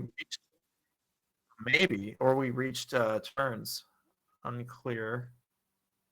It is also worth mentioning that like before somebody gets like a little bit upset about sudden death not being good for certain decks, every single one of these players would have been made aware of that format and this formatting prior to picking their decks. So if it is a problem, the players still picked it. And I mean this match is obviously lost. Okay, here we have. Let's just. All right, so sudden death discussion has happened. All right, here is Mosechu takes down Chalice, unlocking the 1-mana spell, and Andrew immediately picks back up the Brennan 6. Makes another land drop. And land collected. A lot of chalices seen for Ivan in this game, and I feel like we continuously see Ivan draw like a lot of one type of cards in these games and never like the perfect slew of ones that I imagine he would like to see as Solitude comes through and is gonna put Andrew to a life total even to Ivan's. Well, but of course I'm just so excited, but yet it's gonna immediately be undone, which is sad. There we but go. That was confusing there. We figured it out. We're good. So Endurance does attack down Brennan 6, preventing the ultimate. Immediately getting rid of Solitude. No life gain. Got to keep things. Getting rid of Chalice on 0 as well. Oh, okay. That's a little aggressive, but all right. Well, we know that. I guess no, we don't know. I was gonna say we knew Andrew had Bobble Sand, but he burned that off a while ago.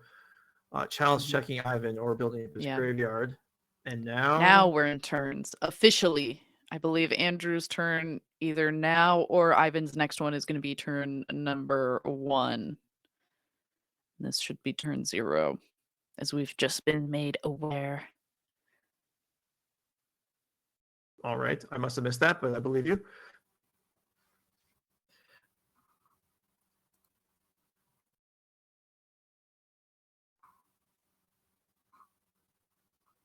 I love the moment that like turns get called and you also just like see the pace slow down. Oh yeah, everyone slams on the brakes and just takes a deep breath. It's like, oh, I can breathe again. Okay, hold up. Especially like, I'm not going to say that like either of these players played slow, but they did definitely both play like very methodically at the start. Like we saw Andrew like every single turn before going back, like looking at his graveyard, making sure that he had a good understanding of like what was available every single time. And like now that was just like kind of out the window for this game. Yeah, I think both players played at a pretty good pace. Okay, here we have Maxx. Can't tap it from mana yet. Was that Giganta there? And Ivan's empty-handed, but he's going to get a shot with this Endurance here. And you can see, okay, we're now on turn 1.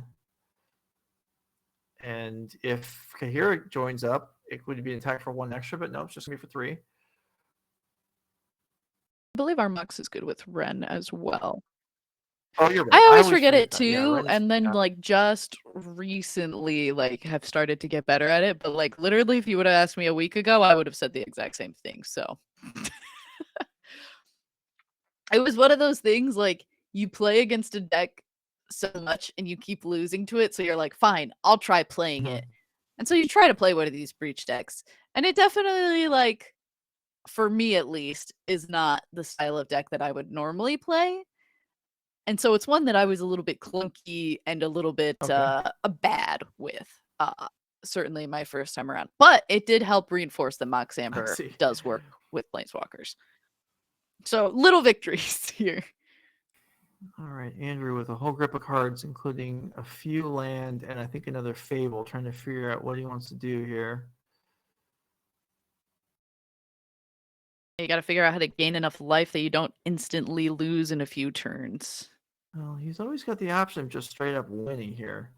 There's Gigantha. Mhm. There's a Solitude. Hey, we go back to 13 all. Well, For a moment, again. I keep getting excited about it happening. I understand that there's creatures that can continue to do combat and ruin that, but it's funny if, like, just for a moment, with the presence of sudden death available, that it could all come down to a grape shot ping. yeah, it might have to come down to a breach combo here for Andrew. Even though he has so many cards in hand, Ivan has now completely taken over the board, and Andrew is looking like he might actually, even if we weren't in sudden or close to sudden death, he might just end up dying. This is a pretty sizable attack here for, looks like, 8 damage.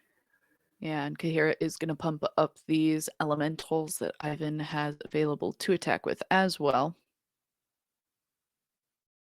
Yeah, okay, Andrew's just going to take it. Oh, the Yorion doesn't say free me. It says companion zone. Write free me on there.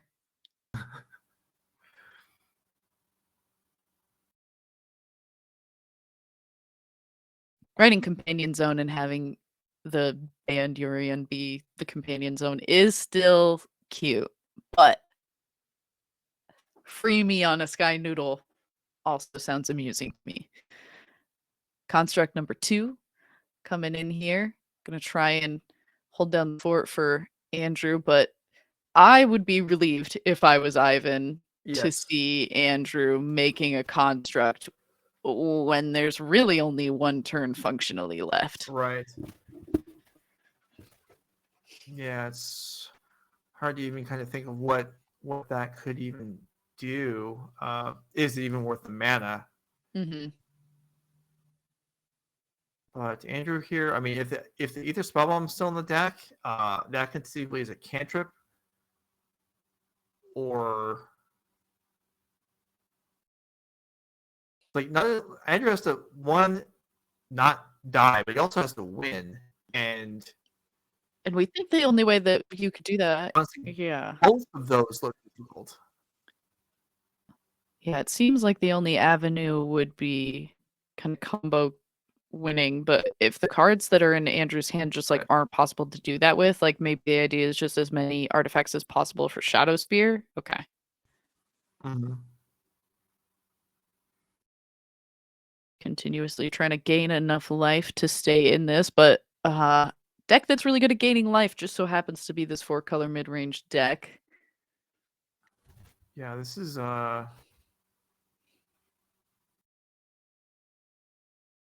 I mean, Andrew's hand, he's got a Fable, he's got okay, here's an attack for, let's see, 5. I believe so. Which is not going to be enough to keep him in this tournament. Pass. Yeah. Well, Yeah. oh, you're right. We still got one loss to give. Again, Andrew's my pick to win the whole thing, so Right. So he won't. The loser of this will not be eliminated. we'll be on thin ice. Yeah.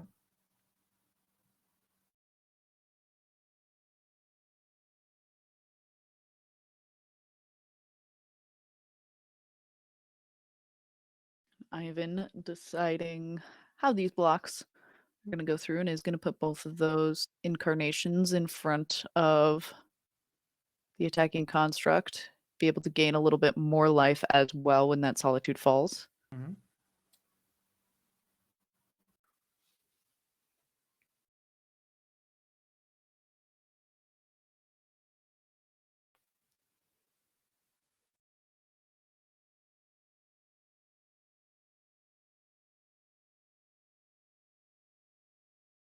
I wonder if Andrew would have been better off, because if we're on the you know, combos, even if he had a breach, I'm not even sure he has the tools to win, honestly. Yeah.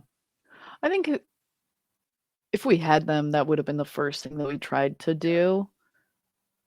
But I think the moment that we saw a construct get made, it just Yeah.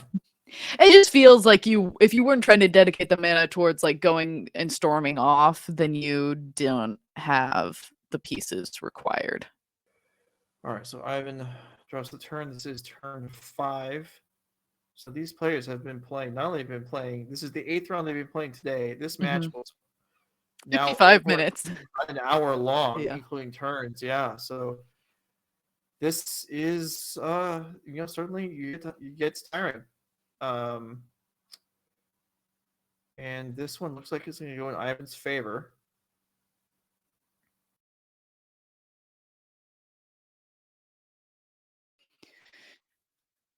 And that will do it. So Ivan Espinosa will defeat Andrew In sudden Elenbogen. death. Sudden death. So Ivan Espinosa will need to win one of the next 2 to play tomorrow. And Andrew will need to sweep his 2 remaining games. One lost away from calling it on the weekend for Andrew, as you just mentioned. My pick to win the event. So come on, Andrew. You got it. You can stay in this. I believe in you. Whereas Ivan is like, all right, I don't got to worry about too much more. I'm doing pretty good. Just got to keep my head up. Maybe not play as long rounds, because that certainly takes a toll on you at a certain point. Yeah, and looking to defend. I mean, Ivan still alive. It was the winner last year. Anyway, we'll be back in a few minutes for the next round. Stick around. We'll be right back.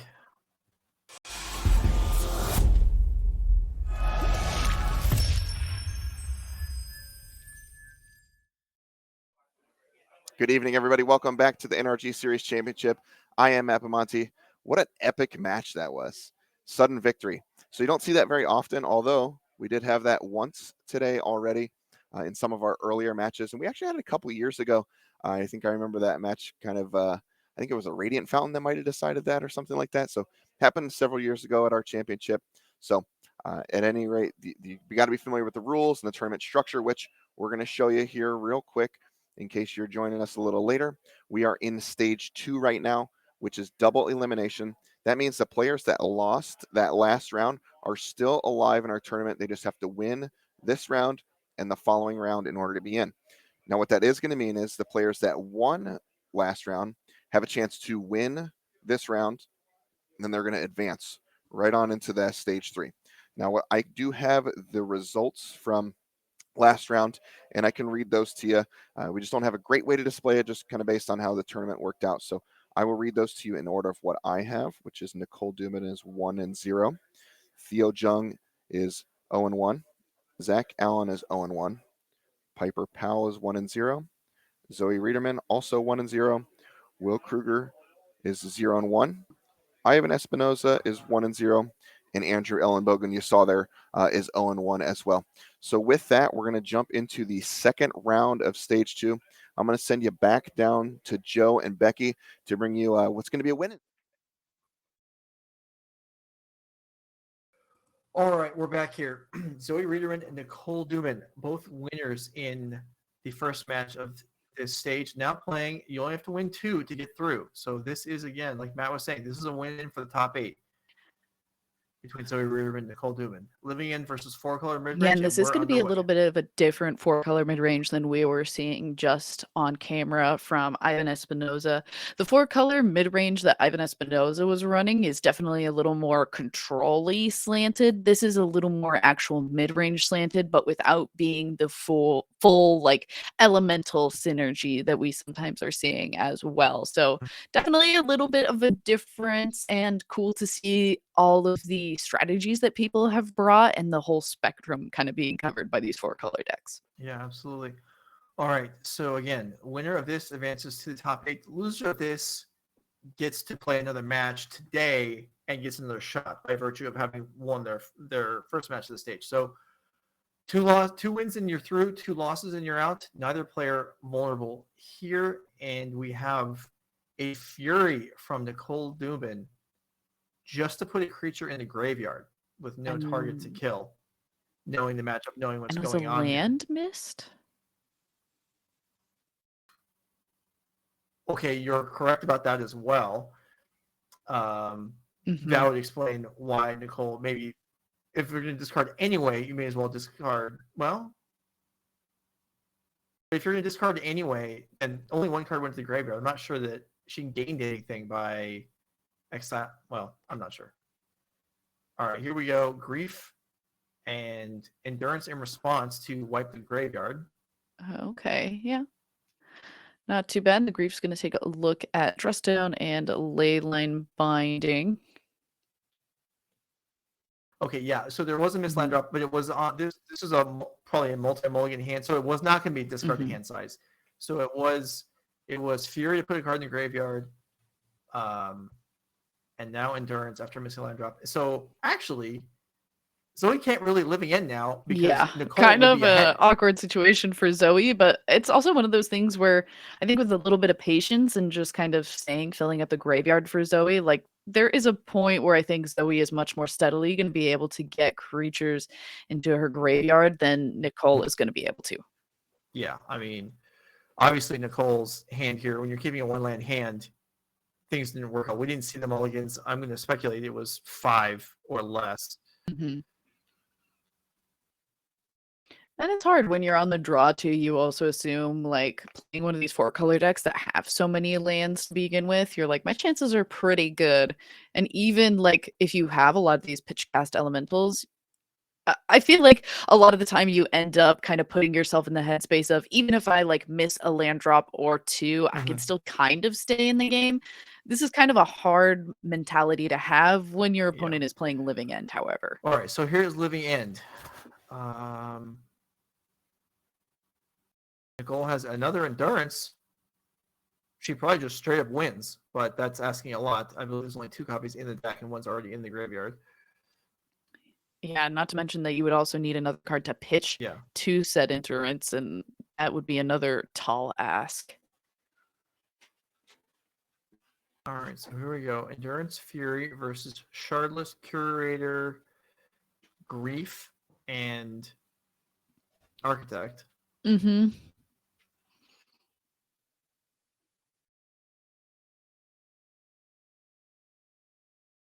And we have multiple triggers on both sides. I was about to say, I initially figured that the rearranging was figuring out which triggers are going when and where. Sure. All right, Curator gets blasted by the Fury. Endurance targets Nicole's graveyard and puts down Dress Down, and its Lightning Bolt and Leyline Binding are remaining in hand. And Leyline Binding is going to be taken away. Nicole's like, put 3 lands. Put 3 lands. I mean, this is unusual. I mean, she still has cards in hand, whereas Nicole is probably not going to be a lot of cards in hand actually. So Nicole's probably not going to be adding much of relevance soon. Fury, I suppose, is the best creature on the board right now, but it will trade off if it attacks. Yeah, both of these creatures gonna hold down the fort, or okay, at least being able to get rid of that Curator of Mysteries and avoid being kind of clobbered for free in the air is a nice little bit of coping here for Nicole, as Omnath was put on the top and the draw for turn, which, needless to say, we're a little bit far away from casting. All right, Nicole is just coming across, so we can figure out the blocks. It actually has either side has to be double blocked, either creature. I mean, in order to make any inroads. It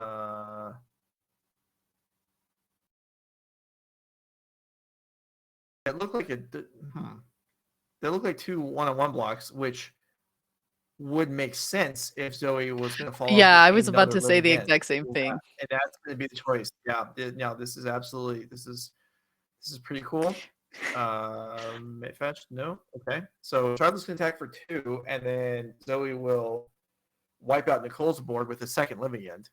Yeah, and it looks like with a violent outburst in hand, that's basically the same thing, but we are going to hold on to that to be able to not have to worry about. Oh, let's get everything. Okay, yeah. I mean, Oh, you know what? Even here, it could be. Yeah. It could be block fury. First strike damage, it dies, and then cast. it. Yeah. Bound upper, and you don't even take the 3 damage from the Yep. endurance. I Yeah, was that's gonna very say cool. that's exactly And what Nicole- Zoe is trying to make sure we know is happening. Like, you gotta know that Yeah. I'm doing this thing. First strike damage. I'm trying to get as much value from this violent outburst into living end as possible here. Yeah, well, the value ended up being winning the game, so that is about the max you can get. And Nicole Dubin will try and keep more than 4 or 5 cards open in hand in game 2. Meanwhile, players are looking at the deck list. Let's go ahead and do the same, as that was a fairly one-sided game 1, even though it still had some play to it. 4-color mid-range from Nicole Dubin. Played humans with Tomic and Pioneer. And here we have 4-color mid-range in Modern, doing pretty well on the day. Looking to pick up one more match. Yeah, we were kind of talking about like the importance of Nicole's choices for having Tomic in that Pioneer, which I'm sure y'all have talked about a lot, so I'm not gonna like talk much more other than saying nice heads up decision that was coming from Nicole. And now let's see if we can see any other heads up decisions in this 4-color mid-range deck, especially in this sideboard. It seems a little bit difficult that we're probably just going for something like those surgical extractions, endurance. Chalice the Void is certainly a winner, and probably maybe going for the Supreme Verdicts, but it feels like that's always a spooky place to be in if you're just trying to hope on a Supreme Verdict taking out the first living ends creatures.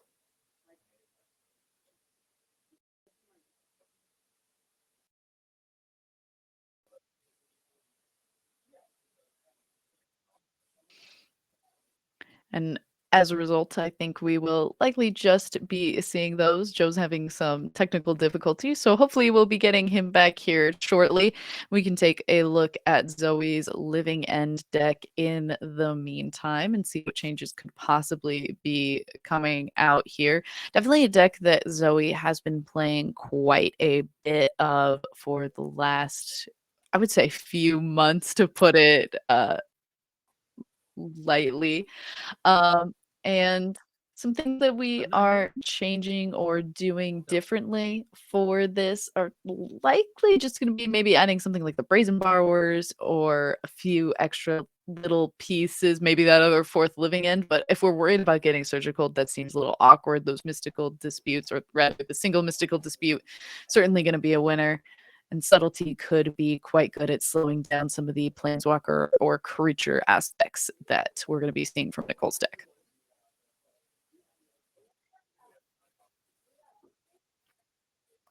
And on top of that, we've got those endurance, those force of vigors that are not really going to be useful here alongside those foundation breakers, but quite nice to see how much respect Zoe is having for a lot of those artifact and enhancement pieces that are available across a lot of these decks as players are shuffling up to go down into game number 2 with Nicole Dubin on the play this time, and hopefully going to have a little bit more than a single land drop.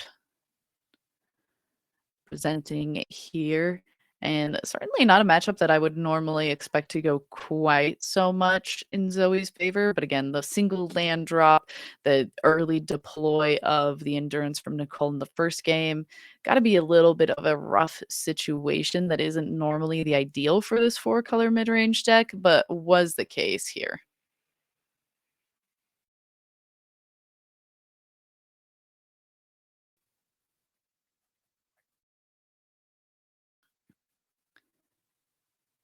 Opening hands being drawn. Hoping for a little bit more land action for Nicole here. And so far, so good. Misty Rainforest is going to be the start here. We'll see if Zoe's going to be able to set up anything to quickly amass creatures into that graveyard.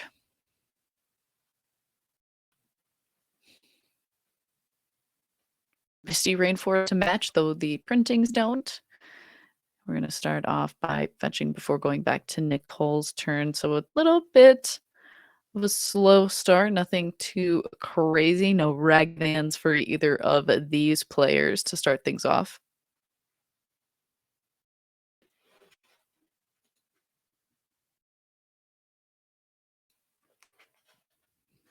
Nicole making sure the land that's going to be picked from the deck is going to match up very nicely with the cards in hand.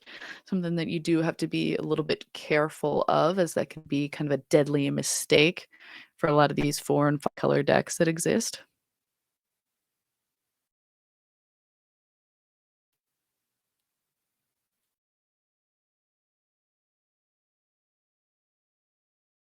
Triome to start things off.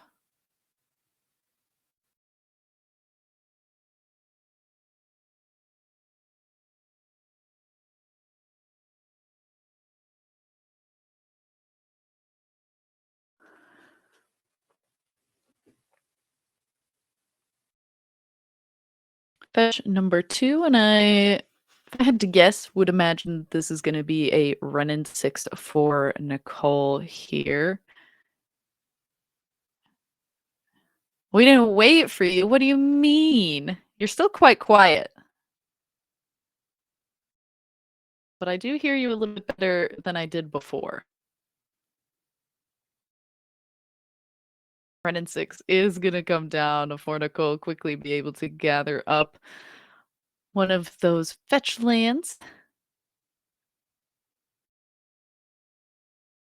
And Zoe is going to start to throw some of these creatures from hand into the graveyard, as Living End does.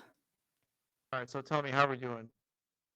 Oh, it's a slow start to this game. So in a way, we kind of did wait for you. All right, I'll continue working. Oh, you sound a little bit like you're underwater. Okay.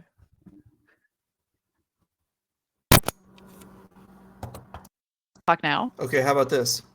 That sounds at least like we can hear you. Welcome back. I was here. I was just bluffing. I've been here the whole time. I just want to see how you would do on your own. It's a test. All right. So what do we miss? How are we at here? It looks like.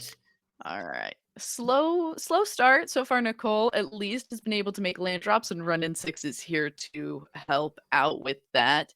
And the follow-up that Zoe has been able to put together is pitch casting these architects to this grave to take a look at the hand. And I believe that's a surgical extraction that is the most left side card. Wow. So surgical maybe is not great against Living End. It's certainly okay.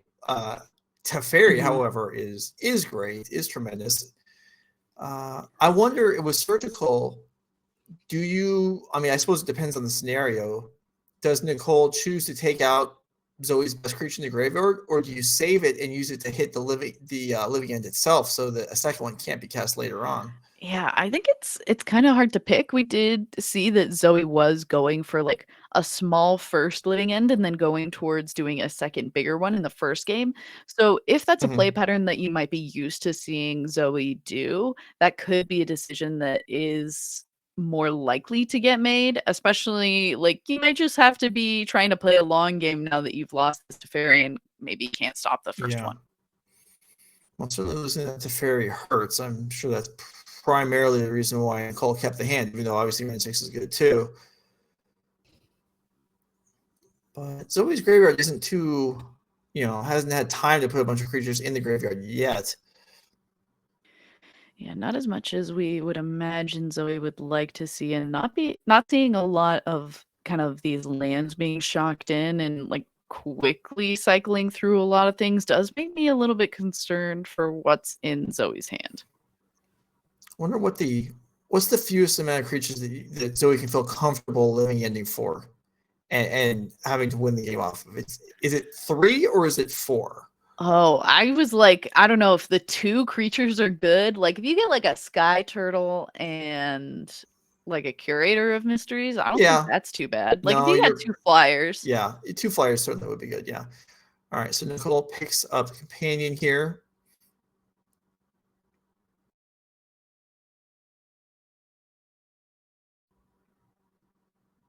So he gets the all-important 3 mana. No creature cycle at the end of the turn there.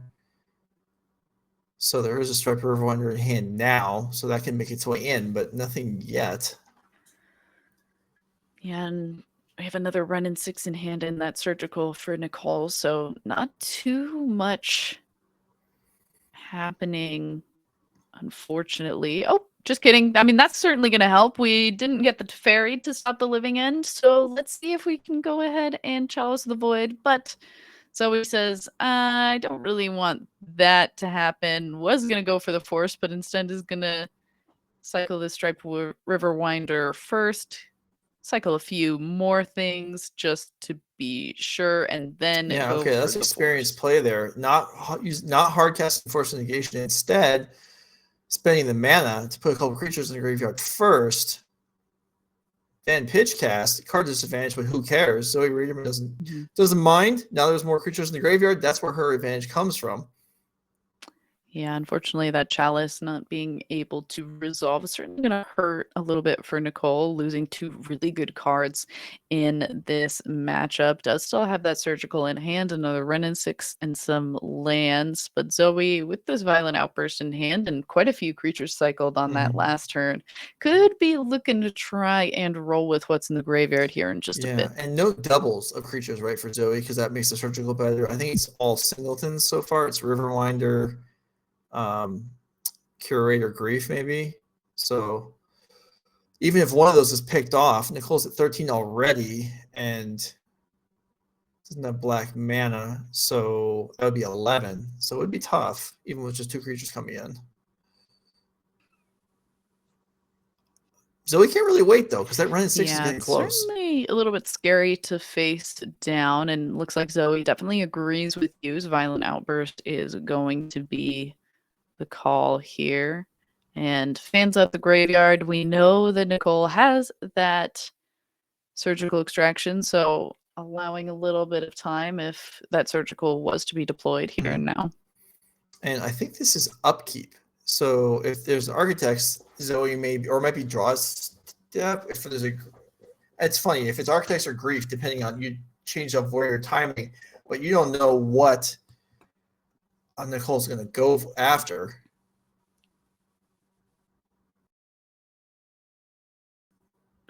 I was a little bit scared when we saw the Surgical Extraction come down, and then the first thing that got moved was a Force of Negation, and I was like, did we Surgical Force of Negation? We did Surgical Force of Negation. Okay. So that would suggest Nicole has an answer already for the creatures. And doesn't want it to be countered. That would be my guess as well. Supreme Verdict can't get forced anyway, so interesting. Well, we'll see. Maybe it's more creatures than we realize, or Nicole's hand is worse than we realize and doesn't think she'll be able to handle it anyway. Or maybe we're getting rid of the forces and then now we're going to counter the living end. If Nicole herself had a counter. The other thing could be people worried about endurance being protected, and it looks like that is going to be it. It is endurance, yeah.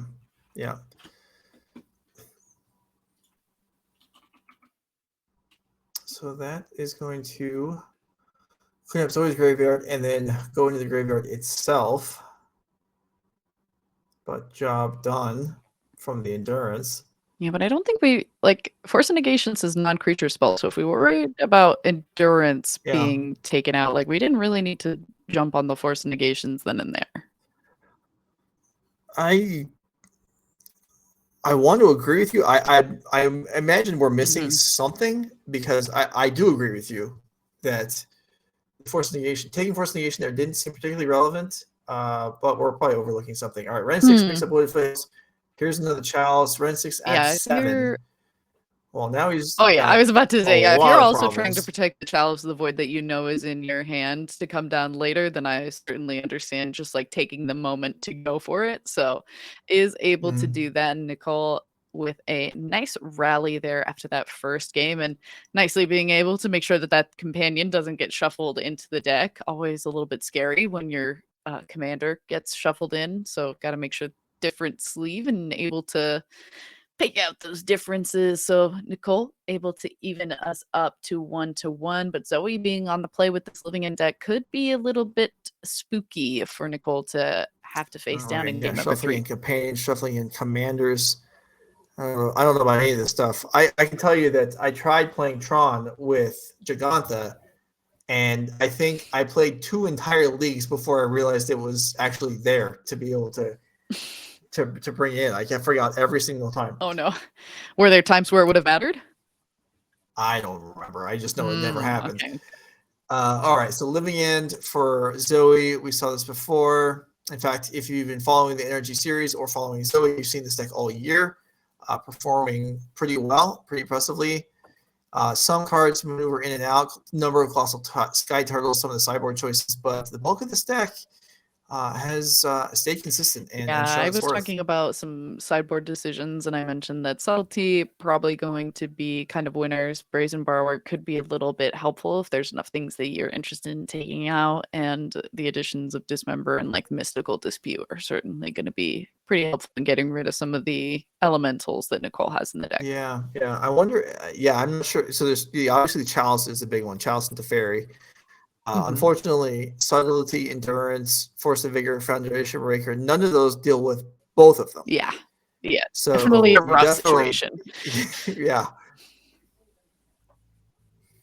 But all right, players are presenting for game number 3. So let's see what happens again. Playing for a berth in the top 8. Winner is in. Loser still gets another shot in the next round. Chance at glory or going towards redemption? What will it be? Well, looks like we're keeping 7 on All both right, sides. we're in for a good one. Botanical Sanctums to start it off, and Zoe going to go ahead and cycle the Curator Mysteries to start things off.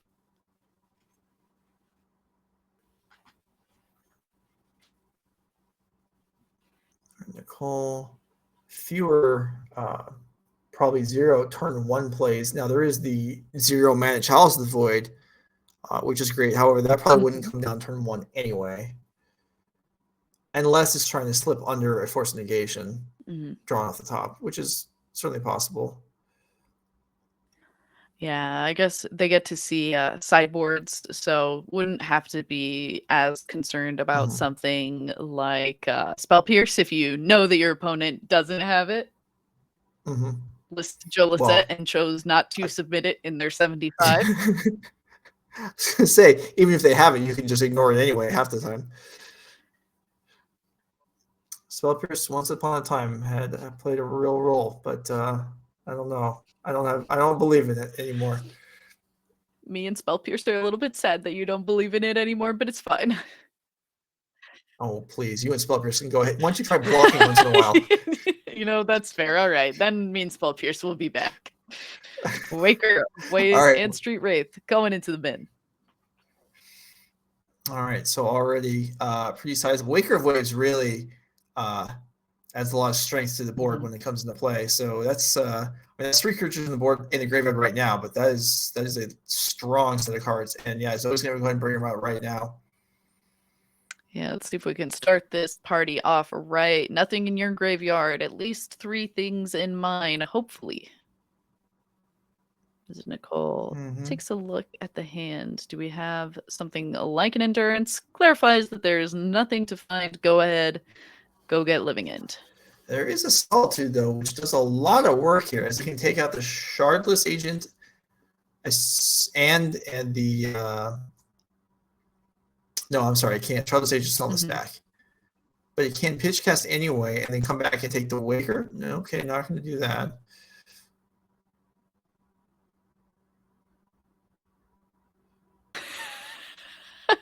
Chat hit you with, you know what would be a good card right now? Spell Pierce.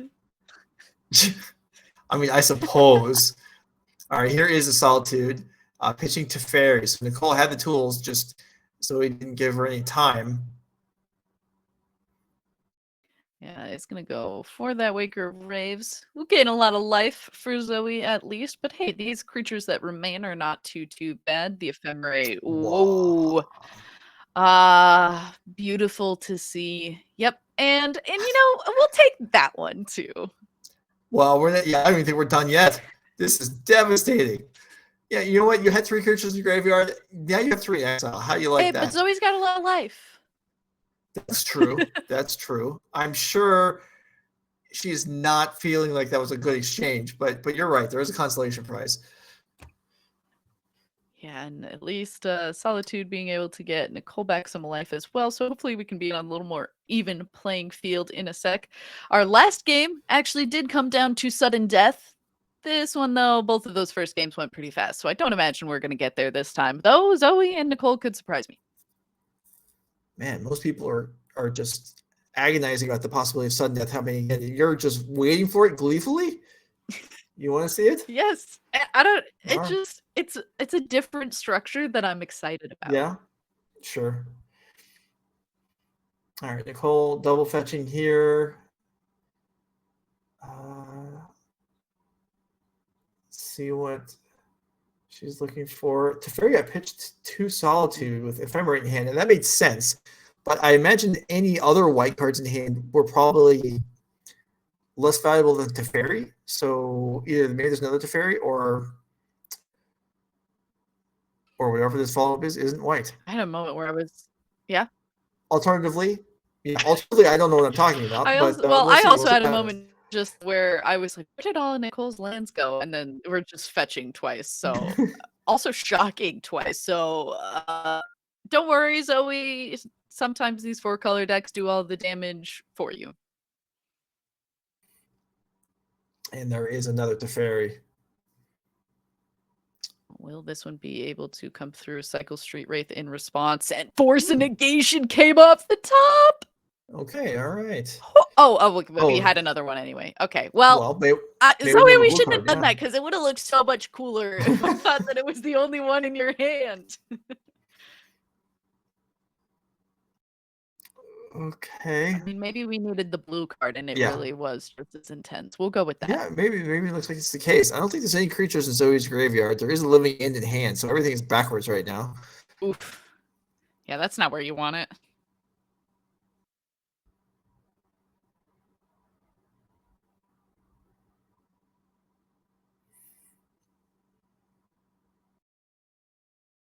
Okay, pass over, and Nicole draws perhaps Veil of Summer, and also has Iteration in hand. So certainly some cards with some staying power here. Here comes the Iteration, looking to just develop the board, I would imagine. Looking for things like Chalice of the Void and more copies of Teferi. Those are Those really, are pretty much the only things you want. You want it's just Teferi, and you want Yeah. more copies of Teferi, Chalice of the Void. And if we could find redundancy across those, we'll be happy against the living end deck.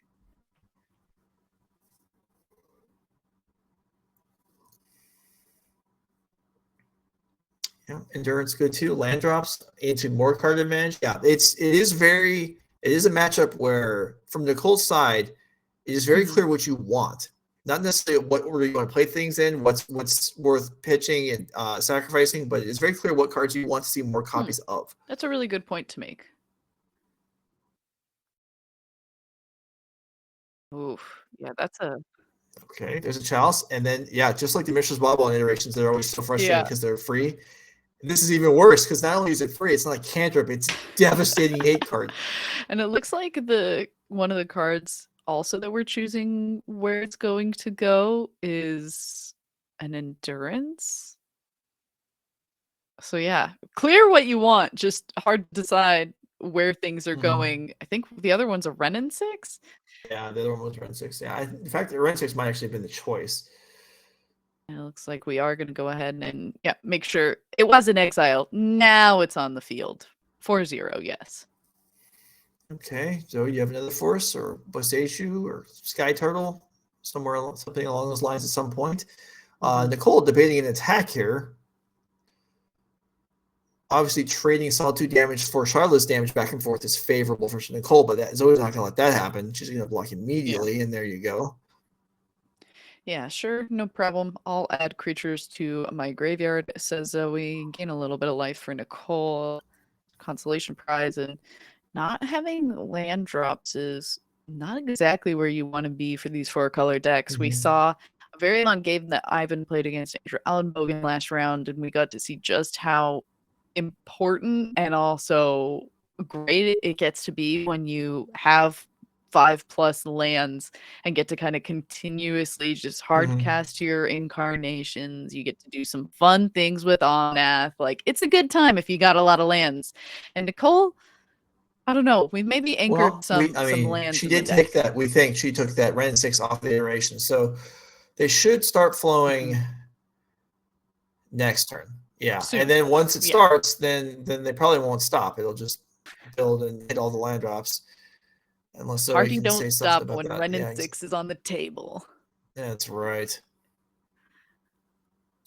More lands though for Zoe. Cycles just once and then says that's good enough for this turn. Going to continue to hold on strong as expressive iteration number 2 comes down for Nicole. Maybe hoping that another land will be available off of this, and then we'll be able to follow it up with Renin 6. And looks like at least a stomping ground. The iteration you've been cast here makes me believe that we actually were incorrect. The Ren 6 was actually the one that went to the bottom.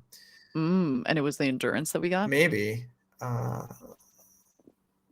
land would also make that a possibility, like you were saying. But I feel like if we took the Ren 6, we probably would have played it. So,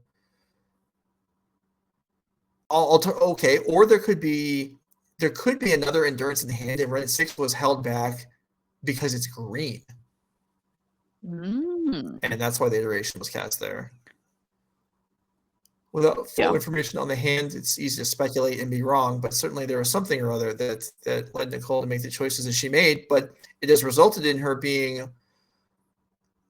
applying no pressure, but behind one wall of defense against Zoe just having expended a fair amount of resources and hit a bunch of land drops. Oh, nope, there's the Renin 6, so was available and is going to be the thing to try and come across. Does resolve, so we do get to gather up some lands from our graveyard here. You don't want to take a shot at Zoe. I mean, it's only 29 points. The Renin 6 will get there eventually. You probably attack a couple times. You don't want to start the clock. You're all worried about sudden death. You can't let the life totals get out of control. Honestly, we've got half of Zoe's life total, so if I was worried about sudden death, I think that I'm sunk already. Yeah.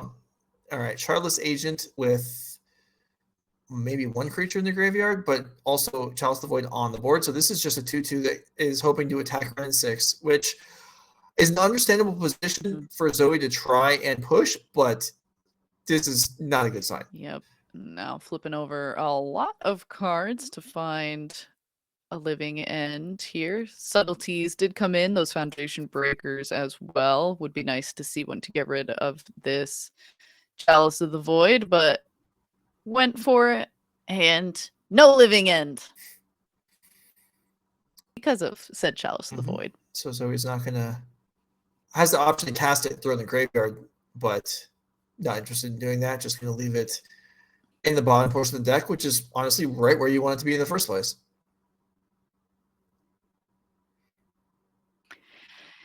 Yep, and gotta find some way to try and stop this Renin 6 before it pings us for 29.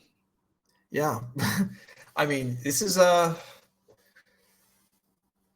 tough. I mean, Nicole Dubin seems to be very well positioned to move into the top 8 of the event. But we were able to see the foundation breakers from Zoe's deck, so there are pieces that could help get rid of that piece of hate and Yeah. restore us to a better place in this game. Just gotta have some favorable draws and maybe some hard casts in the meantime. We do have 6 lands, so honestly, we could almost cast a That's Strife true. Riverwinder.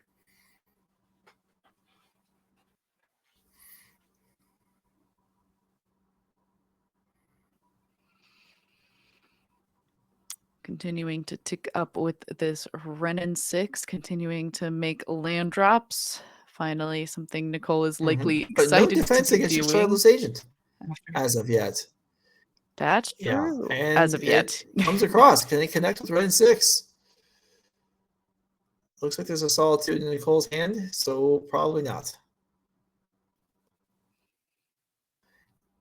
Even if Zoe chooses to Onawara the Solitude out of the way, Charlotte's Agent will still be stopped from doing damage to Red and 6. So that's probably not going to happen. Here it is, holding up 1 Triome, which is able to cast a Veil Summer should the need arise.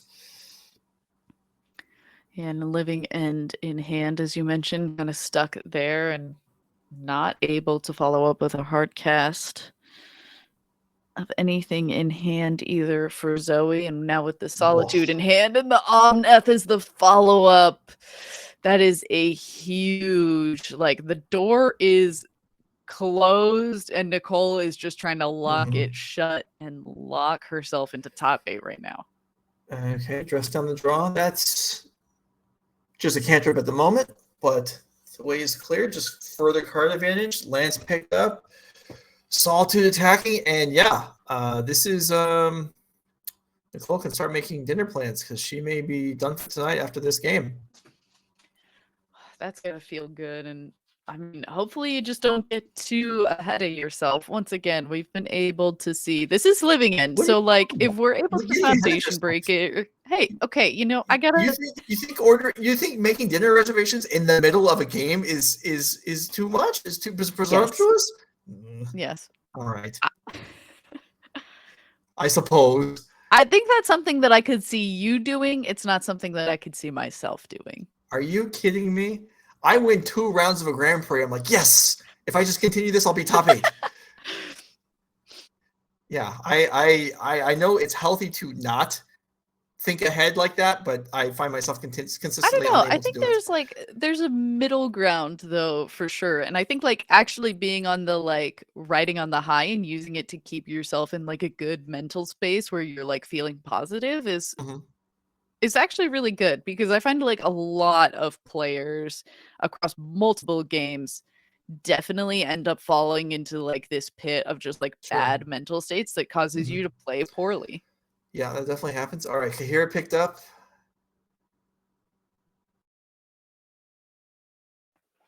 And in there. And Veil of Summer is still available. And big attacks.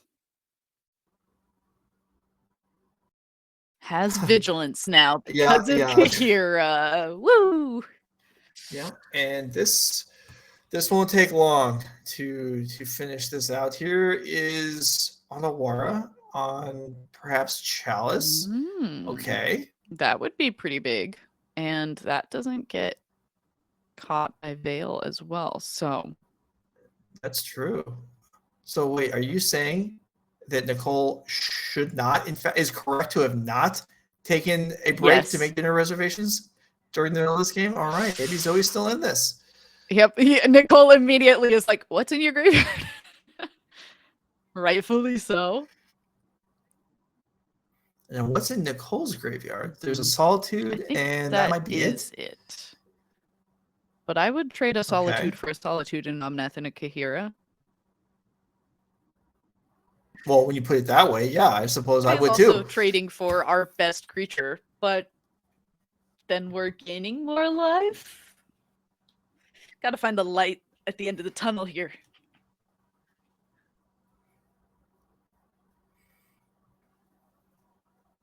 How much is in Zoe's graveyard?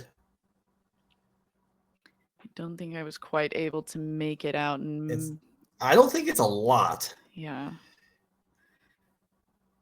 I don't think so either, but I don't think that Zoe can also hang on against the Kihira on that Right. solitude. No, I agree.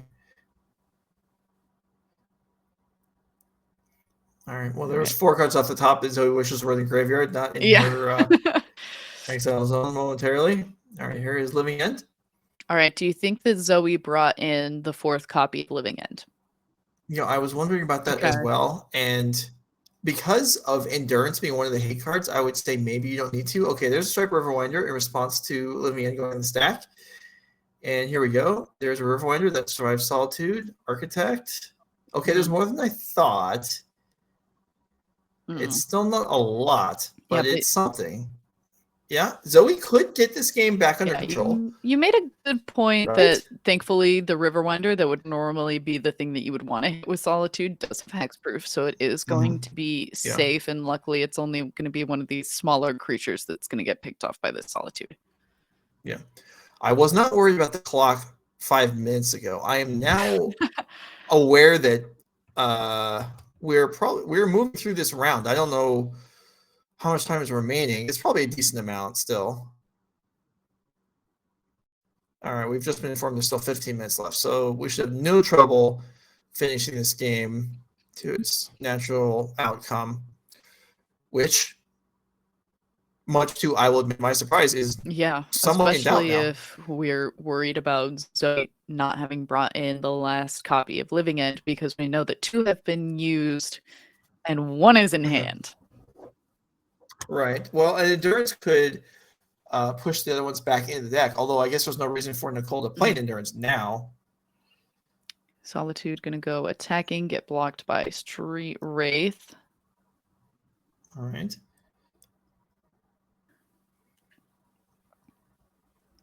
Could be a follow-up Verdict. It could be just run 6 picking off the Street Wraith.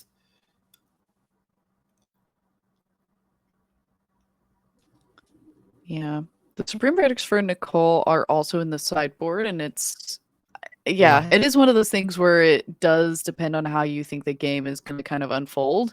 And based on our inclination from the first game, I do imagine that we would see them come in, because the way that we're seeing a lot of these kind of smaller Living Ends into pretty manageable boards does make me inclined to want something like conceivably, yeah. It's I mean, there was a crowd of stuff that could potentially come in, so I'm not sure exactly how Nicole would have chosen to set this up. We do know the Chalice is in hand because it was bounced last turn.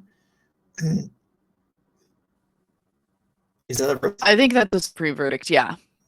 Yeah, based on Zoe's actions, it is. I'm not sure which secret lair that one is, but yeah, I would have preferred the Chalice to come down before the Verdict, because Zoe could Violent Outburst again right now and get all her creatures back in response to the Chalice there. So that probably should have come down before the Verdict. But okay, Nicole gets away with that. And let's see. Now the onus is on Zoe to make something happen here. This Red 6 is going to ultimate if Nicole wants it. And Zoe might be checking things out in the graveyard right now, saying what actually is in here. All right.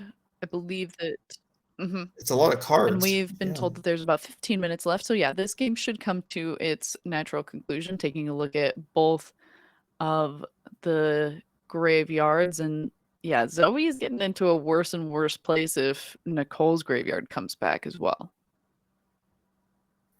Yes, that is definitely true. Even if there was another Living End in the deck. It's all right, so we have our ad-libbed Run in 6 emblem. Okay. Run in 6 emblem, yeah. All cards in my graveyard have retrace. Woo. Good luck. All right, yeah. That doesn't say woo, it says W6. Are you out of your mind? I was just saying woo because I like having retrace. I know. But I saw the W6 and I was like, it's close enough. I can get away with this. Maybe that's actually what Becky thinks. Exactly. Maybe that's what Nicole. Maybe Nicole actually did write woo right there. Mm, All right, here's an iteration. Oh, this is yeah. gonna get out of hand very being quickly. able to basically every single turn kind of search through your deck like that is going to be Mhm. very difficult. So There's a Teferi. Okay, that's a pretty good place to be in. Teferi on top of the Yeah, Chalice 2 of the Void. shields. Hmm. Yeah. Hmm. All right, subtlety. Let's see if we can keep Zoe in this. Stop this Teferi. All right, Yeah. subtlety There- on the job. There's a lot of lands in Nicole Dubin's hand, so maybe there's also an endurance in there, which cannot. There's enough mana to cast that right now, so this subtlety can get through and connect with Run 6 or Nicole's life total.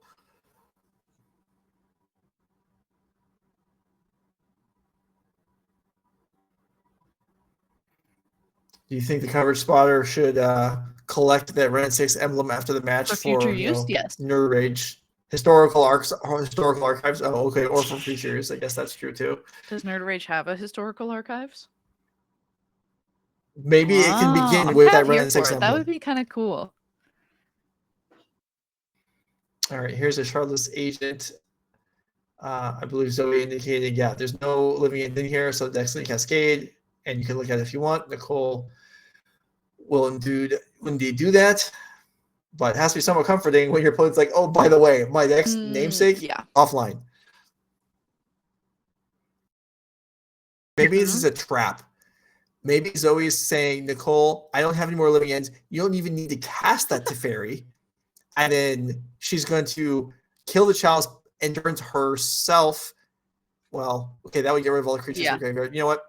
Yeah. Zoe's in trouble here. I'm even fantasy hypothesizing about Zoe's line here, and it still ran Yeah. into trouble. So yeah, this And we have a lot of options, including what I was informed of as a double Masters Supreme Verdict. is that Yeah. what that is? I thought for sure it was a secret Okay. lair, but I guess they did do those borders in double Masters. Okay, Supreme Verdict on Retrace. There's all we need are creatures here for Nicole. How do you Dubin feel to about finish this up. Planeswalkers instead? I mean, Planeswalkers are great, but I like when the possibility does something, and casting sorceries on my opponent's turn I'm not too excited about here. Now, +1 shoot you for or -1 shoot you for damage on their hand. I can get behind Okay. that. Oh my goodness, there's really nothing to do here. Nicole actually doesn't have any offense at all. Oh, there we go. We Well, actually we're found retracing. an emblem. Oh, All right, so good. Now we can put that blue paper in storage, and Nicole can just use the real emblem. All right, any creature will do. There's no risk here of Nicole being decked, right? I mean, this has been a long game, but there's still a good amount of cards left, and there's not. there we go. Yeah, There's that, the offense that we needed. Yeah. Yeah, what's this? What's the silliest card that you could cast at instant speed? Because of Teferi Yeah. Plus. I don't have anything. The first thing I thought was Quicken, but that's instant anyway, so it doesn't actually do anything. All right. Veil of Summer will stop at grief looking at Nicole's hand. That Veil of Summer has For a been there for long about 15 time. minutes, and it finally got to do something. Yeah. And is going to be the start of a turn where Nicole gets to start hitting with this Omnath. We're getting to get some lands fetched. Do we have lands still left to get in this deck? I feel like we got a lot of lands in play too. So far, so good. And start triggering this Omnath as well here. All right. Here's an expressive iteration. Nicole's like, I'm not even going to bother tapping lands anymore. I've got floating mana from Omnath. That was a Boseiju in the hand. Here's an Eldon's Call. All right. Is there some kind of fire-breathing dragon in the deck to finish things off even quicker? That'd be pretty cool. I'd be a fan. Fury Fury is pretty close to a fire-breathing dragon.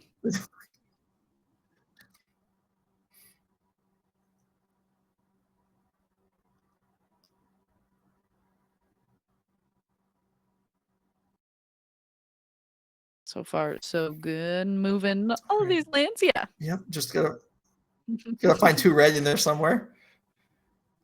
And as we mentioned, the Ferocious Fury. All right, Omnath comes across for 4 damage. Finally, Zoe. So in one more attack, Zoe will drop below her starting life total. That's true. All right, Shardless Agent. Pick up my deck. There's no living ends left, so we'll just take the moment to shuffle here. All right, Nicole throws out an endurance. Unclear whether that is going to what that's going to be doing here. What that's going to be targeting.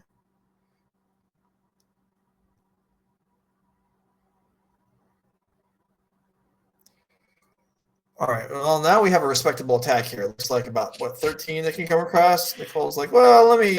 You were calling Omnath not a respectable attack before?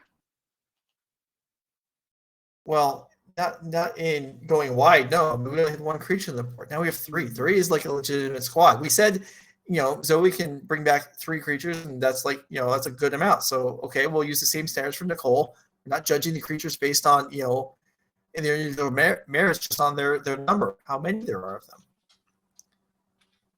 Well, then Zoe would have been very ahead for a lot of this game. I guess there still is a Shardless Agent in play to block with. All right, here's a surgical.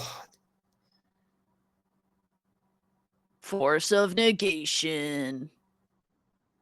All right, and Zoe will concede. Nicole Dubin will pick up this fairly lengthy match and advance to the top 8 of our tournament. Congratulations to her.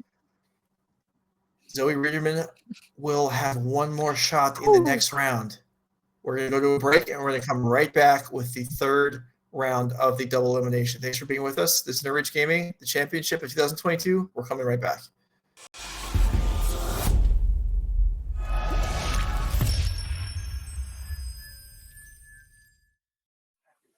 Good evening, everybody. Welcome back to the NRG Championship. I'm Matt Bamonte. We're getting ready to do our last round here in stage number 2. We're going to send 2 more players into the top 8, and we're going to say goodbye to 2 more players here. We're going to bring up the pod so you can see everyone who was in our event. So we have been able to say goodbye to a few players, but we've also advanced some players, and I'm going to read you the players who are advanced into stage 3, which will happen tomorrow. From pod A, Connor Mullaly and Maxx Kominowski, were the 2 that have advanced straight into stage 3. From pod B, Sulaiman and Jesse Robkin were 1 and 2 in pod B. And then the others who've already advanced here from our second portion, Nicole Dubin and our defending champion, Ivan Espinosa, still hanging in there, defending his crown. We're going to go ahead and advance 2 more players here. We have 2 matches going on. We're going to have Zoe Riederman facing off against Will Krueger. Again, these are win and in to the top 8 between Zoe and Will. We're also going to have our main match is going to be Piper Powell versus Andrew Elenbogen. So the winner of both of these matches is going to advance to our top 8, which is tomorrow. And with that, I'm going to send you back to Joe and Becky to get us into our last round of the day. It's us. We're back. We are indeed. Thanks, Matt and Andrew Elenbogen and Piper Powell. Now, we've talked a couple times about how good is Blood Moon against some of these decks, and well, we're finally getting to see it. This isn't a match where it's going to be at its absolute best, but it may somewhat disrupt Andrew, as the scam deck is just disrupting the opponents completely. That's all it's about, right? Exactly what this deck is about, and I'm excited to see how Piper is going to pilot it. For a little bit of backstory, the winner of this match is going to be going in and coming back to play tomorrow morning alongside the winner of Will versus Zoe, Bant Hammer versus Living End. And for a little bit of backstory there too, they actually played in round 1 of this bracket. So Zoe previously won against Will, and now in this rematch we'll see if Will can find redemption, because they're playing for their spot in the next day. Yes, indeed. Of this All tournament. right. So as the players are shuffling up, yeah. So if you want to come back and watch tomorrow, we're starting at 9 a.m. Central Time. It will be double elimination, just like the 3 rounds you've just seen, except we'll be playing Pioneer this time. We're going to be starting out with 8 players tomorrow. We'll end up with 4, and that will be the top 4. That will be the afternoon matches. But up first, last match of the evening, Elenbogen versus Piper Powell. And Becky, we talked about whether it's presumptuous to make dinner reservations, during the match in the middle of your job. Well, I'll tell you what, I there's been dinner heard. plans 5 minutes ago. So Yeah, basically you heard that? screamed it. Oh, I guess I was trying to get someone's attention. So yeah, maybe I did. Anyway, all right. So I guess people do things like that. Although, with 1 round left, I mean, it's completely within the realm of decency, I think. I mean, somebody's going to win this match in an hour, whoever it might And be. Andrew is taking a mulligan here as well. Piper, believe, happy with this. Who do you think has better sleeve color choice? Do you like the purple or the kind of like blind your eyes yellow? Oh, okay, Piper unsatisfied with the hand Not as happy. well. Yeah. I was wrong. Blind your eyes yellow? I don't know that's exactly how I would describe the color, but I would go with the purple ones, I think. Okay. I think but, I'm a bigger fan of the yellow. Yeah, okay. But I have to Well, say that I'm a fan of the purple because Andrew is my choice to win this tournament. I suppose. Yeah, of course you're a fan of the yellow. Who are we talking about here? Pikachu has more yellow in it than purple, right? Much more yellow. Granted, Pikachu isn't Well, that then, yeah. purple or that yellow, excuse me, but is definitely much more yellow. What, is that like one of his primary colors? He's like bright bright yellow, yellow. but like that's like a limey yellow, and he's more of like a warm hug orangey yellow. I see. A hug yellow? Have you seen Detective What? Pikachu? He looks so huggable. No, I have not seen the movie. No. You're I a suppose I huge should. movie buff, and you haven't seen Detective Pikachu? Is that actually a crime? Am I missing out? If you're gonna be my friend, it is. Well, is that a sacrifice that I have to make? Is it worth making? No, I actually have a lot of friends who haven't seen it. It breaks my heart, but it is just a sad reality of life that not everyone has time to watch every single movie that comes out, especially ones that pertain Pikachu. I mean, well, as the players are still debating their hands, do I need backstory? Do I need to watch some certain number of episodes of the Pokemon show in order to appreciate the movie? No, you don't need any backstory. You could Okay. literally know nothing about Pokemon and watch it and probably still be fine. Okay. All right. Well, then maybe I'll put it on the list if I make a list. Anyway, Piper going to 5 here. Oof. All right. Certainly rough, but Andrew happy with a 6. The scam deck is kind of interesting. I feel like you do mulligan kind of a lot in my time playing the deck, but I also feel like you're really hurt by mulliganing because a lot of your really strong starts require that you pitch cards. You are kind of taxed a lot more heavily on these mulligans, but you do want to make sure that you have a decent number of things. And I also imagine that Piper knows what Andrew is piloting at this point and is looking for what I believe are 2 copies of Dog. Yeah, I was going to say, when you're on 5 cards, the pitch cast elementals become somewhat less desirable. So having actual cards you can just cast straight from mana is probably preferable when you're crimped on mana. And okay, Andrew's got Ragavan and a Bauble, so that's not bad. Not bad at all. Yeah, not too bad. Blackleaf Cliff's going to be the start for Piper and allowing for top of the deck to be peeked at from that Mishra's Bauble. All right, Ragavan connects and finds a Grief. Well, that's not going to be something that gets free cast here right away. So that's out of here. Not sure that Piper would necessarily wants to draw that right now either. Well, maybe, depending on what card she's holding right now. But I guess if we're going to have the conversation about how the incarnations aren't great when you're unlimited on hand size, then drawing one off the top probably isn't ideal. Probably not too upset about that. Yep. Maybe. It is good with Voidwalker, though. It is nice with Voidwalker. In fact, Voidwalker is just solid overall against Andrew's deck. Easy to kill, but if it can survive, it can do a Yeah, and lot. I believe Piper kept a hand with 2 of them, so is Mhm. interested in getting one to stick. And if the first one doesn't, hey, you know, always good to have a backup. Swamp coming down, and there it is. Dothy Voidwalker, a few cards off the top, but not to worry. We're able to put those right back.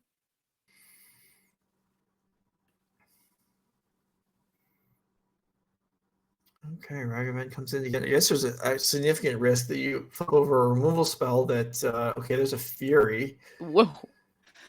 Land drop, hardcast your Fury? Oh, that would be ugly. Oh, and also hard possible? to pass Yeah, up, I I would mean, think. Yeah, I agree. Hard to pass up. I feel like I wouldn't even be thinking about it nearly as much as Andrew is. I'd just be like, all right, let's go.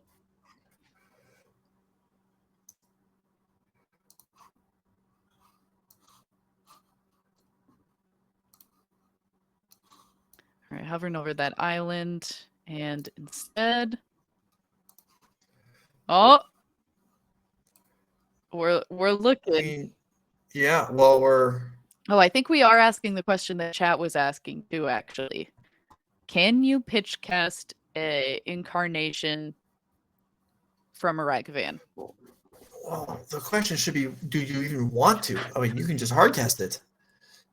That's what I'm saying. But Andrew may be wanting to had plans for the mana this turn, and now is not wanting to get changed.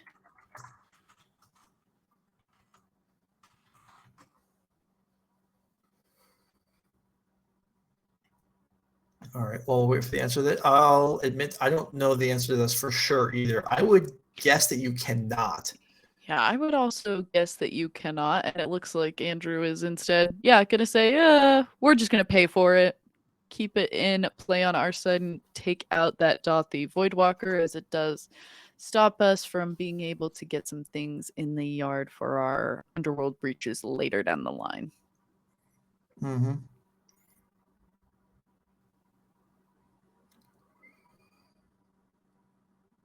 All right, third land. There's what? Bolt, Voidwalker, and Fable are 3 of the cards. Look at this. Now Andrew's like, what are you doing? I was like, you gotta be scared the moment that starts to happen. Stay away from my stuff. And Piper's like, it's not your stuff. You just It's stole it. I'm mine. taking That's it back. my Fury. Yeah. That was sick. Okay, so well, that wasn't quite the way that we normally see this scam deck occur their creatures, Fury, but it works. And I guess this could be reason that Andrew was not supposed to cast those incarnations off of Ragavan. Maybe so. I mean, that certainly did not work out especially well. But I think Piper also drew the lightning bolt. So like prior to that, it was like not really a possibility, and then all of a sudden was just like sick. Yeah, no, that was very cool. But it's not sick because Andrew Elenbogen is my choice to win this tournament. Andrew, come on. All right. I just need to spell bomb. That's that's great and everything, but bouncing Fury isn't like the greatest thing in the world. Yeah. And yet he's facing down has the grape shot in hand again. Let's see. We've played how many spells this turn? Iteration and a spell bomb's not on the stack. It's not in play, right? It's still on the exile zone. Yeah. Okay. Andrew's like, how many cards do you have? Piper says 2, and I'm just like, how am I not ahead? Because I'm certainly not feeling as good as I was last turn. To be fair, Piper's last turn was pretty sick, so it was great. Yeah. All right. So maybe I guess spellbombing the Fury might actually be pretty good because it's not like Piper can easily. if you've only got 2 cards in hand and you like aren't really that close to 5 lands, and you're also getting rid of the counter, which considering that Fury has double strike, like that counter ends up adding up quick. Mm-hmm.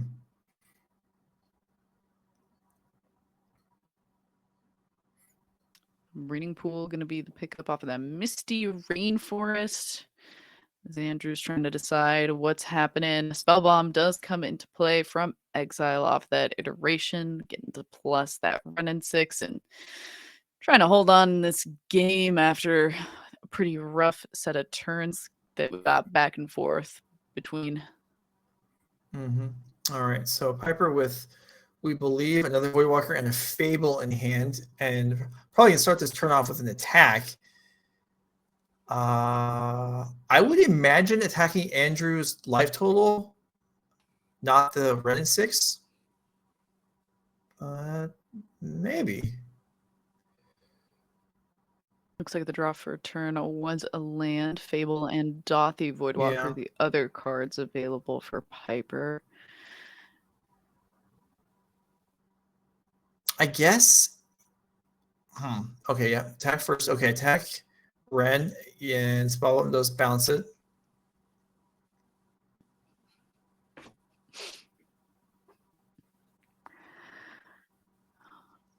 And it chooses Fable over the Voidwalker here. That's reasonable. I don't feel like it's an obvious decision, but I do think it's a reasonable Yeah, I think one. it's hard. Now that you have this Fury back in hand, you're kind of just hoping to get a land drop to be able to, or a land drop / treasure because of this Goblin Shaman, to be able to cast that Fury should Andrew deploy anything on this next turn, / also be able to take care of the Renin 6 that's already kind of being a problem.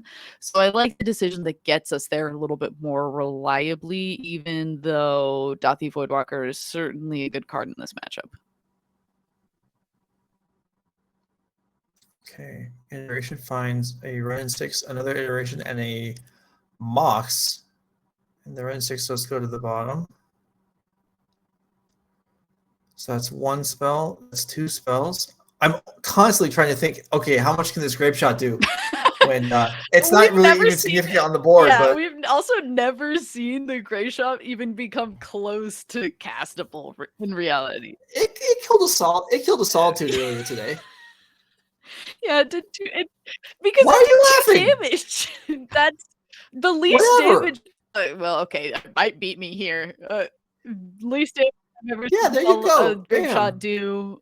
Okay, this time it's dealing 2 and 1. Okay. Yeah. You don't pretend that this doesn't matter. You're right. Actually taking care of that Goblin Shaman that was going to give Piper a treasure to cast this Fury is quite big here. Yeah. So I'm actually a pretty big fan of it. It just is really funny. I'm so used to like Grape Shot being this card that gets cast for like Storm equaling 8+ pretty reliably. And then now I've seen it cast for 2 and 3.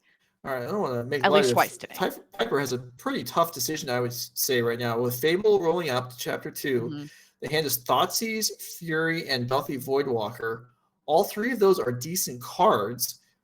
Yeah. But digging for the 5th land also makes quite a bit of sense. We didn't find it. Okay. Yeah, that's unfortunate, but that is... It's a Lightning Bolt and a Feign Death, so like there's a roundabout way that we get there.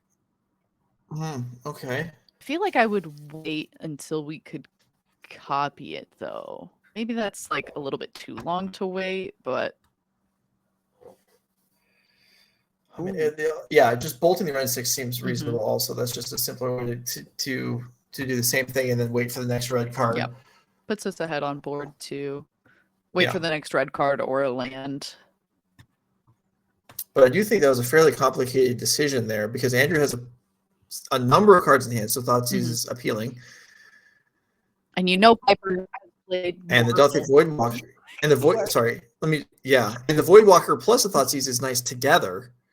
So I think arguments could have been made for almost any option there for Piper, including exactly. And I was going to say that like I would have made kind of the complete opposite choice. I probably would have like gotten rid of the Thoughtseize and the Fury and kept the Dothy Voidwalker, but my joke along it was going to be, Piper has played much more of this deck because I think that she really ended up picking the right call, and maybe that's just because like it ended up working out, and if it hadn't worked out, it wouldn't have felt that way, but has a better sense of what cards are likely to be drawn, which I think is non-zero.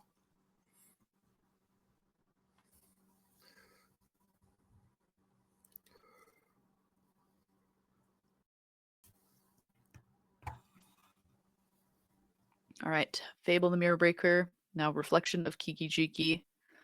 A land was drawn. So we do have a way to get this Fury on a line, but unfortunately it isn't going to be taking anything out on Andrew's side of the board. And Andrew kind of just gets to wait to make a construct on end of turn. Mm-hmm.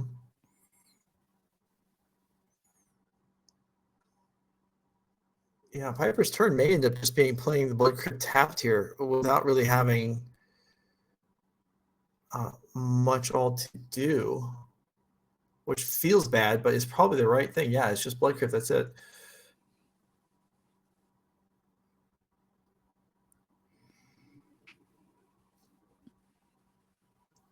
Frustratingly, these constructs are going to jump from non-existent to already being too big for Fury to hit all at once. But a doubled up Fury would obviously get the job done. Yep.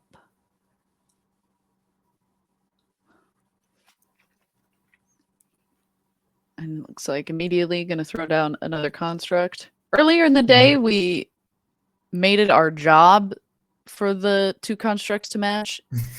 And this time, they don't match. It's late in the Tilting me day. a little bit. Players are getting fatigued. Table spotters can get fatigued as well. I mean, as long as the table spotter recognizes that those are different, it doesn't just can't tell the difference anymore because it's round 10. You know, that's fair.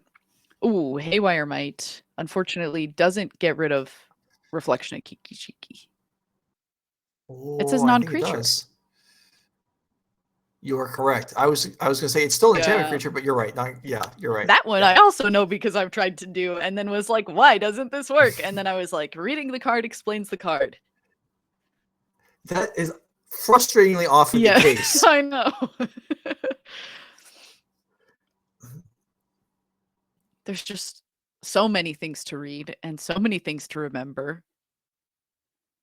And so many strange rules that they often end up kind of getting lost in translation.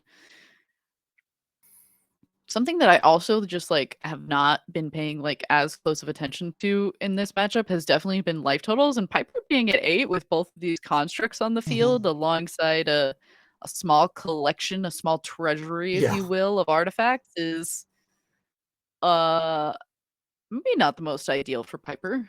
Agreed. All right. There is active reflection, which is pretty awesome. But I do think Andrew might have an unholy heat that's been sitting in hand waiting for it. And he certainly has the comfort now of being the player that can just sit back and react because his board position is so much stronger.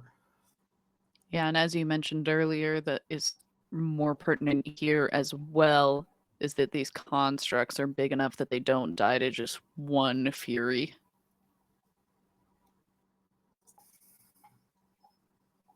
Okay, here is Fury. Piper Powell did draw a land, holds it in hand, possibly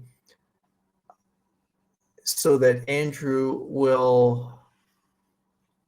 If Piper wants Andrew to kill the, kill the Fury, then this would be the way to do it. Is that a Boseiju? Yeah. Yeah, Boseiju does take care of Kiki-Jiki. It does allow us to get an untapped land, but unfortunately that is not going to be the right timing that Piper would have liked.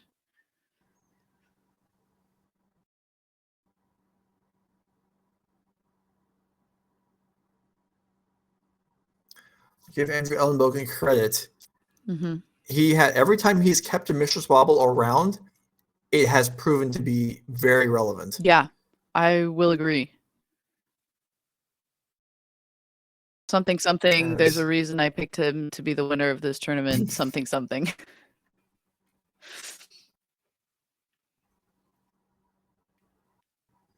And now I've jinxed him and he's going to lose this game. Wow. Oh, that was a Black Cleaves Coast anyway, so that couldn't come into play on tap regardless. Yeah. Okay, so this Fury, this Fury will eat in on Holy Heat. But this is actually not going to work out well for Andrew here. Saving a mana by doing this end step instead of on his own turn, and now construct will actually die. In fact, Wow, both of them yeah. will, because one had one short of Mhm. lethal damage. That was an absolutely stunning turn of events. This really hurts for Andrew because now that's like the second time this game that this Fury has kind of just like completely backfired for him. Yeah, that's correct. This is This is the still the same same Fury Fury, that the yeah. Ragavan cast. Yeah. A grief? All right. You have no cards in hand? I mean, yeah, actually, double black, not castable, and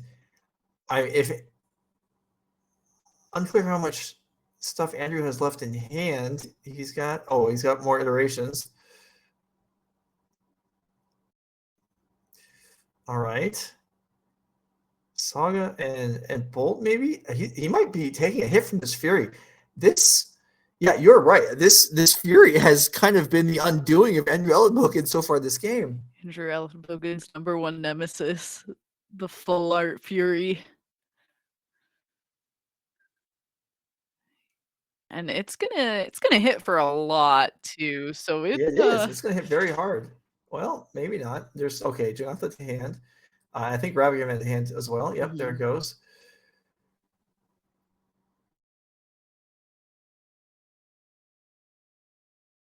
Not sure what the best draw for Piper Powell is here, but she's certainly gotten some work done from this Fury. This has been quite solid. And actually didn't have to get pitch cast either time. Andrew cast it once and Piper cast it once, both times from mana.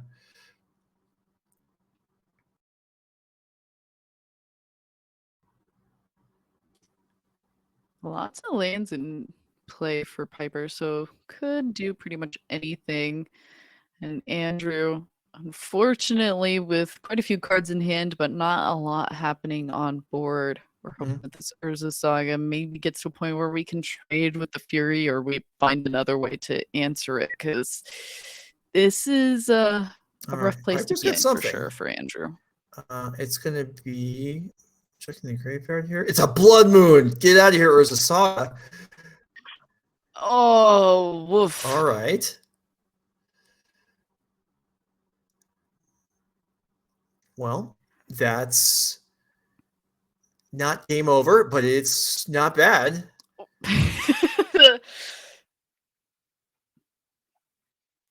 Let's see. Did things really start to go tremendously wrong for Andrew the moment that I... Yeah, okay.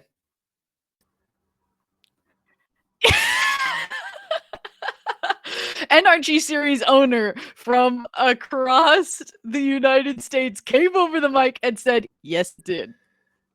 Okay, all right. Well, so 8 damage comes across. Andrew's still with tools here. He's got his Giganta, which may matter for the first time in recorded history, as well as that Ragavan, which, let's see, how much mana does 1, 2, 3, 4, 5, 6. Andrew does have plenty of mana to cast Giganta and dash Ragavan if he so chooses.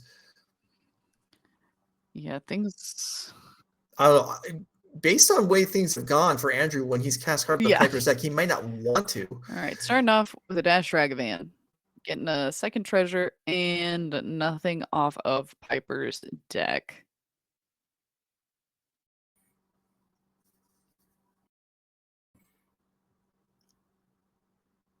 Well, there's now lethal damage on the board. So Andrew's going to need some kind of defense. Here's Giganta, which doesn't just chump block. It actually would trade with the Fury. Yeah, that's not too bad.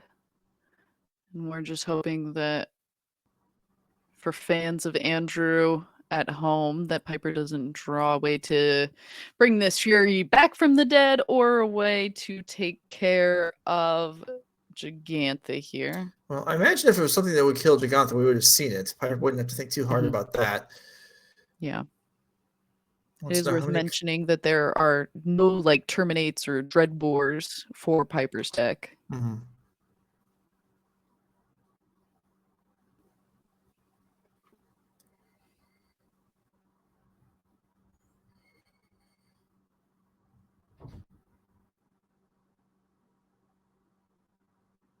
All right, it's a dash Ragavan.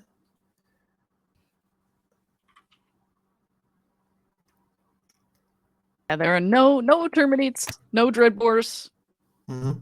just other ways to bring back the Furies. All right, but Bolt takes down, so it's going to clear everything out here, which Piper empty-handed, Andrew with, I believe, 2 cards in hand, including a Ragavan. Draws Ren at 6, which I don't know. I think there's a basic force, but there are 2 treasures. But once again, gonna start off with a Ragavan that reveals a Thoughtseize, which might as well do a similar thing of not really revealing anything. No, yeah, that's may as well be a land. And again, it's another card that Piper doesn't want to draw. So this Ragavan hasn't exactly done Andrew any favors in this game. In fact, it's done the exact opposite of that. Okay, I don't know. I don't know that the playing of the Fury was not bad. Piper drew the exact thing that needed to go along. Granted, there's like a lot of. I'm not criticizing Andrew's. I'm not criticizing Andrew's play. I'm just saying the way it turned out was an absolute disaster. But in the end, it still ends up going Andrew's way. The difference in card advantage making up for a lot. Sure. Yeah. And what did I say? I told you running 6, shooting, and there it was. Andrew shot Piper. I mean, sure, Piper was at 2. It was different than when it was always at like 32, but whatever, same idea. And we also both agreed that we would cast the Fury if it was revealed from the Ragavan. Oh yeah. Yeah. Okay. Absolutely. Did it end up looking like a horrendous decision there? Yes, but yeah, I don't know. I think it's so hard to not do it if you can cast a Fury on turn 3. Yeah. Anyway. Okay, so we see here Piper Powell's Rakdos scam deck list. Graveyard Hate is nice to be able to handle the Breach combo. However, there's 4 Voidwalkers already in the main. So are the Hitotsugu Consumes All or the Enlightened Hearse expressly necessary?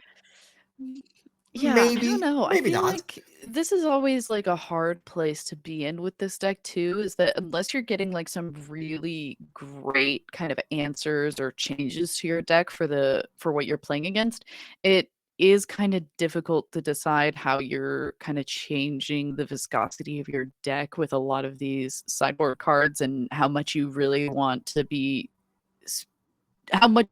spend your attention scamming someone on turn 1. Yeah, I mean, Hitotsugu Consumes All it blows up 1s and 0s, right? Or it's not just 1s, it's 1s and 0s. So we'll take out constructs. So that's relevant. What is it better than Blood Moon at dealing with Urza Saga output? Maybe. There are certainly options here. But anyway, you can see there the deck. Let's go ahead and look at Andrew Elenbogen's Temur Breach deck. And the reason why you can't overload the graveyard hate is the graveyard is definitely relevant to this deck. But as we've seen, just with Ragavan and Urza Saga plus removal, you can certainly win without comboing. In fact, I don't think I was going to say, I think the only deck that Andrew Elenbogen has won with a Breach was a time where he cast Underworld Breach, and the only thing he did was cast Fable the Mirror Breaker right after. That's right. The only time that it's really been a Breach win. And then maybe there was some early this morning. I'm not sure, but yeah, you're right about that. So we see here the list. Basic land count. There's an island. There's a mountain. Is there a forest? The answer is no. So that's relevant for Blood Moon interactions, and Piper Powell will be very aware of that. There is Mox Amber, which you have run 6 in play, then you can make green, but then you can't get it into play if it's not already there. However, Ragavan Treasures are a relevant way to make green mana even in the midst of a game.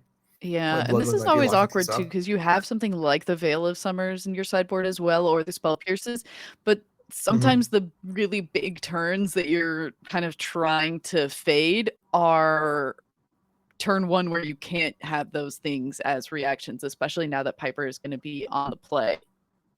Right. Yes, I agree with you definitely there. Yeah, Veil, well, especially Veil, but Spell Pierce also. Whether you even want this matchup, I'm not sure. But Veil, you would be much more interested in going first than going second. We've also been made aware that the match that is not on camera of Will versus Zoe does end with Zoe ahead. And Zoe will be advancing into day number 2. Congratulations to her. Will Krueger comes up just shy. So this is the last remaining match of day 1. There were only 2 matches played this round. The 2 matches of the 4 players that were 1-1 so far in the double elimination. So Zoe does advance. Who will join her? Andrew Elenbogen or Piper Powell? We'll find out. Game 2 underway. Starting off with his Thoughtseize. Not exactly the refresh grief that we're kind of used to seeing or is famous for being done by the scam deck, but not a bad way to start against a deck like Andrew's. There's the grape shot in hand. Of course, every time. There's also this is a 1-lane hand, but it's a turn 1 Emery hand for Andrew. So this Thoughtseize is going to be pretty significant here. I don't imagine you would take. Do you not want to take Emery? This is interesting. Well, I think I do want to take Emery. I think you could, if you were feeling greedy, you could take a bauble and then hope Andrew doesn't draw another land next turn. There's no bauble. That's true. Okay. Right. Yeah. Alternatively, if you had, if you were Thoughtseizing now and then you had something like Grief planned for next turn, I'm not necessarily sure that would be a plan. That's like crazy. They could come to that conclusion, but if you did, then the other reason to take bauble would be to try and strand it. I don't know. That's very. Yeah. I mean, that's risky. Yeah, this is a tough decision for sure here for Piper. I don't think you're taking any of the red cards, no matter what. Okay, and then I don't know. I think there's a world where like I would maybe debate taking like the Wrenn and 6, because now like if we draw a land, the Wrenn and 6 is just going to be our way to continue getting lands over and over again. Yeah, but I don't think you can give your opponent turn 1 Emery. Did we just bobble ourselves or Piper? We bobbled ourselves. Piper also lifted up the top card. Oh, well, okay, maybe I'm wrong. There might have just been, yeah, I thought so too, but there might have just been like a little like miscommunication of Andrew like putting the bobble, Piper suing, and then Andrew being like, no, I'm bobbling myself. All right, so Andrew did draw a land off the top. So this Wrenn 6 will be good to go next turn. There is an unlicensed Hearse in Piper's hand, so that can actually disrupt that. He might have been intending, in fact, very naturally to assume that if I land this run, if I draw the second line for Wrenn 6, then I will have, the following lands, and that may not be the case. All right, well, we'll see what the decision is going to end up being for Piper, and it is going to be that Hearse to hopefully slow that down and make it not so possible for Andrew to continue to pick up lands. Yeah, and Piper knows after the Thoughtseize that Andrew is light on land. It's a Blood Moon as well. Although I'm not sure that Piper has a swamp, so that Blood Moon might be, or even a third land, actually. And it's a little bit awkward when we don't have swamps and we have a Dothy Voidwalker and this Blood Moon in hand. Well, if there isn't a land drawn at the top, then Piper won't have any hard decision to make because it won't be a possibility. All right, Andrew. I mean, Andrew does have this breeding pool in hand too. It was one of the pickups off of the bauble, so we can maybe try and just like we could maybe try and like weasel around the Hearse, but it definitely is awkward nonetheless. Yeah. I mean, committing the Wrenn 6 on the board is still reason. Yeah, I was going to say, do you commit to the Wrenn 6 to the board or not when you know you're not getting a land anyway? And Andrew does not. Yeah, decides not to. It seems better hope that some reaction is going to be in Andrew's future, but instead Piper not even going to do anything to react to and just draws and passes back to Andrew with a lightning bolt as the draw for turn. Okay, now this makes some sense. Piper going to eat the Boseiju on the way out, and this does explain why the Ren 6 was not committed to the board. This does actually, I mean, if the hearse is going to go down, at least Piper gets a land, which she needs, and there's the swamp. And I was going to say, definitely also needs the basic swamp with the Blood Moon and said Dothy in hand, so this gotta feel pretty okay. Yeah. Now I'm questioning myself whether that was actually a Voidwalker or it could have been a Turok. I don't know the Turoks would have come in here, but there was certainly some black creature. Yeah, I think the one in hand right now is definitely a Dothy because you can see the little moon in the art. All right. Rainforest, important for Andrew to find an island preemptively. Not knowing the Blood Moon's in hand, but we know it's there. And okay, here comes Dash Ragavan.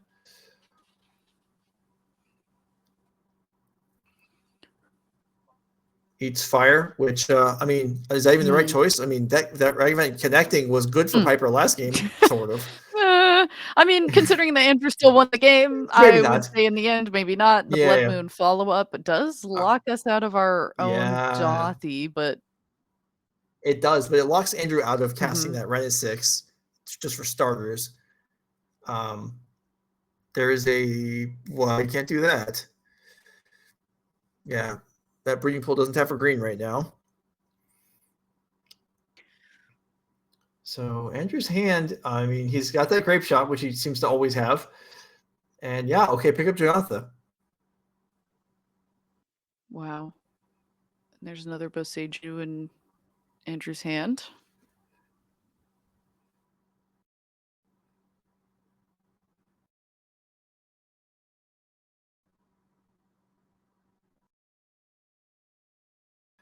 All right, Fable. That's a way to find a second black source. And yeah, Andrew's probably hoping to find another Ragavan as a way to find a green source. So we're just all across the board looking for sources of mana that we just don't have right now. And Unholy Heat's at least going to try and keep Piper off of black mana for a little bit longer.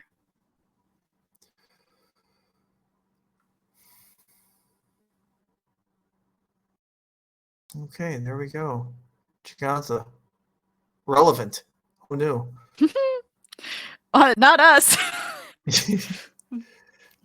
But maybe Jogantha's just better in this deck than the ones that we play, Joe. That's possible. Although also it helps if you acknowledge it and remember that it's there, which was partially, the problem I was having. Okay, Ragavan. And Season Pyrancer. And more. And Season Pyrancer. Yeah. So pitch 1, which wasn't even a Voidwalker. Is that the same card? Weird. Yeah. It looks. Yeah. Yeah. So that wasn't even a Voidwalker in the first place. All right. Anyway, so biggest creatures on Andrew's side. The majority of the creatures are on Piper's side. That sounds like a stalemate to me. We would have to throw all of our creatures on Piper's side in front of Jogantha to eat it, though. I mean, I would just let it attack, but. Right. Yeah. No, it's okay. Well, there's okay. Some uncertainty here. Trying to think about attacking. Jogantha also taps. Jogantha also taps for mana. Another ability that we don't see all that often, but can get Ren 6 onto the board.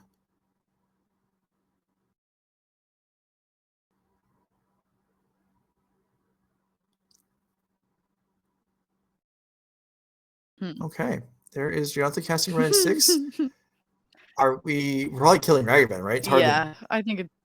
I mean, picking up lands isn't worth much right now with Blood Moon in play. Very, very true. And the mana, as we saw from Jogantha, can't be spent to cast generic mana. So it's not like this mana can go exactly wherever we want it. Mm-hmm. Are we going to cast something when we haven't activated Ren yet? I mean, we could Grape Shot. Yes, true.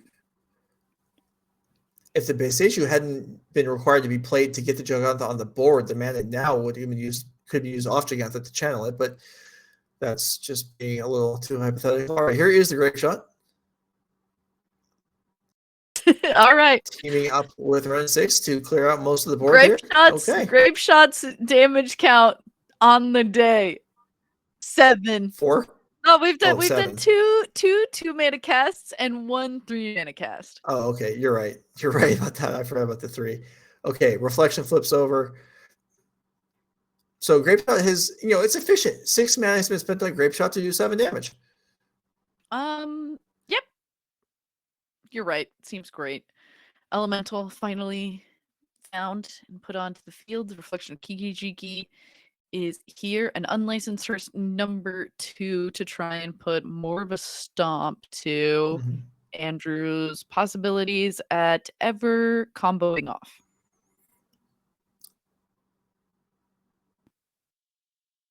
So this token's not long for the world here. Yeah, attack Ren 6, I like that. So if the Ren wants to kill it, it'll exhaust itself.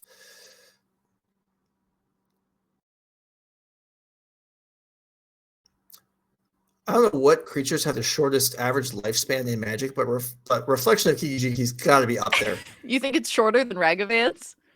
Well, maybe not Ragavan, but both of those things have real targets on them. Yeah, very true.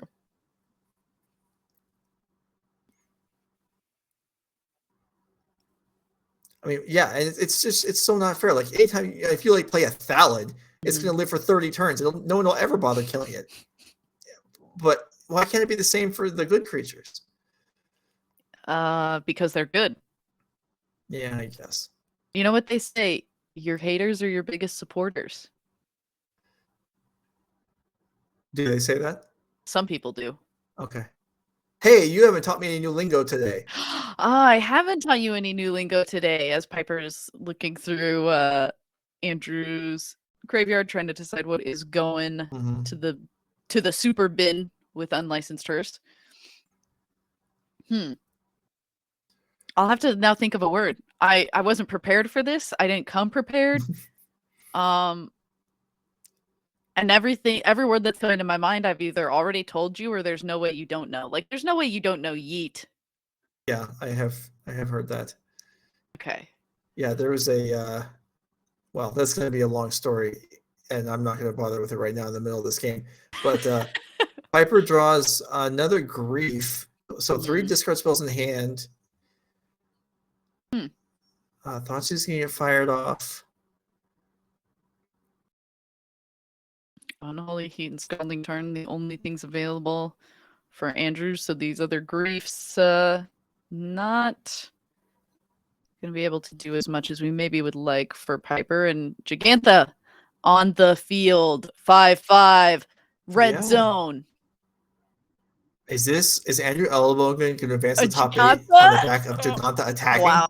Yeah, wow. I mean, so far it's cast a run in 6, which was actually relevant. And now it's somebody beating in chat in. gave me a good one, but now things are happening in this game and there's not as much dead time. Okay. Well, Piper, do you know what Riz is? Have you heard of Riz?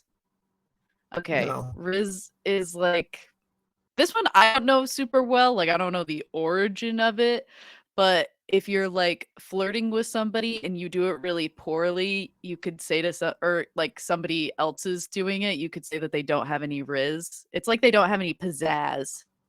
We can throw back like another old word, but it's kind of like that. All right. I'll try and keep that in mind and probably forget it before the day's out. But like Andrew Elenbogen's Giganta has so much All Riz. right. What about this unlicensed hearse? It needs a partner, right? The unlicensed hearse right now has no Riz. I mean, there's a Ragavan. Oh, it's from Charisma? Oh my gosh, I'm learning so much from Twitch chat today. Okay. All right, this is pretty significant if this connects. Dash Ragavan can get a treasure, which can hardcast a Grief, which can completely upend the ability for this Giganta to close this game out here. All right, if you're not like me and you knew that Riz came from Charisma, you should follow the channel. And if you didn't know that Riz came from Charisma, you're welcome for the advice. Please follow the channel for more lingo Good with work, Becky Becky. that I don't actually know. Good I'm job. on it. All right. In the meantime, Piper Powell has stabilized this board. Our argument did find a grief. Andrew with just lands in hand. Draws red in 6. Oh, no. Red in 6 for 1 Oh, off for the one. top. You keep saying that red And, needs and again, it was Giganta made the green mana to cast the red in 6 twice in that game off of in face of the Blood Wow. Moon. Giganta was absolutely crucial. Giganta was crucial. It did 10 damage that game and made mana for Ren and 6. Wow. Oh my goodness. All right. Wow. Well, Piper Powell comes up just a little bit short of making it through. Instead, Andrew Elenbogen will advance. All right. So let me run down what I've got here of our top 8. Our top 8 is going to be Andrew Elenbogen, who we just saw. In the other match this round, we had Zoe Riederman defeating Will Krueger. So Zoe will be in the top 8. From the previous round, the 2-0 players in the double elimination were Ivan Espinosa, defending champion, still in the running, and Nicole Dubin, advancing at 2-0 out of the double elimination bracket. And then advancing from the group stages earlier in the day from Pod A, Connor Mullaly and Maxx Kominowski. And from Pod B, Raja Sulaiman and Jesse Robkin. So those will be your top 8 players tomorrow morning in the Pioneer double elimination to get things started at 9 a.m. Central.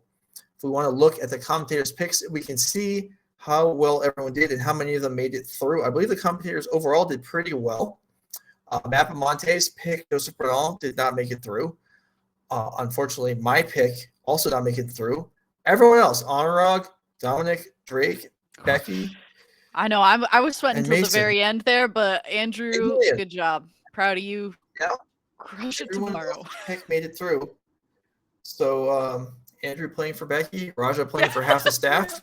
We shall see. We shall see. All right. So my pick didn't quite make it. Derek Davis eliminated along with 7 other players, but I'm sure, well, hopefully they all enjoyed their weekend. They all got jackets. They all got some very nice displays. If you head to Twitter and follow any of the players, I'm sure you can see a lot of them. I know posted pictures of their display boxes they received as competitors in the championship event. But tomorrow, the story will be about the 8 remaining players, starting off 3 rounds, double elimination of Pioneer, followed by the top 4 in finals, which are featuring Modern and Pioneer. 1 day left in the NRG Championship. Thank you for watching. We'll see you in the morning. Good night.